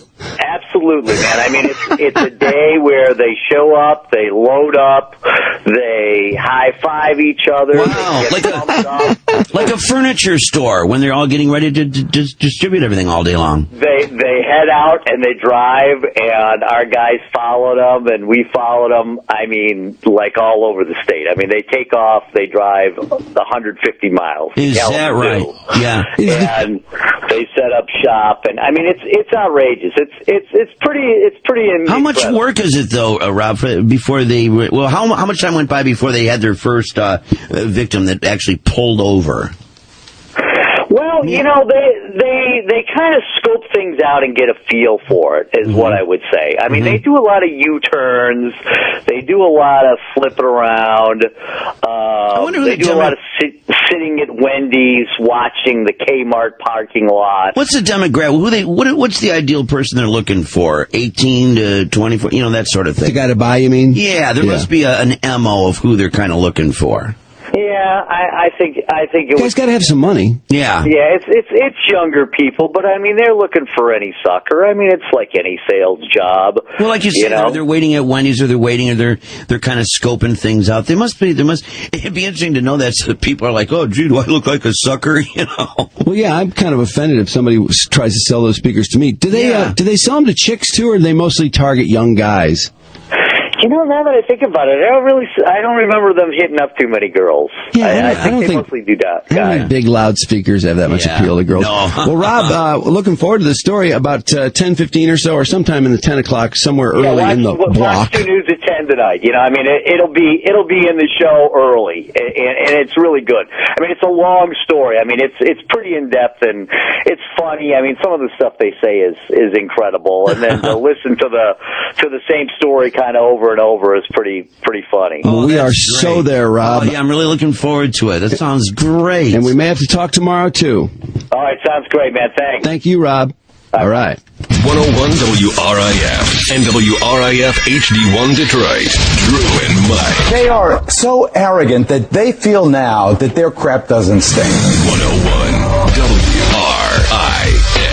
Everything that rocks. Summer nights. A week in Jamaica. Sunday on the couch. Sipping McDonald's new McCafe real fruit smoothies? One can't help but think really good thoughts. New car every year? Boss out of town. Kung Fu movie marathon. Bananas, blended with creamy, low-fat yogurt in strawberry banana or wild berry. Girlfriend who likes golf. Get a small smoothie for just $2.29. Prices, participation, and duration may vary. Due to overwhelming response to Action Impact's holiday offer, Action Impact in Southfield is extending their $99 CCW certification class. If you weren't able to schedule your $99 CCW class in December, now's your chance. 1 day, 1 site training. Earn your CCW class from absolute expert instructors certified in firearm safety and instruction at this 1 day, 1 site training class in Southfield. Action Impact is a state-of-the-art firearms training center and indoor gun range like no other. Owned, built, and operated by absolute experts. This is not your redneck gun store. Now, Action Impact is offering very special pricing on corporate team building shooting days. This turnkey team building day comes complete with firearm rental, private range, and includes an expert instructor for your group. Call for details. Action carries the area's most extensive inventory of guns and rifles. Action Impact is home of the ultimate firearm specialist and is Michigan's only 5-star rated range. Get your CCW certification for just $99. Hurry, space is limited. Reservations are being taken right now. Call 248-799-7300. That's Action Impact. 248-799-7300. This is...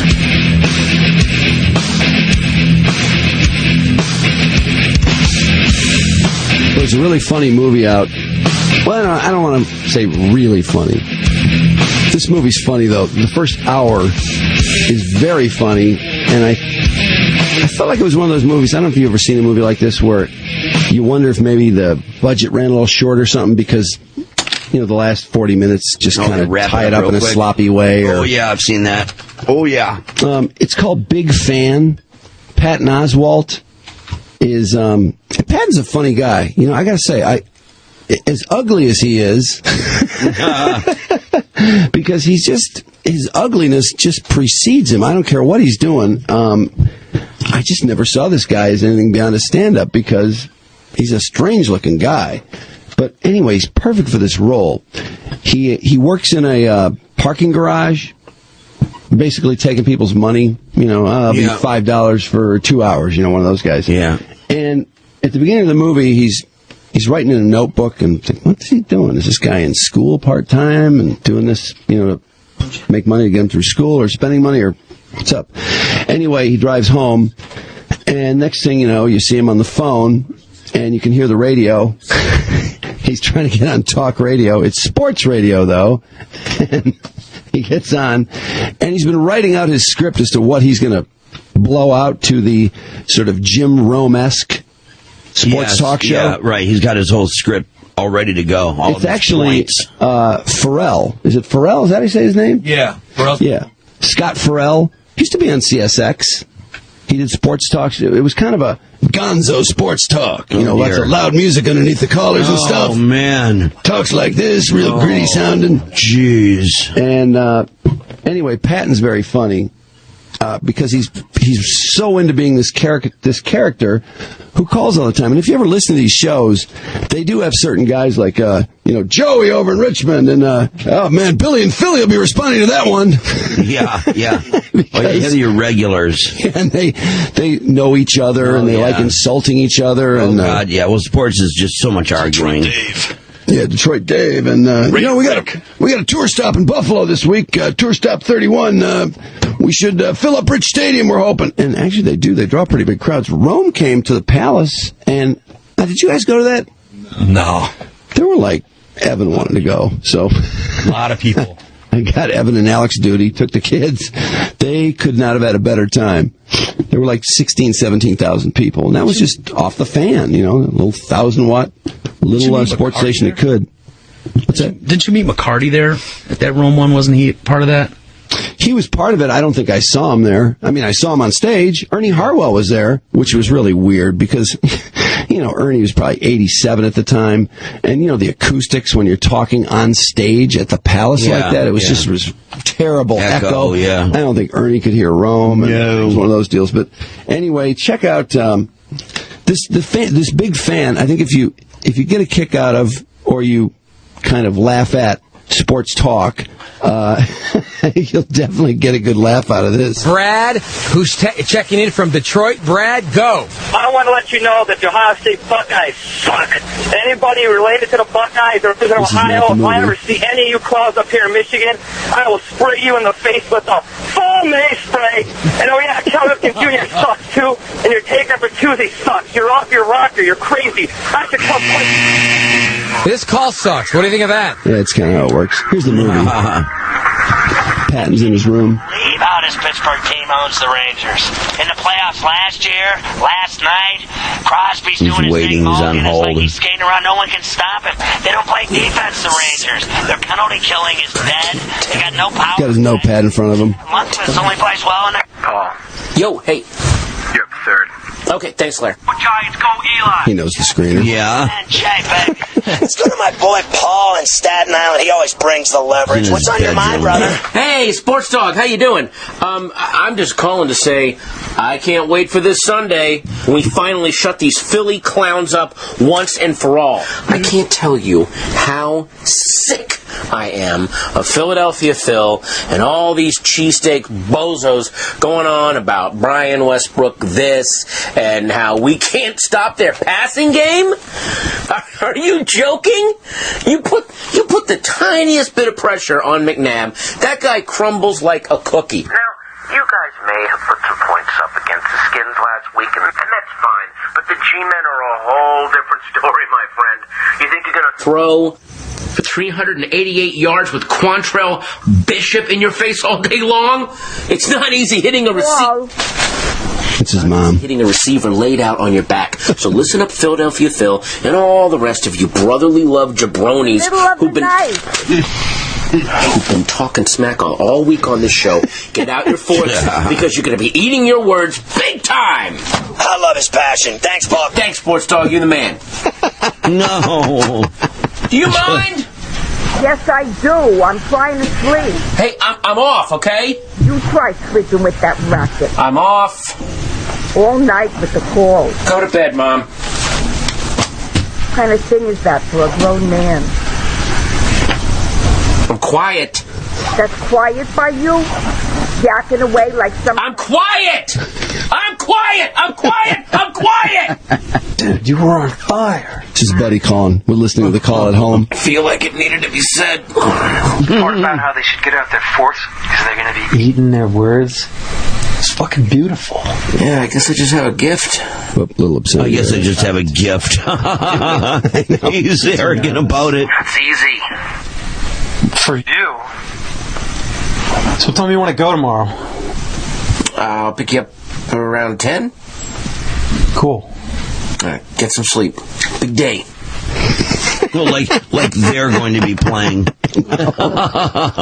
It's really funny, too. Great things, get a lot of sleep. They show him driving to the game the next day, and of course, everybody knows him at the tailgate area. Everybody's high-fiving. Hey, great call last night, man. Jeez. And then they sit down to tailgate. I forget what kind of car he has, some little dinky thing, about 20 years old. And they don't actually go to the game. They don't have tickets. They just sit in the parking lot and watch the game on a little TV. Yeah, with a Blessed Mother statue on the dashboard. Pretty good movie, though, I got to say. It's really funny. If you find a lot funny about sports talk radio, which I do, I find it amusing. God, yes. I mean, if it's good, it's good. If it's bad, sometimes it's funny. I mean, it can be fun to listen to either way. Man, yeah. But anyway, just wanted to drop that on you. I wish I could fast queue all the calls here, because his calls are hilarious. Yeah. And his buddy's always listening, of course. Yeah, of course.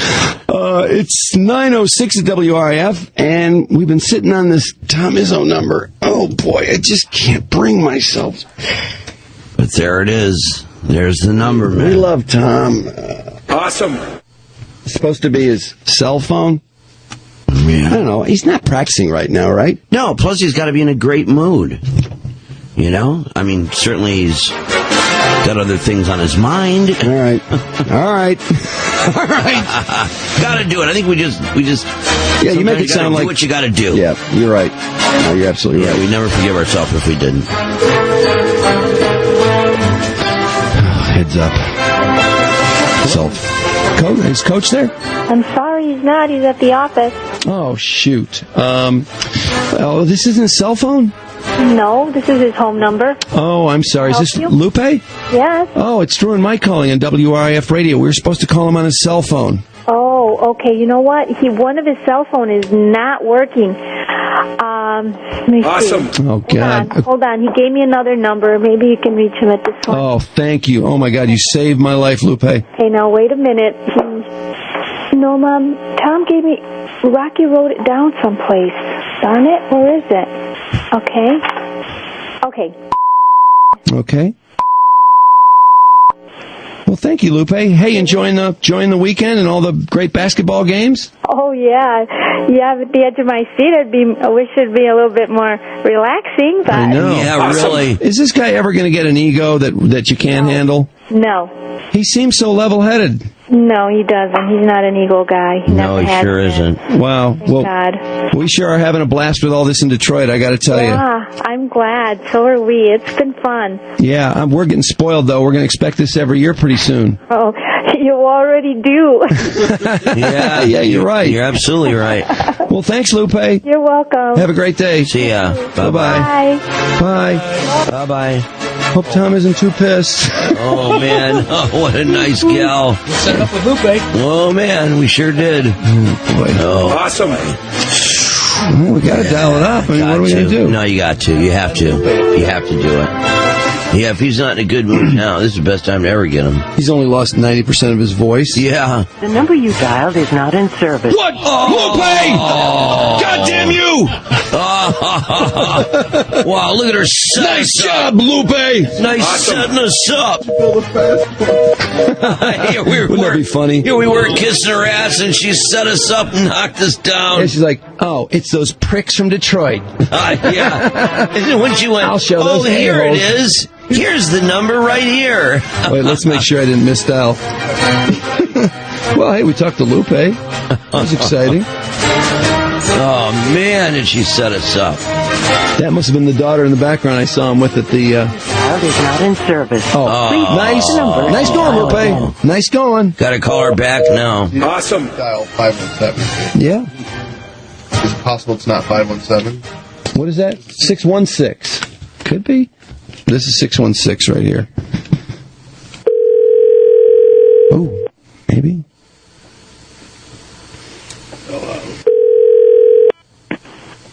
Hello? Tom? Who? Is Coach there? Oh, you have the wrong number. You sure this isn't Tom Izzo's phone? No, not way? Tom Izzo's phone. Bye. Okay. Yeah, don't get pissed about it. You're not all league, lady. Jeez. I can't believe that girl answering you said, Tom? Well, I just didn't want her to think that we didn't know that she was picking up Tom's phone. Just in case.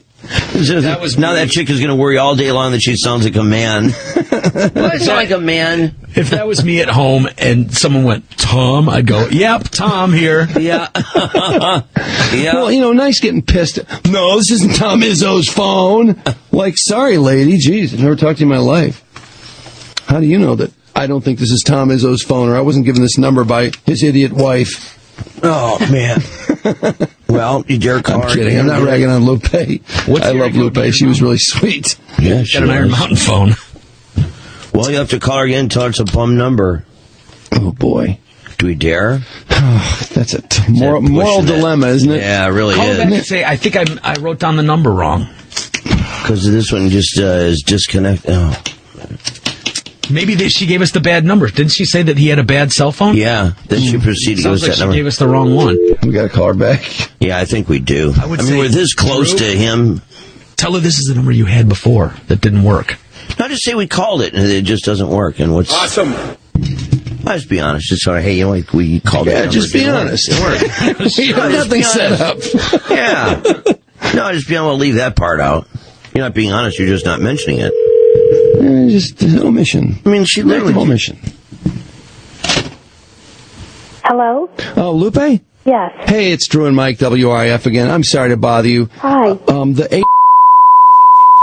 Yeah. We called that in 517, and it seems to be, I don't know, something either disconnected or not in service. I'm not sure which. Okay. Could that be the old number? You can try the old number again. You have that one?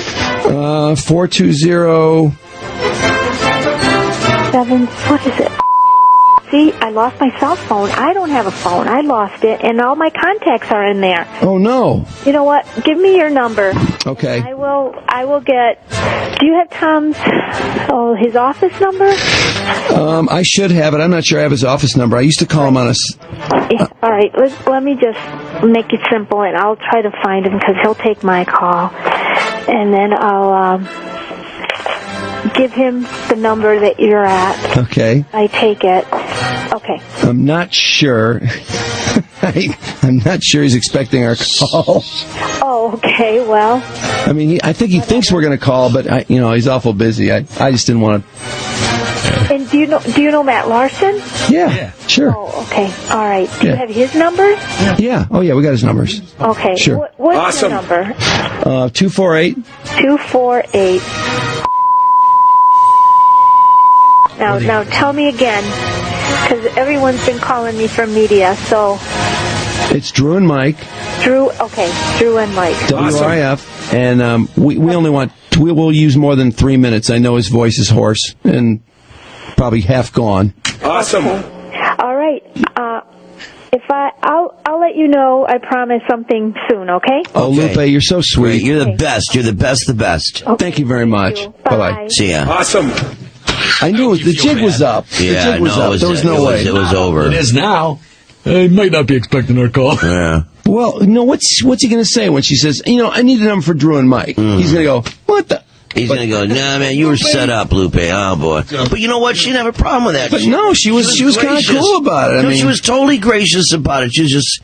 For a second there, it was like, oh, okay. And then I thought, here's the part where it gets really ugly. But then it was like, no, I'm taking, numbers down. It was a really quick process. And what was going on in my head was, okay, once she talks to him, it's over. Yeah. He's not calling us, and we're not talking to him. But right. I hope you brought your tennis shoes, because you guys are doing some suicides. Awesome. But I did feel bad setting her up and then wanting the key on her back and then pointing her at her husband. She was so nice. And then have her go waltz in there going, honey, you're supposed to talk to Drew and Mike a couple of minutes ago, I guess, and they can't contact you, so here's a number for them, okay? And then have him have to go, oh, Lupe, no, this is a setup. I wasn't supposed to talk to these guys. We already had it. I mean, we had a virtual weaselectomy in motion. Yeah. If that number had been right, Lupe! Yeah, I know it. What's with all the phone And she couldn't remember the old number. I'm like, I was going to read the numbers as she was saying them, like I was verifying that I knew. Yeah. But then she stopped saying numbers. Yeah. Everything was going against us. Everything was working, and then all of a sudden it all fell apart. Yeah, it did. But she's so doggone nice. But now we're lumped in with the pile, I guess. Well, you never know. Maybe he'll. Yeah. Well, she might. Who knows? She might just say. She might put in a good word for us. You never know. I think she will. We'll see. Should we call Darryl Summers? Sell. Yeah. Before we're exposed. Absolutely. Lupe told us to. This isn't. Do it from the. This isn't a Lupe number. This isn't the Izzo line, is it? Yeah, do it from this one. Okay. Yeah, all trouble. Yeah.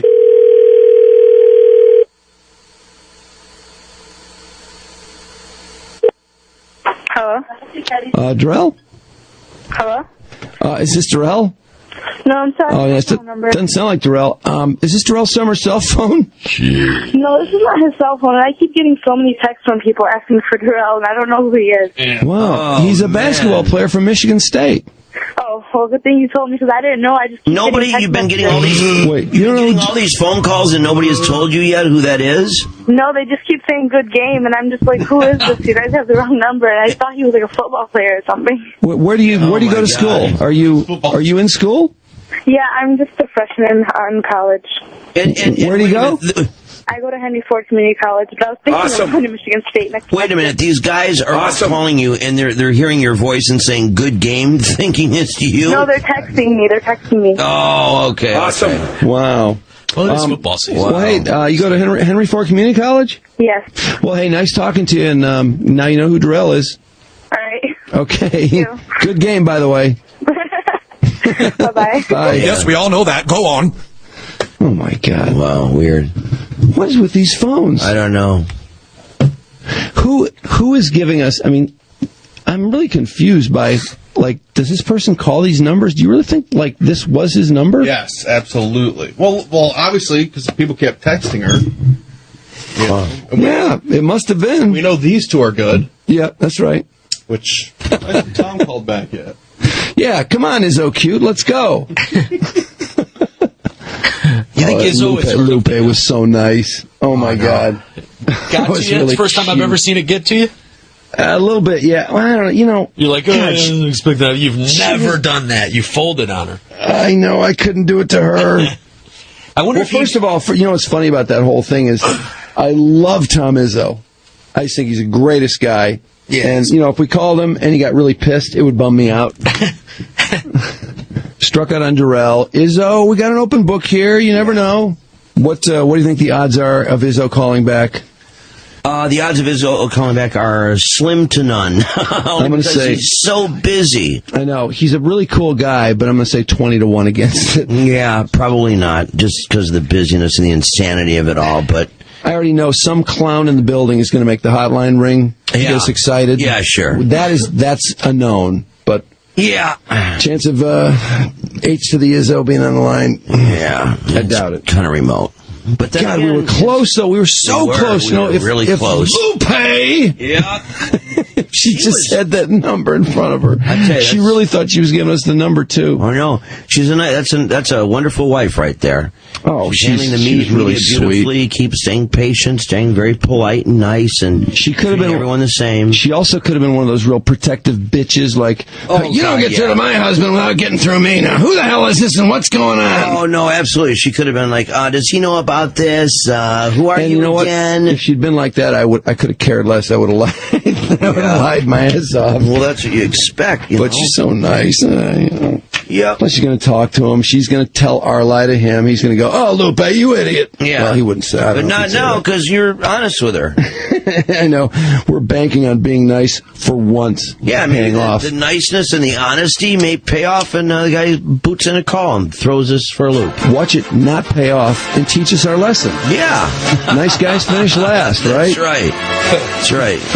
Oh, Lord. I'm still psyched that we talked to Lupe. I feel like we were close. We were close. Yeah. That's right. All right. Well, you never know. Stand by. Izzo may call back. Born in weed, got rid of that dirt for them. Wasn't born hustler. Don't bet the house. Definitely don't bet the house. Yeah. It could happen, though. Keep my arms so Could happen. Rap alone, the game needs me. Stranger things have happened. Yeah. John Bobbitt's penis got reattached. Box me in, but somehow I beat them charges like Rocky. H to the Izzo. 101 WRIF and WRIF HD1 Detroit. Drew and Mike in the morning. Hey, nice clothes, gentlemen. I didn't know the Salvation Army was having a sale. 101 WRIF. The Riff.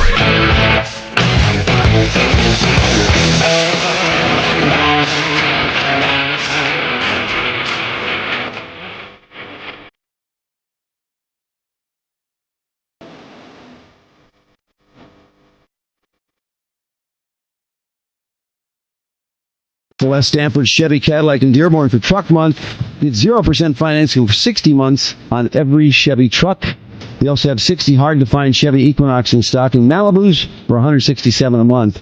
And you get $10,000 if West Stanford can't meet your best deal. Stress is going on. Nothing much, actually. The accidents are all cleaned up so far. Man, I don't see any disables or problems out there. Really no big old tie-ups anywhere. Just road construction, always there, always present, always a pain in the ass. There is road maintenance operations rolling, however, 75... wait a minute, they just blew it out. All right, never mind. They're done with it. Okay, that's it. No hell of traffic. Okie doke. And Trudi News, you are gratis. All right. So Apocalypse Now didn't quite happen. The FBI have been watching the Hutari, and after a year and a half, they figured it was time to intercept them before the April date that they had been scrolling on their website for the plot that was presumably to kill a local cop there after phoning in a phony 911 call and then laying in wait for cops who would gather for the processional for the fallen officer at his funeral. And then, using weapons of mass destruction, they would attack. It's all from the book of David Stone, the head of the family Stone. The standoff ended last night in Hillsdale County around 8 o'clock, where Josh, his son, gave up after hearing messages recorded by his family, captured over the weekend, played by the feds on the scene. The FBI's Andrew Arena. I want to really thank the family. They worked with us, recorded some messages. We actually played this over the loudspeaker, and they all came out with their hands up. So, today the family Stone's trailer, known to David Stone as Revolution Central, now stands busted open, door hanging wide, 2 dogs still tied up in the yard. And that famous collection of junk studding its lawn, where the fellow Christian soldiers of the Hutari would sometimes camp out front when they had maneuvers. Other militias in Washtenaw and Lenawee County say they were not digging the fringy element of this Hutari group. They're gearing up to fight alongside Jesus against the forces of Satan.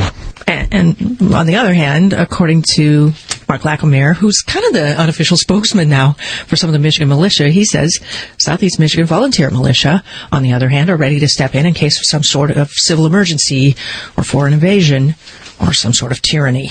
This morning in Harper Woods, the cops were blocking off Morass and Kelly, making people wonder what was going on there. They responded to a call of shots fired at about 6 a.m.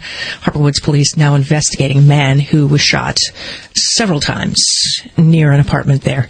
The government's getting its rocket scientists involved in the unintended acceleration of Toyotas, enlisting NASA scientists and the National Academy of Sciences, joining forces with government investigators. They had to call in the brainiacs to help them track down whatever has gone haywire in so many Toyotas. Scientists, by the way, almost universally believe that there is global warming and that it is caused by some sort of human influence, but weathermen, not so much. Climatologists almost universally endorse the idea that the Earth is warming. Meteorologists, on the other hand, short-term weather prognosticators, think that it's more like the planet is cooling and are distrustful of the global warming data. As they should be. 9 kids at a school in South Hadley, Massachusetts are in pretty serious trouble and sparking the debate about bullying, which is actually going to become against the law in Massachusetts soon. This all apparently started after little Phoebe Prince moved into the school district with her parents from Ireland. She had a brief relationship with a popular guy in the high school, and a jealous clique apparently started calling her Irish sluts. They started by knocking books out of her hands, sending threatening messages by text, and on it went relentlessly, with some school administrators actually doing nothing as she was tortured in the hallway, in the lunchroom of the library. And on the day that she hung herself, they pitched a soft drink can at her head from a car. January 14th, she was found by her sister hanging in the stairway at home. The teenager's pictures this morning all zoomed in on NBC's Today Show. Oh, and the bitches, by the way, who tormented her until she killed herself, taunted her on her Facebook page, the memorial version of her Facebook page. That's awful. What are they taunting her like that for? I mean, after deaths. I mean, it's terrible. There is an anti-bullying law that is close to being passed in Massachusetts. Bullying has become a national pastime, in part because of the popularization of meanness on reality shows. They cite American Idol and some others, and the vulnerability to do it effortlessly and anonymously by internet. Yeah, they're calling it about that. The vulture culture. How nasty it's getting. All those blogs out there, just a lot of anger, man. Meanwhile, if you're trading something for drugs, money, perchance, the DEA has its eye on you. The drug feds have been stepping it up lately, surveilling a lot of heroin deals, though, they say. The use of heroin, they believe, is triggering more overdoses among young Americans, so it's come into sharp focus. Latest commerce is from Mexican pot dealers who've basically switched, some of them starting users off with free samples, because they figure once they get them hooked on heroin, then they'll cash in. In the 70s, it was 3% pure. These days, 60% sure. And the statistics for people who get off of heroin, not good. Only 1 in 10 can actually stay away from heroin once they've tried it. So the flying fish have not invaded the Great Lakes. Did you see USA Today's article this morning about the dreaded Asian carp? This fish fight over whether to block off the canals and the rivers feeding from the Mississippi rivers into the lakes has come down to a search for physical proof of an Asian carp. And the Illinois DNR says it's found all kinds of carp, but no silver or bighead carp. The feared fish are expected to eliminate all other life in the Great Lakes if they invade. But there is an expert saying failure to find them does not mean that they're not beyond the barrier, because that's a lot of water to search for a fish in. And by the way, the Food and Drug Fed's taking a pull off of menthol smokes for the next couple of days. They're going to sit down and try to figure out what to do with menthol cigarettes, a $70 billion market. Congress wanted menthol banned when they crafted that big cigarette ban last year because they claimed that the menthol taste masks the harshness of cigarettes and smooths a newbie into a smoker's addiction eventually. Call me late to the party on this, but is there some reason black people like menthol cigarettes? That was a bombshell question. Do black people smoke like Newport menthol? Is that a popular? I don't know. And if so, why is that? Have you noticed that? Yeah. I'll be damned. I have no idea. Well, but what is it about let's ask the menthol? 97%. I mean, that's I used to smoke menthol when I was in high school. It's strange that a race would prefer a certain. I mean, cigarettes are cigarettes, right? Yeah. Well, price is the same. Life rate's right. Just you got your menthol lovers. A lot of women love. Do we still have Y-form? I smoke menthol. Can we get into Y-form? Yeah, Y-form. Or our 97% African American audience will be. Yeah, I would find. Surely somebody will check. Yeah, email us. TrueMike@WRF.com. Maybe I got my head up my ass. I don't think so. Oh, that's interesting. No, women love menthol. So I used to when it first started. I mean, it's the exact story. It made me want to smoke more because it was. Is that right? It made you want to smoke more? I cannot smoke a menthol. God, I remember. I can't eat if I smoke. Oh, it makes me sick. I was in this competition I used to have with a bunch of friends of mine from college. We used to do it every year. It was ridiculous. It was all day and spades. We had a bunch of different stupid games, checkers, beer drinking. Anyway, I quit smoking for like 3 years, and I was so bummed because drinking the most beer was one of the things you got points for. So all of a sudden I was dying for a cigarette because a couple people were smoking, and so I was like, I just got to do it. I'm going to break down. I'm only going to have one. It's only for this crazy occasion. So I get the cigarette. And I have to get like 2 puffs in. I'm like, this is so unsatisfying. I hate this. It was a menthol cigarette. Ew. I was so crazed that I hated the cigarette so much that I ended up leaving the house, which was kind of out in the boonies, walked like 3 miles to a 7-Eleven. Oh, my God. Lost the whole competition because I wanted to get a cigarette. You want a cigarette so bad. God. When you want a cigarette, you want the smoke right a kind. menthol. No, it was terrible. You're not a menthol smoker, and menthol is just putrid. Honestly, it used to make me sick. I mean, if somebody had a Cool, because like in high school, people either smoked either Marlboro or Cools. Mm-hmm. One of the two. And oh man, those Cools just, my stomach would just turn on a dime, man. So I lost the Huffville Cup over a damn menthol cigarette. Crazy thing is, I totally understand that. I smoked the whole pack and was back on the cigarette. There you go. What a bummer, man. Oh, man. Jeez. Ricky Martin came salsaing out of the closet to announce that he's gay. Awesome. Oh. Yes, he actually Twittered it in both Spanish and English, so everyone can find out that he's proud to say he's a fortunate homosexual man.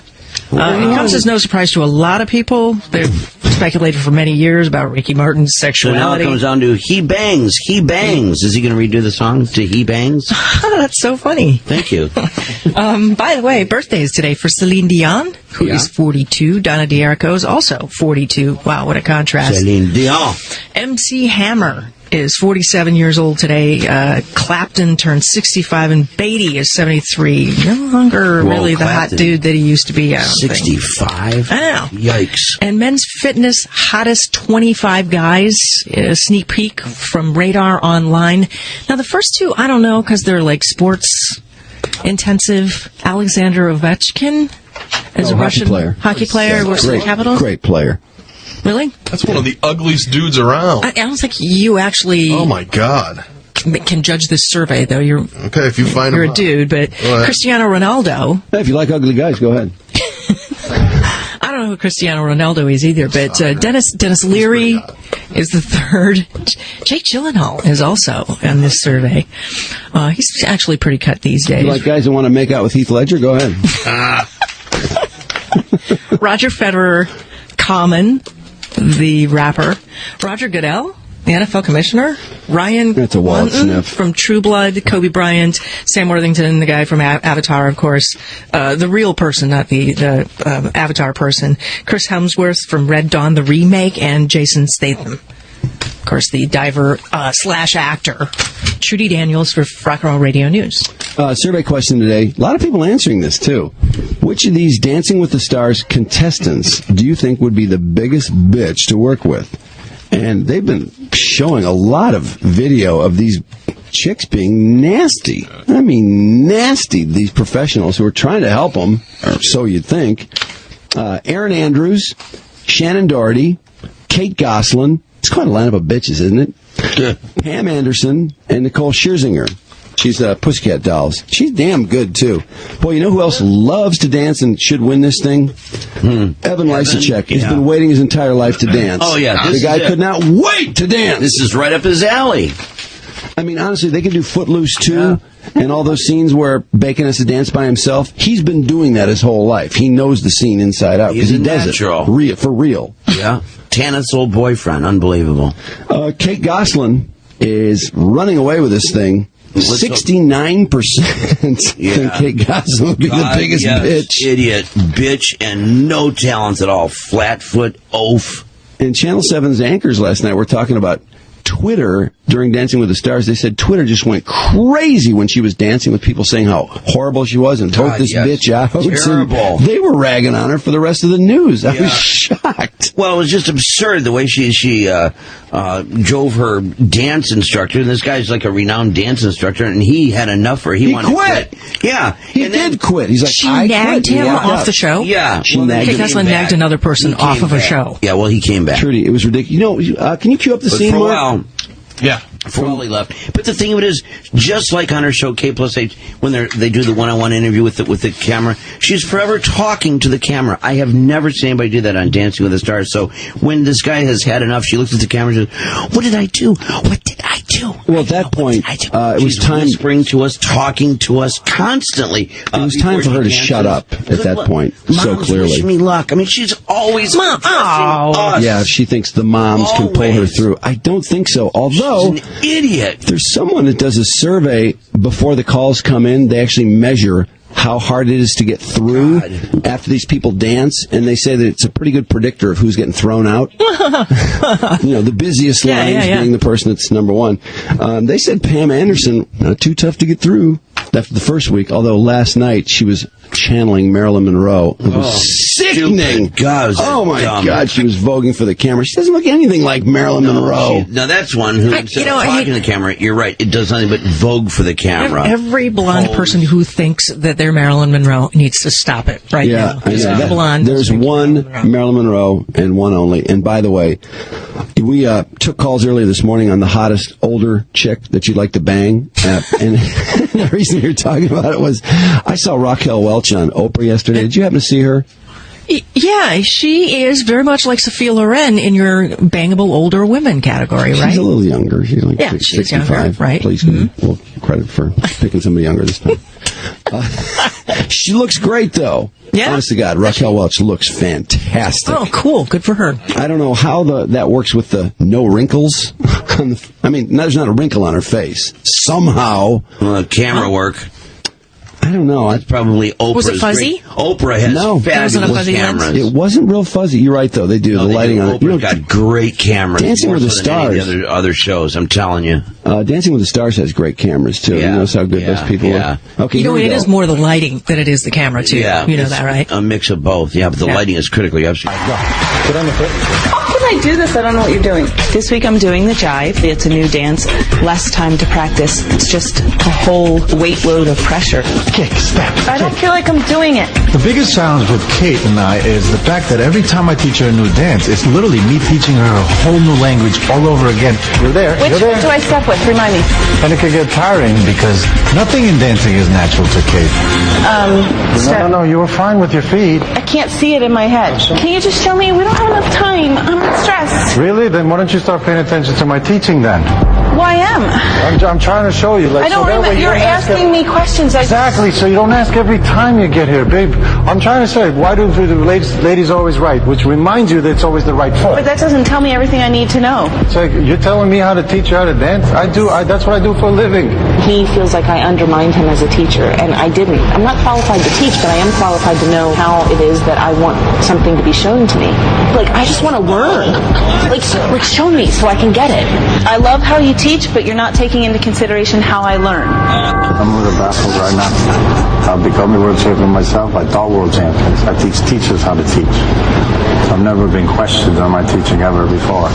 I apologize for that, and none of that was to be taken offensively. All it was the fact that I just wanted to see it was my fault, the right? step. This whole thing. You're not hearing what I'm saying, and what I'm saying I've heard you all day.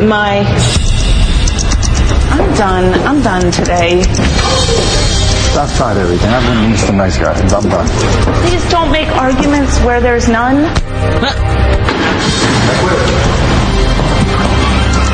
You can't quit. There's no... I don't get it. She's talking to us. I don't get it. You don't get it? Watch the video back. Don't bitch. You're stupid. You are stupid. That's what you need to get. You're not paying attention. You're making it very difficult. You're an imbecile. A dance instructor who is so renowned doing this, who never has had a problem ever before, and of all things, the one person that brings him down, that makes him quit, is this idiot Kate. This stupid Kate. Oh, and of course he comes back and everything is rosy and they wrap it up and everything is fine again. And then in the end she promises that what she's learned from this is that neither one of them will be quitters. Do we want to see them? Do we want to see them make up? Ugh. Oh, I don't think so. Whatever. Not really. It's all right. She's so annoying. Let me finish the poll. Which of the Dancing with the Stars contestants do you think would be the biggest bitch to work with? I'm sure we helped Kate score a lot there. 69.5. Maybe we should bring up Erin Andrews. Just to be fair. Just to put another bitch up there. Shannon Doherty was second with 16%. She's nasty, man. She was nasty to her partner. One gross chick, too. Didn't she put a hit out on the Hamilton kid when she was dating him at one point? Sodomized in his front yard. Yes. Everybody remembers that story. Hard to forget. If you ever say Shannon Doherty sodomized in the front yard, it's sort of like the gerbil. Yeah.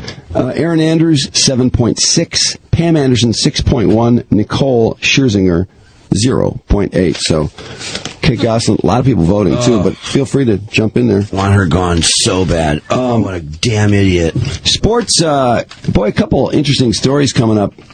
Mindy McCready is going to have a sex tape out, which is interesting because I've been watching her in Celebrity Rehab, and as she's quitting, I think alcohol's her big problem. She seems to be taking some weight off. She's starting to look kind of hot. And great time for a sex tape to come out, which is an older sex tape. Some old boyfriend named Peter. And apparently, McCready and her ex engage in explicit sex. They call it triple X, but that's not all. The star of Celebrity Rehab also kisses and tells in the film Baseball Mistress due to her alleged affair with married pitcher Roger Clemens. The video is interspersed with graphic details of several raunchy romps with a slew of stars. Well, one of the interview portions, McCready said she and Clemens didn't get intimate until she was of legal age. I don't know if I believe that, because he was spending a lot of time with her. He was 28, married with 3 kids. She was 15, and they were going places like for weekends and dinners, and I guess they didn't have sex, though. Pretty interesting. Roger would be that patient. He's that in love with Mindy McCready. Anyway, she says that Roger Clemens was good in bed. Or not. Despite having a lot of problems with erectile dysfunction. Oh, that's always nice. Ouch. So Nice what does that mean then? If That he has means, ED, what is it? But he's good in bed. How does that translate? That means he's got it's like 5/8 hard. It's like 5/8 hard all the time. So I mean, there's no use for that. So no, what else is he good use. at then? Well, she can try and try. She can work like crazy and try to make something happen. And once in a while, when it works, it's good, I guess. Or he's a mad fool with his mouth. That sounds like it's worth it. This is just going to kill Roger Clemens. Can you imagine this guy 2 years ago? He was the most revered baseball player, the hardest worker, the biggest badass, throws the hardest, the best off-season workout program, the smartest pitcher. I mean, everything. A champion. He's on a Yankee National or a World Series team. And then he can't get his dick up. It starts with the steroids, which he spent a full day on Capitol Hill lying through his teeth and just adamantly lying. I mean, what's the word? He doth protest too much. Because this Brian McNamee, who was his trainer, actually had syringes and something he put the syringes in, and he said, these are syringes I used with Roger Clemens. You want to check them? Well, yeah, DNA came up. And Congress was going to nail him for perjury. They were so pissed because they spent a whole day on that stupid thing. I know. And he had all these witnesses up there. And the fact is, Major League Baseball tried to contact him numerous times to be part of this Mitchell report. And he was trying to say how hard it is to find him. Well, I'm a celebrity. And meanwhile, they called his lawyer. They called all these people connected to Roger Clemens. And he claimed he was hunting and he just couldn't be reached. There was no way in the world to reach him. And I just thought he was such a liar. And now, not only is he a liar, a cheater, as in steroid user, a cheater on his wife, but he's got a sorry-ass dick. Yeah. Which might explain everything else. Maybe it's the steroids knocked it to smithereens. Could have. Wouldn't have helped. Yeah. I think he then has to officially give up the title of being the Rocket.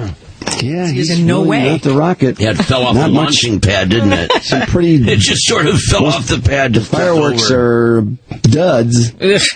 Yeah, just the launching pad. The rocket just goes up a little bit and tipped over. A big pile of fire and smoke. Explodes. Yeah. Oh, how awful. Yep. Well, other sports, Tom Izzo getting this ridiculous offer from Oregon and Phil Knight. And what is it with these universities that get these benefactors who just have this ridiculous amounts of money and can literally change the future of a program because they have so much money? It's kind of like Slim Pickens. Is it Slim Pickens? The guy at Oklahoma State? I think that's him. He's the solar... Boone Pickens, yeah. He's the solar energy guy. Oh, T-Boone? Yeah. He has launched millions into that program, and it's helped. I mean, they have incredible facilities. Phil Knight's done the same thing at Oregon, and he has done a lot of things for that program. He's also the same guy who will walk to the end of the planet for Tiger Woods, which is so dumb. God. But anyway, they've got an offer, I guess. They claim will be something like $4 million a year for Tom Izzo. He'd be the highest paid coach in college basketball. I'd say if they want to take him away from Michigan State, he ought to be by far the highest paid coach in college basketball. Yeah, that's not going to cut it, because what's he getting now? Did we say 3? 3, and he's offering 4. $1 million more. Oh, that's not going to do it. And, Izzo's been offered $5 million a year by the NBA. He's not a guy that moves for money. So right away they've mischaracterized him. He's way off, lowballing him, really. Manny Harris, he's done at Michigan. Thinks he'll be a second-round draft pick, maybe a first. He wants to try and lift his position in the pro days or whatever. I don't know about this move. Certainly going to hurt Michigan basketball, that's for sure. Edmonton in for the Wings. Mike Babcock. They beat us like a rented mule. Yeah, they just slaps around every time we play them. We're usually down 2 after about 6 minutes. So we're hoping they're going to let us touch the puck tomorrow. Oh, I'm serious about that. And that'll do it for sports. Awesome. We're just about 20 minutes away from Scott Wolf, who is one of the stars of V Tuesday nights on ABC. I like this show. Do you like it? It's a great show, yeah. He's the reporter. He's got a big role in the show, really. Absolutely. He's the liaison, really, between the V's, the aliens, and Earth. And he's hot for the leader of the V's, too. Yeah, with Anna, because Anna's, she knows he wants to be a big shot television reporter and a real powerful guy in the media, and so she's kind of has an exclusive arrangement with him. But in return, he's got to portray the aliens as do nothing wrong type of people, and so she had that agreement with him that before the cameras went on, she says, "No, we don't want you to portray us in a bad light or anything like that." And then when the cameras went on, ask anything. Just read the script over there. My God. Well, you know what? I watched the clip show last night. Oh, did you? Yeah. You watch it last night? Yeah. From last week? Yeah. I think that show's going places. I like it. Yeah, so it's all fresh in my mind. It's a great show, and he's got a big role, man. And then now... Yes, we all know that. Go on. Well, maybe, I don't know if you know this. He's got supposedly an aneurysm going, and so they want him to get surgery, and he's a little iffy about that. Yes, we all know that. Go on. But did you notice? There's a waiting list for surgery, and they're talking about universal health care. There's been talk about that show trying to mirror the real reality. events. Yeah. Oh, yeah. Which has been kind of amusing. Well, because the control of the media. Yeah, there was there was some of that in earlier episodes too. In the fall, there was a lot of that, regarding surrounding the presidency. Well, yeah, and they talked about. He says what you're talking about because they want to put health centers in 100 cities. He said, "Well, that's." He says, "It sounds like universal health care." And she says, "Yeah, that's what you would call it." So, of course, there's a waiting list for the surgery to save him. Oh God! Which is what everyone predicts. Yeah, boy. Yeah, it's pretty funny, actually. You're right. There's a lot of parallels. You could make a lot of parallels. I really like the protesting the aliens, which would be like the Democrats. Yeah, I tell you what I like about that show is the technology of these giant ships hovering over the cities. I love that. Eventually, I guess they're going to bring in like hundreds of those ships. Are going to start, trying to intimidate the world. Yeah, they're all waiting in space, man. Yeah, isn't that cool? And when that video screen comes on, when those lights turn over on the bottom of the ships, and all of a sudden that lady's giant head is talking to the world. Oh, is that freaky? I know it. Imagine if that was like zeroing in on her crotch or her bed. That's what I wanted. I wanted to move the camera down. Did you see these aliens are hot? And there are some hot ones. Her daughter on the show, right? Anna's who's in love with the teenager, that stupid kid Tyler. Yeah, which I want to get him out of the way and C-block him. I want that blonde in the worst way. She's very cute. Marky, will you look her up on Mr. Skin before we talk to Scott? Well, I want to see if she's been nude in anything. That girl is driving me out of my mind. She's probably 20 years old in real life, don't you suppose? Yeah, her name is Laura Vander, and then Voort. Vander, Voort is her real name. Well, I have always loved Scott Wolf back from the PO5 days. Yeah. He was awesome on PO5, and that movie Go, which is, I think, such an underrated movie. In fact, whatever happened to Sarah Polley? I don't know. She did a couple movies around that time, including Go, which was a fantastic movie. Wolf and, what's his name? Jay Moore? Jay Moore, have this great role as cops, and you don't know until the very end of the movie. There's a really strange scene as this guy's trying to sell them Amway. Oh, jeez. And it becomes known at the end of the movie that these guys are gay cops. And I swear to God, I am so stupid. My gaydar is just horrific. I didn't pick up on any of it. If you go back and watch the movie the second time, you'll notice all these scenes where, for example, this cop's wife is like, well, we're serving chicken. What wine do you use? And immediately both of them are like, that's white. Always white, And I don't know if it's white or red, to be honest, but they just drop all these hints in the movie on little things like that. Mm-hmm. That suggests that, these guys are a little on the effeminate side, at a minimum. Great. It's been a pleasure, Bert. Here, did you take off my hands? So now that he's gone, there's something I wanted to ask you guys. Sort of a proposition. You see, my wife and I, Irene, she's my wife. We both got to work on Christmas, so we decided to have Christmas dinner tonight. And I was thinking, maybe you guys would want to come over and eat some dinner with us. My wife is great. You'll love her. She's fantastic. And then I'll sign the paper. How does that sound? Yeah, to free them from the charges. It's roasting on an open fire. Sorry. No, stay for a second. This whole scene is really weird. You hear that door open, and I think that's Scott Wolf that walks in, and he's nude in the bedroom. Oh, boy. And, normally, you put a towel over something. Yeah. But this guy's like, hey, no problem. And he's nude, but he wants to point out all the stuff that he bought from Amway in the bedroom. Yeah. But he's just nude, and this guy being gay, as it turns out. It's just really kind of weird and awkward. Whoa, I guess. It's a really good movie. That's a long scene. We can't play it all here. But anyway, Scott's coming up in just about 15 minutes on the riff. 101 WRIF and WRIF HD1 Detroit. Drew and Mike. Go ahead, make your jokes, Mr. Jokey. Joke maker. 101 WRIF. Everything that rocks. Summer nights. A week in Jamaica. Sunday on the...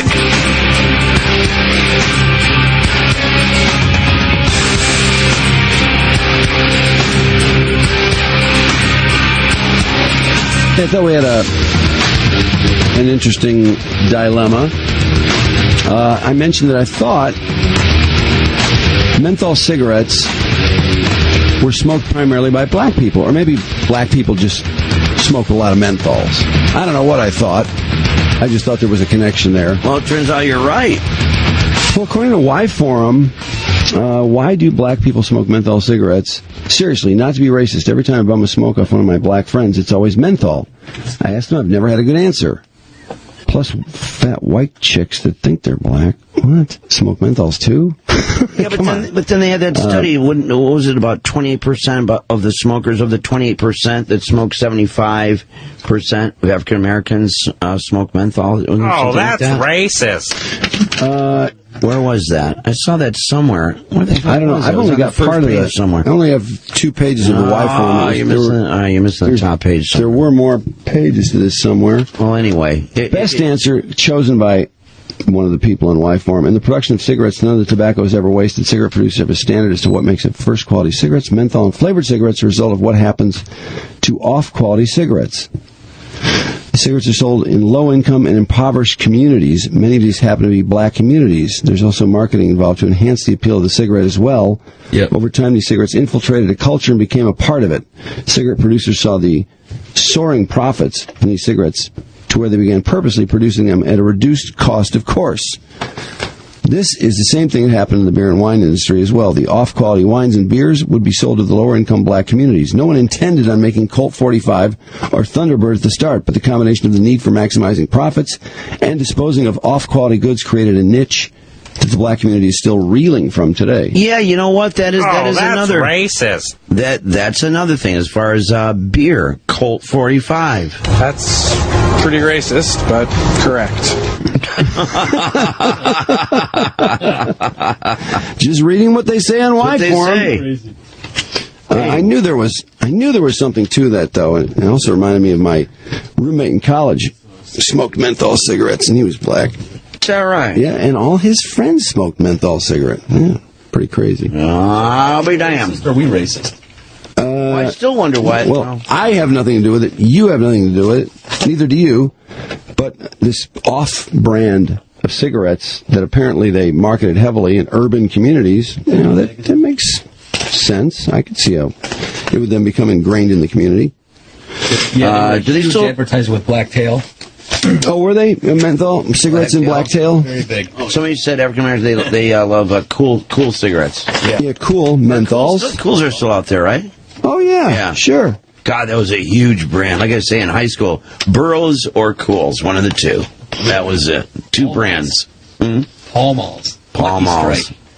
I think Cools were the first cigarette I smoked. When and this is because one of my friends, two of my friends and I created this thing we called the box. It was a cigar box that we put cigarettes in with a lighter and mouthwash, and we hid it under the railroad tracks. Yeah. And every now and then we'd go to the box. Oh, man, yeah. And have a cigarette. Come home all dizzy. Yeah, with the mouthwash so we wouldn't stink. Yeah. And then we'd go home. Yeah. Feeling really badass.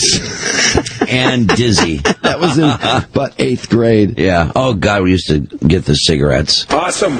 And then somebody stole the box. Uh-oh. Somebody found out about it, and we took... Actually... I wasn't there, but one of my friends took a 4th individual to the box once without anyone's permission. Oh. And this person then took another friend to the box, who then took it. And eventually it was found out, and the box was returned to its appropriate place on the railroad tracks. And I don't think we ever had a problem with the box again. I had a buddy whose mother smoked like a steam engine. Me too. And he used to steal packs of cigarettes from her all the time. But it tended to be like Terryton, Carlton, those real light, airy brands. Boy, she'd notice it nowadays with all the taxes. Yeah. Oh, you're not kidding. Like my buddy's mom smoked Cools. Yeah. By the carton. By the carton, exactly. It was so easy. We take a pack. God, those are the days, weren't they, really, when you were so young and you'd have a pack of cigarettes and you'd hide out like a criminal and smoke a cigarette, you know? Yeah, that was... My cousin and I would, relative get-togethers, and Those are probably the best cigarettes I ever had, those cigarettes at the box by the railroad tracks. That was some fun times. My cousin Colin and I would go down and have a cigarette and then sneak back up to the relative get-together, and it's like, oh my God, it was just the coolest thing to do, to sneak away and have a cigarette. Did you guys ever pick up half-smoked ones on the street? Oh, absolutely. Not I. Didn't go for that. In Royal Oak. Not when you had the box. I was in a high-income area. This woman, we had our own stash. This woman used to smoke like crazy, and she had butts all over the driveway. I'd pick up those butts. Oh, God. Yeah. Oh, yeah. They'd be like salon, and you get really lucky if there's half a cigarette. Yeah. You know what's funny? You couldn't pay us $1,000 to pick one of those up. I know it. Yeah. I hope not. God, you know it. Well, one day, lipstick on the filter. It's like, man. Whenever a train came, we would go reeling from the box. I mean, we'd stash it, hurry up, get the mouthwash in there, get one swig, and just take off, because we were so afraid that if the engineer or any of the passengers saw us anywhere near the box, somebody put it together, and somebody's parents would find out, and that would be the end of the box. Yeah. It would be reported. The box would find out. The box, by the way, in later years. This box lasted about 3 years, I think. Oh, man. Eventually contained some condoms, which were never used. As you get older, you just see everything. Condoms, and eventually pot, and then eventually tabs of acid, and eventually a gun. You got older and older. Hey, V returns to ABC tonight at 10 o'clock. I'm kind of excited about it. We got a lot going on ABC now with Lost, Flash Forward, and V. And Scott Wolf is with us. Good morning, Scott. Good morning. How you guys doing? Good, man. Boy, you got a great role in V. You are front and center there, sir. Good deal. It's really been fun. In a show that's obviously about aliens arriving on Earth and the, Earthlings kind of, choosing sides for them or against them. Chad's sort of a fun, middle-of-the-road kind of guy. He's sort of holding back, waiting and seeing, what's in it for him rather than just... Right, because the question is, are you gonna sell out and do what the aliens want you to do, which is to report everything as being perfect all the time while they get away with murder, and that they're up to no good. And then also, we're waiting because you think that you have a possible aneurysm or something going on with your brain, and the question is whether you're going to have surgery or not, right? Yeah, so she basically, Chad puts himself in a position, being an ambitious guy, to get into the center of this story, and he's now been handpicked by the leader of the Visitors, played by the beautiful Morena Baccarin. Boy, she is gorgeous. Anna, yeah. Yeah, I think if the aliens showed up looking like her, they'd do fine. Boy, you're not kidding. Scott, I can't help but thinking you're going to nail Anna at some point in this show. I believe we're moving in that direction.